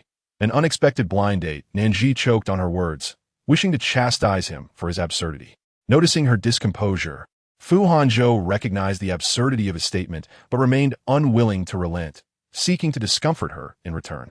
Yet, her silence left him unfulfilled, and she resolutely continued forward, with him trailing at a leisurely pace, his pink mask still obscuring his expression. As she gazed downward, the elongated shadows of the two drew closer, at times intertwining as if in a tender embrace, despite their earlier quarrel. Lost in thought, she only became aware of his proximity when she turned to find Fu Hanzhou standing beside her, his eyes fixed upon her intently. Instinctively, she aimed to turn away, but her hooded sweatshirt caught his grasp, pulling her back. Just as she prepared to protest, Fu Hanzhou leaned down to remove his mask, his voice laced with authority. Understanding that she had indeed wronged him that evening, she reached to remove the straps of his mask. Before she could withdraw her hand, he cupped the nape of her neck, tilting his head to capture her lips in a kiss that bore the weight of both dominance and reclamation, their breaths mingling in an intimate exchange. As he released her, Nan Zhi felt dazed, her breath unsteady. They returned to the upstairs in silence. And Nan Zhi watched him with a mixture of curiosity and apprehension. Fu Hanzhou cleared his throat, suggesting they eat first. Yet, her gaze remained fixed on him. He placed their items in the kitchen, leaning against the doorframe while murmuring, "If you do not eat, you shall go hungry all night. I have no intention of allowing you to leave this bed." Nan Zhi entwined her fingers, recalling their earlier wager. Fu Hanzhou, as if reading her thoughts, taunted, "Are you afraid?" Being someone who could not withstand provocation, she instantly retorted, "Who is afraid? Just don't overestimate your abilities." She maneuvered past him to wash the rice. Fu Hanzhou stood still for a moment before she turned to him, questioning, "What? Do you require an invitation?" Only then did he leisurely approach to assist her, remarking softly, "I merely wish to see how far you are willing to push your luck." That evening, regret began to seep in for Nan Zhi, but at this juncture, calling him brother, senior, or idol would hold no weight. If Fu Hanzhou did not sort her out, he was not worthy of the surname Fu. When Song Shushu emerged from the car, she clutched a shopping bag filled with carefully selected treasures. Just 20 minutes prior, her mother had messaged her, reminding her not to forget her blind date, a detail she had completely overlooked. Upon arriving at the hotel, she found her date already seated in the CAF on the first floor. As Song Shushu hastily added the contact information of her date, she rushed toward the hotel's revolving door, only to stumble due to the weight of her shopping bags, causing one to fall. "Oh," she exclaimed, bending down to retrieve it when a familiar voice cautioned her from behind, "Be careful." Startled, she looked up to see Lu Xingxi's face. "You?" "Yes, it's me." Their mutual surprise blossomed into laughter, a remnant of their earlier camaraderie against Tang Jingxian, forging a pleasant connection. Lu Xingxi raised an eyebrow, offering, "Shall I assist you with that?" He gestured toward the shopping bag at his feet, and had she truly bent down, their positions would have taken on an ambiguous nature. Unperturbed, Song Shushu accepted his help. As he picked up the bag, he noticed it contained an intimate apparel brand, one he often purchased for his partners. Song Shushu took the bag from him and entered the CAF, leaving him with a parting remark, "I'm sorry, but I'm in a hurry." Lu Xingxi smiled faintly, not pursuing her further. When Song Shushu finally arrived, her date had already impatiently glanced at his watch for the third time. Upon seeing her escorted by the waiter, his tightly knit brows remained unyielding. "Miss Song, hello. I am Lin Zian." Song Shushu extended her hand to greet him. Song Shushu. Lin Zian's gaze scrutinized her from head to toe, clearly unimpressed with her appearance, particularly her makeup. His frown deepened upon noticing the pile of shopping bags at her feet. Prior to this meeting, Song Shushu had not taken the time to familiarize herself with Lin Zian. having only glanced at the personal details her mother had forwarded her. Perhaps having encountered many handsome individuals, Song Shushu felt indifferent in the face of Lin Zian's looks, even contemplating that his suit jacket clashed with his tie. "What would you like to drink?" Lin Zian inquired. "Lemonade will suffice." Song Shushu approached with a task-oriented mindset, not genuinely invested in the blind date. Marriage was far from her life's agenda, and a mere glance had sufficed to discern his traditional expectations, which bore no resemblance to her essence. After the waiter departed, Lin Zian began, "You are likely aware of my situation." Song Shushu raised an eyebrow, intending to assert her ignorance, but he continued expounding. "My work is quite demanding, and given my income, social engagements are inevitable. I hope my future wife can manage the household affairs full-time." Song Shushu nodded as he perceived her compliance, his brows finally relaxing a fraction. "In truth, my requirements are not overly demanding. I prefer a more natural look. Less makeup is better. After all, cosmetics and skincare can harm the skin and may affect our intimacy." Just then, the lemonade arrived, and as Song Shushu took a sip, she nearly choked, clearly taken aback. This display of rudeness did not go unnoticed by Lin Zian, who offered her a tissue. "Is what I said so strange?" "Not at all. Please continue." Song Shushu was intrigued to see how far he would go with his discourse. "I'm aware that you are currently engaged in the profession of an online streamer. To be frank, I hold a rather dim view of this industry. It seems rather pointless for women to expose themselves for a meager income. Collecting rent at home is quite satisfactory. I hear your parents have prepared a considerable amount of real estate for you. As for myself, while I possess a spacious apartment in the city center, I wouldn't disdain your lack of a formal job." Song Shushu listened attentively. Lin Xian smiled more frequently, appreciating Song Shushu's obedient demeanor. If only she could present herself with a touch more innocence, it would be even more delightful. Chapter 064. An unusual partner, since you appear to be quite satisfied with my requests. Allow me to continue. Lin Xian took a sip of his coffee. "I often travel for business. As you are aware, a successful man inevitably indulges in some drinking. I hope you will be there to care for me upon my return home, and my mother, too, has her expectations for a daughter-in-law. She has remarked that store-bought food is often lacking in quality. While we can hire a maid, I still wish for you to prepare some meals. After marriage, I expect us to maintain a fitness regimen together, fostering mutual growth." Song Shushu discreetly observed his slightly protruding belly, nearly bursting through his shirt, and suspected his suit pants were also of a larger size. As for his height, she surmised it would suffice. She calmly set down her cup and inquired, "Do you have any additional requests?" Lin Xian was taken aback by Song Shushu's apparent nonchalance, which belied her agreeable nature. He eagerly added, "I have looked into your family background. Although your parents are not in the bureaucratic system, they are business people, and I certainly do not hold that against you. Since we are together, we can overcome any obstacles." Song Shushu's smile began to fade, yet she patiently awaited his further discourse. If she were to examine closely, she would notice Lu Xingzi seated behind Lin Xian. Unfortunate timing, as he too was on a blind date, which was originally meant to be a joint meeting of both families, but had been altered by the girl's request for a one-on-one encounter. The young woman appeared well-mannered. Attired in a demure outfit, her long, glossy hair cascading down her back, intently gazing into her companion's eyes as she spoke, responding only after he had finished. However, Lu Xingzi had been present for a while, having ordered a coffee and subsequently engrossed himself in his phone. The girl's initial shyness faded as his indifferent demeanor began to dampen her spirits. "I have heard that Lu Xingzi is a gentleman, particularly towards women."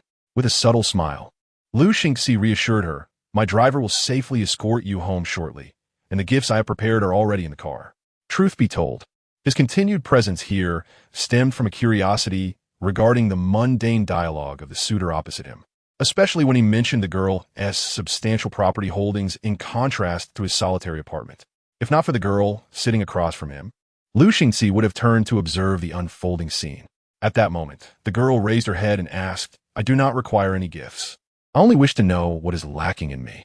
Lu Xingzi's smile faded, and he replied earnestly, "A young woman should never utter such words. It diminishes your worth. A man who truly cares for you would never allow you to question your value. It is not about your qualities or shortcomings. It is simply that a person of my disposition is perhaps not suited for marriage, as it would only lead to heartache." The girl looked taken aback. "Do you not wish to marry? Are you afraid of commitment?" "Not quite. I relish the pleasures of life. As you know, individuals from our background seldom encounter true love, so forego the idea of marriage. Furthermore, I cannot guarantee my fidelity. A man like me would bring misfortune to any woman who marries him. Have you never loved anyone? Love is a luxury. The girl sighed, I understand. Mr. Liu, you are quite forthright. There is no need to belittle yourself. This is far better than some men who present a facade of loyalty and sincerity while secretly engaging in promiscuity. Liu Xingxi's reputation as a flirt is well known, yet no former girlfriend has ever spoken ill of him. A flawed man may possess his own allure, and the greatest misconception women hold is believing they can change such a man. As she stood to leave, Liu Xingxi finally turned his attention to the ongoing conversation next to him. Lin Xian appeared to be thoroughly engrossed, seemingly eager to share his life plans with Song Xiushu. Where do you reside currently? Song Xiushu casually mentioned a property, noting that she frequently visits a riverside apartment, as it offers tranquility and she enjoys exclusive access to an entire floor. The neighbors are of good quality, and the only downside is the bright lights at night from a prominent building in H City. Lin Xian seemed pleased, suggesting, that works perfectly. After marriage, I will let my mother live in my apartment, and I can join you at yours. I work in investment and finance, so you could entrust me with your assets. I can manage them for you. Oh, and I've heard that streamers earn quite well these days. You could also hand over that income to me. Women, after all, spend little when they remain indoors. Song Xiushu regarded him intently. May I pose a question? Lin Xian, sensing her intent, replied cautiously, proceed. But I believe you are not a materialistic woman. Song Xiushu chuckled in disbelief at his insinuation, as if he were wary of her requesting a bridal price. Yet she insisted, you mentioned our future plans. If my finances are to be under your control, is it unreasonable for me to raise a small request before marriage? After consideration, Lin Xian conceded, speak your mind. Given my worth, I believe my bridal price should not fall below a certain figure. Song Xiushu gestured with her fingers, then pointed to the shopping bags at her feet, adding, additionally, I am not only materialistic but also someone who is motivated by financial gain. My greatest passion lies in earning money, and my efforts are aimed at allowing me to enjoy the best within my financial means. You have outlined numerous requirements for a partner. Now it is my turn. Lin Xian attempted to interrupt her in light of her bridal price, but disregarding her intent. He interjected, wait a moment, your price is unsuitable. You are 25 years old, no longer a young girl, and your fertility will inevitably decline. I am lucky to have you as it stands. Song Xiushu crossed her arms and leaned back, contemplating a cigarette if it weren't for the venue's restrictions. Mr. Lin, how about you propose a figure? Lin Xian paused, taken aback. Song Xiushu assessed him. I'm discussing my requirements for a partner. My work keeps me busy, often traveling to edit videos and source products, so I expect my partner to be a supportive presence at home. You mentioned your income. Is it comparable to that of my photography assistant? How about this? I will offer a bit more, and my requests are modest. I simply wish for you to maintain a fitness regimen. At your age, aspiring for an 8-pack or a chiseled physique isn't excessive, is it? Moreover, your appearance lacks freshness and radiance. In a crowd, you might not even catch my eye. This cannot continue. A man who is both financially constrained and lacks confidence while still servicing a mortgage is unlikely to have a prosperous future. You have already surpassed the prime age for success, and I consider it a courtesy to share this with you. Chapter 065. The one I cherish. Liu Xingxi listened for quite some time and found himself impressed by the woman's temperament, able to endure such peculiar remarks without any visible reaction. He began to question whether he had been too harsh in his judgments. Just then, he recognized Song Xiushu's familiar tone and turned to glance at the shopping bags on the floor, noting the brand of lingerie she had mentioned earlier. A smile crept onto Liu Xingxi's lips. It was quite a coincidence that both had attended blind dates. Lin Xian's face flushed with embarrassment as he exclaimed, how can you speak like that? The woman lacks the demeanor of a lady. It's no wonder my mother often remarks that not a single online celebrity is worth anything. Initially, I was skeptical, but upon viewing your photograph, I felt compelled to give it a try. Song Xiushu scoffed, you admire my picture, or perhaps you were captivated by my family's real estate. Look at you, a pamper mama's boy. I worry you might bring misfortune to your parents. As a food blogger, I neither seek financial support from top-tier sponsors nor rely on your mother to perform a dance to boost my viewership. Why do you have to be upset? You should stop meddling with my assets and instead engrave the phrase living off others on your forehead. If I were you, I would loosen my belt and hang myself. If you desire to be supported, you must possess the skills and charm to be worthy of such support. Do you have the looks, or are you gentle and considerate? After sipping her tea, she declared, I've said my piece. You may leave. I don't subscribe to the notion of splitting bills, so this meal is on me. A materialistic woman, like you, must have something of substance for others to notice you. First, think about how to repay your mortgage. Lin Xian's anger surged as he prepared to hurl his coffee cup at Song Shushu. But just as he made a move, a chair was pulled from behind, causing the coffee to spill all over himself. Startled, Song Shushu watched as Lin Xian erupted. Who the hell are you? While he patted the coffee stains on his chest, he looked up to see a tall, handsome figure, certainly younger than 28, yet Lin Xian, being worldly, recognized from the man's attire that he was well connected. Song Shushu was equally puzzled by Lu Xingzi's presence. Lu Xingzi, he introduced himself. Anyone in the finance sector would have heard of Fu Hanzhou and Lu Xingzi. To be unaware would signify a wasted opportunity.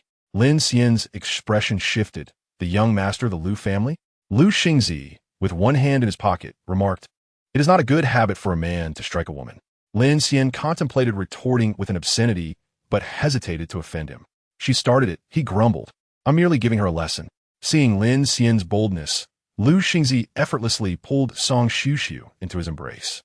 I have been pursuing Miss Song for nearly half a year now, and I cannot stand to see some inexplicable person try and teach her a lesson.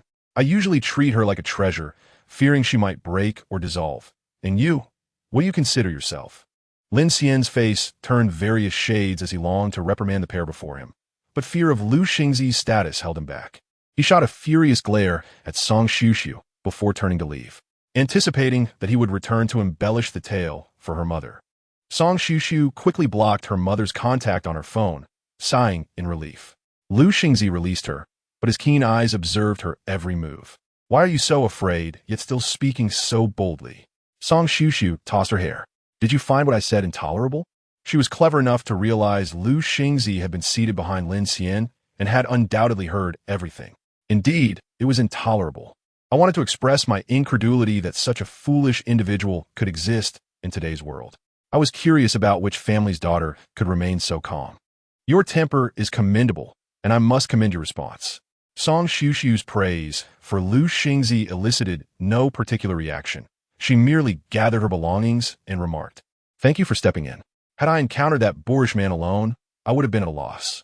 If you have time, perhaps I could treat you to a meal. Lu Xingzi, having concluded his matchmaking appointment, still had a lively evening ahead, as his nightlife was beyond imagination. However, given the mutual failure of their blind dates, sharing a meal seemed a trivial matter. I would be honored, he replied, accepting the shopping bag from Song Shushu as he played the part of her knight. With Lu Xingzi present, the hotel would not be held accountable for the earlier incident, and it was imperative to see him off properly. Once they were in the car, Lu Xingzi inquired about the address. Song Shushu fastened her seatbelt and directed him to a small tavern at the end of an alley. Despite its modest appearance, its culinary offerings were astonishing, featuring an array of exquisite dishes, including the renowned Junmai Daijinjo sake. The proprietor was well-versed in both food and drink, and while reservations were typically difficult to secure, with her guidance, he would surely enjoy the finest fare. Her words piqued Lu Xingzi's interest. Upon reaching for her phone to contact the tavern's owner, she turned to him. But why is young Master Lu at that CAF tonight? From my knowledge, it primarily serves as a venue for blind dates. Do you share a similar predicament? Lu Xingzi did not deny it, in a way, but mine was less troublesome. Song Shushu understood that the women Lu Xingzi encountered were likely from affluent families, possessing a level of refinement that was rare. On this chilly evening, the cold wind rushed through the open window as Song Shushu's hair danced in the breeze, her subtle fragrance wafting toward Lu Xingzi. He asked, What perfume are you wearing? With an arched eyebrow, she replied, The path to the underworld. Lu Xingzi glanced at her, noting her red lips, cascading curls, and bold earrings against the backdrop of a fleeting cathedral, reminding him of the phrase swaying elegance. That name sounds rather ominous, he remarked. Does young Master Lu ever experience fear? Why? Does it seem to you that I am not a businessman, but rather a figure from the underworld? Song Shushu chuckled, leaning her slender arms against the car window. As for your reputation, young Master Lu, I need not elaborate. Lu Xingzi let out a sigh, contemplating a retort but deciding against it. With Fu Hanzhou still entangled with her friend Nan Zhi, he felt it prudent not to appear overly concerned. He was perceptive and had encountered many women, easily discerning their intentions. He recognized that Song Shushu held no ulterior motives toward him. Lu Xingzi was not short of female admirers, and thus, sharing a meal to commemorate their mutual blind date failures seemed perfectly acceptable. Song Shushu guided him to the tavern nestled in an alley off Yananju Road. As she led the way, the rhythmic sound of her heels echoed on the pavement. At the entrance, the bell chimed as they stepped inside. The stark cold of H-City's concrete was enveloped by the warm glow of the tavern's lighting and the aroma of culinary delights. Lu Xingzi felt as though he had entered a new world, one he had never before encountered. Song Shushu swiftly found the reserved spot at the bar, gesturing for him to take the seat beside her, revealing a charming dimple on her cheek. This place specializes in Cantonese cuisine. Why not let me handle the ordering, young Master Lu? Without glancing at the menu, she confidently listed a few dishes to the bartender, clearly irregular. Lu Xingzi observed the bustling atmosphere filled with post-work patrons. It was a far cry from his usual haunts. He had never imagined himself in such a crowded locale. Song Shushu ordered 2 glasses of salty dog, eager to sample the local offerings. Raising an eyebrow, Lu Xingzi recalled, "If I remember correctly, you mentioned your profession is?" "A food blogger," she replied, contemplating before pulling out her phone to show him her online profile. "This is my daily endeavor." Lu Xingzi glanced through her content, asking, "Which company are you signed with?" "Jiahe," she answered. Lu Xingzi arched an eyebrow, pondering whether to reveal his status as a major shareholder in Jiahe, but he quickly dismissed the thought, enjoying her service. After all, he was accustomed to being the one taking women on extravagant adventures and rarely encountered someone who appreciated life as much as he did. Song Shushu was thoroughly appraised from head to toe by Lu Xingzi, whose casual gaze revealed that she was a woman who understood both life and fashion. Her style was not merely a reflection of trends. While her features may not possess the same allure as Nan Zhi's, her vibrant beauty was captivating in its own right. Each had their unique charm. Speaking of which, how did you become such good friends with Nan Zhi? Taking a sip of her drink, Song Shushu shrugged at the question. Beautiful women appreciate other beautiful women. They enjoy being close to one another. You men simply do not grasp the depth of our friendship. Lu Xingzi chuckled softly as the dishes began to arrive. Indeed, the fair Song Shushu had chosen was delightful, rivaling even the finest establishments. As she sipped her wine, Song Shushu began to recount tales from her years with Nan Zhi, reminiscing about their friendship that had blossomed during their school days. Lu Xingzi listened intently, not interrupting. A hint of a dimple appeared on her cheek as she turned to Lu Xingzi, saying, "Now it's your turn. They say you and Fu Hanzhou are inseparable. So, have you ever shared a pair of pants?" Lu Xingzi raised an eyebrow, lightly supporting her. "I grew up alongside him, even before you met Nan Zhi. Although I went abroad for my studies during high school, while Fu Hanzhou remained in the country. We lost touch for a few years, but when he returned, we started a business together. It has been over 20 years now." Song Shushu clicked her tongue in disappointment. "How boring. I thought I might hear some juicy gossip. Don't you think you two have a connection?"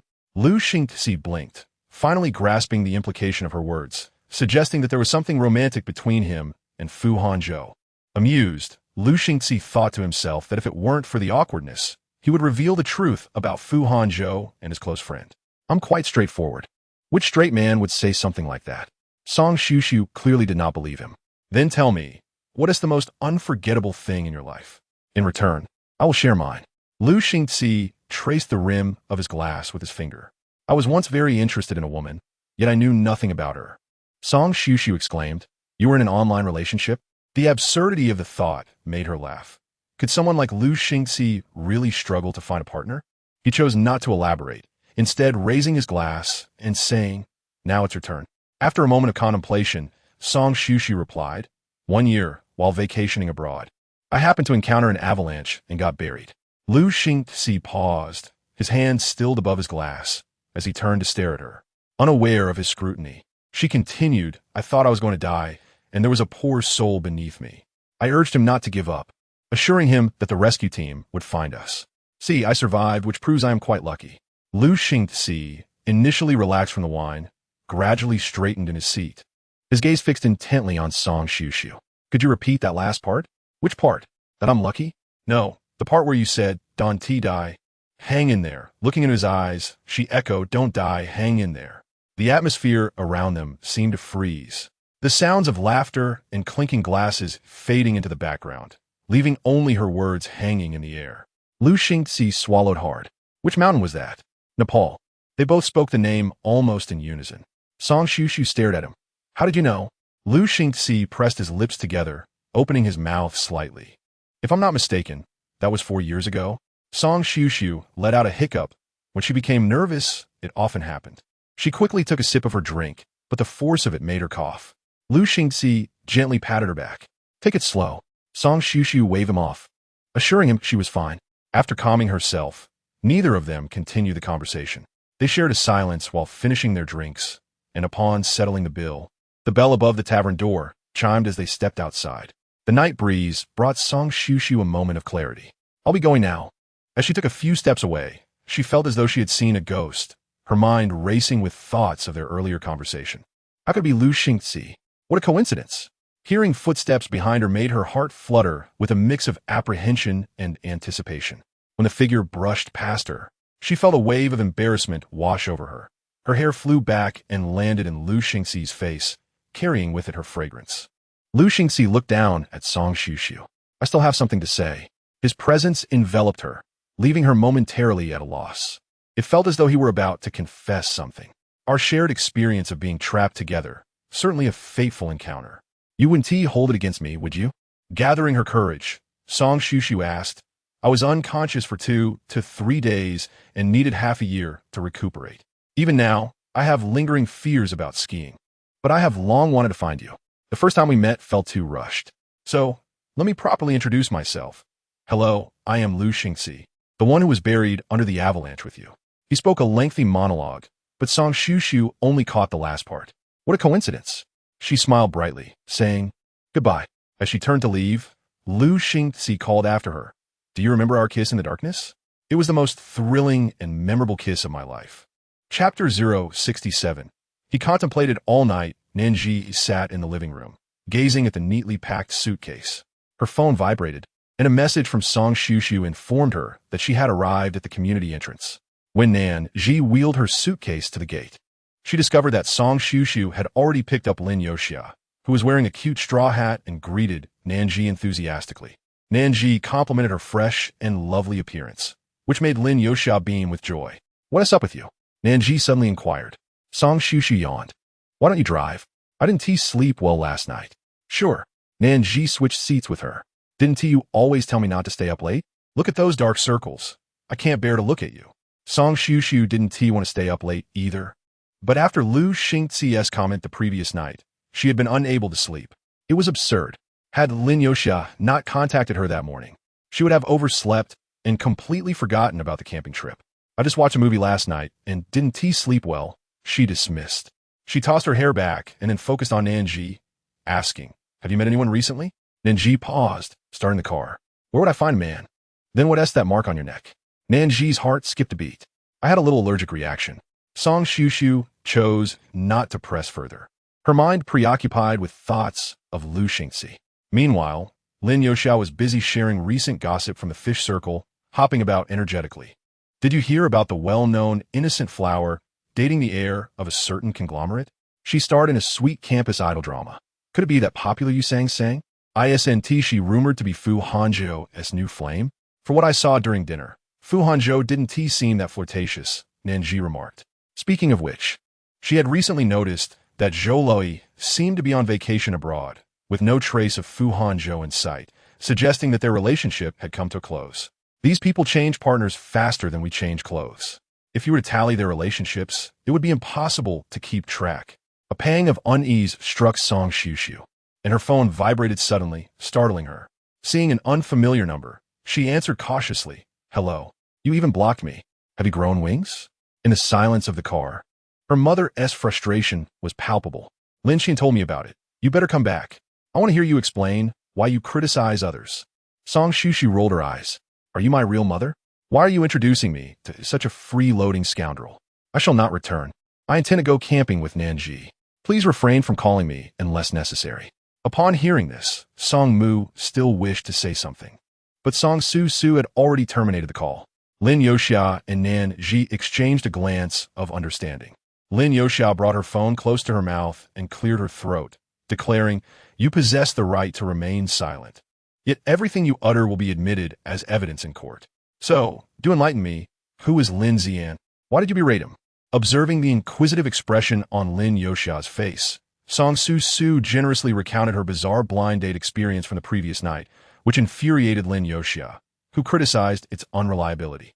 "Come on, for a wealthy lady like you to be set up on a blind date is already a stroke of luck for that fellow. What audacity does he have to expect you to pay for him?" She continued, "Let me take a look at this blind date of yours." Reflecting on Nan Zhi's ex-boyfriend, "It seems that men are truly untrustworthy these days. We should focus on making money instead. Wealth is the most reliable." Nan Zhi and Song Su nodded in agreement, affirming her sentiment. "Then today, as handsome man is ours." Lin Youxiao exclaimed in dismay, "No way. Everyone should have a share." When Fu Hanzhou returned to his office, he found Lu Xingxi already seated there, engrossed in his phone. Furrowing his brow, he remarked, "What brings you here?" Lu Xingxi tossed his phone aside, the sounds of the game still echoing, yet he had lost all desire to continue playing. "I have found that woman." Fu Hanzhou paused in his task, raising an eyebrow. "Remarkable. The number of women you've encountered surpasses even that of the female employees in my company." Lu Xingxi replied earnestly, "This time it is genuine. She was beside me during the avalanche." Fu Hanzhou settled into his chair. "Which unfortunate soul is it?" "Shang Su, you've met her before." "It is truly astonishing. What are the odds? We both experienced the avalanche in Nepal, encouraged each other while awaiting rescue, and now we've reunited.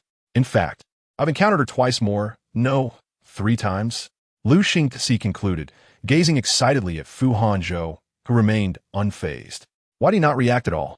What sort of reaction should I provide?" Fu Hanzhou countered. Lu Xingxi licked his lips, taking a few steps before exclaiming, "Is it not worthy of joy to have such a connection with a woman?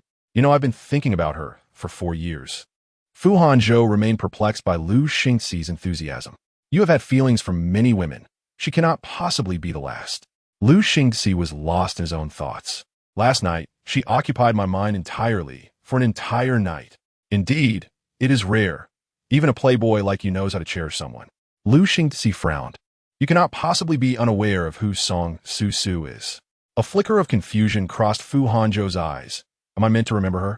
Lu Xingxi recognized that Fu Hanzhou had indeed forgotten. Nan Zhi's best friend. It should ring a bell now. Fu Hanzhou frowned. "You are not permitted to pursue her." Lu Xingxi leaned back in his chair. "Are only officials allowed to set fires?" Fu Hanzhou's expression darkened. "Your actions may indirectly affect my relationship with Nan Zhi. Pray tell, is Nan Zhi your girlfriend or fiancée? If she is neither, why should you care if I pursue her friend? Had her friend been even slightly interested in you, she would already be your girlfriend. Do not think I am unaware of your intentions." Fu Hanzhou stood his ground. Nan Zhi's prickly personality meant that if she discovered Lu Xingxi was pursuing Song Su, she would certainly show her displeasure. Why should he jeopardize his own happiness for Lu Xingxi? The more he pondered, the more Fu Hanzhou deemed Lu Xingxi unreliable. Lu Xingxi, unwilling to engage further with Fu Hanzhou, decided to reach out to Song Su, wishing to clarify matters. She had left abruptly after a night of heavy drinking, and with each passing moment of her absence, regret mounted. "Where has Nan Zhi gone?" Lu Xingxi suddenly inquired. "To the company," Fu Hanzhou replied casually. "Seems your relationship with her is not as close as one would presume. She is currently camping with a group of handsome men." "Oh, let me see if it is still that game company from your university days." As Fu Hanzhou lifted his gaze, Lu Xingxi shook his phone, revealing a video of his company's employees at a resort, which included Nan Zhi. She appeared even more captivating in her simple attire, accentuating her innate charm. Fu Hanzhou's expression instantly turned frigid. Lu Xingxi rose from his seat. "I happen to know people at that resort. You probably have no interest in going, right?" "Give it to me," Nan Zhi said softly to Chu Jing, who had come to assist. "What brings you here?" Chu Jing raised an eyebrow as he effortlessly lifted her suitcase, whispering, "I too am curious about this matter. Our company's boss mentioned collaborating with an influencer company. They plan to promote our game during the upcoming update. I was too keen on coming, but upon seeing you, I thought perhaps I recognized the wrong person." Nan Zhi's eyes lit up with understanding. "So that is the case. My best friend is a streamer for this company, which is why we came along." Chu Jing smiled broadly. "That is indeed quite a coincidence." He and Nan Zhi exchanged light banter as they proceeded toward the campsite. The resort's accommodations were uniquely designed to enhance the camping experience, with a distant parking lot. Guests could either walk or take a pink shuttle driven by staff. The natural surroundings were serene, with hotel rooms offering two options: a stargazing suite or a hidden cabin nestled in the woods. Both set in a picturesque valley with abundant greenery and cool water sources. Ideal for group activities, the site featured outdoor movies and bonfires. Chu Jing and Nan Zhi soon drifted away from the main group, boarding their shuttle. Lin Yoxia, hearing that they had once been neighbors, expressed her surprise. Shang Su Su, having heard of Chu Jing, had yet to meet him in person, and teased, "Nan Zhi never informed me that she tutored such a handsome young neighbor." Emphasizing the word young, Nan Zhi shot her a warning glance, reminding her to refrain from speaking out of turn, as she had never regarded Chu Jing as anything more than a little brother. Song Su Su silently mouthed, "I see no signs of youth in him." Nan Zhi felt the wheels of the vehicle roll over her embarrassment, diverting her gaze. Chu Jing, oblivious to their silent exchange, examined their belongings. "You brought mostly daily necessities. I assume you'll need to rent a tent and equipment, as well as a fire pit. Allow me to assist you with that." "That would be splendid. I was just thinking of calling for staff assistance upon arrival." Chu Jing remarked, "This is a perfect time for camping and enjoying the scenery. The staff will likely be preoccupied. Much will require your participation. If your strength is insufficient, the tent stakes may not hold securely, leading to potential hazards." He glanced at their luggage. "If you need a photographer, I can help." Song Su Su raised an eyebrow. "You can take photos?" "Yes, I have always enjoyed it. When girls venture out, they surely bring lovely outfits. Why not to capture some memories?" Nan Zhi was intrigued. "So you possess a knack for charming young ladies?" It was no wonder Nan Zhi was astonished. After all, during their first encounter, Chu Jing had been ruthlessly rejected by a girl right outside their neighborhood. And Aunt Jiang often remarked on his unpleasant demeanor, questioning whether he would ever find a girlfriend despite his handsome appearance. Yet now, Chu Jing seemed far from the emotionally stunted individual Aunt Jiang had described. Chu Jing, hearing her words, felt puzzled. Had he not made his intentions clear? His efforts were solely aimed at winning her over by endearing himself to her friend. Song Xiuxiu and Lin Yoxia were not familiar with Chu Jing, nor did they notice anything amiss. Although experiencing the thrill of being the other woman had its allure, sitting for too long began to take its toll, leaving them with sore backsides. Upon arriving at the campsite, they found many others had already begun pitching tents, while parents with children were joyfully flying kites. The infectious atmosphere of the surroundings dulled the unpleasantness of the journey. Chu Jing exited the vehicle first, his long limbs moving with a decisive grace as he assisted Lin Yoxia and Song Xiuxiu in disembarking safely before extending his hand to help Nan Zhi. Without a second thought, she reached out, only for Chu Jing to sweep her up as if cradling a child, effortlessly lowering her to the ground.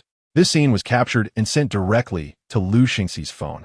Naturally, Lu Xingxi wasted no time forwarding it to Fu Hanzhou, who was en route to a meeting, while simultaneously instructing his assistant to prepare a suite at the campsite, inviting friends along to ensure his arrival did not appear overly deliberate. "Are you really not going?" Fu Hanzhou did not respond. Lu Xingxi nodded, conceding, "I won't pressure you. It would be suitable for you to make such a long trip while you're busy." As Lu Xingxi moved to leave, a figure stood up behind him, prompting a smug smile from him. "Let us see you pretend." After Fu Hanzhou had nearly completed his tasks in the car, he closed his eyes for a brief respite. Is it really necessary to keep such a close watch? You could simply establish your status. Lu Xingxi's irritating voice chimed in. Fu Hanzhou gazed out the window, dismissing the notion. What purpose does that serve? What is mine is mine. Lu Xingxi often found it difficult to comprehend Fu Hanzhou's thoughts. Do you genuinely like her? Fu Hanzhou nodded slightly. I enjoy being with her. Isn't that love? Lu Xingxi pressed. If you're uncertain about your status, she could depart with anyone at any moment. He presented his case. Isn't this situation satisfactory? Why concern yourself with the future? Do all married individuals truly know they will last? Lu Xingxi fell silent, as he too held skepticism towards the institution of marriage. What guarantees does that piece of paper offer? He was inherently someone who, once the novelty wore off, would forget his earlier promises entirely. Thus, while he had failed to persuade Fu Hanzhou, he found himself being swayed instead. Furthermore, even if Nan Zhi were stunningly beautiful, relying solely on her looks to win Fu Hanzhou's heart was a mere fantasy. Those some in their circle sacrificed familial advantages for love. Such relationships were seldom equal and rarely enduring. The disparities in their backgrounds and values necessitated mutual tolerance, and once work became demanding, even companionship would become a luxury. Few couples could withstand the test of time. Just look at their elders, who all thrived through well-matched unions. Chapter 069. You Like Her? The gaming streamers from Song Shushu's company had already erected their tents and were engaged in team battles with the gaming company staff. Meanwhile, another group was collecting water with buckets to prepare for the barbecue. Surprisingly, Nan Zhi received an invitation from a popular influencer's agent, who scrutinized her and inquired if she had any interest in becoming a streamer. If her account thrived, financial independence was entirely within reach. With a striking appearance like hers, she had nothing to fear from the spotlight. She didn't even require filters. Her flawless proportions made her a rare gem. Song Shushu anticipated that Nan Zhi's looks would certainly attract attention, and indeed, upon discovering her, several male streamers were overly eager to assist her, whether by skewering kebabs or helping with chores. With a combined effort, they quickly set up the tent. Song Shushu had even brought along string lights and filming props, while Lin Youxiao arranged the food, creating a charming little photo spot. Nan Zhi, exhausted and glistening with sweat, was approached by a charming young streamer, who eagerly offered, "Sister, let me wipe your sweat." Chu Jing, having just fetched charcoal for the barbecue, placed it down expressionlessly, snatched the napkin offered by the young man, wiped his own face, and simply said, "Thank you." With a physique honed through consistent exercise, Chu Jing exuded a cool, confident aura that drew attention. As he donned gloves to tend to the fire and barbecue, he forbade Nan Zhi and the others from assisting. Several female streamers, with playful tones, implored, "Can you help us too, handsome?" Song Shushu, recognizing a few of them, assumed Chu Jing would be more than willing to oblige, only to be surprised when he glanced at them and replied, "No." The female streamer's expressions darkened. Song Shushu was taken aback. It seemed that some individuals simply did not connect, and she wondered how long it would take for Nan Zhi to realize this. Quickly, she sought assistance elsewhere to salvage the situation. Nan Zhi was busy applying sunscreen to Chu Jing, remarking, "Even if it's not summer, you'll still get burned." Watching her bustle around him, while he maintained a facade of nonchalance, a smile crept onto his lips despite his protest of being a tough guy, unbothered by the sun. "Aren't you interested in becoming a streamer? I see so many flocking to that industry." Nan Zhi shot him a glare. "It's not that I'm uninterested. Rather, I struggle to find words in front of the camera. Being a streamer isn't just about wanting to be one. It requires creativity and concepts. I'm not cut out for that." She was always self-aware. Chu Jing, displeased at her self-deprecation, remarked, "I think you're quite remarkable. You approach everything with diligence and sincerity. Hardworking individuals will never fail." Her spirits lifted by his words, Nan Zhi smiled. "You should take a break. I'll handle the skewering. Are you not going to take photos?" Chu Jing observed the other girls capturing moments of their picnic. "Shall I take a few for you?" "Sure." Nan Zhi was not particularly adept at mingling with strangers, except in business contexts. Chu Jing steadied his breath, took the camera, and focused solely on Nan Zhi, occasionally snapping shots of the surrounding scenery. As the number of photos of Nan Zhi increased, his mood brightened. "Hey, why do you keep taking pictures of me?" Song Shushu, having returned from the ice cream stand with the cone, handed one to Chu Jing. As he contemplated a response, Song Shushu directly asked, "Do you like her?" Chu Jing's dark eyes fixed on Nan Zhi. "Yes, I like her."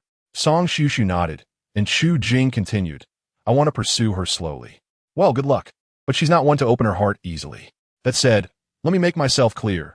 If you mistreat my friend, don't blame me for slapping you next time."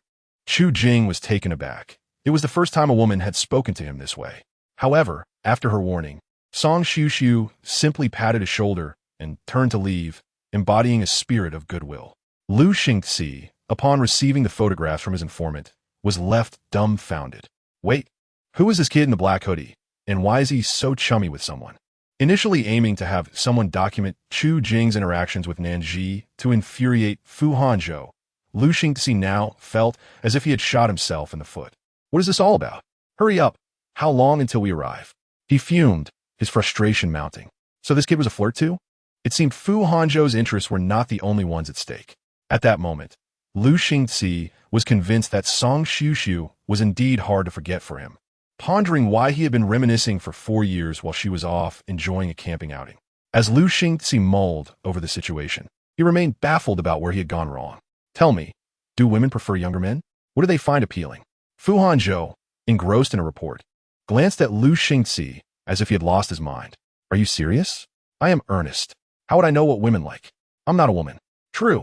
You've never even considered that angle, Fu Hanzhou replied, while Lu Xingzi continued to grumble, growing increasingly agitated. He cannot simply wait idly. Brother, do not blame me for lacking loyalty.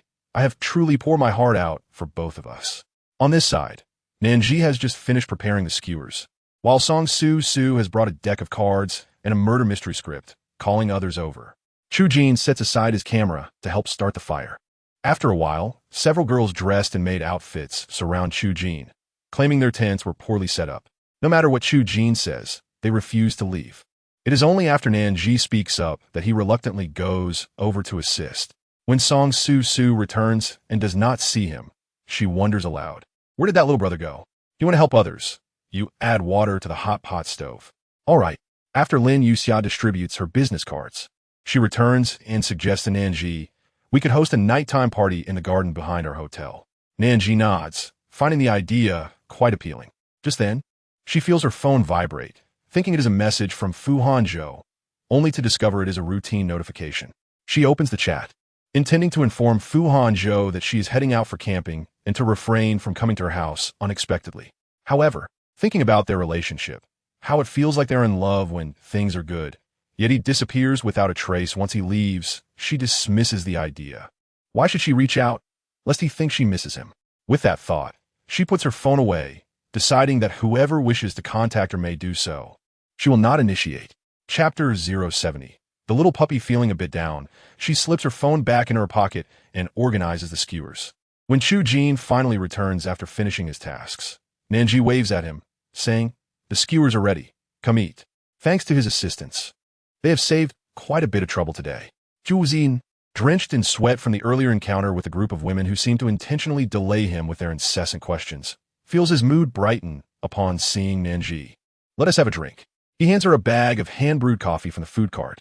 Nan Zhi raises an eyebrow, noticing a plump little corgi trotting behind him, tongue lolling out. Where did this little cutie come from?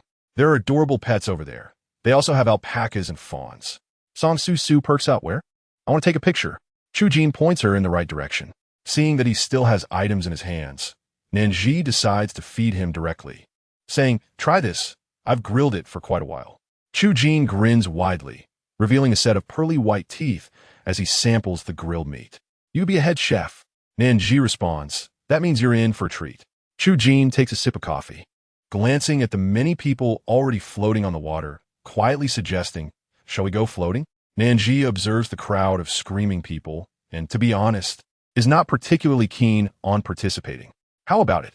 Zhu Jin, this? Nan Zhi hesitates, admitting, I'm a bit scared. What are you afraid of? I'll protect you.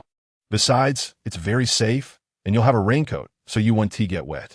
Before she can respond, Lin Yuxia squeezes over, saying, I've finished grilling. You two have been busy for so long. Go on now. With that, Lin Yuxia gives Nan Zhi a gentle push, and Chu Jin takes her hand, leading her across the glass walkway. Nan Zhi, slightly afraid of heights, expresses, I'm really worried about plunging down. Chu Jin reaches out, saying, then hold my hand. Nan Zhi brushes his hand away, insisting it's not that extreme. After all, they have come this far. Chu Jin softens his tone, leaning down slightly and playfully pleading, I really want to play. With a sigh, Nan Zhi relents, fine, let us go. Seeing how eager he is, she agrees. There are quite a few people there to enjoy the floating experience, and they end up mistakenly being grouped with another couple. After helping her put on the raincoat, Chu Jin quietly instructs, if you're scared, hold on tightly to my hand. Nan Zhi nods, observing the rushing waters. As they settle into the inflatable kayak, a girl next to them screams and dives into her boyfriend's arms. When the staff pushes the kayak down, Nan Zhi instinctively shivers. Chu Jin swiftly grabs the handles on either side of the kayak, saying, hold on to me. Without hesitation, Nan Zhi wraps her arms around his, and the kayak is propelled downward by the turbulent waters. Unable to contain herself, she screams, but soon realizes it is exhilarating. Just as they near the finish line, their kayak collides with the adjacent one, splashing water everywhere. Nan Zhi even finds herself wishing to go for another round. Was that fun? Chu Jin's hair is soaked, slicked back, revealing his striking features. Yes, Nan Zhi, rarely this joyful, beams with laughter. But as she looks up, she catches sight of Fu Hanzhou glaring at her. Her heart skips a beat, as if caught in a compromising situation, and she instinctively pushes Chu Jin's hand away. However, Fu Hanzhou has already averted his gaze. Only then does Nan Zhi notice that Xieli Dong, Song Jiayu, Lu Xingci, and others have arrived, along with some familiar faces whose names escape her. Aside from Fu Hanzhou, who gives her a fleeting glance, the others remain oblivious to her presence. Anxiety swells within her. Why didn't he inform her he was coming? Is he here specifically to confront her? Surely not. She chastises herself for overthinking, recognizing that he likely just came to have a good time. Indeed, the entrance of Fu Hanzhou and his group creates quite the spectacle. The staff is bustling, additional tents are set up, and their female companions draw significant attention. That seems like the big boss. Chu Jin, half soaked in his hoodie, remarks, "I'll go change. What about you?" Upon seeing Fu Hanzhou, Nan Zhi feels uneasy.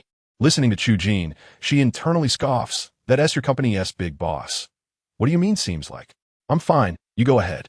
Once she removes her raincoat, Nan Zhi returns to her spot with a sullen expression.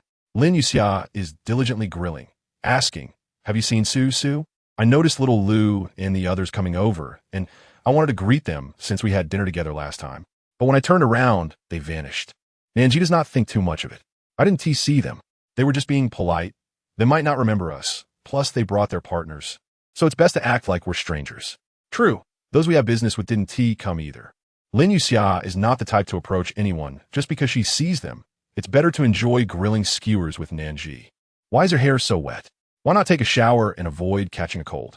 Lin Yuxia suggests, noticing Nan Zhi lost in thought. "Is there a place to wash up? I think the deluxe rooms have private bathrooms, but the wooden cabins and stargazing tents are the only options. Otherwise, we have to use the communal baths." Nan Zhi is not accustomed to public showers, wringing out her hair and replying, "I'm fine. The wind will dry it soon." As she sits quietly, her thoughts drift to Fu Hanzhou's piercing gaze. What does it mean? Who has wronged him? He didn't even bother to inform her of his arrival. Why the hostility? What has she done? Nothing at all. Yes, indeed. The more she thinks about it, the more she finds Fu Hanzhou inexplicable. Nearby, Song Jiayu is playfully pulling his delicate girlfriend around, scanning the area for Lu Xingci, who had just been present. Xieli Dong, now in casual wear, lounges on a deck chair, sunglasses on, soaking up the sun. "You're quite noisy," he remarks, hearing the commotion. Seeing Fu Hanzhou sitting there with a stern expression, fixated on his phone, Song Jiayu decides against provoking him, opting to take his girlfriend directly to enjoy some diving. This VIP amusement area is entirely booked by them, and they could even ride horses, though their horses are elsewhere and of little interest to them. Fu Hanzhou, scrolling through his phone, finds every possible notification except for any word from Nan Zhi, which only fuels his frustration. What? Did she forget about me while having fun with that little pup? Several female companions they brought with them tease each other. "You must like that little puppy. Look at those muscles." As Fu Hanzhou followed their gaze, his eyes instantly turned lethal. For it was none other than the insufferable young man who had just assisted Nan Zhi, that so-called little puppy. How absurd. A man is a man, regardless of such trivial distinctions. Chapter 071. Fu's inability to handle him. The more Fu Hanzhou pondered, the more displeased he became, and he bluntly asked, "What does little puppy mean?" His companions, well aware of the boundaries when jesting with certain men, including Fu Hanzhou, of course, were momentarily taken aback. "Fu Xiao, are you speaking to me?" one of them exclaimed. Astonished, Fu Hanzhou remained noncommittal, while another companion gleefully explained it refers to those bright, charming young boys, often called little wolf dogs or daddy-type boyfriends. "What nonsense. Fu Hanzhou tot. You all fancy such types?" He pointed at Chu Jin. The companions hesitated, unable to admit, "Oh, seeing you here, how could we think of him?" Fu Hanzhou cast a glance at his phone, noting that Nan Zhi still showed no response. He then observed that insufferable little puppy or wolf dog approaching her with a smile, while they sat together roasting meat, sharpening their teeth in anticipation. How ridiculous! Nan Zhi, noticing Fu Hanzhou engaged in conversation with a provocatively dressed beauty, wondered how they weren't freezing in the chilly weather. Thankfully, Chu Jin returned. effectively severing the connection between them. Are there any other entertainment options? In response to this, Lin Yoxia eagerly chimed in, indeed, there is outdoor karaoke and movies, but those only gain ambience in the evening. I believe there will be dart competitions and treasure hunts soon. We couldn't gather enough people for the script murder game earlier, as everyone was too busy dining. Nan Zhi, unwilling to remain there, turned to Chu Jin and asked, will you join the treasure hunt? Chu Jin, intent on staying by her side, disregarded the rest of their colleagues. He nodded eagerly, of course. I'll go fetch a registration card. Fu Hanzhou had been watching them with a keen eye. As soon as Chu Jin stood up, he promptly instructed someone to check on the situation. Lin Yoxia, uninterested in the treasure hunt, decided to wait for Song Xiuxiu instead. At that moment, Song Xiuxiu, having hidden in the ladies' restroom, was surprised to encounter Lu Xingzi waiting for her upon her exit. What an unexpected coincidence, she remarked. Lu Xingzi, who had been greeting passing beauties, turned his gaze to her and replied, not a coincidence at all. I came specifically to see you. Song Xiuxiu raised an eyebrow, feigning calmness. What do you want with me? Lu Xingzi leaned closer, his voice low. You truly don't know? Not a clue. Lu Xingzi studied her striking features and suddenly smiled. Then let me be frank. I've been searching for you for 4 years and intend to pursue you. Song Xiuxiu's expression shifted dramatically. What a joke. If you wish to pursue me, do you think I would just accept? You must be overestimating yourself. Lu Xingzi, pressing his tongue against his cheek, replied, did I offend you in some way? How could you not? Your presumptuous attitude is quite irksome. Lu Xingzi grew serious. Are you being serious? Song Xiuxiu averted her gaze. Indeed, and as for 4 years ago, I only recall the avalanche. The subsequent events, including you, have long slipped my mind. Lu Xingzi felt his pride wounded. Is that your honest opinion? So you believe our past encounters mean nothing? Indeed, they mean nothing. Very well. With that, Lu Xingzi turned and walked away without a backward glance. Song Xiuxiu, her face blank, mustered her spirits upon returning to the camp. You're back. Nan Zhi handed her a drink. We were just waiting for you to start eating. Where did you run off to? I didn't wander far. I just went to the restroom. But Chu Jin, you really should be cautious. Aren't you worried about your colleagues turning against you? Chu Jin stood. They wished to join us, but they lacked the courage. After all, he had previously mentioned to them that he intended to make an impression in front of the girl he liked, and they were eagerly awaiting good news from him. What a coincidence. The project manager from the gaming subsidiary, aware of Fu Hanzhou's presence, personally delivered his business card to him. While discussing game development, the manager noticed Fu Hanzhou's gaze fixed on Chu Jin and began, this is our new intern. He's quite ambitious and has aspirations to pursue that beautiful girl. Today's youth are certainly different from our generation. When a manager looked at Fu Hanzhou with a smile, he was met with a glare so icy it sent a shiver down his spine. Is this the spirit of your team-building exercise? The manager, taken aback, quickly comprehended that Chu Jin's behavior had displeased Fu Hanzhou. Understood.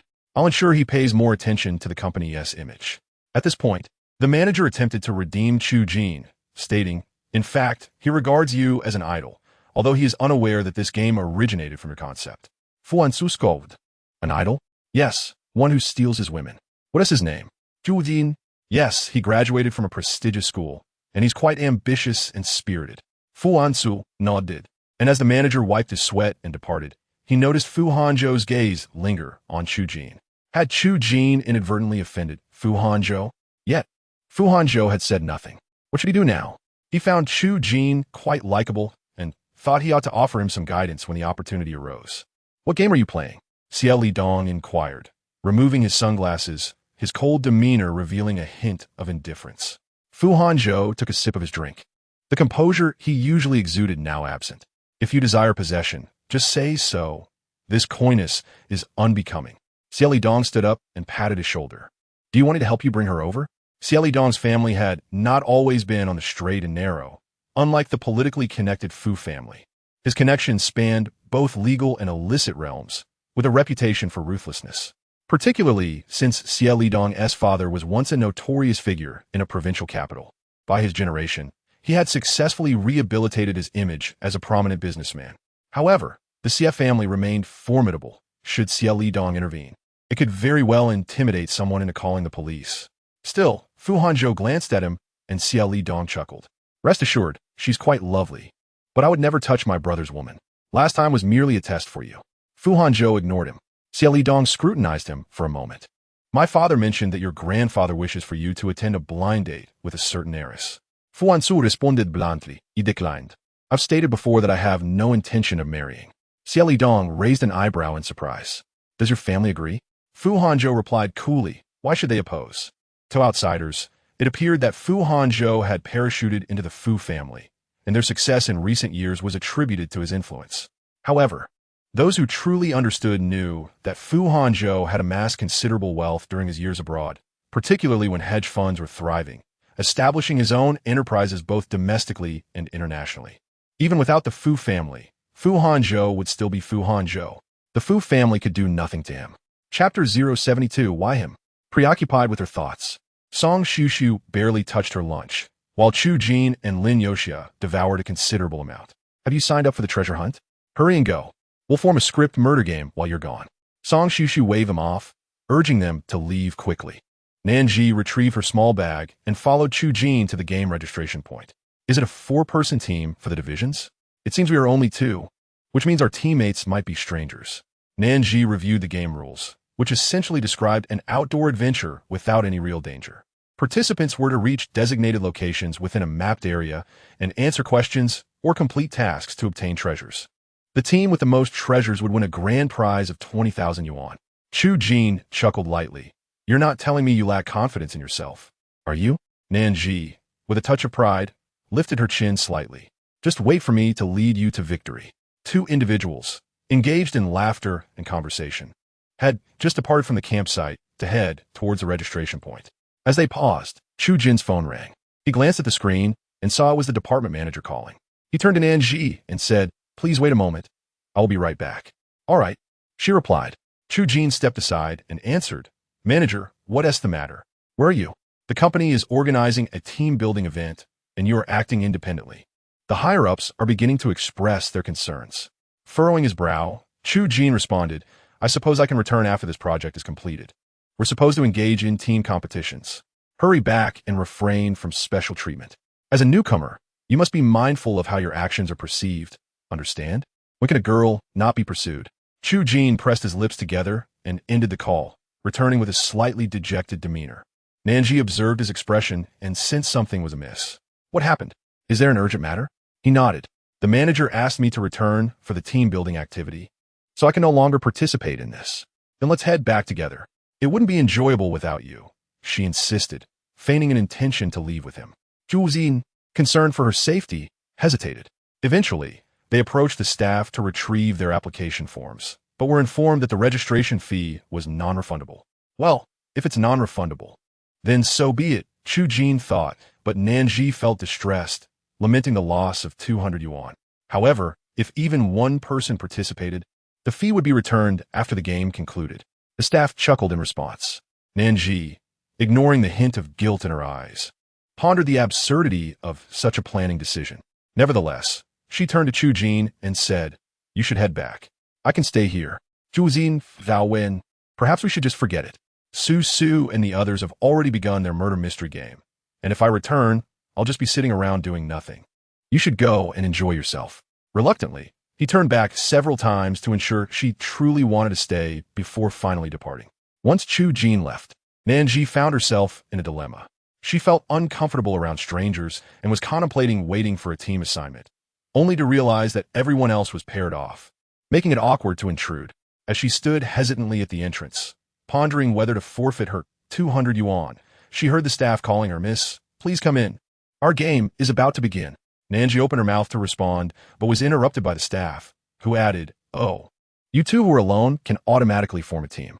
Come in, and I will assign you a partner shortly. She exhaled in relief, smiling. That's wonderful. All the singles were gathered. At least she wouldn't have to intrude on someone else's team. With her mind focused, Nan Zhi entered the game area, where couples were already chatting amiably. To her surprise, it was the same team she had played with previously.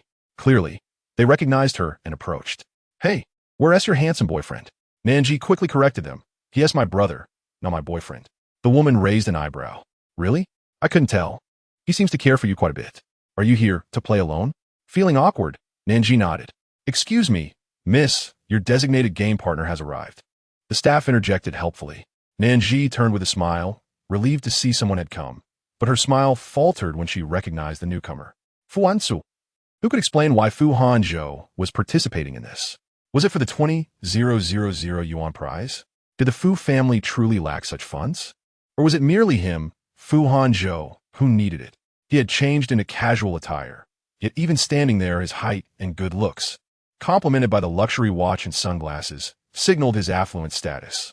The woman who had previously spoken to Nan Zhi suddenly brightened, looking at her with a mix of envy and admiration. Wow, you really have great luck with men. Nan Zhi sighed inwardly. It's a curse, I suppose. She averted her gaze, too annoyed to even greet him. Fu Hanzhou scoffed, observing her dismissive attitude. Look at that. She is such an ungrateful wretch. I've helped her so much, yet she can't even muster a smile. Wasn't she just upset because that Chu Jin fellow was uncomfortable? Thinking of this made Fu Hanzhou want to turn and leave, but the staff had already begun distributing compasses and maps. Neither of them acknowledged the other, trailing behind silently, while Fu Hanzhou fixed his gaze on the back of Nan Zhi's head, as if he could bore a hole through it with his stare. Nan Zhi sensed the intensity of his gaze and suddenly felt relieved that Chu Jin had left when he did. What a battleground it would have been if he had stayed. Chu Jin still worked under Fu Hanzhou. She absolutely couldn't allow him to bully Chu Jin. Lost in her thoughts, she was jolted back to reality when it was her turn. The staff cheerfully announced, "Hello, you four are perfectly matched to form a team." Nan Zhi could hardly muster a smile at this news. Meanwhile, the couple beside her was delighted, holding hands and eagerly studying the map together. Hey, they're heading towards the balance beam. Which way should we go? The map was in Fu Hanzhou's possession, leaving Nan Zhi awkwardly positioned between them.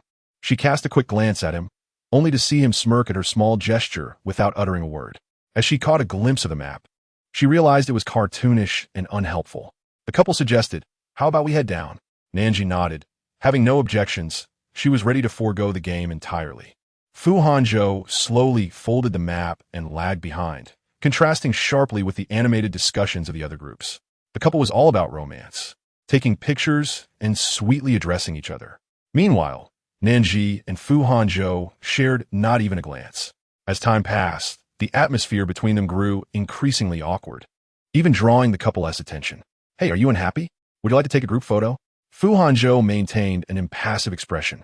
Nan Zhi thought to herself, why is he determined to ruin the mood? Can't he show a little politeness? Chapter 073. Are you jealous? Finally, a hint of warmth broke through Fu Hanzhou's icy demeanor as he coldly remarked, "You were the one who spoke to me first." Nan Zhi was taken aback. Fu Hanzhou gave a slight nod and positioned himself. "Go ahead, take the picture." Rolling her eyes, she thought, am I supposed to treat the couple as his assistants? It was no surprise they were indifferent to him. However, the woman seemed to enjoy taking the pictures, exclaiming, "You two look great together. Just be a little more natural and smile." Nan Zhi awkwardly tugged at her lips, and in a sudden move, Fu Hanzhou wrapped his arm around her waist, pulling her close to him. Startled, she turned to face him, locking eyes with his indifferent gaze. The tension between them was palpable, yet to onlookers, it appeared quite the opposite. "Wow, that shot is fantastic. Let me add a filter." Nan Zhi struggled to break free, and Fu Hanzhou chuckled. "Didn't you say to cooperate for the photo? Did I ask you to hug me? As if I were eager for that."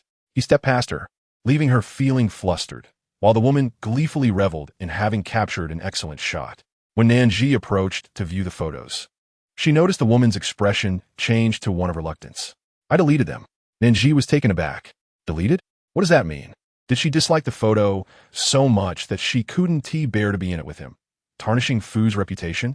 Fuming, she angrily typed a message on her phone. Cursing, the woman opened her mouth, wanting to explain that she had been paid 10,000 yuan to sell the photos to Fu Hanzhou. But Nan Zhi's swift change of demeanor left her hesitant to speak. Fu Hanzhou received her message and remained unfazed, repeatedly enlarging the edited photos on his phone. The images showcased two striking individuals, imbued with a sense of narrative and tension suggesting unspoken words. Indeed, the photographs captured the essence of their interaction. Yet Fu Hanzhou was determined not to let any images of him and Nan Zhi circulate among others. The four of them continued, the previously affectionate couple now adopting a frosty demeanor, gravitating towards Fu Hanzhou while watching Nan Zhi march ahead in a huff. "Handsome, have you had a quarrel with a beautiful woman? The moment she snaps her fingers It seems like you two are in a cold war. Did you upset your girlfriend? You should make amends. Don't be so distant. You need to coax her. Fu Hanzhou scoffed coldly. She had run off with some wild man into the wilderness, splashing around. And he was expected to appease her? How amusing. The woman anxiously remarked. Women just want the other to care a little more. Men should be the first to concede. What good is pride? Since we are here, how about I help you out? Fu Hanzhou shot her a sideways glance. Help? The woman nodded. Just wait. With that, she dashed toward Nan Zhi. It was unclear what the two discussed, but Nan Zhi continued forward without paying her any mind. The path they chose was downhill, which was tricky. One misstep, and Nan Zhi stumbled into the muddy ground. Fu Hanzhou's expression changed abruptly, instinctively rushing to catch her. But she managed to grasp a tree trunk and stabilize herself. You scare me. I thought you were going to fall. The woman glanced back at Fu Hanzhou, her hands awkwardly fidgeting, and quickly averted her gaze. Fu Hanzhou felt even more irked. At first, Nan Zhi appreciated the company, but she feared wasting time on herself and encouraged the woman to return to her boyfriend. Eventually, Nan Zhi realized the girl likely thought she and Fu Hanzhou were in a spat. Couples can argue, but they shared no such relationship. Why should she feel entitled to give him the cold shoulder? Ah, the activity checkpoint is ahead. We need to hurry. Nan Zhi was pulled into the mission area, and she was bewildered by the glitch game process devised by the event organizers. The first challenge was to complete a task for a notification, which turned out to be push-ups with the man on top and the woman below. The couple next to them had already started, blushing and urging Nan Zhi and Fu Hanzhou to hurry. Additionally, they looked on eagerly, saying they had finally managed to take a vacation and didn't want to lose. Nan Zhi felt like a statue, standing there, and realized she was wasting her vacation. Biting her lip, she looked at Fu Hanzhou and voluntarily lay down. A slight smile flickered across Fu Hanzhou's lips, but was quickly suppressed. The staff urged, handsome, get into position. Fu Hanzhou positioned his hands beside Nan Zhi. Looking down at her, Nan Zhi inwardly cursed the event planners. Even feeling fortunate it was Fu Hanzhou. Had it been Chu Jin, she would have surely forfeited. What is this nonsense? She thought. Then, she remarked to Fu Hanzhou, are you not able to keep up with the physical demands from being in the office every day? Don't let your vacation go to waste. Fu Hanzhou was taken aback by her audacity at this moment.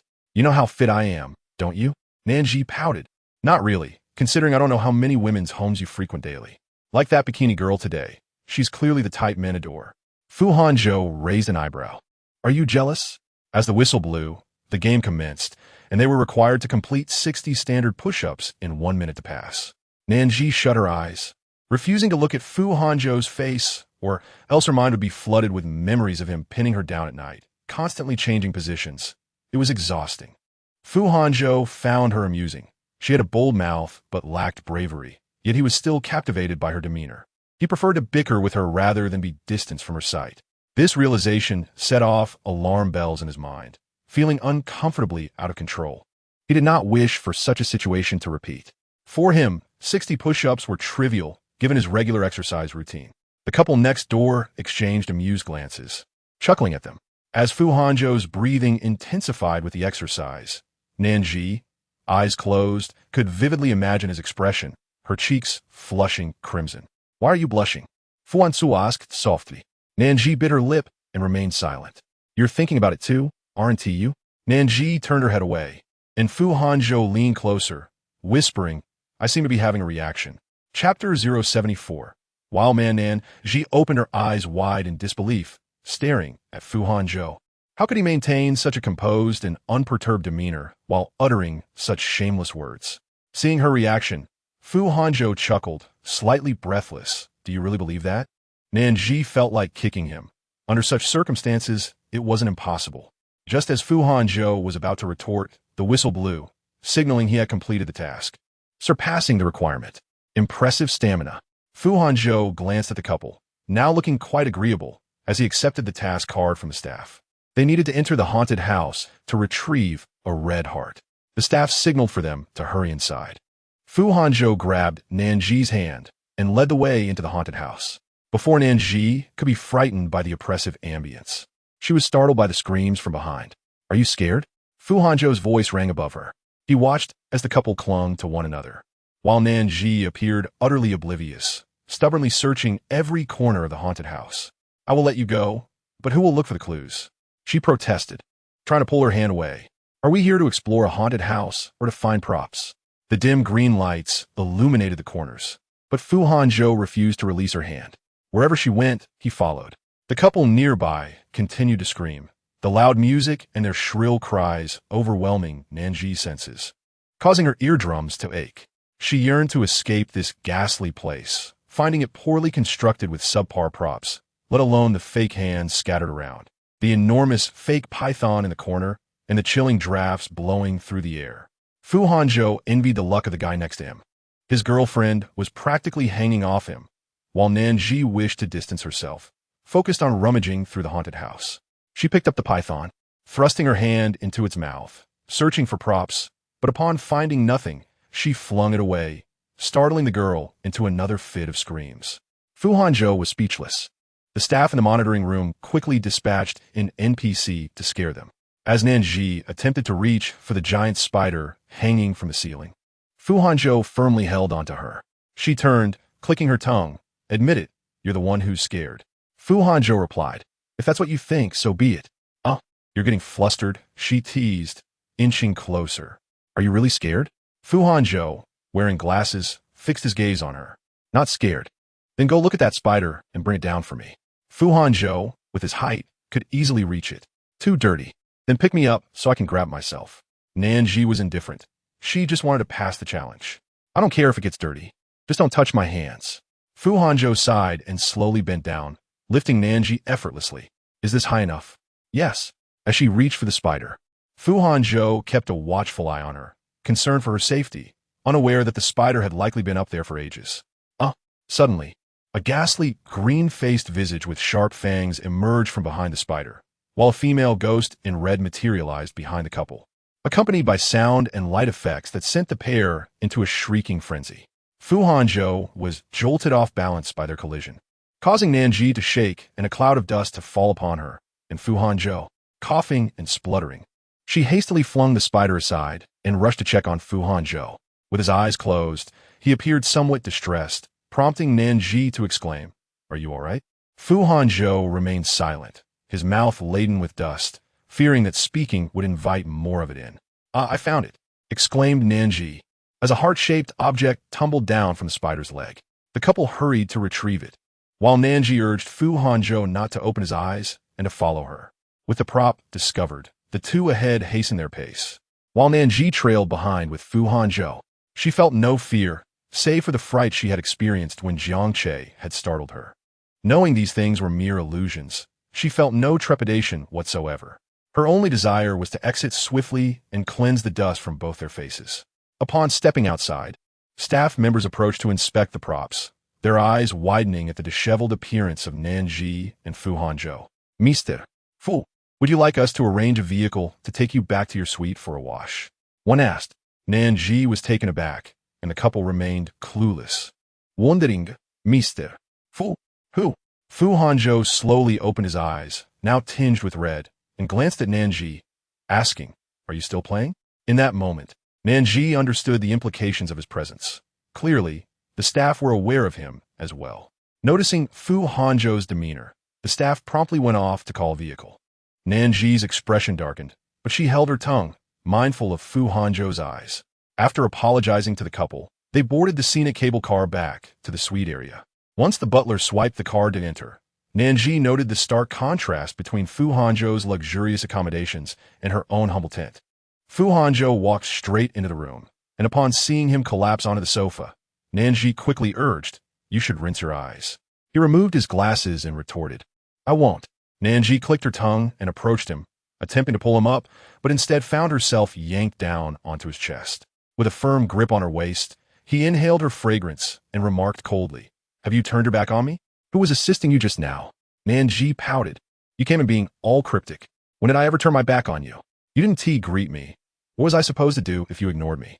Fu Hanzhou opened his eyes wide, now reddened, and she gave him a gentle punch before hastily rising to wash up, declaring, If you try to pin this on me, I'll make a run for it. You dare? Fu Hanzhou pulled her closer. You come here to frolic with some other man, all cozy, and you expect me to greet you? Nan Zhi's eyes widened. Stop spewing nonsense. That was my neighbor's younger brother. You have a filthy mind.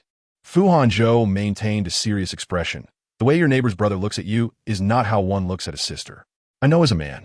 Don't tarnish our innocent childhood friendship. You're not from here. How could you have a childhood neighbor's brother in this place? When I was in university, he was still in high school. I tutored him.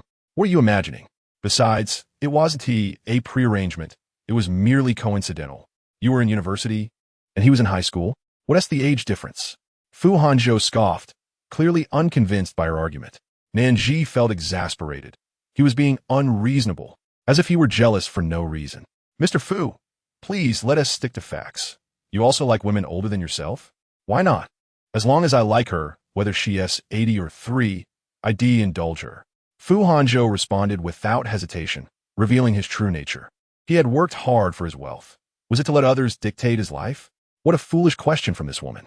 Nan Zhi was momentarily speechless, recognizing his stubbornness. Fu Hanzhou fixed his gaze on her, his eyes glistening with a hint of moisture, perhaps from irritation, but it was far more captivating than his usual calm demeanor. If a man likes someone, regardless of age, he simply likes her, understand? He spoke earnestly, fearing she might take his words lightly. Do you think of him as a brother when he sees you as a sister? You would even realize if you were devoured. Nan Zhi looked at his serious expression and feigned nonchalance. I get it. You've turned something trivial into a matter of importance, making it awkward for me to face him. She tried to rise, but Fu Hanzhou's eyes were pained, and just then, the doorbell rang. The doctor from the scenic area had arrived. Fu Hanzhou let him in, and Nan Zhi quickly slipped into the bathroom to wash up. Her eyes were fine. After rinsing her mouth and face, she prepared to check on Fu Hanzhou's condition, only to find him emerging from the bathroom, still in the process of undressing. What are you doing? She blurted. Showering, he replied, frowning at her. You're filthy, why don't you wash? Not while there's a doctor outside. She grasped his hand, exclaiming, no funny business during the day. Fu Hanzhou smirked. Isn't it more stimulating with the doctor present? Try that, and I'll kick you. Nan Zhi retorted, stepping on his foot, only to hear him grunt in response. She discreetly opened the bathroom door, intending to exit with dignity. But Fu Hanzhou swiftly wrapped his arms around her waist and pulled her back. Hey, keep it down, there are people outside, she whispered. Is nobody allowed to play with me? He challenged, his gaze piercing. Nan Zhi inhaled his scent, her cheeks flushed as her heart raced. If there's no one around, I might consider it. Fu Hanzhou grinned. Oh? He then lifted her and placed her on the sink, opening the bathroom door to reveal an empty hallway, save for a bottle of eye drops on the table. Realizing she had been tricked, she flailed to get down, but recognizing she had stepped into a den of wolves, she knew there was little chance of escape. He leaned closer, his breath warm against her ear. You just said it yourself. If no one is here, keep me company. You're not leaving tonight, all right? He seemed to entice her, insisting she agree. Yet, he need not wait for her consent, as he lowered his gaze to her face. Her hair clung to her flushed cheeks from the cold water. Under the soft, warm light of the bathroom, her skin appeared pale yet rosy, her delicate nose perfectly shaped, and her eyes fixed intently on him. Fu Hanzhou swallowed hard, positioning himself between her legs. Shall we take a shower together? Nan Zhi bit her lip, knowing she couldn't just disappear. She was here with friends, and if she didn't return, they might call the authorities. Just send them a message, he suggested. But they'll all find out. Fu Hanzhou took a deep breath, then leaned down to silence her incessant chatter with a kiss, enveloping her in his presence, leaving her no room to retreat. The shower turned on, washing away the tension that had been building between them for days. They surrendered to each other, breaths mingling in a chaotic rhythm, until they emerged from the bathroom, Nan Zhi feeling as though she had shed a layer of skin, gasping for air. Fu Hanzhou gently stroked her back. Just then, Lu Xingxi called, and Fu Hanzhou answered. Without preamble, Lu Xingxi demanded, come out for drinks. Busy. Lu Xingxi chuckled. Busy with what? Pray tell. I'm with Nan Zhi. You could drink alone. With that, Fu Hanzhou ended the call. Lu Xingxi paused, downing the rest of his drink in one go, utterly speechless at his friend's unexpected behavior. What the hell is wrong with this dog brother of mine? Lu Xiao, why drink alone in silence? A sultry woman perched on Lu Xingxi's lap, for it was clear that within this camp, the most alluring men were among them. Lu Xingxi did not refuse. His slender fingers traced the liquid swirling in the glass as he licked his lips and asked, if we had almost been together 4 years ago, and I pursued you, would you be willing? The woman paused, then laughed playfully. Lu, can't you just let someone die once to find out? Lu Xingxi was speechless. Even when he spoke seriously, his words were interpreted with a double meaning. When Song Xuxu returned from fetching drinks, a casual glance revealed a woman with a curvy waist and shapely hips seated on Lu Xingxi's lap. She rolled her eyes and walked away, while Lu Xingxi remained oblivious, lost in thought, pondering why he seemed so unappealing to others. Yet it wasn't a matter of necessity, merely a stubborn frustration he could not shake off. Upon returning to her seat, Song Xuxu accidentally made a loud noise while placing the beer on the table. Lin Youxia, still absorbed in the script murder game, inquired upon her return, "What's wrong?"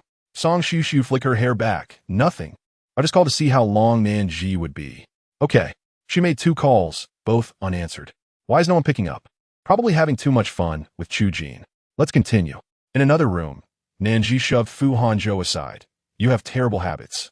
Fu Hanzhou, taken by surprise, nearly fell off the bed, irritation creeping into his voice. "What bad habits?" "Strawberry marks. Knowing I'm single, you still insist on leaving them on my neck." "What do you mean by that?" Nan Zhi had lost count of how many times he had put her in such awkward situations, but he persisted, marking his territory like a dog. Fu Hanzhou pulled her into his embrace. "Why the long face?" Nan Zhi lacked the energy to feign indifference. "Then kiss me a few times." Nan Zhi stared at him in confusion, and Fu Hanzhou raised an eyebrow. Fair enough. He bore hickeys, which could easily fuel the tabloids with scandalous rumors. Nan Zhi turned her head away, unimpressed. "Don't play games with me. I know what you're after." Fu Hanzhou wrapped his arms around her from behind. "So what am I thinking?" Nan Zhi bit her lip. "I really need to go back." Despite her protests, she ultimately succumbed to Fu Hanzhou's desires, drawn into a sea of longing. However, this time, perhaps due to days without intimacy or the unfamiliar surroundings with a vast jungle outside the floor-to-ceiling windows, the stimulating environment combined with Fu Hanzhou's patient foreplay caused her to faint. When she regained consciousness, the sky was nearly dark. As Nan Zhi opened her eyes, she attempted to move but found herself unable. Fu Hanzhou's chin rested on her shoulder, soundly asleep. They had not indulged in such madness for a long time, and he too was struggling to contain himself. All she remembered before losing consciousness was, suddenly, she bolted upright, and Fu Hanzhou rubbed his hair. "Just sleep a little longer." His voice was husky. Nan Zhi noticed the sheets had been changed.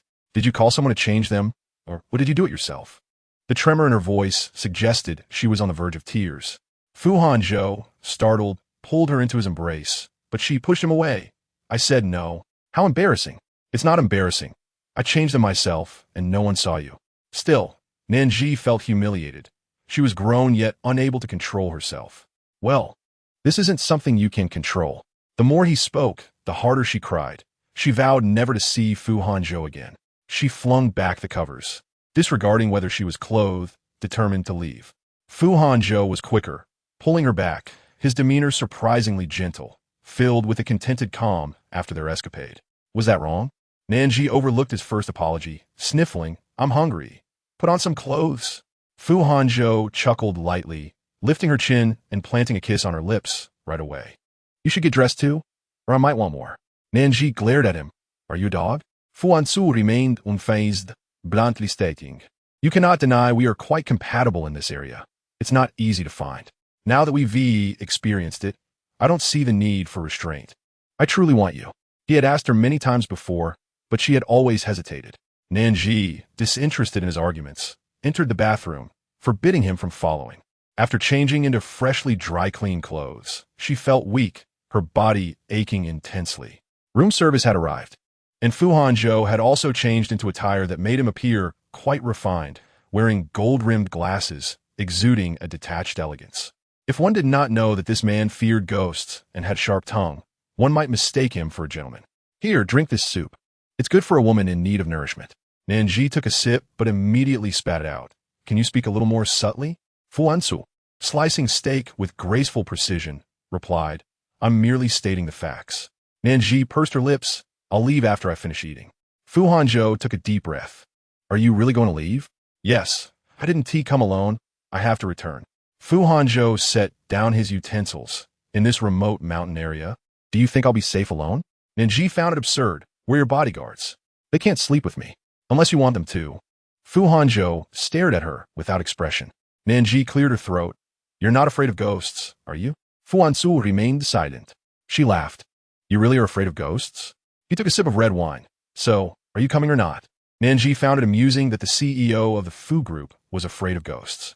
It was a revelation that could easily make his fans laugh out loud. If you want to laugh, go ahead. Why hold back? Remembering their earlier escapade, she felt her mirth dissipate. Fu Hanzhou, seizing the opportunity, extended his long leg beneath the table, teasing her, why don't you go back and share tales with them? Then come join me. Nan Zhi frowned. It's getting dark. I'll come pick you up. His insistence made her hesitate. She realized she would have to wake early to return, which was bothersome. I'll drive you back, all right? Suddenly, Nan Zhi thought that if this rascal knew how to charm women, with his looks, no one would refuse him. Fine. Fu Hanzhou sighed, making it sound as if he were being humiliated. Our relationship has never been above reproach. Not everyone can accept it.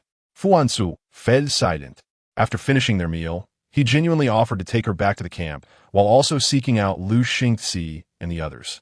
Upon seeing familiar faces ahead, Nan Zhi didn't greet anyone and rushed forward, while Fu Hanzhou, hands in his pockets, walked in the opposite direction. Perhaps feeling guilty as she neared her tent, Lin Youxiao suddenly jumped out, startling Nan Zhi. Why are your eyes red? And why are yours swollen? The two exchanged concerned glances, and Lin Youxiao complained. The script murder game this afternoon was so touching. I couldn't help but cry. Oh, I played a treasure hunt game and got something in my eyes. What game is so fun that you didn't pick up my calls? Nan Zhi felt for her phone, realizing it had fallen into Fu Hanzhou's possession, and replied, dismissively, it's out of battery, and we weren't allowed to bring phones for fear of cheating. Lin Youxiao didn't suspect anything amiss, then I'll join tomorrow. It looks thrilling. Nan Zhi nodded. What about Chu Jin? Why isn't he with you? He went back to their company for a team-building event. It's too antisocial to always be with us. That is true. Lin Youxiao settled down, gathering her toiletries, preparing to head to the grand bathroom for a shower, anticipating the bonfire party and outdoor karaoke later. You go ahead, Nan Zhi said, observing the melancholic Song Xiushu, who was drinking in silence. Song Xiushu rested her head on Nan Zhi's shoulder, murmuring a soft What's wrong? Nan Zhi inquired gently. Song Xiushu shook her head, at a loss for words. Then speak of it when you're ready, Nan Zhi encouraged. With a sigh, Song Xiushu confessed, there's nothing much to say. It's just a playboy trying to toy with me. But you seem to carry an air of, masculinity? Nan Zhi gasped, what nonsense are you spouting? Song Xiushu scrutinized her. You haven't taken a tumble with Chu Jin, have you? Nan Zhi scoffed, that's my brother. How could that be? You're rather slow on the uptake, Song Xiushu teased, handing her a bottle of wine. Let's toast.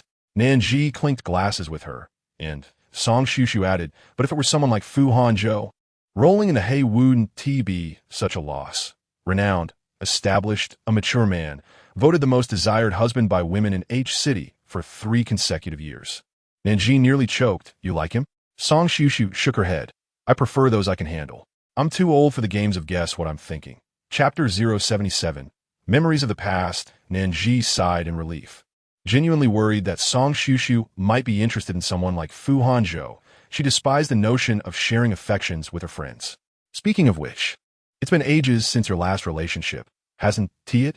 Yes, for years, Song Xiushu replied. Nan Zhi was taken aback that Song Xiushu had been single for so long. Still can't forget that guy? Back then, when Song Xiushu had gone abroad, Nan Zhi was not around. She only knew that upon arriving, Song Xiushu had fallen in love, creating countless memories. Even when she spoke of him, it was with a sense of joy. Song Xiushu took a sip of her drink, admitting, you wouldn't believe it, but I've nearly forgotten what he looks like. It's not that I don't want to date. It's just that I refuse to settle. Nan Zhi leaned back in her chair. Why'd you two break up? Over the past 4 years, she had occasionally asked Song Xiushu this question, yet had never received a direct answer. As friends, she respected Song Xiushu's privacy. However, tonight, seeing the turmoil in her eyes, she felt compelled to ask again. Song Xiushu lowered her gaze slightly. He cheated on me. Nan Zhi paused. Aren't you the one who despises such men? Yes, Song Xiushu admitted. I followed that woman to a ski resort to find out who she was, only to discover he was merely one of her backups. Nan Zhi found this revelation quite shocking. And then, I intended to take a picture of that woman on a date with another man to show that scoundrel and give him a piece of my mind before breaking up. But I encountered an avalanche and ended up trapped with that man. I thought I was going to die. I knew you faced an avalanche. But not with your ex's rival, Nan Zhi remarked. We kissed. Nan Zhi's eyes widened. What kind of twist is that? Out of revenge? He adored that woman, and she was still pursuing others? Song Shushu licked her lips. I know it sounds irrational. Nan Zhi shook her head. I don't think you would react like that for such reasons. All right, to be honest, it wasn't tea. When I was buried beneath the snow, it was freezing. If it hadn't been for his warmth behind me, I would have given up. He kept talking to me, and when he lost strength, I encouraged him. In that darkness, we were each other's only hope, the last person we might ever see. We even wore ski helmets, obscuring our faces. He sang to me softly, gently promising that if we survived, he would take me to see the most beautiful sunrise because our encounter was so extraordinary. Honestly, at that moment, I thought I'd fallen for him. Nan Zhi was captivated. Such life-and-death experiences undoubtedly forge a deep connection between individuals. And then we kissed, surrounded by darkness, listening to each other's breaths. It was the only thing we could do. By the time the rescue team arrived, he was already unconscious, and I was nearly the same.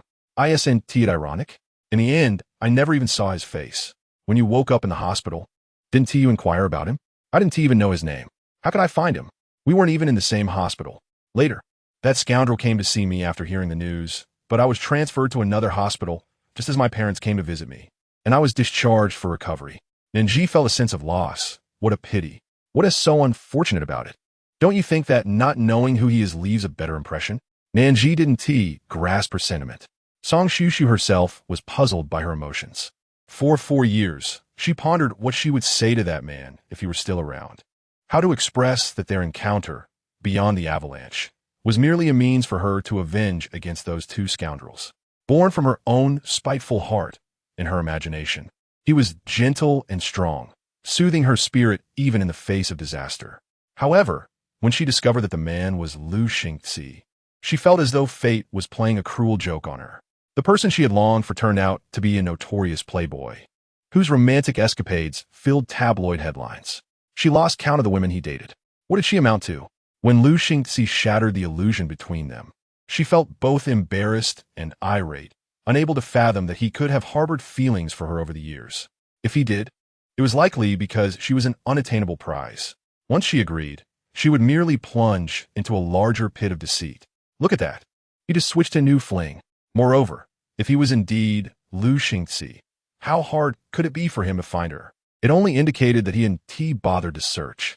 Song Shushu recognized her misplaced anger, yet loathed the fact that her cherished memories had been tarnished by Lu Xingzi. She resented not only her past actions, but also his unwelcome presence. I should have noticed sooner, especially when his voice became unsettlingly familiar. Why are you getting more agitated as you speak? Nan Zhi offered her some fruit. After all, that man hasn't been around for 4 years. Just consider it a life experience. Song Shushu took a deep breath. It's much better to express it. You know, after dating, I've become indifferent to finding a partner. Honestly, it's better to live alone than to settle for someone unworthy. As a modern woman, I can thrive on my own. Nan Zhi raised her glass. Well said. There are plenty of men out there. Lin Yoxiao returned from her shower and noticed the two drinking in silence. Let us head to the bonfire. What is the point of sitting here drinking? Song Shushu and Nan Zhi exchanged glances. Let us go. The three of them gathered their valuables from the tent, zipped it up, and made their way to the bonfire. However, upon arrival, Nan Zhi immediately regretted it. Seated among the crowd was none other than Fu Hanzhou. As Song Shushu caught sight of Lu Xingzi, she quickly averted her gaze. Each of the four harbored their own thoughts, leaving only the oblivious Lin Yoxia searching for a spot. Song Jiao was nudged, puzzled. He turned to Lu Xingzi. Why did you kick me?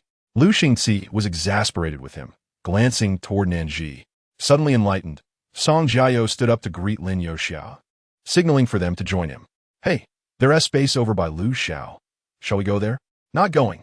Nan Zhi and Song Shushu replied in unison. Chapter 078.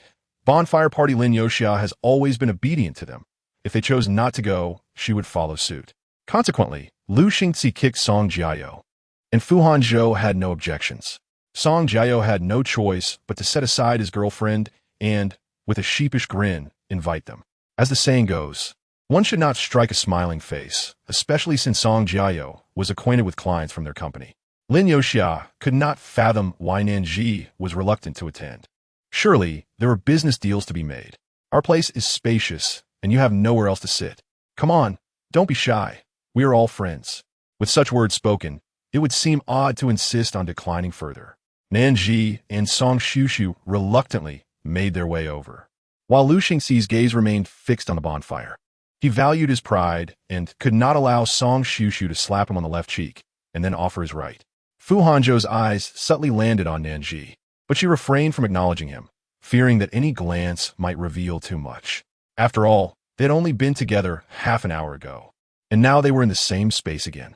She felt as though she had been set up by Fu Hanzhou. He hardly needed company, and even ghosts would fear him. Nan Zhi wished to sit further away, but was nudged by Song Jiao to sit next to Fu Hanzhou. Once seated, rising to leave would be awkward. Her body tensed, unable to relax, and she dared not meet Fu Hanzhou's gaze. However, when she finally looked up, she spotted Chu Jing sitting at a distance, watching her. Chu Jing had appeared expressionless moments before, but upon seeing her, he smiled and waved. Nan Zhi managed a small smile and waved back. Chu Jing gestured for her to check her phone, likely due to the distance hindering their communication. She waved her hand dismissively, indicating her phone was dead. Chu Jing seemed to understand, but his expression reflected a hint of disappointment. Just as she contemplated beckoning Song Shushu over, Lu Xingxi moved beside her, effectively wedging her between two of the most captivating men present. The attention directed at her felt overwhelming. As her lower back tingled, Fu Hanzhou pinched her lightly, raising his glass to her. "Miss Nan, it's good to see you again." He lingered on the word again, imbuing it with a suggestive undertone. Nan Zhi's ears flushed. "Yes, Mr. Fu." Lu Xingxi took a sip of his drink and began to mock. "You two really have quite the performance going on." Nan Zhi was startled, not understanding why Lu Xingxi, typically mild-mannered, had suddenly snapped. Fu Hanzhou shot a cold glance at the disgruntled man, replying curtly, "Ignore him. He must have taken the wrong medicine." Lu Xingxi, amused, stared at Song Shushu and took a hearty swig of his drink. The beauty of Nan Zhi and Song Shushu was evident, yet with Nan Zhi seated beside Fu Hanzhou, despite the absence of flirtatious gestures, their casual exchanges were enough to signify a special status. Outsiders may not discern this, but those close to Fu Hanzhou were fully aware. Those unable to approach, Nan Zhi quickly sought to ingratiate themselves with Lin Youxia and Song Shushu. In contrast to Lin Youxia's singular focus on business, Song Shushu exuded a lonely allure, her words reflecting both sophistication and enjoyment, captivating those around her. Before long, even Song Jiao had sidled up to hear her speak of reputable establishments. Lu Xingxi, growing increasingly irritated, squeezed his way over. Though Song Shushu remained engaged in conversation, she tensed upon his arrival, not granting him so much as a glance. Unaware of the underlying tension between them, Song Jiao remarked, "You should listen to her talk about those healthy meals. Stop going hungry all the time." Ugh, the girl pouted. Yet she added Song Shushu on WeChat to connect with the nutritionist she had mentioned, who prepared delicious low-calorie meals. Lu Xingxi cast a glance and then opened his phone, intended to reach out to Song Shushu. He could not comprehend how the events of 4 years ago had become so trivial to her. When he sent his message, he discovered he had been blocked. Well, that was remarkable. As the bonfire party neared its conclusion, someone took the stage to host interactive games. Nan Zhi dreaded such social situations, particularly where one had to showcase their talents. However, others were visibly excited. Lin Youxia sprang up, embodying the spirit of the event. "This time, let's try something thrilling.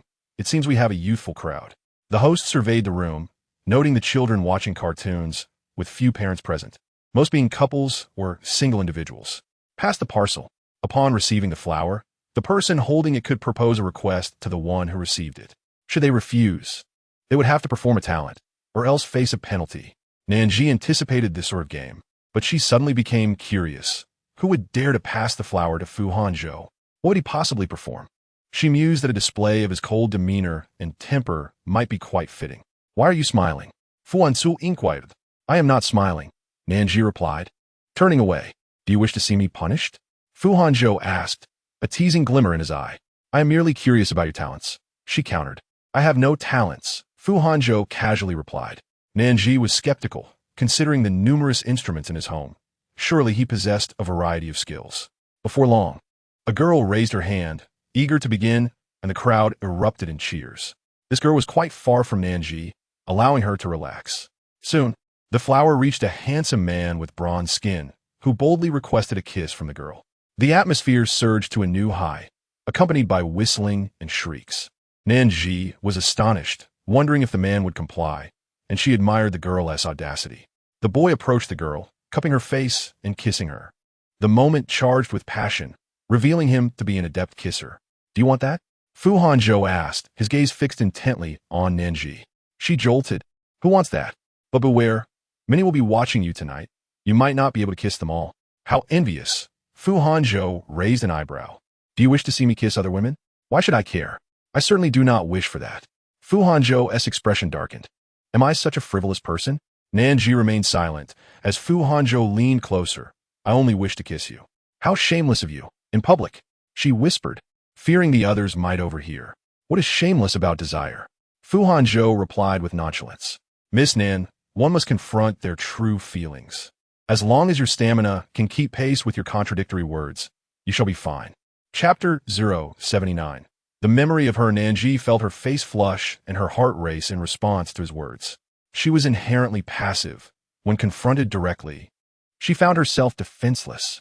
Fu Hanzhou, skilled in this regard, was particularly effective, especially given his typically serious demeanor, which masked a more predatory nature in private. Some even commented on Fu Hanzhou's aura as that of a contemporary, ascetic male deity. Nan Zhi could only roll her eyes in exasperation. As she became lost in thought, something was suddenly tossed into her lap, startling her. It was the bronze-skinned handsome man, his gaze intensely fixed upon her. Nan Zhi realized that this game of passing the parcel could also be thrown. How had it ended up in her hands? Just as she contemplated tossing it to Lu Xingxi, the host interjected, "Young lady, you cannot simply pass the buck." Laughter erupted around her, while only Fu Hanzhou and a distant Chu Jing remained expressionless. After all, among this crowd, who would stoop to engage in such juvenile games merely to please Fu Hanzhou? To make matters worse, someone dared to approach his woman? Moreover, the parcel had been thrown by a man, clearly indicating his interest in Nan Zhi. The girl who had just kissed the man suddenly looked upset, not because she was infatuated, but as it was evident to all that she had been made a fool of. She turned to leave, and Nan Zhi found her admiration for the bronze-skinned man evaporating. He had shown no grace whatsoever. The host was already egging on the crowd. What request would a handsome man make? The man was indeed quite handsome. His smile was both sunny and charming. He raised an eyebrow and asked, "Miss, may I inquire if you have a boyfriend?"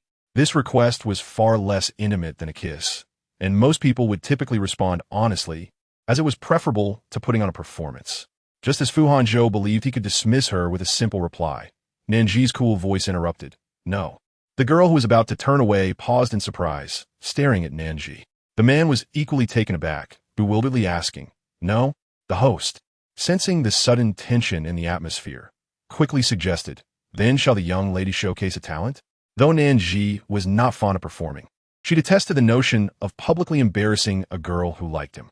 "Fine." Song Shushu was momentarily taken aback, while Lin Yoxia pondered the possibility of Nan Zhi having a talent. Song Shushu observed her with a peculiar expression. If nothing unexpected has occurred, she should be on stage. Or perhaps she could have been a cellist. She vividly remembered the radiant expression on Nan Zhi's face when she performed for their school. Song Shushu always believed Nan Zhi was destined to be that kind of person. However, following the tragic incident with her parents, she had not touched dance or the violin again, opting instead for a profession entirely unrelated to those arts, in an attempt to escape her past. Over the years, Song Shushu had never witnessed Nan Zhi engage with either art form again, and concern crept into her heart. Meanwhile, Chu Jin was also curious about what Nan Zhi would perform.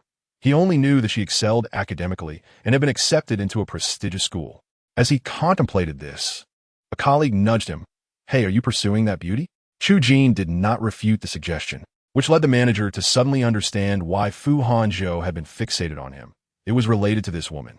Chu Jin was a commendable subordinate, and the manager intended to offer him a long-term contract. Hence, he was reluctant for him to be foolishly caught in Fu Hanzhou's gaze. He advised Chu Jin, "What is it, manager?"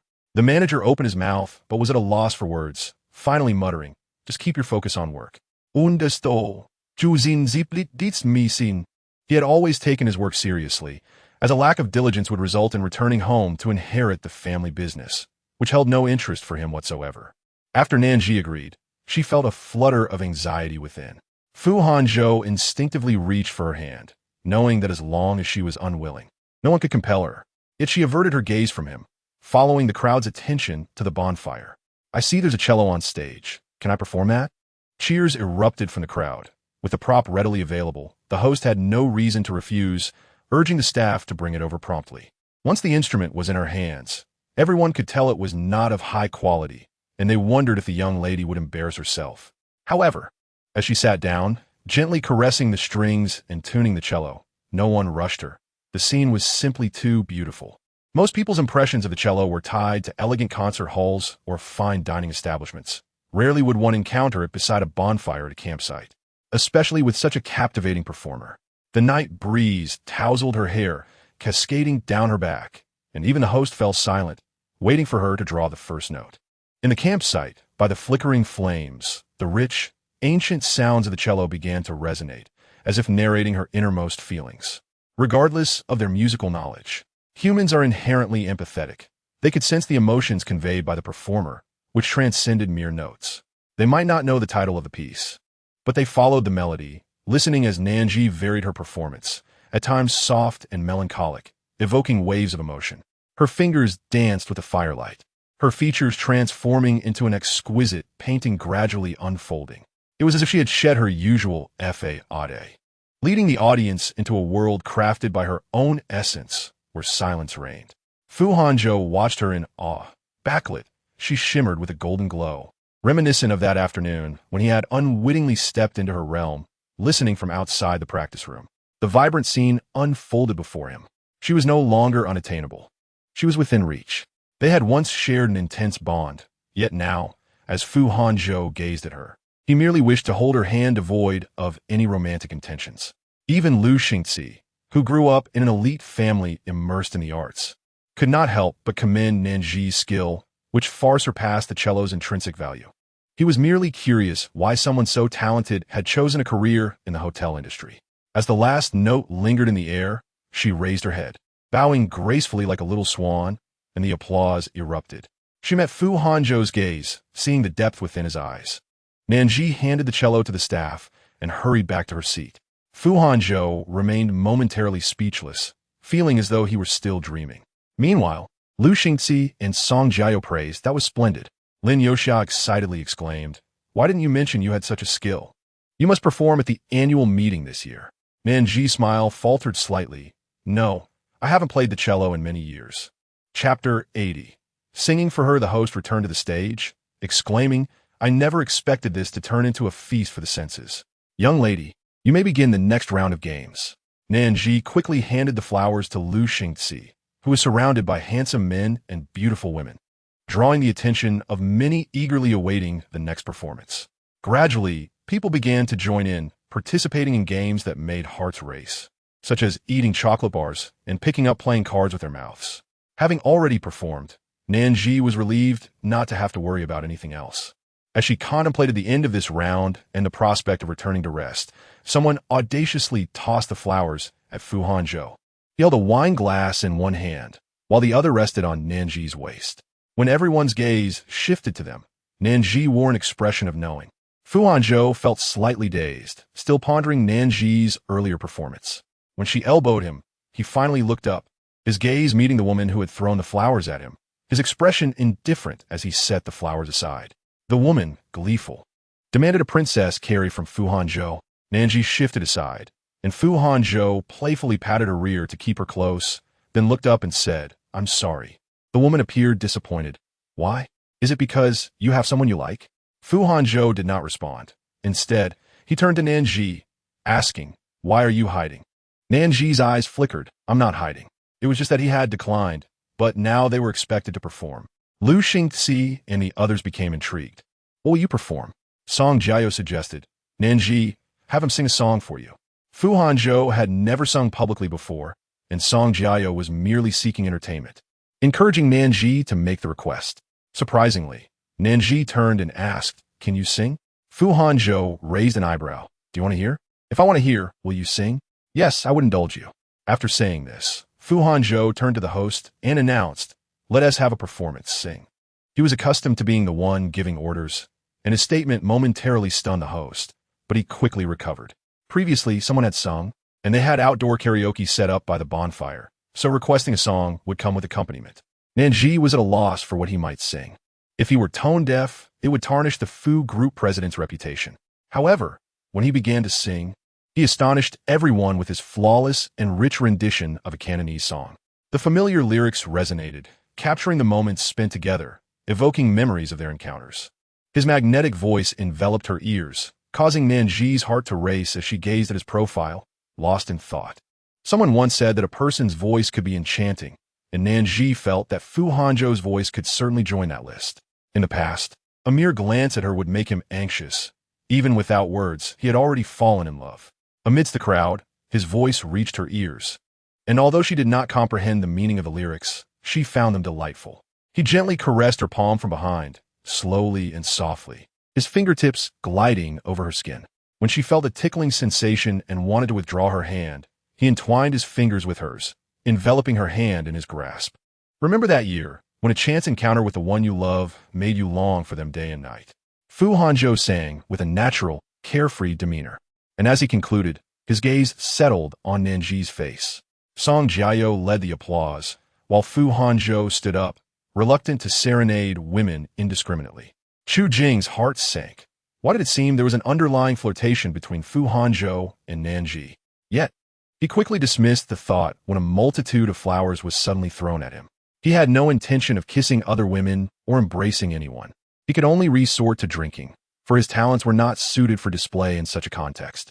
After several glasses of strong liquor, he felt a burning sensation in his abdomen, unsure if it was the hostess' intention or mere coincidence. Nan Zhi watched with concern, contemplating whether to send him some hangover remedy. Fu Hanzhou noticed her worry and tightened his grip on the wine glass. Did she feel pity for him? He was fully aware that Nan Zhi would not join him in this game unless he had entangled that troublesome boy in advance. Otherwise, she would never think of him.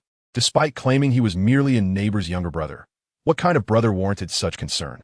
Song Xiushu was engaged in casual banter with a man who was persistently flirting, particularly with the handsome men from the internet celebrity agency.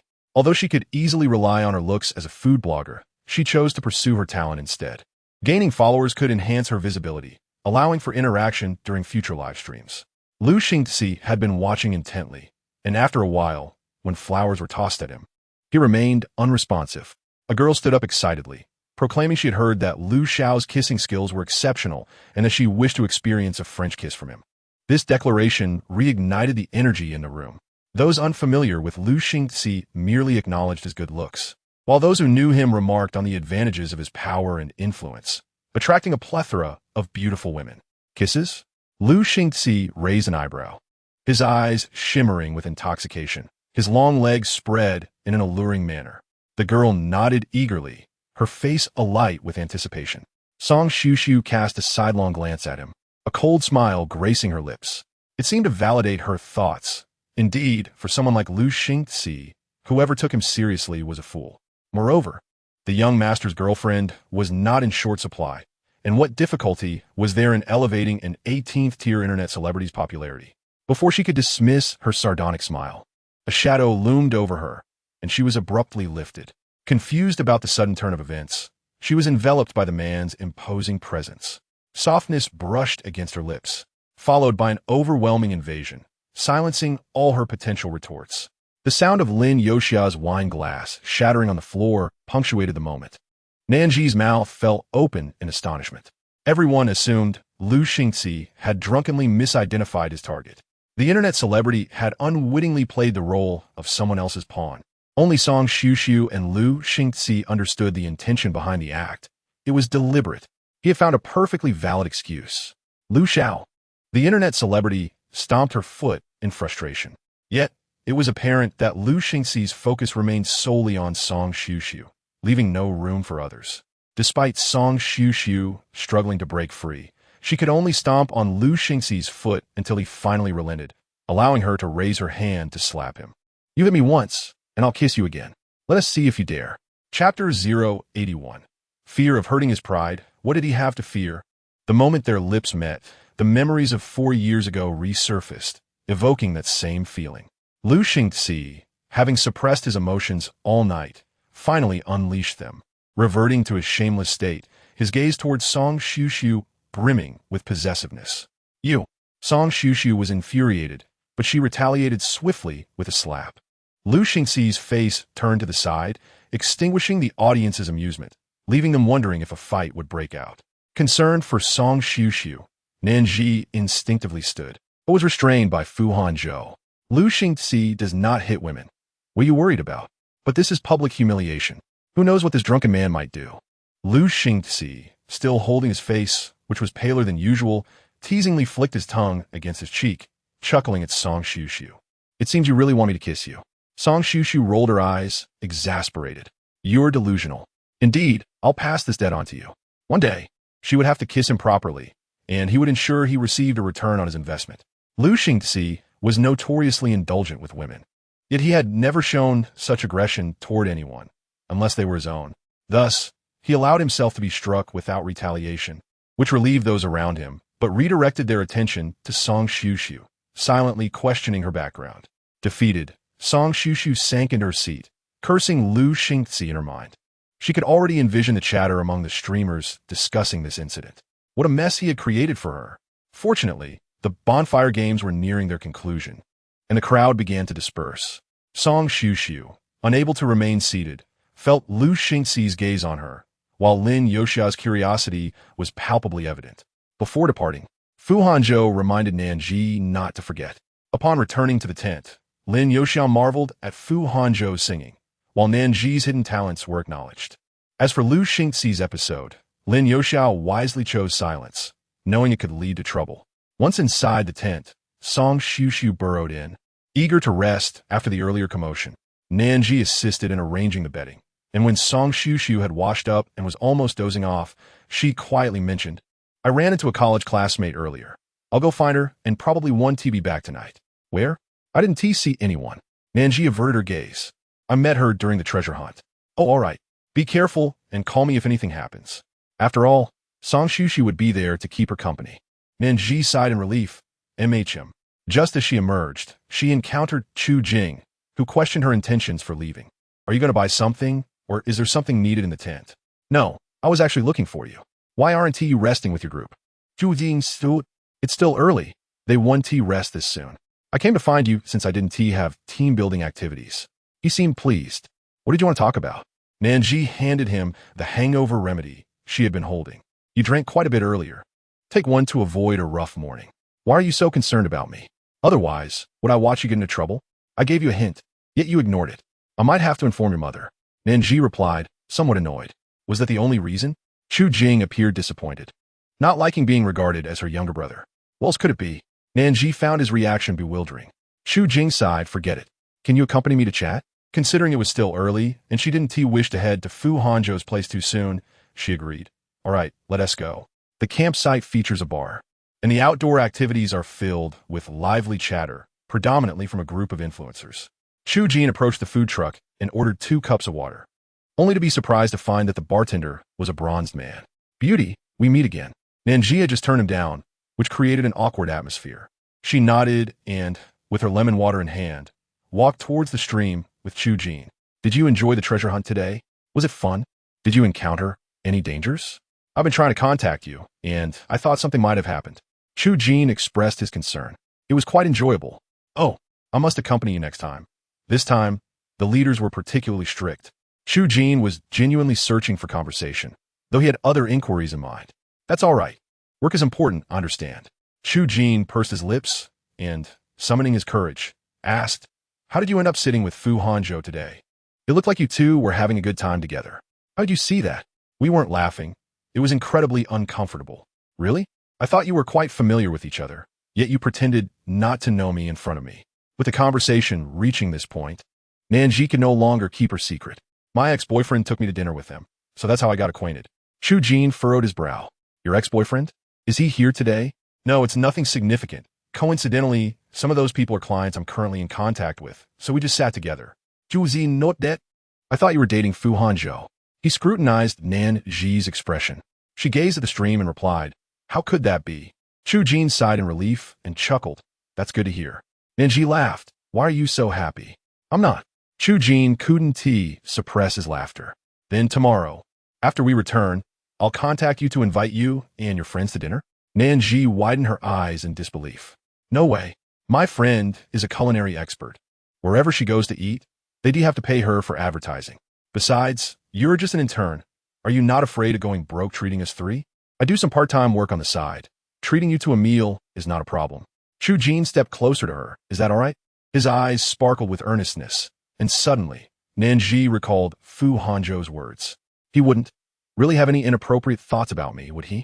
Rejecting others was easy for Nan Zhi, but when it came to Chu Jin, it became a bit tricky.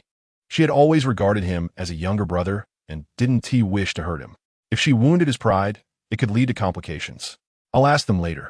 It's not the right time to make a decision now. Nan Zhi evaded his gaze. Zhi not that, Anzai. The cicadas sang among the trees, and there were plenty of insects by the stream. Nan Zhi had barely sipped her water when several bugs had already fallen into her cup. Frowning, she decided to pour the water out and toss it in the trash. Yet she was suddenly overwhelmed by an inexplicable heat. What troubled her more was her intense thirst. She craved water and felt a bit dizzy, seeing Chu Jin's figure slightly blurred. Why is your face so red? Are you catching a cold? Chu Jin reached out to touch her forehead, his palm warm against her skin, which only made her discomfort worse. All she wanted was to cool down. As she instinctively moved away, her body stumbled uncontrollably, and the dizziness intensified. Chu Jin was startled. What is wrong with you? Inside the wooden cabin, Fu Hanzhou, clad in a bathrobe after a shower, waited in vain for Nan Zhi's arrival. Growing increasingly irritated, he made a phone call. Where is she? Mister. Fu. Miss Nan is talking to someone. Who is she with? Fu Hanzhou's heart sank, suspecting it was Chu Jin. If it were any woman, his followers would have reported differently. It's a man. What does he look like? The bodyguard responded. He is wearing a black hoodie and is somewhat good-looking. What kind of description is that? Yes. Where are they? I asked where they are.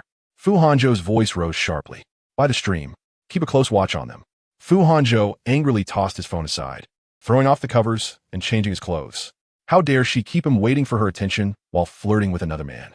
It was foolish of him to be so easily manipulated by her.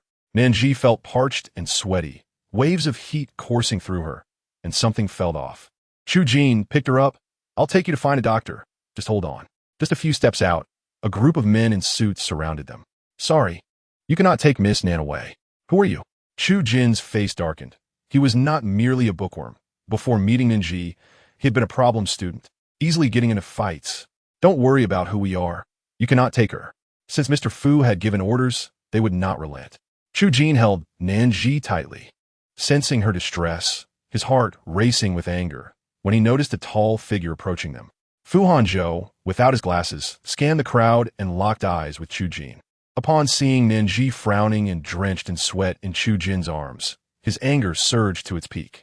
It's you? Chu Jin glared at Fu Hanzhou. What have you done to her? Fu Hanzhou seized Chu Jin by the collar. The two men, of similar height, glared at each other, both concerned for the woman in Chu Jin's arms. I don't know what happened to her. It was sudden. Yet your people want to let me take her to a doctor. Can you take responsibility if something happens? Chu Jin raised his voice. Her situation is none of your concern. Fu Hanzhou attempted to take Nan Zhi, but Chu Jin refused to let go. I have the most professional doctors.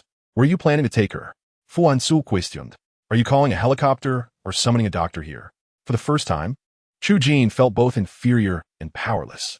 In this city, Fu Hanzhou's name commanded respect and service, while his father's small real estate business seemed insignificant in comparison.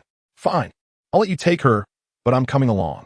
Fu Hanzhou took Nan Zhi into his arms, and sensing his familiar scent, she instinctively nestled closer to him. Fu Hanzhou's brows furrowed tighter.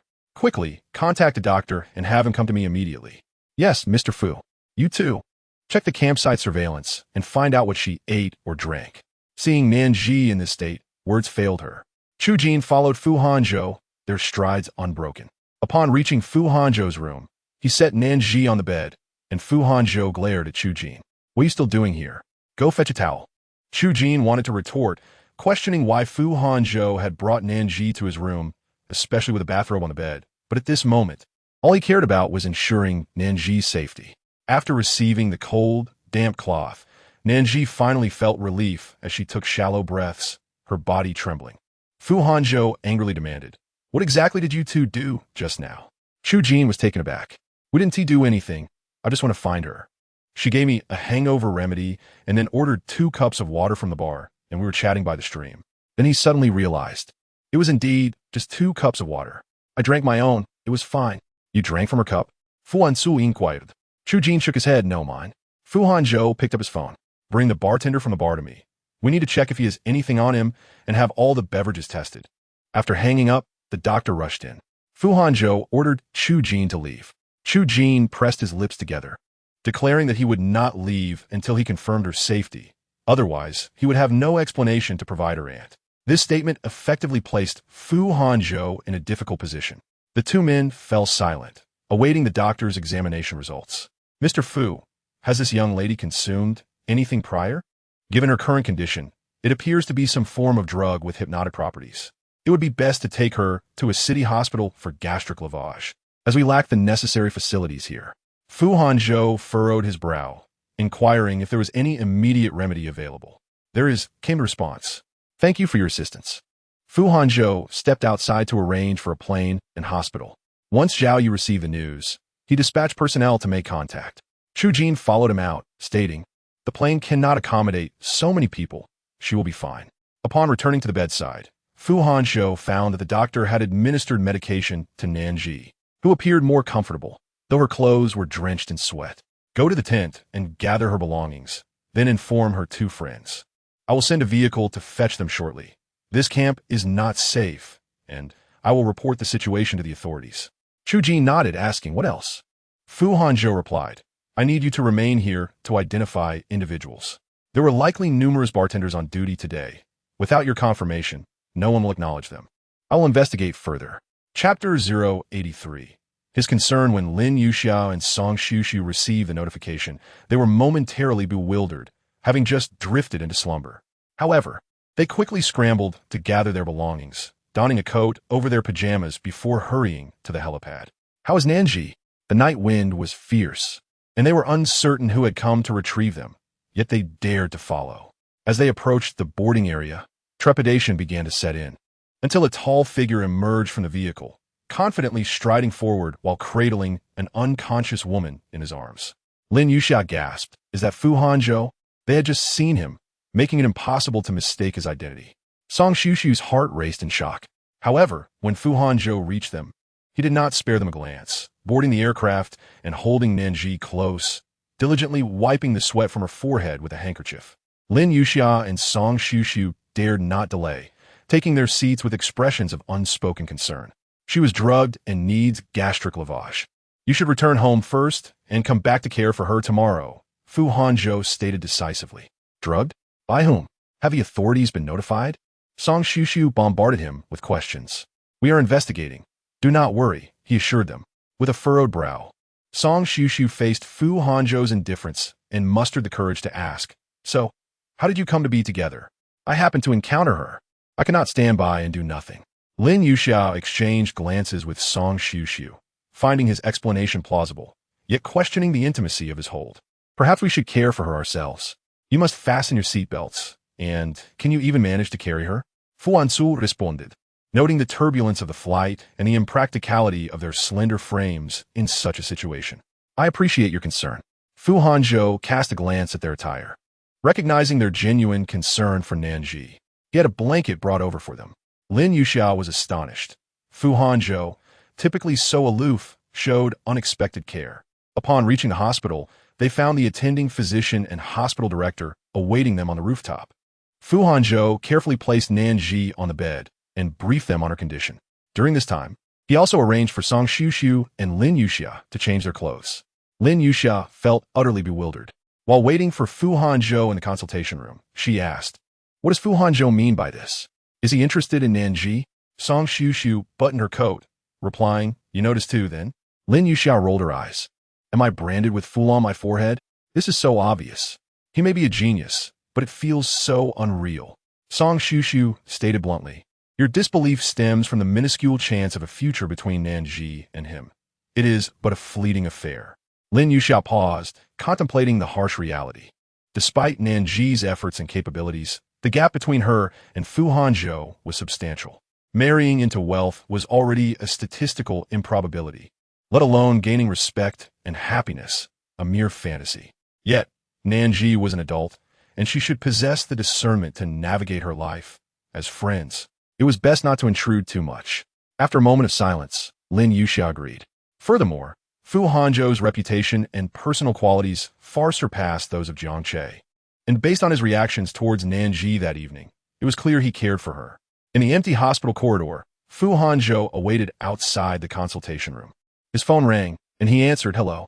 Mr. Fu, Chu Jin has identified a bartender.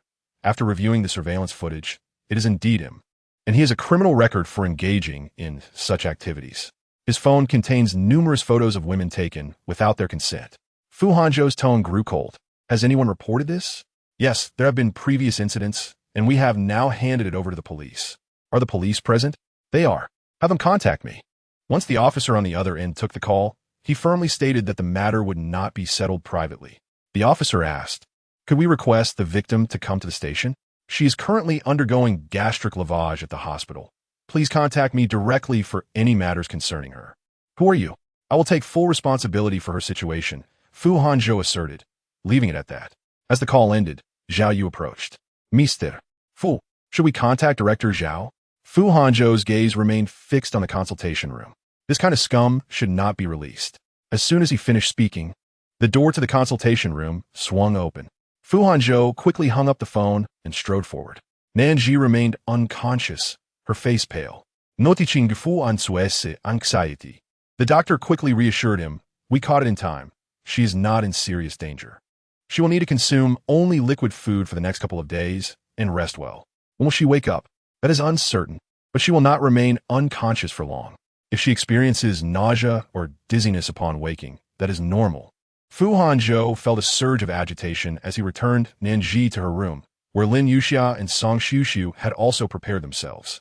Fu Hanzhou's associates went to procure items needed for her hospitalization. Lin Yuxiao intended to wipe Nan Zhi's face, but Fu Hanzhou took it upon himself. Carefully cleaning her neck and exposed skin, "Mr. Fu, perhaps we should handle this," she suggested. Fu Hanzhou raised an eyebrow, replying, "You should rest in the neighboring room for now. I will stay with her tonight. Given her current state, what could I possibly do? That is not the point. I simply do not understand your identity and position." Song Xiushu pursed her lips. "We will switch places with you tomorrow."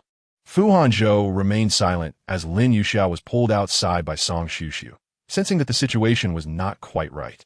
"Did you see how he nearly lost his temper just now? We should return to rest and ask Nan Zhi once she wakes up." It was evident that the dynamic between the two was far more complex than it appeared on the surface. Daddy, Fu Hanzhou held Nan Zhi close, tucking her hair behind her ear. "Do not fear, I am here with you." As she inhaled his familiar scent, tears silently streamed down Nan Zhi's cheeks, her body temperature rising slightly. Her lips parted in dehydration, prompting Fu Hanzhou to take a sip from the thermos and gently transfer it to her lips. Watching as her emotions gradually settled, he finally allowed his eyes to flutter shut momentarily. "Every time you leave my sight, trouble seems to arise. Are you a troublemaker?" Nan Zhi offered no response, her furrowed brow a clear sign of her overwhelming insecurity. Fu Hanzhou pressed a kiss to her forehead, continuing to monitor the foredrip. He received several calls during this time, all from Lu Xingxi and others. "How did I hear that you called a plane back to the city? What happened?" "It's not me who is in trouble, but Nan Zhi has been drugged." Chapter 084. Last night should not have been disturbed. Lu Xingxi had drunk too much and couldn't quite catch what he was saying. By the time he processed the situation, Fu Hanzhou had already hung up. Lu Xingxi went directly to find the camp leader and learned that Zhao Yu had already arrived, so he proceeded to the camp's office. At that moment, the office was in chaos. The bartender adamantly denied any wrongdoing and refused to accompany the police. There were many people who handled that glass of water. Why am I the only one being accused? It could easily have been that guy. Chu Jin, who was already struggling to contain his anger, felt a wave of guilt wash over him. Hearing the bartender audaciously distort the truth, he charged forward, ready to strike him with a chair. Someone intervened, but the bartender showed no fear. "Come on, go ahead and hit me. Do you think I'm afraid of you?" Chu Jin's eyes were bloodshot. "Don't stop me. I must take him down today." "Huh? What? You think it's okay for you to meet that woman? If she were decent, would she come out at midnight? Am I not allowed to help you out? Is it your own issue? I could tell at a glance that woman was trouble. Perhaps you intended to frame me. As he shouted, a sharp pain struck the back of his head. Lu Xingzi, wielding a broken bottle, delivered a powerful kick to the bartender's stomach. You drugged her, did you? Lu Xingzi followed up with another kick. I despise scoundrels like you. Master Lu. Lu Xingzi's face was his best pass, and no one dared to intervene. You don't want to go to the police, huh? Then take him away. Lighting a cigarette, Lu Xingzi watched as the man flailed, only to be forcibly restrained again. Who the hell do you think you are? Do you know who my brother is? Lu Xingzi pressed his shoe onto the bartender's head, grinding it down. I don't care who your brother is. Blame your own misfortune. There are paths in heaven you won't take. You insist on barging through the gates of hell. According to Fu Hanzhou's plan, he would go to the police station, where they could ensure that this criminal would never see the light of day again. If he insisted on causing trouble, he could not complain when they played hardball. Once he entered the Fu family, he would have a taste of his own medicine. When Nan Zhi regained consciousness, the first sound she heard was a nurse's voice. You're awake? How do you feel? Lin Yoxia and Song Shushu gathered closer. Nan Zhi glanced at the precarious apple peel in Lin Yoxia's hand. It's about to fall from my hand. Lin Yoxia quickly caught it. How are you? Are you all right? Is there anything uncomfortable? Nan Zhi shook her head. I'm a bit hungry. Where am I? You have no recollection at all? Something happened last night. Once Nan Zhi learned the details of the incident, the doctor came back to examine her. Only then did Song Shushu cross her arms and inquire, what is your relationship with Fu Hanzhou? Realizing she could no longer keep it a secret, Nan Zhi recounted the events. Oh my goodness, you've really made something of yourself. Lin Yoxiao exclaimed, pacing in circles. No wonder Lu Xingzi treats you so oddly, always looking out for us, but not in that way.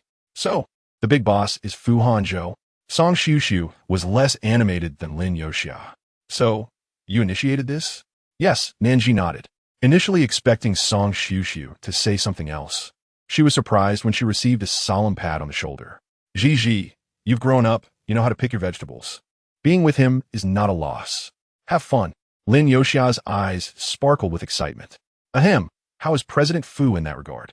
Nan Zhi turned to see Fu Hanzhou standing at the door, signaling Lin Yoxia to be quiet with his gaze. Clearly, she was somewhat tipsy and had not noticed. I think he's quite impressive. You two are excellent at hiding things. Oh no, I know such a huge scandal. If this gets out, how much would it sell for? Nan Zhi's eyes widened, and Lin Yoxia continued to chatter excitedly. It wasn't until she turned around and saw Fu Hanzhou that her smile froze, and she jumped up. President Fu, I miss my mom. I'm heading home now. Seeing her ungracious behavior, Song Shushu stood up. The doctor has already checked. Zhi is fine. Thank you. The words felt somewhat distant. Song Shushu silently gave Nan Zhi a thumbs up from behind as she escorted Lin Yoxia out. Fu Hanzhou place da fruit basketazide. A gift from Lu Xingzi and the others, likely anticipating a visit. Nan Zhi was startled. No way. Fu Hanzhou raised an eyebrow. How do you feel? Is there anything you want to eat? Just now, Zhi Xiao's mom brought me porridge. Aren't you going to work? Fu Hanzhou sat by the bed, brushing his hand against her forehead. Compared to work, you are naturally more important. Nan Zhi lowered her gaze and cleared her throat to change the subject. Thank you for last night. Fu Hanzhou was not fond of her distant tone. It's not your fault. What happened to that man? Knowing Fu Hanzhou's temperament. He probably sent him straight to the police. He did not respond directly. Don't worry. He won't appear in front of you again. Nan Zhi did not overthink it, merely expressing her distaste. That man is likely experienced. The police need to investigate thoroughly. Fu Hanzhou adjusted her blanket, reassuring her. Don't worry. By the way, what about Chu Jin? He won't be implicated, will he? Fu Hanzhou paused, scrutinizing her. What? You don't suspect he might be involved? Impossible. He is my brother. You have quite a bit of trust in him. Fu Hanzhou's tone turned flat. Of course I trust him. I watched him grow up since he was a child. And his parents are good people. He wouldn't do such a thing. Fu Hanzhou's lips pursed, clearly displeased. Noticing his silence, Nan Zhi leaned toward him. Are you angry? I'm just stating facts. Fu Hanzhou's gaze lingered on her as she feigned innocence, but it was for another man, stirring a twinge of discomfort within him. Do you have any recollection of last night? Nan Zhi thought for a moment, her cheeks reddening. A little. It seems you kept talking to me. Fu Hanzhou replied flatly.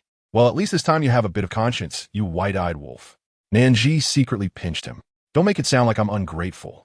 If I hadn't remembered you calling me, I wouldn't have left the tent. Fu Hanzhou oft shifted. Was it not to see that guy? Nan Zhi shook her head. Of course not. Fu Hanzhou felt a bit of relief where he had been troubled, but Nan Zhi's next words ignited his frustration. I can see him whenever I want. Fu Hanzhou's outstretched hand withdrew, his tone turning icy. So when I arrive, your first concern is him? I shouldn't have interrupted your good time last night, should I? Chapter 085. Ending the relationship early, Nan Zhi fell silent, surprised that Fu Hanzhou's reasoning could extend this far. In the next moment, he continued unabated. It's because you're so thoughtless. You consume whatever others give you, and you go out whenever someone invites you. Nan Zhi flared up. Do you think I can always be cautious when going out? Fu Hanzhou fixed his gaze on her, sneering. I have my wits about me. I don't drink just because someone offers. I drink to give them face. No one dares to scheme against me. Unlike you. Nan Zhi, if you hadn't messaged me on Jiang Che's birthday, have you considered the consequences? Nan Zhi was taken aback. Deep down, she had considered the incident a shameful memory and often regretted her impulsive decision to drink that night. Yet, it should not have been him asking so pointedly. This situation renders her, in his heart, merely a foolish individual who has not yet had her fill of amusement. It seems that those who have suffered emotional wounds are often sensitive and fragile within, unable to endure even the slightest harm from those they care for. At least that is how Nan Zhi feels at present, which is why she lifts her head and retorts, Fu Hanzhou, your current display of indignation makes me think you might be in love with me. Is it so unbearable for you to witness my closeness with other men? But do not forget our relationship. I am not obliged to report to you about my activities with anyone else. Fall in love with you? With such a fool? Cleaning up after you daily? I must be lacking in my own affairs. Nan Zhi bites her lip, fully aware that he does not love her, which is precisely why she is vexed by his attitude. Is he venting his dissatisfaction with life on her? Or is it his possessiveness at play? She must remind him that if both parties are so unhappy, they might as well end the relationship early. You do possess some self-awareness, she adds. Of course, if you have nothing else to attend to, I need a rest. After saying this, she pulls the blanket over herself and turns away, ignoring him. Fu Hanzhou nods, somewhat amused by his own anger, and then stands up. The sound of the chair scraping against the floor reaches Nan Zhi's ears, causing her to feel a sudden sting in her nose, and tears begin to fall. She wipes them away, realizing she has indeed been spoiled by his attentions, unable to tolerate even a little harshness. What a trivial matter. It is merely a return to normalcy. Fu Hanzhou, filled with rage, flings open the door, only to encounter Lu Xingzi and the others who were about to enter. Without exchanging pleasantries, he walks straight past them. Should we still go in? Song Jiao asks awkwardly. It seems inappropriate now, Lu Xingzi replies. Since we're here, we might as well. He had come to check if Song Xiuxiu was present, only to find nothing. Hearing the commotion, Nan Zhi turns and is startled to see Lu Xingzi and the others sitting upright. Hey, don't move, just lie down. We'll leave after delivering the items. Lu Xingzi says quickly, noticing the drip in her hand. Nan Zhi feels a touch embarrassed. Fu Hanzhou had just left, and they arrived right after, likely having overheard everything. Are you feeling better? Lu Xingzi inquires. Nan Zhi nods, much better. We dealt with that person from last night, and your friends at the company should have arranged for your leave. Make sure to rest well. They had initially planned to witness the flirtation between Fu Hanzhou and Nan Zhi, given that it was rare for a woman to appear by his side. However, after witnessing the recent scene, they felt it best not to linger, lest they provoke Fu Hanzhou's ire. Thank you for coming to see me, Nan Zhi says, though she knows their intentions might not be as innocent as they seem. No problem. We'll take our leave, Song Jiao says, and he and a few others exit, while Lu Xingzi remains seated on the sofa. You shouldn't have spoken to him that way, he advises. Nan Zhi remains silent. After your incident, he called a doctor in the middle of the night, arranged for a specialist, and even had a plane brought in. He took care of you the entire way. I grew up alongside him. While he may appear cold and indifferent, very few are treated as his own. He has not been unkind to you. He is always the first to step up when you are in trouble. Nan Zhi feels slightly guilty at his words. I had no idea he did so much. Lu Xingzi chuckles, it's nothing. Women can be a bit tempestuous, and men ought to pamper them. However, if you truly do not wish to sever ties with him, you should consider giving him a way out. He rarely articulates what he desires directly. I'm not advocating for him. If he merely wanted to sleep with you, he has 1,000 ways to entice you into his bed, whether through coercion or deceit. If Fu Hanzhou is willing to invest time and energy into winning you over, It would not pose a problem. Of course, this is between the two of you. I simply do not wish to see my brother laboring tirelessly only to be met with complaints. Think carefully. If he were only interested in a physical relationship, you are certainly not irreplaceable. But he has never expressed his fondness for me. Has he? Nan Zhi muses, her hand fidgeting beneath the blanket. Lu Xingzi, halfway to the door, suddenly asks, "You're not afraid of developing feelings for him, are you? Knowing it may lead nowhere. Hence your evasion? You seem quite indignant." Nan Zhi is taken aback and looks sharply at Lu Xingzi. He grins knowingly. "Oh, I guess correctly. You stop talking nonsense. Whether it's nonsense or not. We are adults and should be candid. Besides, if I were a woman, I would love him too." Lu Xingzi opens the door and offers one last piece of advice. "Have you considered that if you hold onto him tightly, there might truly be a future for you two?" As Nan Zhi watches him leave, her mind lingers on his words. What does he mean by holding onto him tightly to ensure a future? Outside the hospital, Lu Xingzi lights a cigarette and spots Fu Hanzhou's car. He approaches and knocks on the window. As it rolls down, Fu Hanzhou looks at him expressionlessly. "I thought you were going to have lunch up there before coming down." With the cigarette in his mouth, Lu Xingzi's eyes hold a teasing glint. "Have you looked in the mirror lately? Spit it out." "I'm saying you should see yourself in the mirror." No wonder she is so upset. If you're jealous, just admit it. There is no need to make it sound so harsh. Did you really think you could just walk away from this? Fu Hanzhou prepares to roll the window back up, uninterested in continuing the conversation, but Lu Xingzi presses his hand against the glass. She cried, "Are you really planning to leave like this? What does it have to do with me? TSK, so heartless. Once you're gone, I assure you, Chu Jin will head upstairs." A glimmer of coldness flashes in Fu Hanzhou's eyes as Lu Xingzi continues. "Having bodyguards watching the stairwell is unreliable. People still have mobile phones. If I were you, I'd defocus on soothing the main party first." Chapter 86. Are you still scolding me? Did I ever say I would go and comfort her? Fu Hanzhou asks coldly. Lu Xingzi clicks his tongue. "Little Zhou, we were born in the same delivery room. You think I don't know you? Playing tough with me won't work. I may not measure up to you in other areas, but when it comes to pursuing women, you ought to heed my advice." After Lu Xingzi speaks, Fu Hanzhou sneers. "Is that so? Then what is the situation with Song Xiuxiu?" Lu Xingzi is momentarily at a loss for words. "She is different." "What is so different?" "Isn't she just another woman who likes women?" Fu Hanzhou retorts, laughing coldly. "Since it's not different, why pretend to be capable in front of me?" Lu Xingzi teases. "Are you just venting your frustration? Are you not a man? You're so petty. Don't you fear she'll leave? I can tell you, Nan Zhi obviously has a fiery temper and strong opinions. If she truly decides to sever ties with you, you'll have no chance." Fu Hanzhou furrows his brow, falling silent. His phone rings. It's Xiaoyu calling. "Mr. Fu, the person has been brought back to the city. Would you like to handle it personally, or should I find someone to teach him a lesson?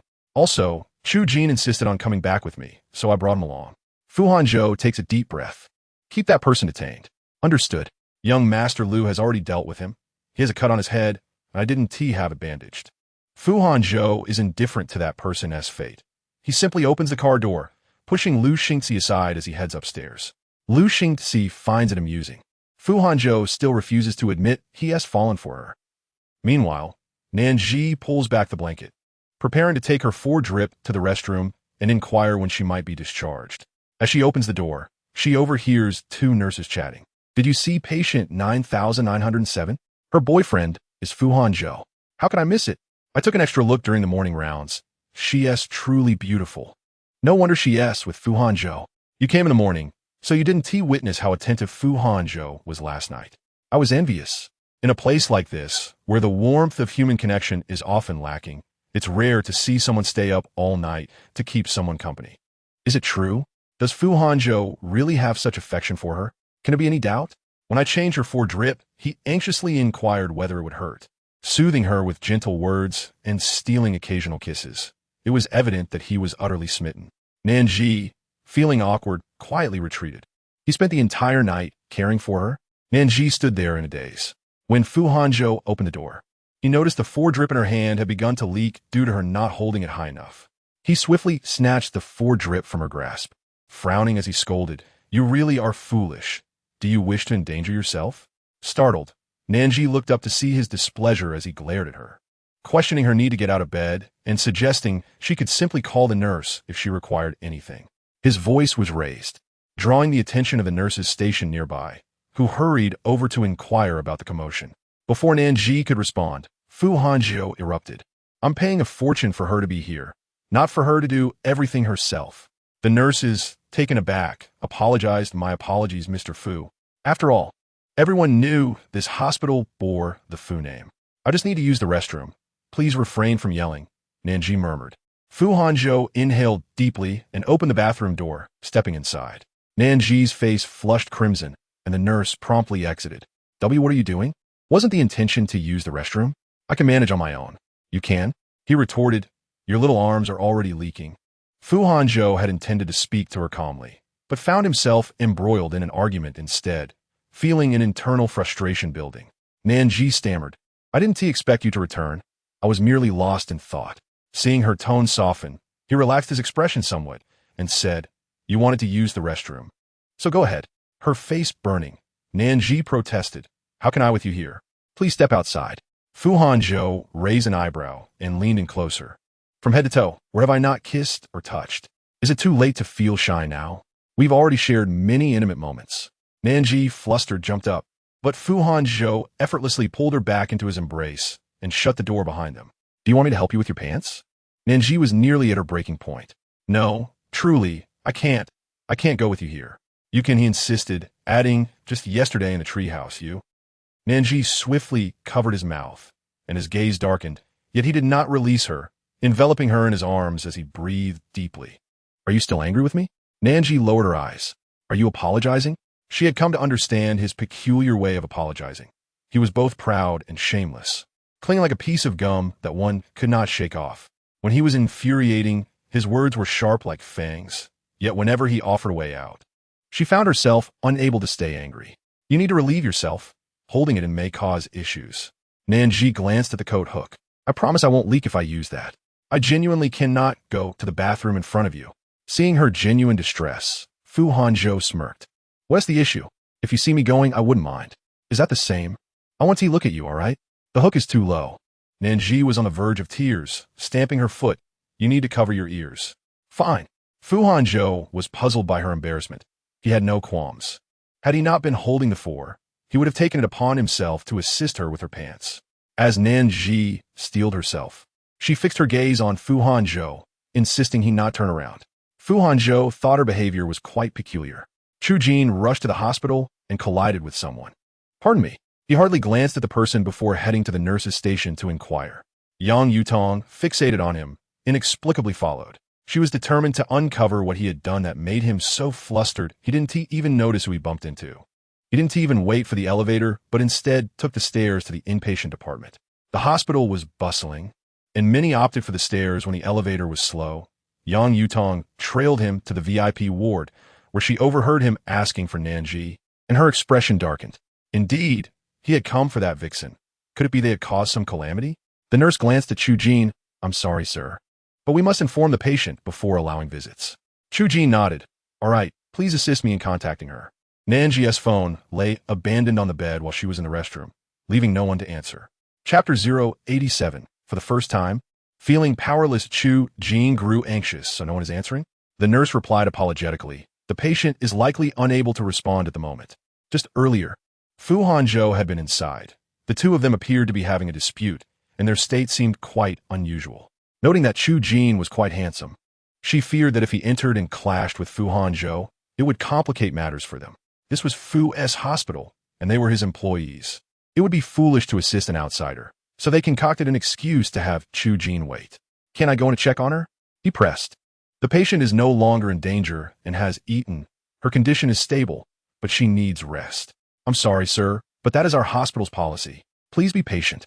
Upon hearing that Nan Zhi was all right, Chu Jin exhaled in relief. Good. I'll contact her myself shortly. He chose not to leave, but instead sat on a bench in the ward corridor. Yang Yutong, seeing he couldn't enter, was puzzled as to what had happened to Nan Zhi that caused Chu Jin such distress. Even more infuriating was that the person who had contacted her, after sending the surveillance screenshots of Nan Zhi and Xie Dong, had gone silent. No matter how many times she called, it was as if they had vanished. She suspected it was a deliberate act to provoke her, leading to her scolding at home. Yang Yutong even considered the possibility that Nan Zhi was orchestrating this entire scenario to ensure her aunt married into the Yang family. Inside the restroom, Nan Zhi struggled to pull up her pants, while Fu Hanzhou had turned his back, swiftly lifting her pants for her. Nan Zhi no longer wished to converse with him, cautiously washing her hands before returning to the hospital bed. Fu Hanzhou asked, "What would you like to do this afternoon?" "I want to check on the construction progress. I accepted an order, and today those collaborating companies are on site. The advertising signs need to be made, along with the T-stage setup and lighting. I need to oversee it. Though I don't have to supervise, it's better than staring blankly at the ceiling." "That one tea do. Let us choose something else." Frustrated, Nan Zhi retorted, "Why ask if you want tea? Let me do anything. What am I supposed to do? How about watching a movie?" Fu Hanzhou suggested. Earlier on their way here, he had asked Lu Xingzi what one should do to cheer her up. Girls, when they're unwell, feel isolated and require care. Seeing you all stiff and cold, how can she be in a good mood?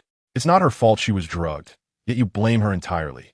Don't you see how unreasonable that is? If you keep speaking that way, who would T be angry with you? Just go and talk to her, serve her tea, peel her apples. We VE provided everything, even a game console. If you don't take this opportunity to win her heart, what will happen when other boys come around?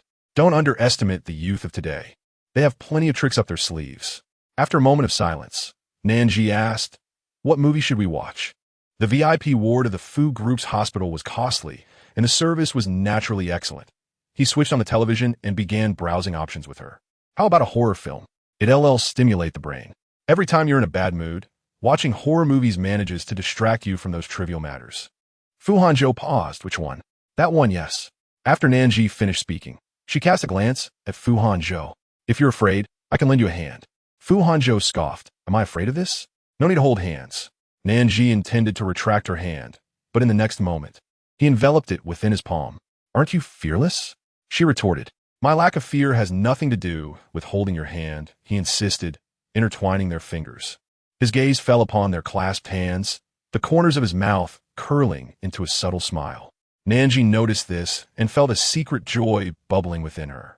The film had commenced, and neither spoke a word, merely savoring each other's presence through their tightly held hands. Outside, Chu Jin waited for nearly 10 minutes before calling Nan Zhi. In the hushed hospital room, the sudden vibration of her phone startled Fu Hanzhou, causing him to grip her hand tightly. "It's just the phone," she exclaimed, somewhat pained. "What a fright you gave me," he retorted, slightly embarrassed. "What is there to be scared of in broad daylight? You wouldn't be afraid to sleep at night, would you?" The more she teased, the more playful she became.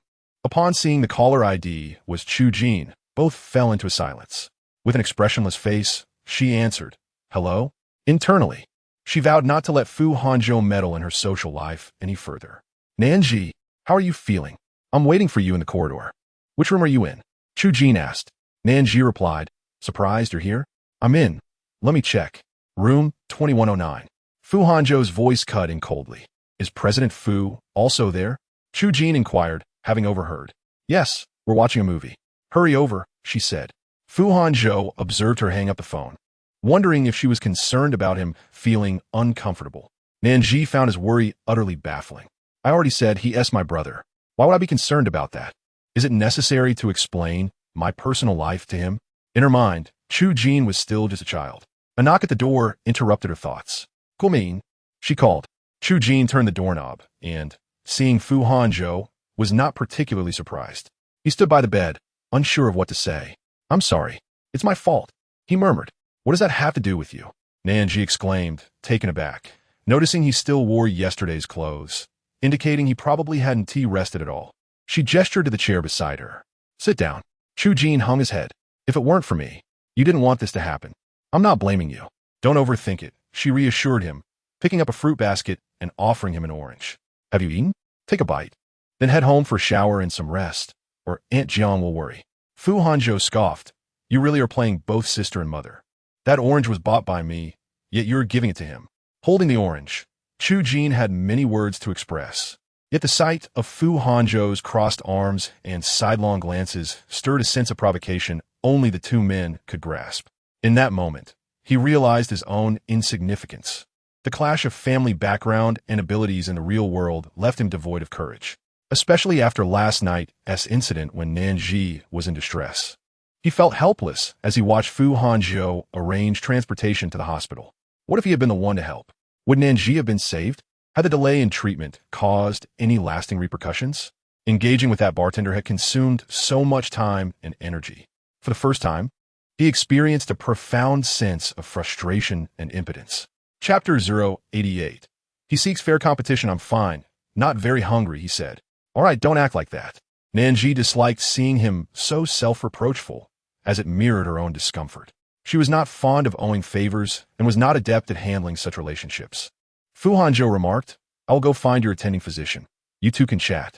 It was not that he intended to deliberately leave them alone. But watching this boy continue to feign vulnerability would surely overwhelm any maternal instincts within women. It was better to clarify the situation, especially since her attitude clearly indicated a lack of interest in him. Nan Zhi was puzzled as to why he left, but as the door closed, Fu Hanzhou walked away in another direction. Yang Yutong could only see a tall silhouette, the man impeccably dressed in a suit, his stature akin to that of a model. Is Nan Zhi hospitalized for this man? She pondered. Had he been accompanying her all along? Could he possibly be Xie Dong? The resemblance was striking, both exuding an aura of affluence and possessing a similar height. Yang Yutong gasped, biting her lip.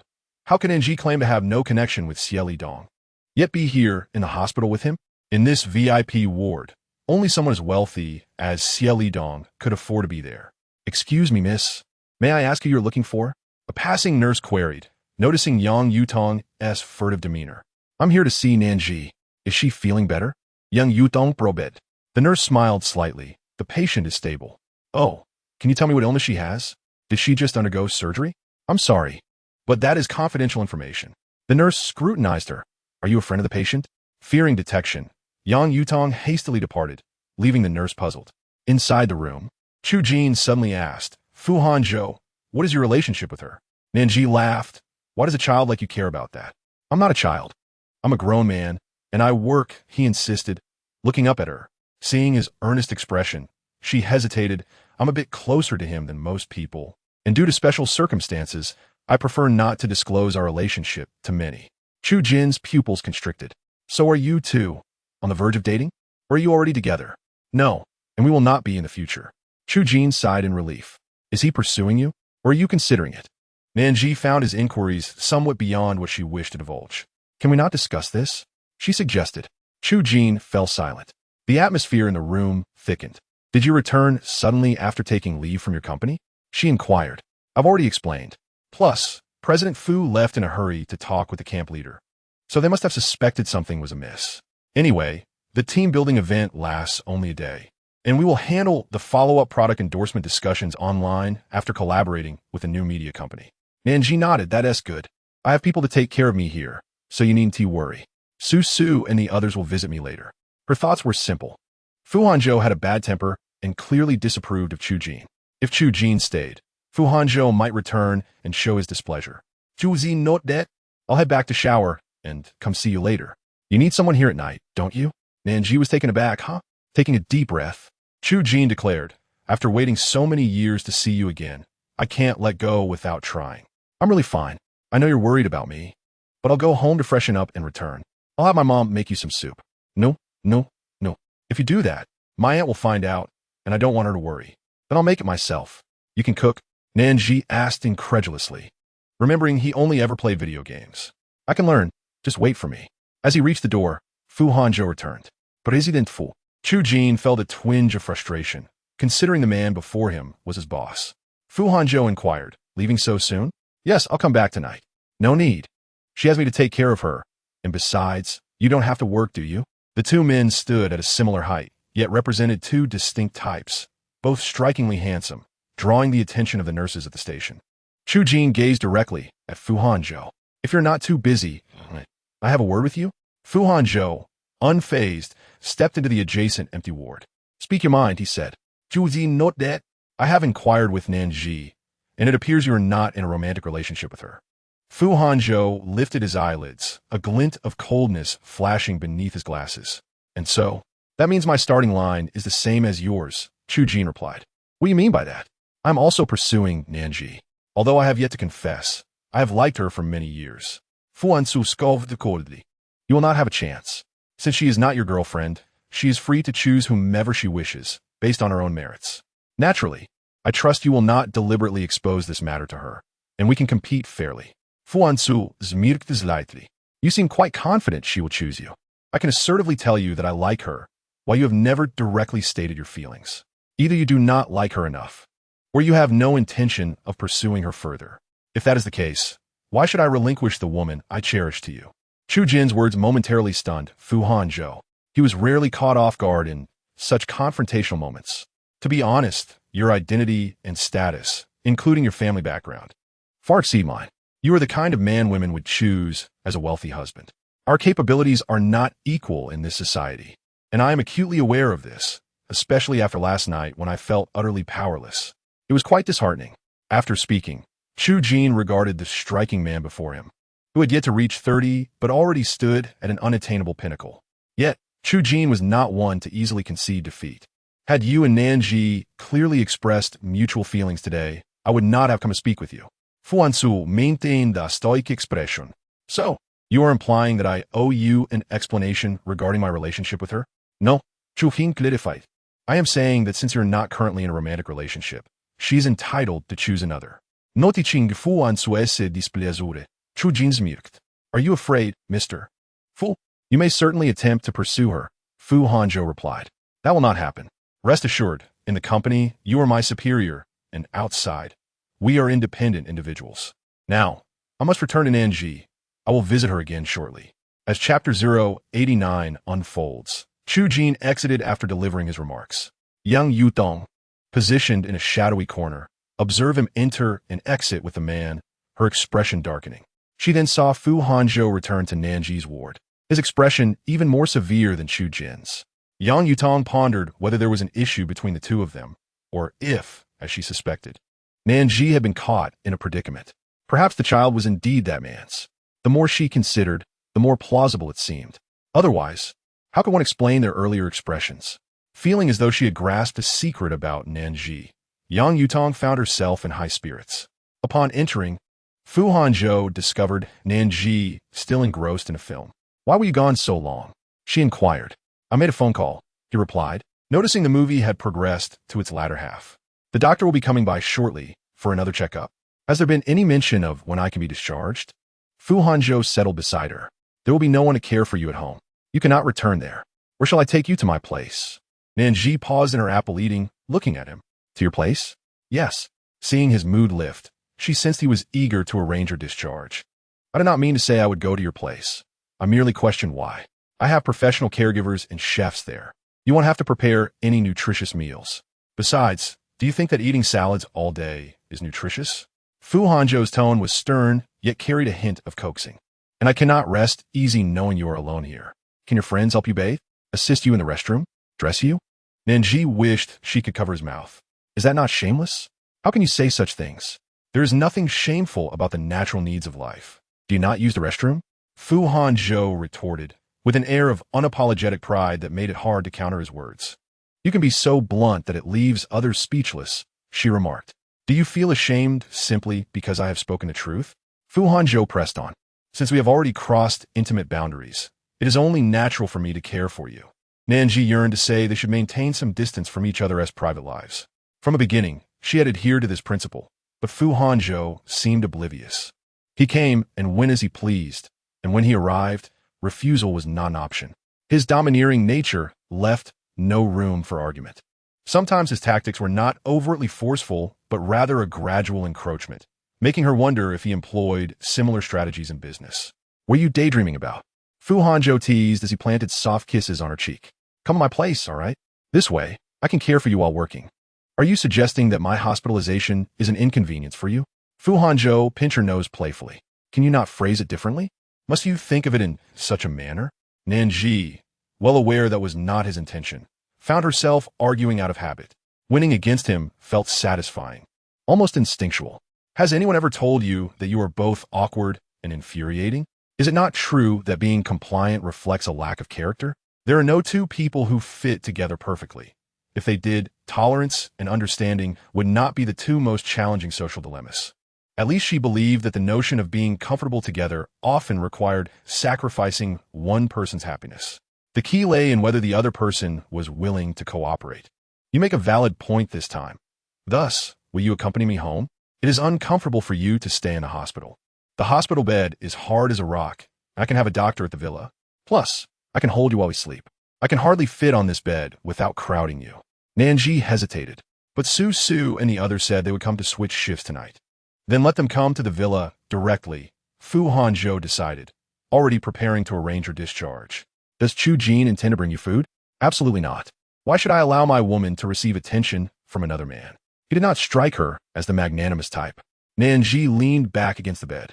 It seems I have no way to refuse any of your decisions, but I would like to finish this movie first. Very well. There is still time. You can take a nap afterward. You must rest well. I have slept enough. I cannot possibly sleep now.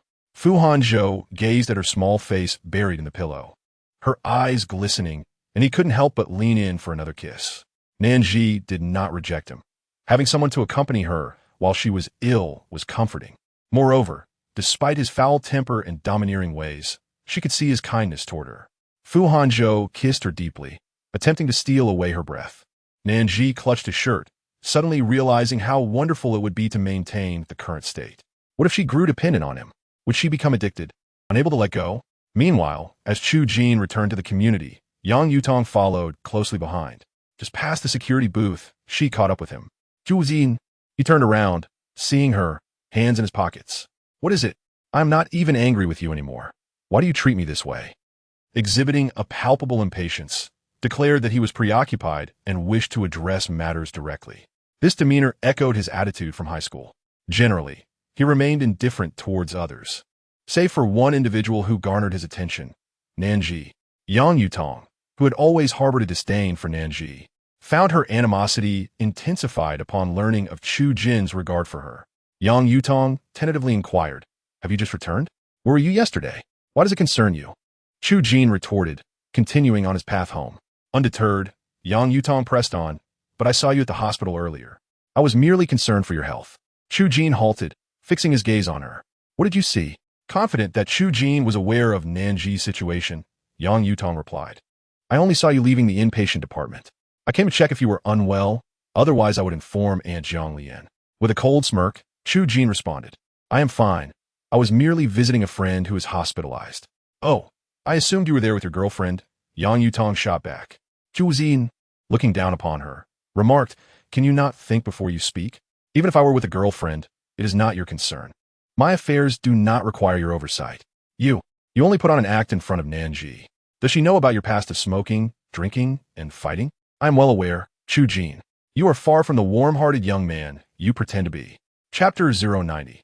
The mask is torn. Chu Jin chuckled disdainfully. Then go ahead and tell her. It would be a miracle if she believed you. Seeing his indifference to her threats, Yang Yutong was enraged. In a fit of frustration, she sprinted towards him, her frantic demeanor contrasting sharply with his calmness, rendering her both childish and exasperating. Upon returning home, Yang Yutong slammed the door with a resounding bang. Chu Jin offered her no acknowledgement as he entered his own abode. Mom, he called out. Zhonglian was at home, exercising to a fitness program on television. Oh, weren't you supposed to be at a team-building event? Why are you back? Chu Jin changed his shoes and set down his bag. A friend is in the hospital. I'm going upstairs to shower. Please teach me how to make soup when I return. Upon hearing this, Zhonglian rushed over, her curiosity piqued. Which friend? Do you have friends? Is it a boy or a girl? Is she pretty? What is wrong with her? Chu Jin anticipated her wild speculations and quipped. I am pursuing her. She is a girl, and she might just be your future daughter-in-law. Zhonglian was momentarily taken aback, playfully striking him on the back of the head. Are you serious? Someone is interested in you? Do you have a picture? Why is the young lady hospitalized? You must explain. Please, it is still early days. Do not scare her off, Chu Jin said as he ascended the stairs. Zhonglian, elated, immediately called her husband. Our son has finally wised up. Meanwhile, Yang Yutong slammed the door, and Nan Zhi descended from the second floor. Yutong, you're back. Yang Yutong cast her a glance and tossed her backpack onto the sofa. Nan Zhi proceeded to the kitchen and soon returned with fruit. I just bought these oranges for you. They're your favorite. Noticing some fruit boxes and bags in the corner, Yang Yutong realized Nan Zhi intended to visit Nan Zhi. It was apparent she was trying to provoke her, and Yang Yutong decided not to indulge her. Are you going to see Nan Zhi? Nan Zhi nodded with a smile. Zhi is at work. I bought her some clothes a few days ago and plan to deliver them while tidying her room. Yang Yutong scoffed. You still try to keep it from her? Is it necessary? I already know everything. Nan Zhi, puzzled, asked, what do you mean? Yang Yutong rolled her eyes. She's pregnant by a man and just had an abortion. She is resting in the hospital now. Nan Zhi's expression changed dramatically. Yutong, I know you dislike me, but you cannot slander Nan Zhi like this. You were already out of line last time. I'll let it slide because of your age. But you cannot keep tarnishing Zhi's reputation. Yang Yutong had never been spoken to in this manner and retorted angrily. Ah, so your true colors are showing. Why not pretend to be gentle and virtuous anymore? I always said you two are a pair of vixens. Now you are both in the hospital and still with men. What good could come of it? Shut your mouth. Is this how you speak to an elder? I demand an apology. Ridiculous. Apologize to you, the mistress? You have the audacity to ask. I met your father only a year after your parents divorced. Do not speak nonsense. My patience with you has its limits. Just then, Yang Zhigua, troubled by issues at his company, descended the stairs, his irritation palpable. Yang Yutong, are you finished? Yang Yutong shouted back, Yes, it's all my fault. I should not even exist as Yang Zhigua's daughter. With that, she shoved past Nan Zhi and stormed out. Nan Zhi lost her balance and collided with the wooden sofa's armrest, wincing in pain. Yang Zhigua rushed to her side. Zhi, are you okay? Nan Zhi, pale-faced, shook her head. Please call Zhi for me. Seeing her distress, Yang Zhigua quickly dialed Nan Zhi. At that moment, Nan Zhi, engrossed in a film, paused the movie upon receiving Yang Zhigua's call. Hello, Unchle Yang. However, it was Nan Zhi who answered. Zhi, are you in the hospital? Are you unwell? Nan Zhi, surprised, thought it was Chu Jin speaking. Yes, I had a flare-up of gastritis last night, but I am fine now, just processing my discharge. Nan Zhi sighed in relief. Why didn't you tell me? I was just about to come and help you clean your place. I will come pick you up from the hospital. No need. Nan Zhi glanced at Fu Hanzhou, who was present. I will contact you when I get home. Shall I visit you tomorrow? Are you certain? Absolutely. Then please give me the hospital and room number. I am worried. Unable to refuse, Nan Zhi relented and provided the information, reiterating that she was indeed in the process of being discharged. Without hesitation, Nan Zhi grabbed her car keys. I must go see Zhi. I'll accompany you. I'm concerned about your back. We can also consult a doctor. Nan Zhi and Yang Zhigua drove to the hospital. On the way, Yang Zhigua revealed, I truly do not know how to handle this daughter of mine. I do not understand why she insists on targeting Zhi. He reflected on Yang Yutong's past and regretted not having managed her better, particularly due to the instigation of his ex-wife, which had soured their father-daughter relationship. Nan Zhi preferred to avoid discussing Yang Yutong. Her only concern was ensuring Nan Zhi's well-being. Meanwhile, Fu Hanzhou observed Nan Zhi, who had just hung up the phone. What is the matter? Chu Jin likely informed my aunt about my hospitalization.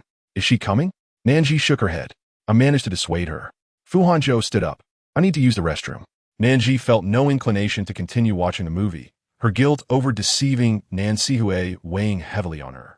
This hospitalization excuse would undoubtedly cause Nan Zhi great concern, and she could not confess the truth.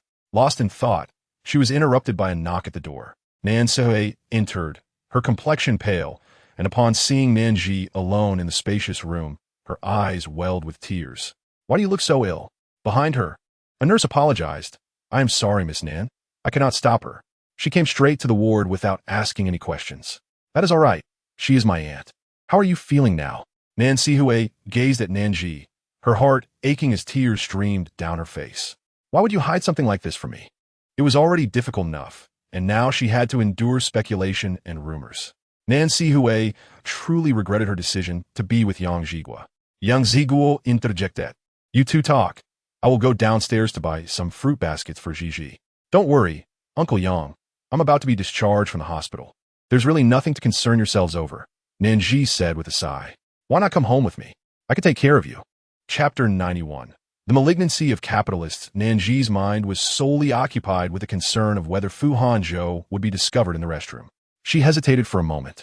She was reluctant to stay at the Yang household, as she held no fond memories there. Just the presence of Yang Yutong was enough to make her uncomfortable. She would forever remember how Yang Yutong looked down at her from the second floor, declaring, "This is my home. What are you and your aunt?" When one lives under the roof of another, one must conform to that role, not disregarding others. Lowering her gaze, Nan Zhi smiled and replied, "The place I'm staying is close to the company, and I've already bought a house. I wouldn't feel at ease moving back in." Nancy Hui suggested, "How about I move in with you?" Nan Zhi did not refuse. She genuinely missed Nancy Hui.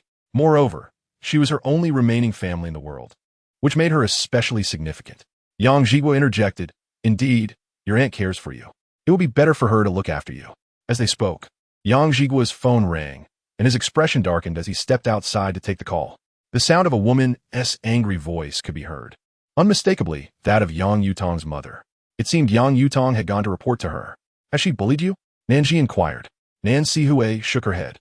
"Her words don't affect me much. My aunt just feels that we have wronged you. To be honest, I want to sever ties with Uncle Yang. Is it for my sake?" Nanji's voice turned somber. "I have seen how Uncle Yang treats you and how you respond to him. During the hardest times, you stood together. After all these years, if it is because of me, I don't want you to bear such a burden for my sake. My life is my own. You should not carry this for me, especially since I am no longer a child." Nancy Hui remained silent, but it was clear she felt understood. Both she and Yang Jigua were not young anymore. The love of middle-aged individuals possesses a depth and stability that the impulsiveness of youth lacks. If Yang Jigua were unkind to Nancy Hui, Ninji would not encourage her stay. Moreover, the last time I spoke with Uncle Yang, he mentioned that the company is facing difficulties. Nancy Hui sighed, "But I worry that you have no one to care for you." I have people to care for me. I have friends, colleagues, and I still have you." Fu Hanzhou had remained silent in the restroom, listening to the conversation between the aunt and niece. Just then, Zhao Yu contacted him. Fu Hanzhou hung up and, after hearing Zhao Yu's perspective, asked him to look into Nan Zhi's family situation, particularly regarding her aunt. It seemed something was amiss with Yang Jigua, as when he returned, his expression was somewhat grim, though he managed to force a smile. "Ji, I'm sorry, but I must leave." Nancy Hui expressed her concern. "Is it about the company?" "Nothing serious. Just take care of Ji. I'm Yufina. You both go ahead. I can take care of myself." Nancy Hui, aware of the difficulties Yang Jigua's company faced, said to Nanji, "You mustn't keep anything from me. I'll call you tonight." "All right." After they hurriedly left, Fu Hanzhou emerged from the restroom. "Your aunt?" "Yes." Nanji replied casually. "I'm not entirely sure about her company's situation, but last I heard, business has been tough, and many connections have been lost." Fu Hanzhou did not press further. When Nancy Hui and Yang Jigua reached the parking lot, he sighed, "The client we had ordered from us backed out. Yang Yutong's mother called and berated me again." Yang Jigua appeared overwhelmed. He had clearly aged from the stress. When they arrived at the company, chaos reigned. As a small firm, they had lost liquidity, and large orders remained unsold, all stuck at this critical juncture. Yang Jigua made calls to old friends, but they were either unable to help or only offered empty promises.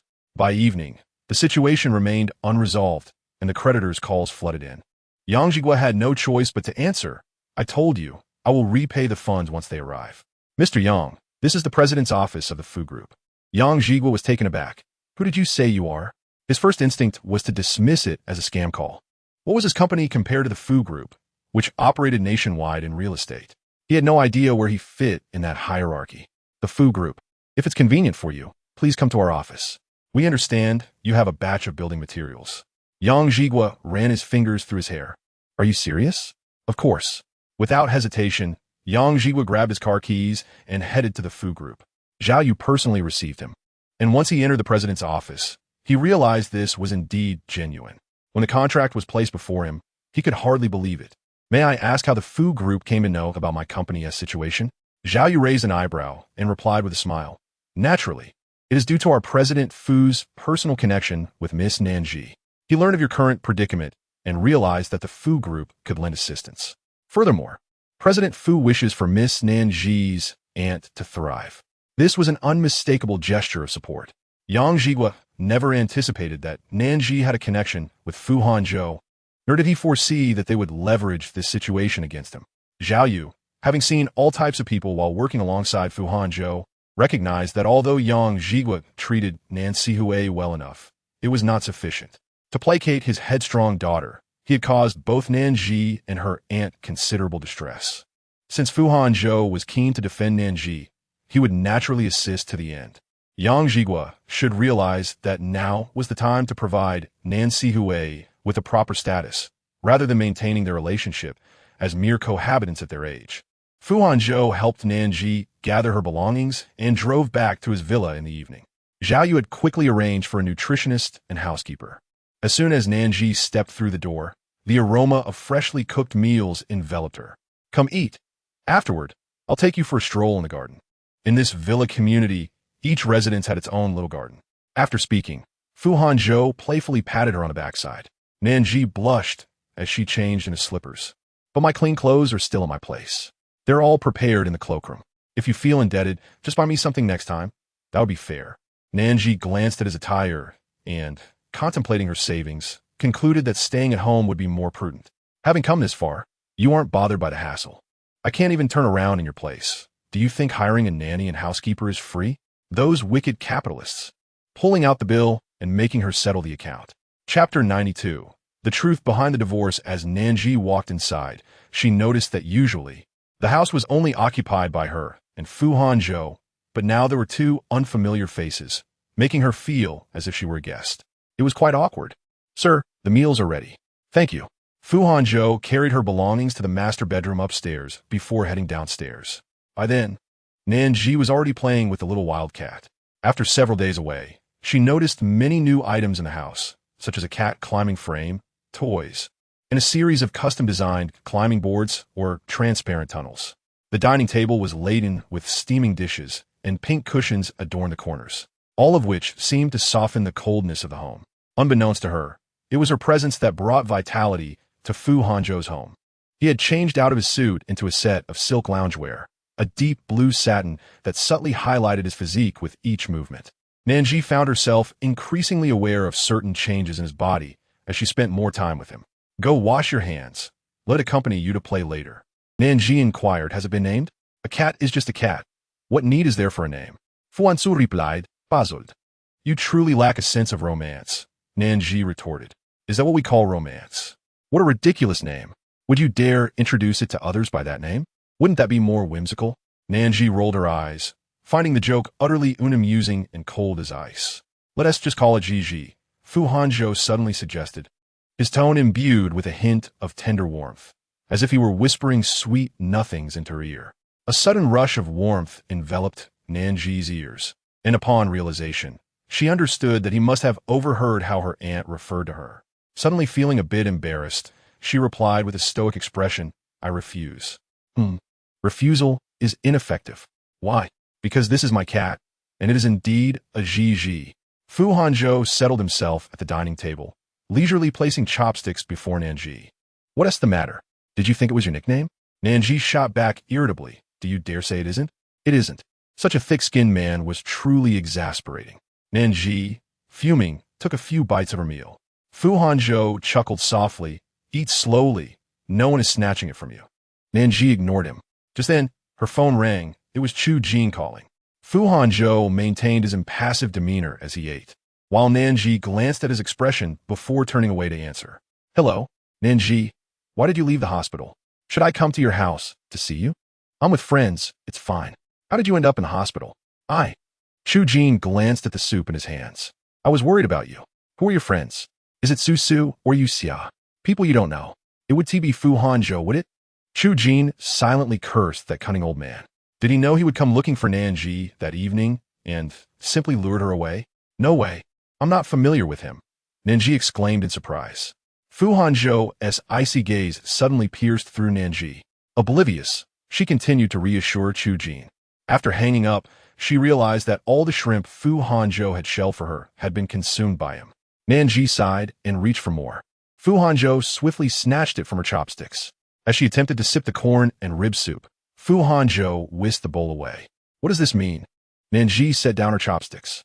Not familiar, you say? Her expression turned frosty. Then how should I put it? Just say it as it is. I refuse to say.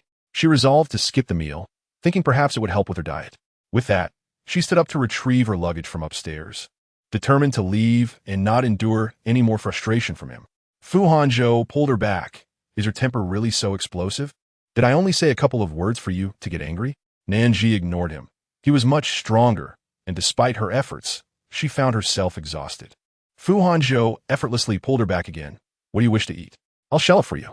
Not necessary. So you're being stubborn again, are you? Nan Zhi pouted, and at her feet, Zhi was mewing, trying to climb up. She looked down, and Fu Hanzhou's calf brushed against hers. I'm here to apologize. Nan Zhi couldn't help but laugh in irritation. She had never encountered such an infuriating man. I also brought back your computer. We can work after dinner and take a stroll to my study.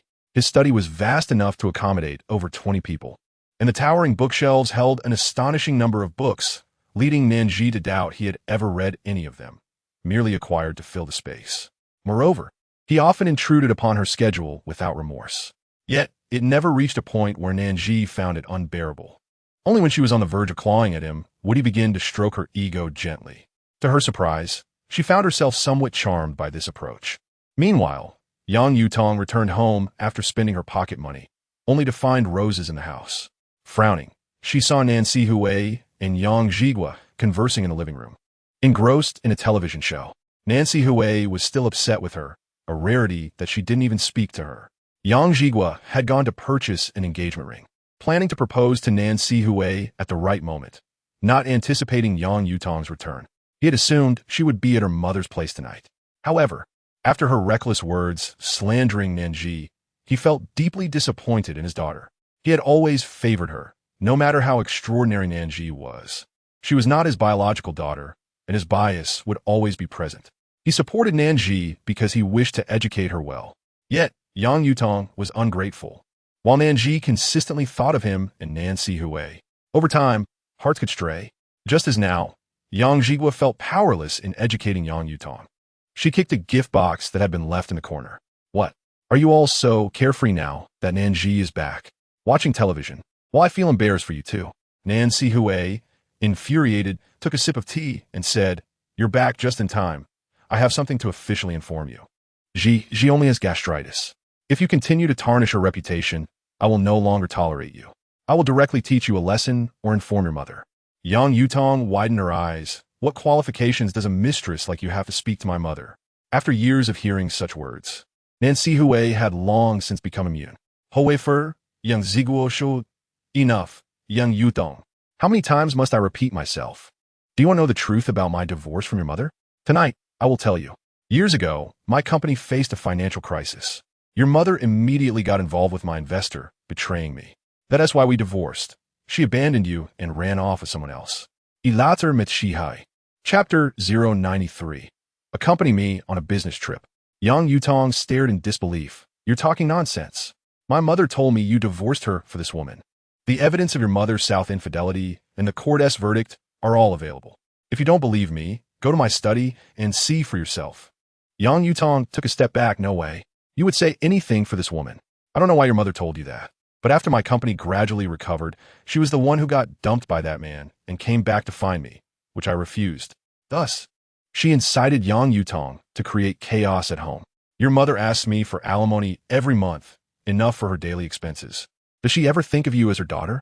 And yet you dare to accuse me of being heartless? Yang Zhigua sighed. Now you're, just like your mother, unreasonable, believing the world owes you something. Since you're back, I have something to say. I intend to marry Aunt Si Hui. Whether you agree or not, you're grown now. If you can't stay in this house, you can go live with your mother. I won't interfere. Tears streamed down Yang Yutong's face. What do you mean? You want to marry this woman and abandon me? If you don't cause trouble and stay in this home, you will still be my daughter. I want to cut off your support.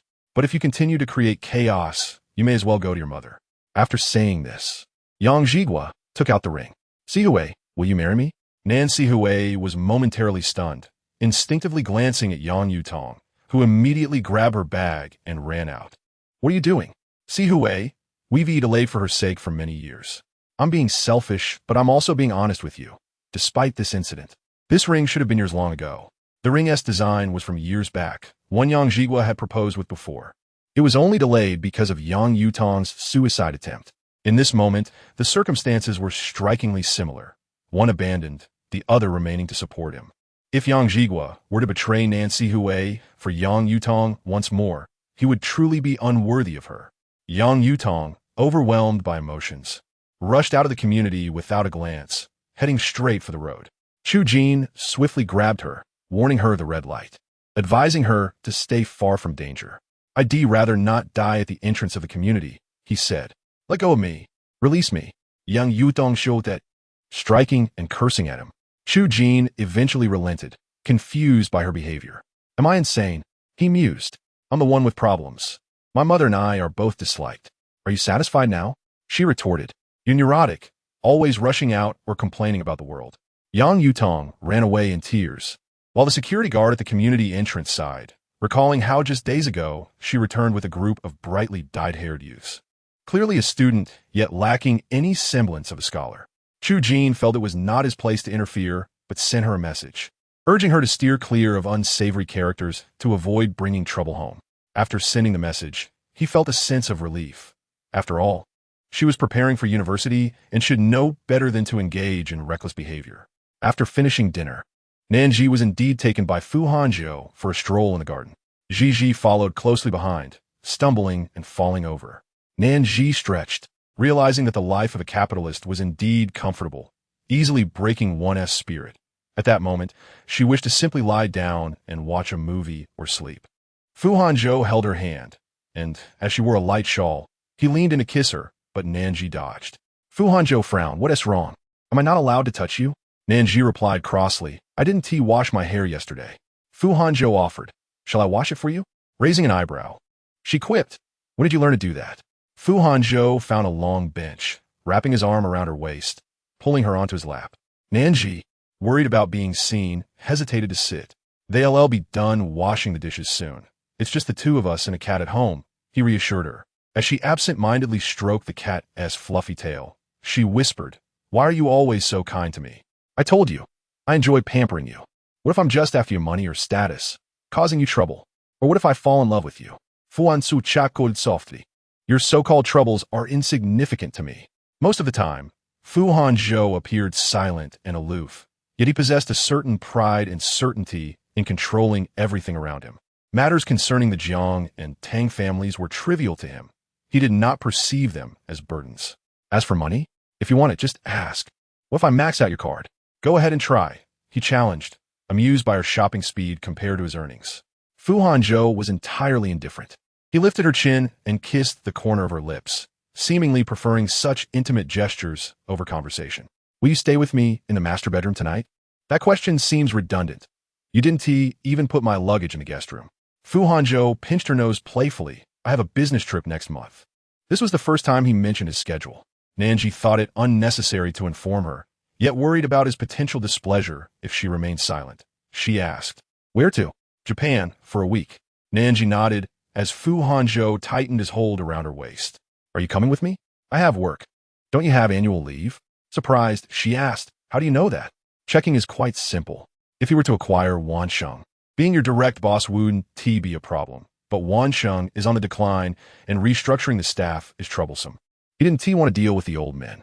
You've always felt indebted to me. Taking me along would settle that debt. You'll attend business meetings with me just to pass the time? Fu Hanzhou played with her hair, seeming to relish touching any part of her, even her earlobes. I missed the chance to accompany you.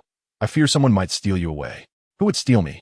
Fu Hanzhou leaned closer, his voice low and husky. Many would. Can't you see how those wild men look at you? You are quite the handful. Thinking about being away for a week. He grew anxious about leaving her alone in H City, knowing that he was being selfish, but choosing not to consider anything else. Wanted to keep what he desired close. He saw no issue in that. Chapter 094. Do you love me? Answer me. Fu Hanzhou insisted on a clear response. Nan Zhi lowered her gaze. Can I think about it? Fu Hanzhou had not expected an immediate affirmation. Her willingness to consider was already a satisfactory response. Good. Zhi had started to play with the tassels of her shawl, her belly round from eating. Fu Hanzhou flicked away with his finger, and it leapt back. Zhi, Mommy, he murmured. Nan Zhi felt a wave of confusion. Did you call me? Yes. They were not even in a romantic relationship, yet found themselves as parents to a cat. Nan Zhi refrained from asking if he liked her. Yet it was evident he did not dislike her. However, Fu Hanzhou was often an enigma to her. That evening, he had a video conference, and Nan Zhi coincidentally needed to handle work matters as well. After returning from the garden, She sat cross-legged on the small coffee table in the study, working on documents due the next day. With the impending delivery date for Tang Monrong, her tasks had multiplied, and she was now responsible for organizing morning meeting content. Zhao Yu, on the other end, consulted Fu Hanzhou about the venue for the business meeting, which would be voted on in a few days, with hotel managers and group bidders expected to attend. Coincidentally, Tang Monrong also contacted Nan Zhi, asking her to accompany her to the tender event, as well as assist with plans for the business meeting and exhibition, which Nan Zhi coordinated with the planning department. This meant she might have to see Fu Hanzhou alongside Tang Monrong. Just then, Fu Hanzhou ended his call, noticing her pensive expression, and stood up. Nan Zhi snapped out of her reverie as he pulled her onto his lap. "Did you finish your meeting?" "Yes." Fu Hanzhou gently kissed her. "How are you feeling?" "Nothing serious, just a bit fatigued." "Then you should sleep early. Have you finished your work?" Nan Zhi closed her notebook, believing it unnecessary for Fu Hanzhou to know about her work-related matters. "Yes." He lifted her into his arms, heading toward the bedroom. "Shall I help you with a bath?" Nan Zhi replied curtly, "I'm not that weak." Fu Hanzhou swallowed hard, "But I want to." Ignoring his remark, she countered, "Weren't you just worried I might steal your company's secrets during the meeting? Clearly, those aren't secrets. You can be infuriatingly arrogant sometimes," she muttered, as Fu Hanzhou loosened his tie. "Do you want me to help you undress?" Nan Zhi abruptly stood up, entering the bathroom and locking the door. "I don't need your help." Fu Hanzhou chuckled lightly, recalling that the master bedroom's bathroom lacked any of her change of clothes. Nan Zhi genuinely feared he would retrieve the key and come barging in, but luckily, he wasn't that reckless. He headed to the guest room instead, calling Zhao Yu. "How is he?" Zhao Yu replied, "He seems a bit delirious. Since he had drugged Nan Zhi, he would have to face the consequences." Fu Hanzhou gazed out at the dark night, realizing his hands were stained. "Understood. If my hands are dirty, then I should be without them." Fu Hanzhou hung up and took a shower, then donned a bathrobe before entering the master bedroom. The sound of water continued to echo from the bathroom as Fu Hanzhou lifted the covers and quietly sat on the bed, awaiting Nan Zhi. After a considerable time, the water ceased, and Fu Hanzhou casually inquired, "Why aren't you out yet?" Nan Zhi, feeling a bit embarrassed, hesitated before finally opening the door slightly, asking him to fetch her loungewear. "I've seen every inch of you," Fu Hanzhou remarked as he rose and retrieved her change of clothes from the nearby suitcase. Nan Zhi was taken aback by his lack of advances today. It was quite out of character for him. Fu Hanzhou glanced at her, discerning her thoughts. "If you wish, I am willing to oblige, but I cannot take the initiative today. Even if I desire it, I shan't voice it, lest I appear too beastly." "But you just did," she retorted. Fu Hanzhou raised an eyebrow, a faint smile playing on his lips as he gently pushed the bathroom door ajar, stating calmly, "Desire is a man's instinct. I cannot deny my physiological responses. However, since you just emerged from the emergency room, I shall maintain my composure and defer the account for now." "What do you mean by defer the account? Are you planning to collect it all at once in a few days?" "Truly, you're a wicked capitalist," Nan Zhi exclaimed, slamming the door shut. When she emerged again, Fu Hanzhou held a hairdryer, gesturing for her to sit closer. Without refusal, she crossed her legs on the couch, the television in the bedroom playing a variety show, eliciting occasional laughter from her. Suddenly, Fu Hanzhou perceived that having someone like her at home was rather pleasant. Whatever she desired, he was inclined to fulfill. His hands, naturally elegant, wove through her long hair, the warm breeze carrying a fragrance that enveloped her. Nan Zhi felt a gentle kiss atop her head. Despite having engaged in numerous intimate acts, this simple gesture stirred an indescribable sense of intimacy and ambiguity within her, far more poignant than mere kisses or shared beds. In an inexplicable moment, she raised her gaze to meet his, only to find clarity in his eyes, devoid of affection or elation. It seemed he merely wished to engage in the act itself. A chill of fear coursed through her at her prior thoughts, prompting her to rise and declare, "My hair is dry. I'll lie down first." Fu Hanzhou acknowledged her with a sound, and shortly thereafter, the bed shifted as he joined her. She felt the familiar weight of the small cat beside her. Numerous questions swirled in her mind, yet she sensed they were unnecessary. His bed was spacious, and for the first time, she lay in the master bedroom, feeling both foreign and restless. Even his breathing became a source of discomfort. Having slept before, even on unfamiliar beds, why did she feel so uneasy in his domain? At that moment, An arm reached out, drawing her into a warm embrace, her fingers instinctively curling. "Why are you so far away?" His voice whispered near her ear. Suddenly, Nan Zhi posed a question. Fu Hanzhou. Do you perhaps like me? It was a question she had never dared to ask before, but she could no longer suppress it. If he didn't harbor feelings, why had he done so much? In an instant, she thought she misheard him and turned sharply to scrutinize his expression. The air seemed to freeze as she heard her heart race, and then she asked, "Do you love me?" This time, he remained silent, his gaze as clear as before. A chill swept through Nan Zhi's heart. Indeed, his affection might merely signify a lack of aversion, a hormonal attraction between the sexes that could never elevate to love. They could engage in all forms of intimacy typical of couples, but nothing beyond that. Chapter 095. She departed. "Sleep now." Fu Hanzhou abruptly stood and left. Nan Zhi froze, wondering if her inquiry had vexed him. He slipped on his slippers, suddenly recalling unfinished work. Without even glancing at her, he closed the door behind him. With the bedside lamp casting a soft glow, Nan Zhi felt an overwhelming sense of frustration. She had never expected Fu Hanzhou to harbor feelings for her. His ambiguous demeanor had been perplexing. Tonight's confrontation was perhaps beneficial, relieving her of any burdens and allowing her to decline his advances outright. Tomorrow, she would leave. Fu Hanzhou returned to his study and resumed working on his computer. Did he love her? He himself was uncertain. Yet, he was fairly certain he did not. As for feelings of fondness, through their interactions, a faint joy had indeed blossomed. Being with her, observing her whims, provided a modicum of relief from work-related stress. Yet, that was the extent of it. "Hello." On the other end of the line, Song Jiao inquired if he was coming out. "Where?" Fu Hanzhou asked. Song Jiao was taken aback. "I thought you wouldn't come out." "Then why did you ask?" "I didn't want it to feel strange not to invite you. I'll send you the address." Nan Zhi sat on the bed, gazing at the moonlight outside, when suddenly she heard the sound of an engine.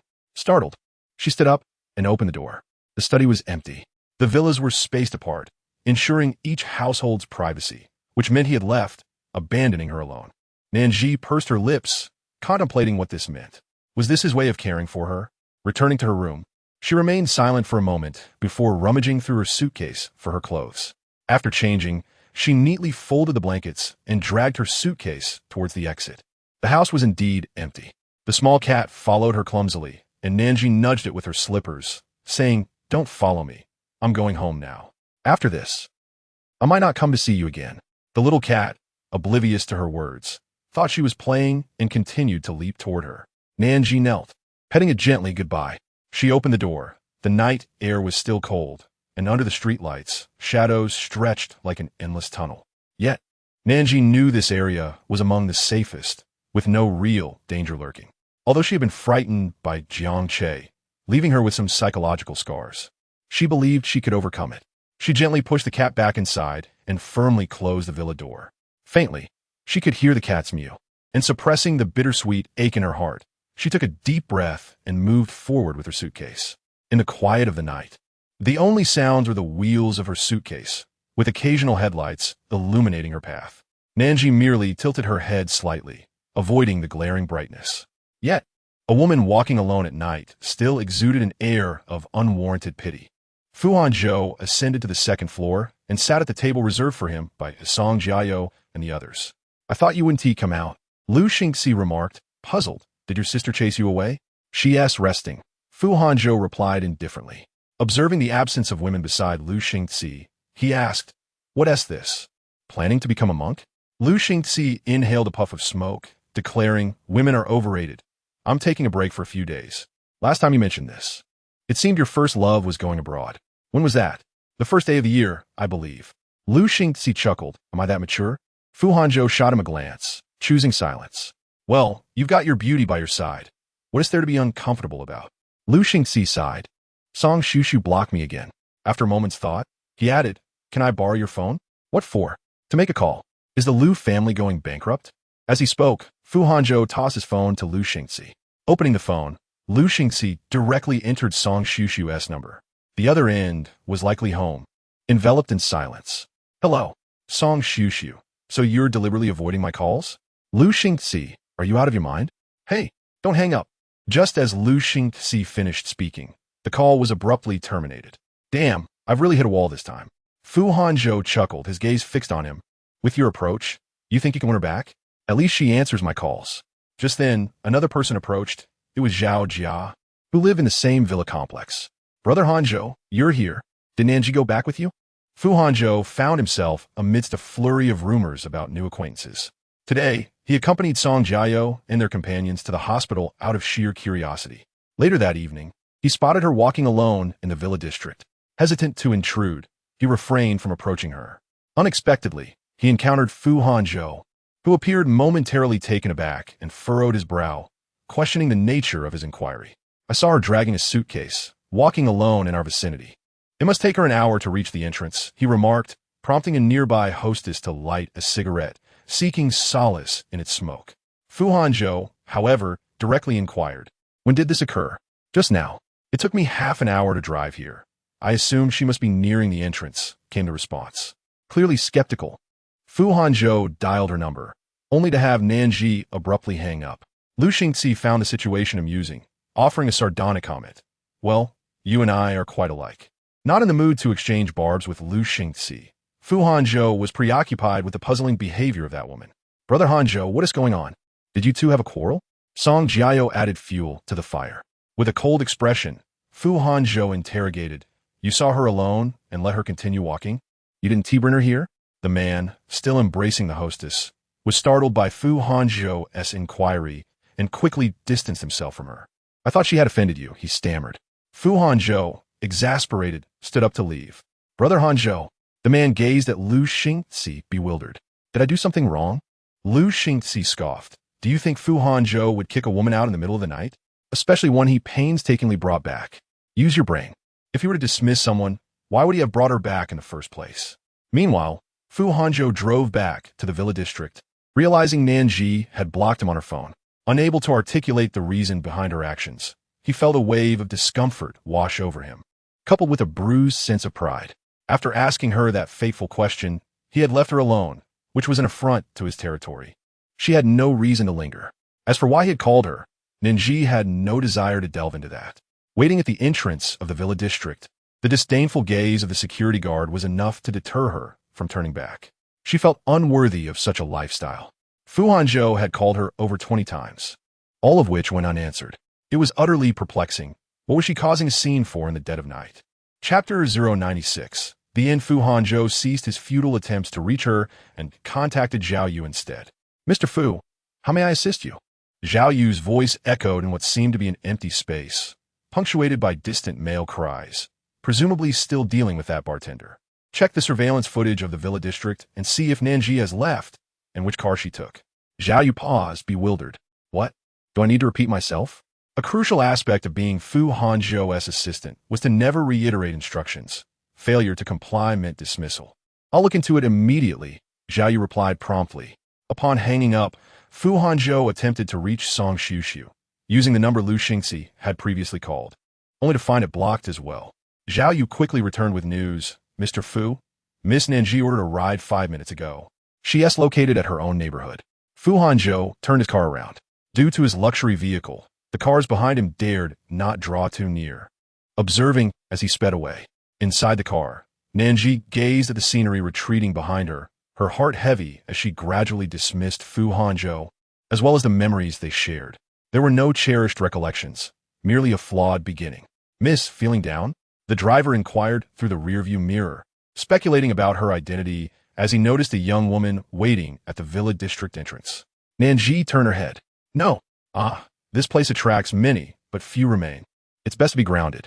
The driver's words held a veiled meaning, eliciting a faint smile from Nan Zhi. She offered no further explanation, knowing that her words would fall on deaf ears. As long as she stood beside Fu Hanzhou, she would be destined for this outcome. The only viable option now was to extricate herself from the situation. Sensing her disinterest in conversation, the driver fell silent. Once they left the affluent area and returned to familiar streets, Nan Zhi felt a profound sense of relief. Arriving at the entrance of Buyue Mansion, she retrieved her suitcase. Greeted warmly by the security guard. Miss Nan, back from your trip? During her camping excursion, Song Xiuxiu had come to pick her up and exchanged a few words with the guard. Indeed. Do you need assistance? Not at all. It's just this much. With a smile, Nan Zhi bid farewell and wheeled her suitcase toward her home. As she neared the entrance of her building, a sudden beam of bright light caught her off guard. Shielding her face, she recognized Fu Hanzhou, who emerged from his car with an imposing demeanor. His long legs striding toward her, radiating anger. What prompted your departure? Ignoring my calls? What is this commotion about? Fu Hanzhou confronted her furiously. Nan Zhi averted her gaze, feeling her urge to express herself dissipate to nothing. I didn't want to stay, so I left. Fu Hanzhou scrutinized her for a moment. Are you upset? Is it because I left abruptly? Nan Zhi chuckled softly, incredulous that he could trivialize her feelings, framing them as mere petulance. Was it not he who insisted on extracting her from the hospital, compelling her to remain in his domain, only to leave without reason? But it wasn't he without reason. You asked if I loved you. You crossed the line, so I departed. Was such humiliation not enough? Why should she continue to pretend as though everything were normal, participating in his so-called adult games? Did she not have the right to withdraw? What is so amusing? Fu Hanzhou inhaled deeply. Come back with me. No, I wish to return home, and I'm already at my own doorstep. I have nothing to say to you, Mr. Fu. Think what you will. I am not only throwing a tantrum, but being capricious, as is evident. Perhaps you should find someone more compliant. With that, Nan Zhi attempted to push past him, but he seized her arm. Let us clarify this. What did I do wrong? Earlier, it was Song Jiao and the others who sought me out. I intended to return shortly, not abandon you. It doesn't matter. The outcome remains unchanged. I no longer wish to continue this charade. Is that unacceptable? Fu Hanzhou pulled her into his embrace. Playing? Do you think I've been playing with you all this time? Just because I didn't answer your question tonight. Nan Zhi, let us be honest. Do you love me, but cannot bear my slightest indifference? Have I not treated you well enough during this period? Did I not fulfill the duties of a boyfriend? You were the one who refused to label our relationship. A label as a mistress? Why should I accept that? I am merely grateful for choosing this path. Otherwise, I would be utterly humiliated today. Let us part amicably, considering the joy we shared. Fu Hanzhou's gaze bore into her. Is this your choice? Indeed. Since I initiated this, I must also conclude it. So, from start to finish, I had no power to refuse.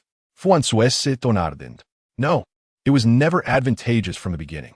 Provoked by Nan Zhi's words, Fu Hanzhou felt a surge of anger, wishing to silence this ungrateful wretch. Nan Zhi scoffed. You certainly could refuse. You knew full well that you obtained everything you desired, did you not? It was merely a matter of time. Is that your perspective? Yes. What else would you have me think? Taking a deep breath, Nan Zhi extricated her hand from Fu Hanzhou's grip. You may dispose of whatever I left at your place. As for your belongings, I will bring them down to you. I shall grant you one final opportunity. Fu Hanzhou gazed at her with a melancholic air. No need, he replied. You know I've always been straightforward in handling relationships between men and women. She had never relied on anyone, and during times of anguish, she was perpetually alone. Thus, how could she ever hope for companionship in the rain? Nan Zhi successfully distanced herself from him this time, and he made no effort to retain her. Just throw those things away, he said, dismissing them. Fine. Nan Zhi straightened her back as she entered the elevator and ascended to her apartment. She looked at the home she had left just a day prior and slowly crouched down. Her eyes brimmed with tears, and she tilted her head back to suppress them. After all, he was merely a man. If he was gone, so be it. She pushed her suitcase aside, taking out the slippers Fu Hanzhou had used and his small box, but as she prepared to discard them, she paused, closed her eyes, and stuffed them back into the corner. Let them be. I simply lack the energy to deal with this today. She had no desire to think of Fu Hanzhou, and she never would again. It was over. The discomfort would last but 2 or 3 days, and she would eventually grow accustomed to it. After all, he was not worth it. The next day, as Nan Zhi returned to work, Lin Yuxia was quite surprised. You're back from your leave already? Of course. I can't let you handle so much alone, Nan Zhi replied. Lin Yuxia remarked, but you needn't rush back. Are you really all right? I'm fine. Lin Yuxia felt relieved and discreetly glanced around. Did President Fu bring you this morning? Nan Zhi paused her hand as she flipped through documents. I have no relationship with him anymore. Please do not mention it again. Lin Yuxia was taken aback, wanting to ask more, but closing her mouth instead. She patted Nan Zhi's shoulder. Let us not bring it up then. There are plenty of men out there. However, with such high standards set initially, finding a suitable partner afterward would not be easy. To find someone better than Fu Hanzhou was not a matter of self-deprecation. if Nan Zhi were a wealthy heiress. It might be different, but she was merely an ordinary person. Tang Monrong sought out Nan Zhi for a talk. How is your health? I'm all right now. In a couple of days, there will be a bidding meeting, and I plan to bring you along. Make sure to perform well. Thank you, Sister Monrong. You're welcome. We're family. As the day neared its end, Nan Zhi was finally freed from work when Jiang Zhi called, inviting her and Lin Yusha to dinner. With a private room already reserved, Jiang Zhi was a significant client for both of them, and it was a courtesy they could not refuse, especially since he had already booked the room. Almost immediately after work, Nan Zhi took Lin Yusha to the designated location. However, to her surprise, Jiang Zhi had invited quite a few people. As soon as Nan Zhi entered, everyone stood up in unison. Come, sit here. Nan Zhi and Lin Yusha were somewhat taken aback and quickly urged, no need to be so formal. Jiang Zhi personally poured them drinks. I've seen the results. They exceeded my expectations. Choosing you was indeed the right decision. Mr. Jiang, you flatter us. Since you entrusted us with your business, we are committed to delivering excellence. However, I just got out of the hospital. It's not suitable for me to drink today. This was no mere pretense. She had indeed just been discharged and could not handle the alcohol. The others did not press her and opted for soft drinks instead. Nan Zhi was not unfamiliar with their usual demeanor. They were merely acting out of Fu Hanzhou's influence. But if they were to discover her separation from him, the situation would surely change. Thinking of this, Nan Zhi contemplated clarifying her status, but since no one brought it up, doing so would appear overly deliberate. I just saw Gu and Hanzhou arrive. Let's go greet them, someone returning from the restroom suggested. Jiang Zhi smiled and said, why don't we all go together? Upon hearing this, Nan Zhi's grip tightened. Whether intentional or not, she felt Jiang Zhi's words were directed at her. She had no desire to face Fu Hanzhou, so she waved her hand. You all go ahead. We'll stay here. Don't be like that. We came all this way, and we're not strangers. Everyone was perceptive and noticed Nan Zhi's reluctance, thinking she was playing hard to get. However, since she wished to distance herself, they felt it inappropriate to insist, fearing a backlash. Jiang Zhi felt a tinge of regret, but dared not press her. Once they left, Lin Yusha murmured, I can't shake the feeling that they came looking for President Fu. They probably don't know you two have separated. Clearly, we wouldn't be able to invite them without Fu Hanzhou's name.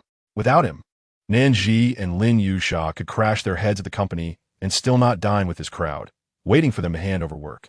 This left Nan Zhi feeling even more indebted to Fu Hanzhou, though she had never asked him to do such things for her. Meanwhile, upstairs, Lu Xingxi had just placed their order when Jiang Zhi and his group arrived. Oh, you're here too. Yes, we were downstairs.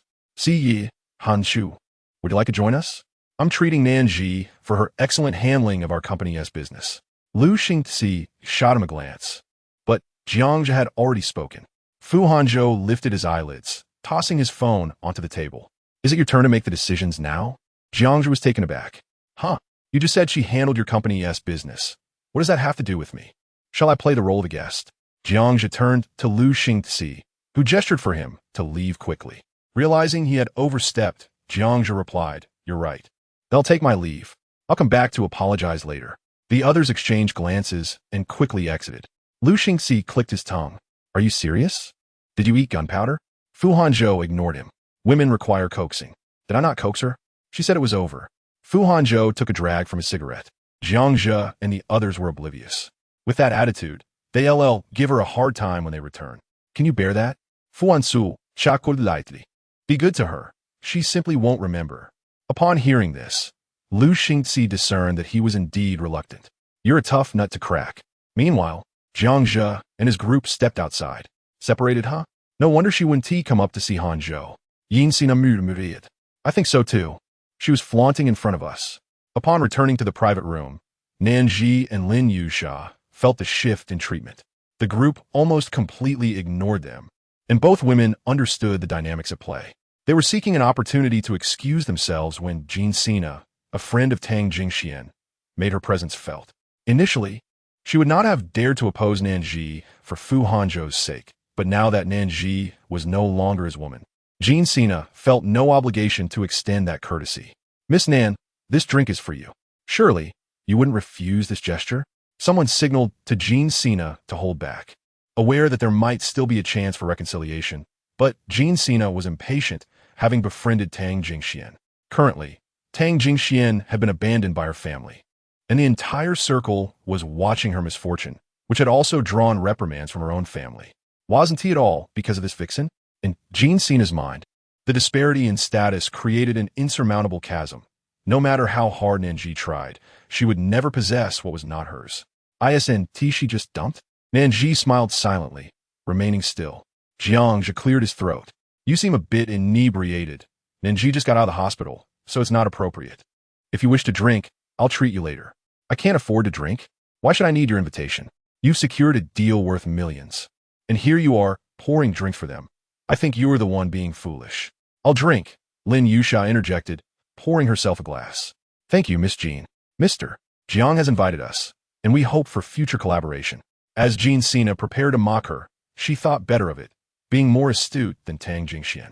After Lin Yusha finished her drink, Jean Cena immediately raised her glass. I appreciate someone as straightforward as you. Let us have another. Chapter 098. No need for apologies. Lin Yusha had no choice but to down another glass, but this group continued to press her, and Nan Zhi realized they were intentionally making things difficult. She promptly stood up and positioned herself in front of Lin Yusha, stating that if everyone wanted to see her drink, she would oblige, despite her limited tolerance for alcohol. Under normal circumstances, Nan Zhi would not have been so resolute. But it was evident they were trying to humiliate Lin Yusha, and she was unwilling to let her friends suffer indignities. Sometimes in society, the more one refrains from revealing their boundaries, the more others believe there are none. Nan Zhi saw no reason to endure such treatment for the sake of a job. With that, she seized the glass and drank it in one go. Such impressive drinking skills. It seems Miss Nan was merely making excuses. We are friends now, after all. Isn't that rather ungracious? Jian Sina remarked with a smile. Nan Zhi felt a burning sensation in her stomach, but maintained a cheerful facade. I've had my drink. What about Miss Jian's glass? Jiang Zhi, observing the eager faces around him, felt a sense of foreboding. Yet, Nan Zhi truly stood her ground against this group. As long as they drank, so would she. Let us just enjoy ourselves with Nan Zhi. We are friends, right? He said, though unease lingered in his heart. He reasoned that Fu Hanzhou must have rejected her, but it was unreasonable to cut ties with this group over her. Lin Yusha, her face flushed, urged. You just got out of the hospital. Perhaps you shouldn't drink. It's you who shouldn't drink. Can't you see who they are after? Remember to call a car for me later. Nan Zhi was resolute. She wouldn't leave until she had brought this group down. She had never begged Fu Hanzhou or these people for business. They were merely collaborators, yet they sought to bully her. What'd she done wrong? Was it a sin to no longer associate with Fu Hanzhou? Was wealth synonymous with superiority, warranting her mistreatment? In her lexicon, such notions did not exist. Yan Sina, Uni Yilding. Call to the server, bring more bottles. However, the arrival of new patrons caused everyone's demeanor to shift dramatically. Brother Hanzhou, Brother Ci. Everyone stood up in unison, exchanging glances. Jian Sina, startled, quickly added, Brother Ci, what brings you down? Please, arrange for 2 seats. Lu Xingci did not refuse, understanding the situation. Fu Hanzhou's gaze fell upon Nan Zhi, who continued to drink, unfazed. After finishing another glass, she turned to Jian Sina and said, Shall we continue? Bring a few more bottles. Lu Xingci frowned, observing the empty bottles on the table. Why didn't you invite us to drink? Those familiar with Lu Xingci recognized this as a sign of impending anger. Brother Ci, you must be mistaken. We merely wish to avoid interrupting your conversation with Brother Hanzhou. Lu Xingci scoffed. I can see your intentions quite clearly. Do you still need me to accuse you?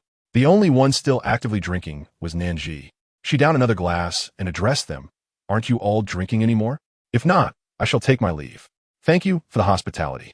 With that, she picked up her bag and turned to Lin Yusha. Let's go. Originally, she had hoped to leave with dignity, but now no one dared to stop her. Fu Hanzhou watched as she walked towards him, brushing past him. In the next moment, he reached out. Don't you know you just got out of the hospital? Why drink? Nan Zhi regarded his outstretched hand, while the server awkwardly tried to minimize their presence, but they were effectively blocked from leaving. No need for your concern. I'm perfectly fine, she replied, raising her chin with a radiant smile, though the distance she maintained pierced Fu Hanzhou's throat with discomfort. Continuing her path, the server instinctively opened the door. Thank you. After taking a couple steps, she turned back and called out, Jiang Xiao, this meal is on me. No, I'll handle it. Jiang Zhi quickly countered. Nan Zhi ungraciously replied, then thank you. As she prepared to leave, Fu Hanzhou abruptly pulled her back. She stumbled slightly, the remnants of alcohol making her feel queasy. Maintaining her composure had been a struggle, and his grip nearly made her lose it. Her features twisted in discomfort. "How much have you had to drink?" Fu Hanzhou inquired. "That is none of your business," Nan Zhi replied, attempting to pull her hand away, but she was no match for his strength. A collective intake of breath filled the room. Fu Hanzhou was known for his stoicism. When angered, he became unrelenting. They had assumed he had grown weary of her. But it was clear he had hit a brick wall. It was not that Fu Hanzhou had rejected her, but rather she was throwing a tantrum. When had he ever shown such concern for another, only to be met with indifference? No wonder Lu Xingxi appeared displeased. Despite their frequent squabbles, each other's affairs were intertwined. No one knew Nan Zhi's significance to Fu Hanzhou better than Lu Xingxi. The most anxious individuals in the room were Jiang Zhe, who had orchestrated the gathering, and Jian Sina, who had pushed the drinking. Jiang Zhe cursed under his breath, having initially intended to invite Nan Zhi for a meal to foster goodwill, only to have this group crash the occasion, eager to see Fu Hanzhou's preferences. Now, thanks to Jian Sina's encouragement, they were all heading towards disaster. Jian Sina quickly interjected, "It was my fault earlier. I pressured her to drink too much." "Nan Zhi, please don't be upset with me. Can I apologize?" Nan Zhi laughed, looking at them. "What are you all doing? I'm just a minor employee in the administration department, with no connection to President Fu. Drinking in social situations is merely for appearances. Why would I need to hear apologies?" Jian Sina turned pale, glancing at Fu Hanzhou. "Brother Hanzhou, I'll buy her a gift to make amends. Please don't be angry with me." Fu Hanzhou's expression darkened. If he had been uncertain before, clarity had now dawned. He scanned the room, his gaze piercing. "Get lost." In that instant, Nan Zhi yanked her hand away and left without a backward glance. Fu Hanzhou did not attempt to stop her. It was evident that a rift had formed between them. The methods of conflict varied between men and women. The more a woman feigned indifference, the more she cared. Conversely, a man uninterested in continuing a relationship would not sever ties completely, especially someone like Fu Hanzhou, who was not impulsive. Chapter 099. Disgusting matters. Nan Zhi waited until she reached the outside before bending over to retch. Lin Yoxia hurriedly offered, "I have a water cup. Please drink some." Nan Zhi waved her hand. "Call a car. I want to go home and rest." "All right." Lin Yoxia grabbed her phone to order a ride when a young man in a black suit approached. Nan Zhi recognized him as Fu Hanzhou's designated driver. "Miss Nan, President Fu requests that I take you home." "No need. Miss Nan, it's safer if I drive you. And at this hour, it will be difficult to get a cab." Lin Yoxia quickly interjected, "Yes, I'll accompany you back." Nan Zhi frowned. Really, it's unnecessary. She had no desire to have any connection with Fu Hanzhou. With that, she walked ahead. Inside the private room, Fu Hanzhou stared at the empty bottles on the table where Nan Zhi had sat, veins throbbing on his forehead. Who started this? Jian Sina paniqued, and silence enveloped the room. Steeling herself, she confessed, "I did, but I genuinely wanted to invite her for a drink." Fu Hanzhou regarded her coolly. "Do you think she would come out to drink after having her stomach pumped? What are you to her? Am I a fool? What do you all think I am?" In the midst of the commotion, I initially sought to express my gratitude to Nan Zhi due to business obligations. However, I never anticipated that things would escalate to such a degree. Jiang Zhi spoke up, to which Fu Hanzhou scoffed. "So, because I did not intervene earlier, you all think it permissible to bully her? Or is it that you fail to regard her as a person?" A heavy silence descended upon the room, and Lu Xingxi refrained from diffusing the tension, as the situation was painfully evident. After all, this was not the first time they had crossed paths. Their intentions were clear to anyone with eyes. Yet, Nan Zhi was no pushover, and Fu Hanzhou was not one to resort to such underhanded tactics. Once Fu Hanzhou concluded, an eerie quiet enveloped the private room. Jian Sina was on the verge of tears. When the driver called, Fu Hanzhou answered, "Hello? Mr. Fu. Miss Nan Zhi refuses to get into my car. Then follow her and procure some hangover remedies." "Understood." After Fu Hanzhou spoke, Jiang Zhi was the first to concede, "Brother Hanzhou, this is my fault. I will seek her out tomorrow to apologize." Jian Sina hurriedly echoed her regret. "Apologize to whom? I was the one who was forced to drink. You think it's appropriate to bully someone just out of the hospital? You need not call me brother. We are hardly acquainted." With that, Fu Hanzhou stormed out. Lu Xingxi, witnessing Jian Sina's pleading gaze, snapped his fingers, and went to fetch the alcohol. Did you not wish to drink? Sit down and indulge. Lu Xingzi down a glass first. Don't do that, brother. Jean Sina reached for his hand, but Lu Xingzi withdrew, urging everyone to take their seats. Are we not here to drink? Why the hesitation? He found their cowardice amusing. Were they truly so afraid of confrontation? Just then, Xia Lidong entered, inquiring about the ruckus. Lu Xingzi glanced at him, and the others turned to Xia Lidong with desperate eyes. It's nothing of importance. Let's adjourn upstairs. Lu Xingzi's disdain for their petty antics was palpable, and he wished to spare Xia Lidong the spectacle of Fu Hanzhou's indignation. Once they departed, Jean Sina sank into a chair, feeling utterly defeated. It was curious how Fu Hanzhou's demeanor shifted upon encountering Nan Zhi. Previously, he had been indifferent to such trivial matters. Did you see? From now on, keep your eyes peeled. She is merely sulking, while we took everything to heart. Jean Sina wanted to retort, but the truth was undeniable. Fortunately, Nan Zhi had not sustained any serious harm. Had anything grave occurred, Fu Hanzhou's departure would have been the least of their concerns. That evening, hailing a cab proved difficult. Nan Zhi found her vision slightly blurred, and Lin Yuxia assisted her while managing the vehicle, an exhausting endeavor. The driver, unwilling to abandon them, discreetly followed their trail. Zhi, why don't we just get into the car? Absolutely not, Nan Zhi retorted disdainfully. I refuse to ride with him. There is not a vehicle in this world that can carry me against my will. I'll wait in the car for a bit. Once she gathered enough money, she would no longer need to concern herself with Fu Hanzhou. Just as she spoke, she collided with a woman, and upon closer inspection, it was Yang Yutong, who was visibly intoxicated. You shameless woman, Yang Yutong snarled, attempting to strike Nan Zhi. Lin Yuxia quickly intervened. Are you out of your mind? You can't just assault someone. A few dubious characters accompanied Yang Yutong, and upon seeing Lin Yuxia's defensive stance, they sought to take advantage, given that there were only 2 women present. And Nan Zhi was strikingly beautiful. The driver rushed forward, demanding, "What are you doing?" Seeing a well-dressed man, they faltered, restraining Yang Yutong. Nan Zhi furrowed her brow and questioned, "Where are you taking her?" "Mind your own business. I can associate with whomever I please." Yang Yutong showed that defiantly. Nan Zhi fixed her with a steely gaze. "You better ensure your friends are safe, or I will call Uncle Yang to come fetch you." "Are you doing this on purpose? You know my father is marrying your aunt. He would gladly disown me, and you say this intentionally." Yang Yutong screamed, rouging tu chauffenanzi. Lin Yuxia could no longer tolerate it. "If you're unwell, seek treatment. If not for your youth, I would not bother with you. My friends are far more reliable than yours." Yang Yutong retorted, before grabbing a nearby young man and kissing him. "See? That is my boyfriend. I don't need your concern." Nan Zhi promptly yelled, "Unchleyoung." Yang Zhigua, likely roused from sleep, answered, "What is wrong, Zhiji? Is Yang Yutong with you?" "I can hear her." "Yes, we are on Jinkong Road. She is with a group of ruffians. Please come pick her up." With that, Nan Zhi ended the call. Meanwhile, Nan Zihui remained in the bathroom, and Yang Zhigua hastily donned a coat over his pajamas and prepared to leave. "Whose call was that?" Nan Zihui inquired. "It was Zhi. She spotted Yutong with some men. I'm going to bring her back. I'll come with you. Stay behind. I want to avoid another scene. I'll call Zhi." On the other end, Nan Zhi anticipated Nan Zihui's call.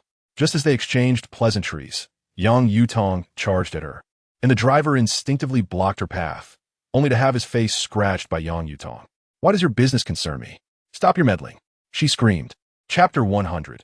He appears to love her. Lin Yuxia had never encountered such ungratefulness. Who would obstruct someone seeking notoriety? As Yang Yutong lunged forward, her companions felt compelled to assist her, brandishing a knife in a misguided show of bravado. The bodyguards from the Fu family, observing from a distance, quickly intervened. These professionals had no trouble subduing the ruffians, pinning them to the ground. Yang Yutong, intent on attacking Nan Zhi, swung her bag with wild abandon. The bodyguards hesitated to retaliate against a female student, and the driver could not strike back either, allowing Yang Yutong to land several blows. When Fu Hanzhou emerged, he witnessed this chaotic scene. Nan Zhi, seeing Yang Yutong's murderous expression, felt a surge of heat in her stomach, fueled by the humiliation of being scrutinized by Fu Hanzhou subordinates. Why must she endure such disgrace for Yang Yutong, who shared no familial bond with her and relentlessly targeted her? You and your aunt are both shameless. You can't resist throwing yourself at men, always eager to steal from others. Yang Yutong's voice grew louder, attracting a crowd of onlookers. Nan Zhi's stomach churned painfully, her vision blurring. Normally, she would have retaliated against Yang Yutong's taunts, but she felt utterly drained. As her knees buckled, a strong pair of arms enveloped her. Looking up, she met the chiseled jawline of Fu Hanzhou. Had they all lost their minds? Someone restrain this lunatic, he commanded coldly. Just as he spoke, a heavy object struck his forehead. Yang Yutong had hurled a discarded can at him. The remnants of the beverage dripped down his hair, and the liquid smeared his glasses. Fu Hanzhou paid it no mind, ensuring Nan Zhi was steady before retrieving the car. Lin Yuxia gasped, fearing for Yang Yutong's fate. Who would tolerate having a drink thrown at them? Nan Zhi clutched her stomach, gazing at Fu Hanzhou as she instinctively rummaged through her bag for a tissue. Yet, feeling responsible for the mess caused by Yang Yutong, she struggled to voice her apology. She wanted to say sorry, but found herself unable to lower her head. Fu Hanzhou seemed to sense her turmoil, his expression softened. It's all right. As Nan Zhi gazed at him, Fu Hanzhou reiterated, I am fine. How is your stomach? I will take you to the hospital now. Ultimately, Nan Zhi nodded and softly replied, thank you, but I want to wait for her father. Whose father? It was self-evident. The crazed girl with colorful hair who dressed like a student. In his over 20 years of life, Fu Hanzhou had never encountered someone like her. He had always preferred private tutors over attending school, occasionally opting for home tutoring when he grew weary. Even during his time studying abroad, while embarking on his entrepreneurial journey, he had no interactions with someone like Yang Yutong. Mr. Fu, the driver said, somewhat apprehensively, go drive, and also check the hospital, in case she needs a rabies vaccine. I will reimburse you. Fu Hanzhou cast a cold glance at Yang Yutong. She had been frightened, for she recognized Fu Hanzhou's face. Especially when popular celebrities endorsed Fu's enterprises or investments in films, his name was always associated with them. With a face like his, it was hard to forget. Why was it that Fu Hanzhou, Chu Jin, and Xie Dong all had connections to Nan Zhi? She was truly baffled, wondering if these men had lost their senses. Nan Zhi grasped Fu Hanzhou's hand, insisting they wait for her father before leaving. Are you still protecting her? Fu Hanzhou questioned, puzzled, as he recalled that Nan Zhi was not known for her altruistic nature. Her father is my aunt's boyfriend, Nan Zhi explained. She did not want to implicate Nan Zhi. Any trouble that befell Yang Yutong would alter the relationship between Nan Zhi and Yang Zhigua. She wished to avoid that scenario, at least not to drag Nan Zhi down with her. Understanding her intentions, Fu Hanzhou realized that she was trying to spare her aunt from trouble. You all keep an eye on her and do not let her leave, he instructed before lifting Nan Zhi and heading towards the car, with Lin Yuxia hurriedly trailing behind. Her personal hope was that Fu Hanzhou and Nan Zhi would reconcile. It was not merely because he was the most powerful man in H City, but she could see that Fu Hanzhou genuinely cared for Nan Zhi. Jiang Che had been kind to her before, yet when difficulties arose, he was not as reliable as Fu Hanzhou, ultimately causing her harm. Despite being a significant figure publicly humiliated, Fu Hanzhou was willing to lower himself. Lin Yuxia sensed that loving such a person, knowing it could lead to no future, would be a profoundly painful experience. Once Nan Zhi was placed inside the car, she curled up, and Fu Hanzhou held her close. The hospital was soon reached. Just bear with it, he said. Xia. Lin Yuxia, sitting in the passenger seat, replied, I'm here. Call my aunt and tell her I'm working overtime at the company, so she needn't worry. Okay, Lin Yuxia said, already reaching out to contact Nan Zhi. Through the rear-view mirror, she noticed Fu Hanzhou gazing down at Nan Zhi, though the expression in his eyes was obscured. His careful demeanor revealed a sense of cherishment. For a fleeting moment, Lin Yuxia even felt that he loved Nan Zhi deeply. When Yang Zhigua arrived at the intersection, several bodyguards restrained Yang Yutong from leaving. The young man attempted to flee but was intercepted, and despite their shouting, the bodyguards remained resolute in their duty. As Yang Zhigua approached, Zhao Yu rose from a nearby public bench. Mr. Yang, he acknowledged. Yang Zhigua was taken aback, assisted Zhao. Miss Nan is feeling unwell. You know, she has just been discharged. Mr. Fu has accompanied her to the hospital. As for your daughter, Miss Nan insisted we wait for you before handing her over to you, so you can take her home. However, I must say, you ought to discipline her properly. At such a young age, her language is appalling, showing no semblance of a student. Zhao Yu rarely expressed such strong opinions, but being in Fu Hanzhou's company required a certain level of competence, at least a background from a prestigious institution. Yang Zhigua was astonished to find Fu Hanzhou present that evening, realizing that if it weren't for Nan Zhi, Yang Yutong might have been taken away. He felt he would lose face in this place. Get over here, he barked. Chapter 101, Refusal to Come. Yang Zhigua felt both exhausted and infuriated by his daughter. With every ounce of affection drained by her incessant misbehavior, he could hardly contain his frustration. Yang Yutong, of course, would not comply quietly. Yang Zhigua approached and struck her hard. Just like your mother, you can't feel comfortable unless you're with a man? How old are you? Can't you use your brain? Yang Zhigua disdained the men she associated with. He knew she had feelings for Chu Jin. If only Yang Yutong could excel in her studies like Nan Zhi, he would wholeheartedly support her. Yet, every day, she concocted new troubles while he was already overwhelmed. He was a man of dignity, though he had scolded her before. He had never humiliated her publicly until now, a reflection of his utter disappointment. He forcefully pulled the dazed Yang Yutong towards the car. As she attempted to resist, he fixed her with a chilling stare. I am taking you to your mother now. Whatever you choose to do afterward, I will not concern myself with it. Even if you turn into a worthless heap, I will no longer care. As Yang Yutong was taken away, the young men surrounding her could do nothing, and Zhao Yu had no reason to detain them. Once Yang Zhigui thanked him and left, Zhao Yu simply remarked, this was Miss Nan's request, otherwise, we would have the time. He hoped Yang Zhigua would remember Nan Zhi's kindness. Yang Yutong started bluntly at Yang Zhiguo. You don't want me anymore? Yang Zhigua did not respond, driving towards her mother's house. Is it because Nan Zhi is with Fu Hanzhou that you are willing to abandon me? Yes. Your cousin is more useful than you. I have no talent, and your mother and I are both fated to be abandoned by you. Yang Zhigua felt that further explanation was futile. His silence was, in her eyes, a tacit acknowledgement. Regardless of how the Yang family's father and daughter acted destructively, things are not looking good for Nan Zhi. The doctor spoke sternly. How could you joke with your health? The alcohol content is so high. Even one drink is hard to handle, and yet you consumed several bottles? It's a stroke of luck that nothing serious happened. Nan Zhi recognized her mistake, but remained silent, obediently accepting the reprimand, feeling dizzy. Fu Hanzhou said nothing, standing protectively by her side, mentally noting the grudge. The doctor attempted to continue, but Fu Hanzhou interrupted, prescribed the medication. She is already quite unwell. That will suffice. He was reluctant to reprimand her further. There was no need for endless scolding. The doctor fell silent, conceding.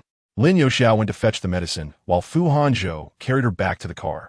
And the driver, understanding the situation, stepped outside to smoke. Why did you drink so much? It was the same old question. If you didn't wish to drink, you could have simply refused. Could I really? Nan Zhi lifted her head, a hint of sarcasm on her face. Mr. Fu, this society shouts about equality. It is anything but, especially since she had clients present. Having signed contracts, she could not afford to offend them. With me, you certainly can. But even I cannot fathom what you are truly thinking. Even if our relationship has ended, I cannot rely on you while creating enemies everywhere. Ironically, it was his ambiguous behavior that had caused her to endure much unwarranted suffering. Fu Hanzhou remained silent, his presence carrying a crisp scent mingled with the odor of beverages. As Nan Zhi observed his disheveled state, she took out a tissue and said, "Thank you for tonight." Fu Hanzhou coldly acknowledged. The two fell into silence, waiting for Lin Youxiao's return before the driver entered to drive them home.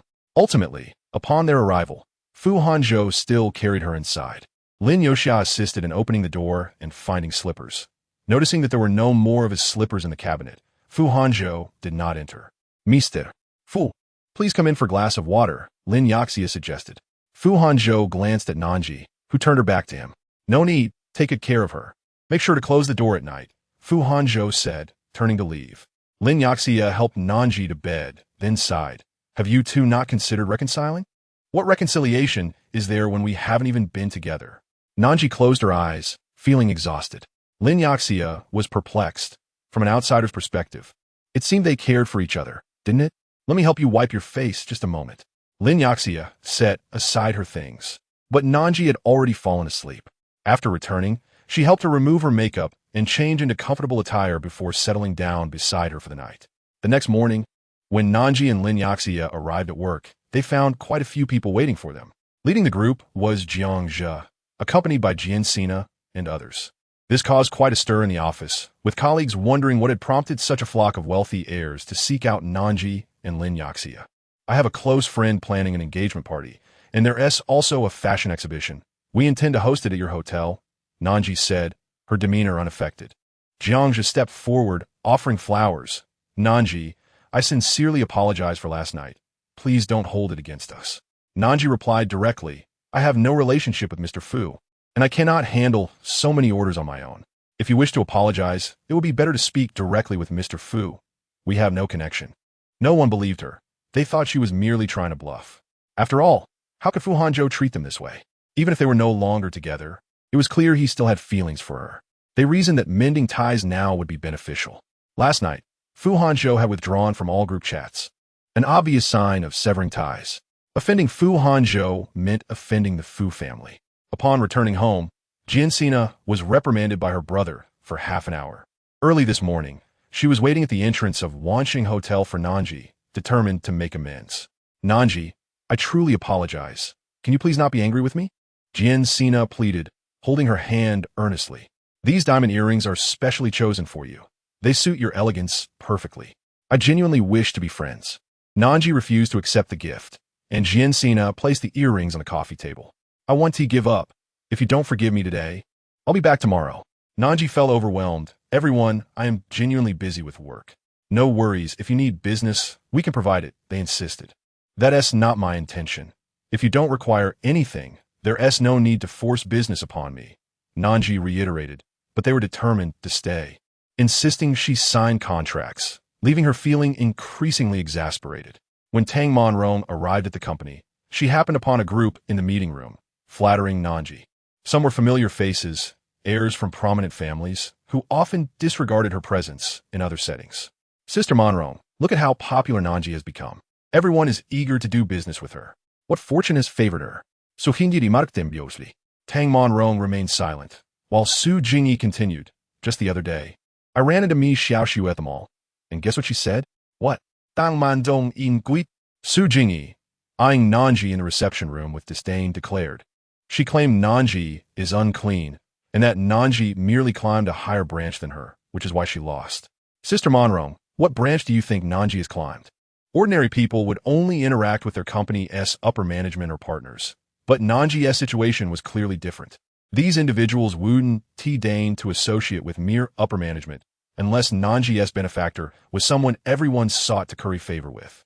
Tang Monrong, almost involuntarily, recalled Fu Hanzhou. Did Mi Xiaoxiu mention who it was? If not, it's best not to spread rumors. After all, this is Nan Zhi's own achievement. As she spoke, Tang Monrong narrowed her eyes. Su Jingyi could not decipher her emotions, assuming a female leader would disapprove of such behavior. Yet, she failed to realize that a person who is overly principled would struggle in the workplace, as those who are too rigid often do not last long. Furthermore, as long as Nan Zhi's business dealings did not infringe upon Tang Monrong's interests, she would tacitly allow it, for she needed to submit a perfect report to company leadership before her departure, and it was evident that Nan Zhi was facilitating this. As for her benefactor, if it were indeed Fu Hanzhou, Tang Monrong would welcome it. However, she harbored suspicions about Nan Zhi, as her kindness was predicated on the notion that Nan Zhi could be controlled. If not, supporting her rise could easily render Tang Monrong a fool in her own eyes. With such a powerful ally, it wouldn't be difficult for someone to usurp her position. Tang Monrong felt a twinge of discomfort, but reminded Su Jingyi to watch her words. Meanwhile, Nan Zhi continued to resist, and Jiang Zhi, concerned about provoking her further, suggested they leave to not disrupt her work. The group reluctantly departed, and back at their desks, Lin Yaxia yawned, relieved to have seen them off. If these people come back a couple more times, I'll be exhausted. Look at how deep my nasolabial folds have become. Nan Zhi shot her a glance, exclaiming, and you've even acquired 2 more tear troughs. Alarmed, Lin Yaxia quickly pulled out a mirror. No way. It can't be.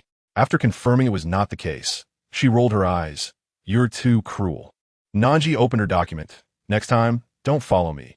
As long as we're consistent, they want to be back frequently. They're used to being treated like stars. After a while, they want to return. If only they genuinely wished to fill her pockets with money. There were countless ways to achieve that. As soon as Jian Sina stepped out of Wansheng, she complained, what do we do now? She is impossible to deal with. I've never encountered someone so difficult. If Brother Hanzhou had any interest in someone else, it would be less troublesome. Do you dare to complain? Jiang Zhi retorted coldly. If she and T insisted on being the one to speak out, we wouldn't have had to abandon our actual work to plead with her. I'm just trying to look out for everyone, she defended. Careful with your words. You're digging your own grave, Jiang Zhi warned, lighting a cigarette. So what shall we do? Just ignore this matter? How can we ignore it? You're willing to sever ties with Brother Hanzhou? Jiang Zhi proposed. We should contact her superior and assign her responsibilities. Right? Why didn't I think of that? I'll find a connection right away. Not long after Tang Monrong settled in, she received a call. Hello, Vice President Gao. Tang Monrong felt a twinge of anxiety, but after listening to Vice President Gao, she leaned back in her chair and called for Nan Zhi to come in. Nan Zhi arrived promptly. Sister Monrong, have a seat. Tang Monrong observed Nan Zhi, youthful and beautiful, with an innate grace that was faultless. If one disregarded her background, standing beside Fu Hanzhou, they appeared to be a match made in heaven. But was it truly Fu Hanzhou? Sister Monrong, did you need me for something? Nan Zhi inquired. Tang Monrong snapped back to reality. I just received a call from Vice President Gao.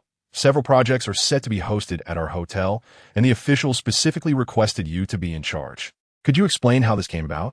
Nan Zhi slightly furrowed her brows, surprised by the tenacity of this group, especially since she could not vent her frustrations over the phone. Sister Monrong, this matter must begin from last night. Previously, young Master Zhang's company intended to hold a press conference here and had already signed a contract for the annual meeting. Thus, last night, young Master Jiang invited me and Yoxia to a gathering. Since I had just been discharged from the hospital, I only managed to drink a couple of glasses before my stomach started aching, prompting me to see a doctor. I suppose they feel guilty and worry that something might happen to me, which is why they have come to place their orders. Dang Mandong Pauset, feeling a weight in her heart as she pondered whether they considered her a fool. Do you realize how significant this business is? It amounts to nearly 10 million. Your personal commission could allow you to purchase another apartment. Just because they let a mere junior employee drink a couple of drinks and end up in the hospital, do they really think these wealthy young men could spend such a large sum? Nan Zhi was equally astonished by their recklessness, rendered speechless. Sister Monrong, I truly had no idea. If the company believes she began, but Tang Monrong raised her hand. Since the business has come to you, it is impossible to turn down a profitable venture. Your ability to secure this business is commendable, and both Vice President Gao and I hold you in high regard. However, if you require assistance, do not hesitate to communicate with me clearly. Nan Zhi nodded. Thank you, Sister Monrong. You may leave now. Remember to dress elegantly tomorrow. You are a young lady and should choose some soft colors. All right. Upon exiting Tang Monrong's office, Su Jingyi remarked with a smile. Nan Zhi, what did Sister Monrong want with you? Nothing much, she replied as she returned to her workstation. So hindi potev. Suspecting that Nan Zhi was up to something behind the scenes, underestimating her. Chapter 103. It was he who helped currently. Nan Zhi had no time to deal with her. Her mind occupied with speculations about what Jiang Zhi and his companions were planning. After much contemplation, she ultimately decided to reach out to Jiang Zhi. The call was answered promptly. With a sincere tone, she said, Young Master Jiang, I'm not upset with you. Since you have apologized, I accept it. Please, do not worry about anything else. It causes me great distress, especially if it reaches my superiors. I am merely a junior employee, and, as a business owner, you should understand that my position makes it easy to offend my higher-ups. Such overstepping could only create antagonism. Jiang Zhi was somewhat taken aback. Who would dare to give her grief when she was associated with Fu Hanzhou? Moreover, the way Fu Hanzhou doted on her far surpassed the affection even their childhood friends could muster. Was it possible that only this girl, Nan Zhi, was not spreading the word about her relationship with Fu Hanzhou? Please do not think that way. We sincerely wish to conduct business with you. Furthermore, your efforts for my company have yielded excellent results. Recommending us to friends is entirely normal. Do not assume we are here merely to seek favors. If you do not perform well, we will still offer our opinions. Nan Zhi recognized that this was merely a formality. Young Master Jiang, she interjected, we can consider ourselves friends. Our business may not be large, but we hold a respectable position in H City. If your hotel lacked the capability to host this event, we would not have sought your services. Therefore, do not overthink it. It is imperative that we proceed with this business. Nan Zhi found herself at a loss for words against his arguments. Let us proceed with this occasion. Just refrain from bringing everyone along next time. Agreed. After hanging up, Lin Youxiao inquired, so, do they still intend to place the order? It has already been confirmed. Orders have been issued from above. So we'll be quite busy moving forward. I truly wonder if they deserve this or not. Lin Youxiao was aware of the reason, but felt it inappropriate to voice her thoughts. With their meddling, Nan Zhi could not help but remember Fu Hanzhou. Her heart stirred with slightly conflicting emotions. The moment she learned of Jiang Chei's infidelity, she did not experience such a complex mix of feelings. Today, she finished work early and intended to return home to rest. To her surprise, Nancy Hui was already waiting at her doorstep. "Annie," Nan Zhi exclaimed, delighted. "Why didn't you inform me in advance? I took my time coming back. I asked Yoshia, and since you finished early today, I thought I'd surprise you." Nancy Hui replied with a smile, entering the house with several bags in hand. "These vegetables were not very fresh, so I brought some for you. Let me know when you've finished cooking." As Nan Zhi sipped her water, she observed her aunt bustling about. "How come you're wearing a diamond ring?" she suddenly asked. Nancy Hui closed the refrigerator door. "Your Uncle Yang proposed to me." Nan Zhi was taken aback. "Really? Did you accept?" Nancy Hui nodded with a smile. "Yes. How was his company faring? Speaking of which, I owe you my gratitude." "Gratitude for what?" Nan Zhi questioned, puzzled. "You kept it a secret from me. Your uncle said it was thanks to the Fu Group that he received assistance. Now the crisis has been averted, and they stand to make a substantial profit. Why didn't you mention this?" Nan Zhi felt as if struck by lightning. "Who helped? The Fu Group?" "Yes. Why are you so surprised? Were you not the one who acted as the intermediary?" Nancy Hui inquired, confused. "Who informed Uncle Yang? Was it Fu Hanzhou?" Nancy Hui explained it was Fu's assistant. They were aware of our situation and helped arrange that batch of construction materials, as they needed them. Your Uncle Yang and I both understand that our company is small. A conglomerate like the Fu Group would hardly require our goods. It seems they are merely offering assistance out of goodwill. Why do you seem so uncertain?" Nan Zhi was indeed unaware. Had she known, she would have never consented to such actions. She certainly would not have allowed Fu Hanzhou to intervene. Observing her aunt's concern, Nancy Hui asked, "What does President Fu intend?" "It's nothing. I know him, and he made this decision to assist us. Auntie, do not worry. I will speak to him myself." Seeing her aunt's worried expression, Nan Zhi added, "Are you planning to have a wedding?" "I don't think it's necessary. The neighbors and relatives already know. However, your Uncle Yang insists on a grand celebration and is urging me to choose a wedding dress. Since this is your first marriage, of course, it should be celebrated. I will accompany you when you go. I must ensure you look splendid on your wedding day." Nancy Hui chuckled, patting her shoulder. "And you should hurry as well." Nan Zhi scratched her head. "I'm not in a rush. I'm genuinely happy for you after so many years with Uncle Yang. What does Yang Yutong think?" Nancy Hui frowned upon hearing this. "Last night, your Uncle Yang hurriedly sent all her belongings to her mother's place. It signifies the end of their relationship. He will continue to provide for her, but he no longer wishes to see her." Nan Zhi was perplexed. "Why the sudden decision? You are not home, so you wouldn't know. They barely see each other once a month, and when they do, it's always an argument. Your Uncle Yang is utterly heartbroken. Given the troubles at work and the unrest with Yutong, he feels exhausted." Nan Zhi nodded, recognizing that it was best not to interfere in their family matters. "After all, the more we discuss it, the more mistakes we make. You will have to bear this kind of relationship for a lifetime. Let's not dwell on this. What do you want to eat tonight? I'll cook for you. I love everything you make." When Yang Zhigua arrived after work, the three of them enjoyed a meal together at Nan Zhi's place. "Isn't living alone a bit lonely for you, Zhi? Be cautious when returning home at night. Avoid walking on dark streets. Perhaps I should buy a pair of men's shoes to leave by the door." Yang Zhigua surveyed the house, feeling somewhat uneasy. Given Nan Zhi's past, he refrained from pursuing the topic. "Living alone is sufficient for me. When work gets busy, I don't feel lonely." "You are a thoughtful child," Yang Zhiguo remarked nostalgically. When Nan Zhi was as big as Yang Yutong, she was so well-behaved, afraid to cause even the slightest trouble for Nancy Hui. Comparing people truly brings frustration. Noticing a scratch on Yang Zhigua's hand, Nan Zhi surmised it was likely from a confrontation with Yang Yutong the previous night. Yang Zhigua did not linger for long, as he now had funds to attend to. Once the two of them departed, only Nan Zhi remained at home. She stepped onto the balcony to hang out the freshly washed clothes and noticed the school uniform pulled from the suitcase. She recalled how excited Fu Hanzhou had been to see her in that uniform that day. Why was she thinking of him again? Nan Zhi rubbed her forehead, feeling enchanted. Chapter 104. Seize what you desire, she changed the bed linens and tidied up the house, making a full circuit before collapsing onto the sofa. Should she reach out? How should she approach the conversation? The funds from Yang Zhi's company were a debt she could never repay in her lifetime. She did not wish to owe so much. Yet, if she informed him to withdraw his investment, what would happen to her aunt?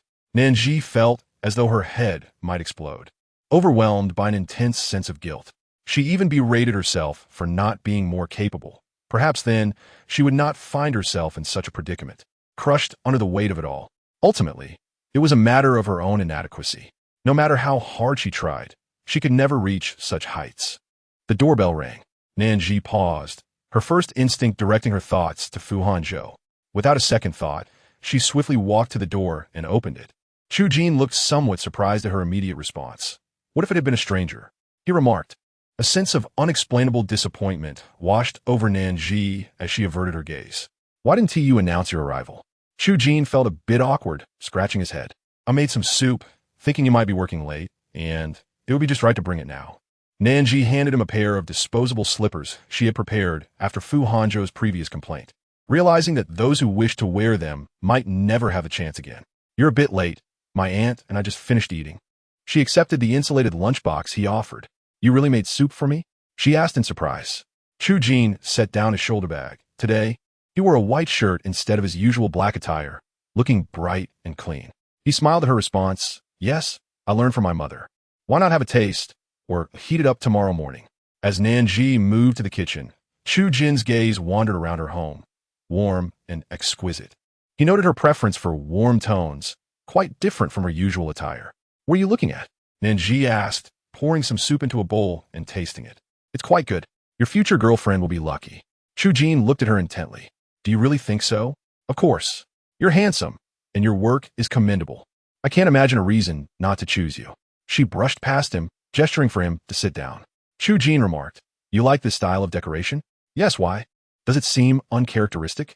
I thought your home would reflect your wardrobe, black and white shades. It turns out you have a softer side. Nan Zhi paused. Her hand stilled as she drank the soup, suddenly reminded of Fu Hanzhou's home. She took a deep breath. I dislike that kind of decor. It feels cold and devoid of warmth. Chu Jin took note of her words, resolving to decorate his future home accordingly. Are you busy tonight? Nan Zhi shook her head. I don't feel like working late today. After a moment's thought, Chu Jin suggested, Shall we go out for a stroll? Or I could take you gaming. After some contemplation, she replied, Let's play games.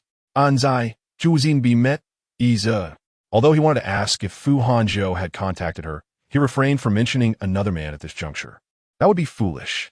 Meanwhile, the bodyguards downstairs were becoming anxious. They had been waiting for nearly 10 minutes and began to wonder if they would ever leave. What kind of woman would Fu always find? Why the fuss? Let us not dwell on that. If Fu cares this much, we better not let anyone infringe upon his reputation. We might as well resign. Thus, they promptly contacted Fu Hanzhou. At that moment, in the brightly lit office of the Fu Corporation, phones rang continuously. Fu Hanzhou loosened his tie, his displeasure evident after reprimanding several individuals, staring blankly out the window. When he received the call, his brow relaxed slightly. Fu, Miss Nan's aunt and uncle have left, but a man in his 20s has just arrived. Fu Hanzhou sat up straight. Is he presentable? Yes, Chu Jin. Swift actions. Understood. Fu Hanzhou hung up, just as Zhao Yu entered with documents. Noticing Fu Hanzhou's expression and holding his breath. Sir, here are the quarterly reports. Fu Hanzhou did not respond, prompting Zhao Yu to consider leaving to avoid aggravating a man. Zhao Yu. Yes, sir. If the desired object is no longer within reach, what should one do? Zhao Yu's mind raced, realizing he was referring to Nan Zhi. He quickly replied, Then one must seize it. The Fu Corporation has always thrived on competition. Regardless of the circumstance, we must rely on our own capabilities. He endeavored to phrase his words tactfully, yet he genuinely believed them. Men are inherently hunters. It is in their nature to take initiative. Even animals understand that victory in combat attracts the attention of females. The victor claims the prize. To passively wait only increases the likelihood of losing one's opportunity, especially considering other competitors in the jungle. Fu Hanzhou regarded him with a rare glimmer of amusement. Zhao Yu sensed he had struck the right chord, feeling a wave of relief. Meanwhile, Chu Jin and Nan Zhi were engrossed in their gaming session when a call from their superior caught him off guard. You better take that. The nearby monsters had all been defeated, so there was no rush to the next level. Chu Jin pondered what an intern could possibly need at such an hour, only to discover that a meeting was necessary due to a bug issue. Should I head over now? He inquired, perplexed. Yes, immediately. With a sigh, Chu Jin hung up. Nan Zhi understood it was getting late, and it was inappropriate for him to linger. Work is important. Go ahead and let me know when you reach the office. All right, though I'm not sure why everything seems urgent today. Chu Jin muttered, not thinking too much about it. When they reached the door, he waved her off. I'm not a child. You should head back and get some rest. All right, take care on your way. Chu Jin waved as she closed the door, then pressed the elevator button. Once he reached the ground floor, the bodyguards, seeing him exit, promptly called Fu Hanzhou. Sir, he has left. Understood. The following day, Nan Zhi, looking fresh and refined, turned heads as she entered the office. Those who were already beautiful appeared even more striking with a little effort, rendering her irresistible. Sufingi, feeling a twinge of envy, remarked, Nan Zhi, you look stunning today. Are you going on a blind date? Nan Zhi smiled. No. Sister Monrong meant that I have to attend a major business conference today. Su Jingyi privately pondered why she was the one accompanying her. Sister Monrong had clearly overlooked her words. It seemed like all the good opportunities were falling into Nan Zhi's lap, while she felt too timid to confront her, fearing Nan Zhi would retaliate if she ever became a leader. When Tang Monrong arrived, she too noticed Nan Zhi and nodded in satisfaction, instructing her to accompany her shortly. Nan Zhi spent the entire morning diligently noting various materials, and upon arriving at the destination, she discovered several members of the finance department were also present, with Mingxian warmly greeting her.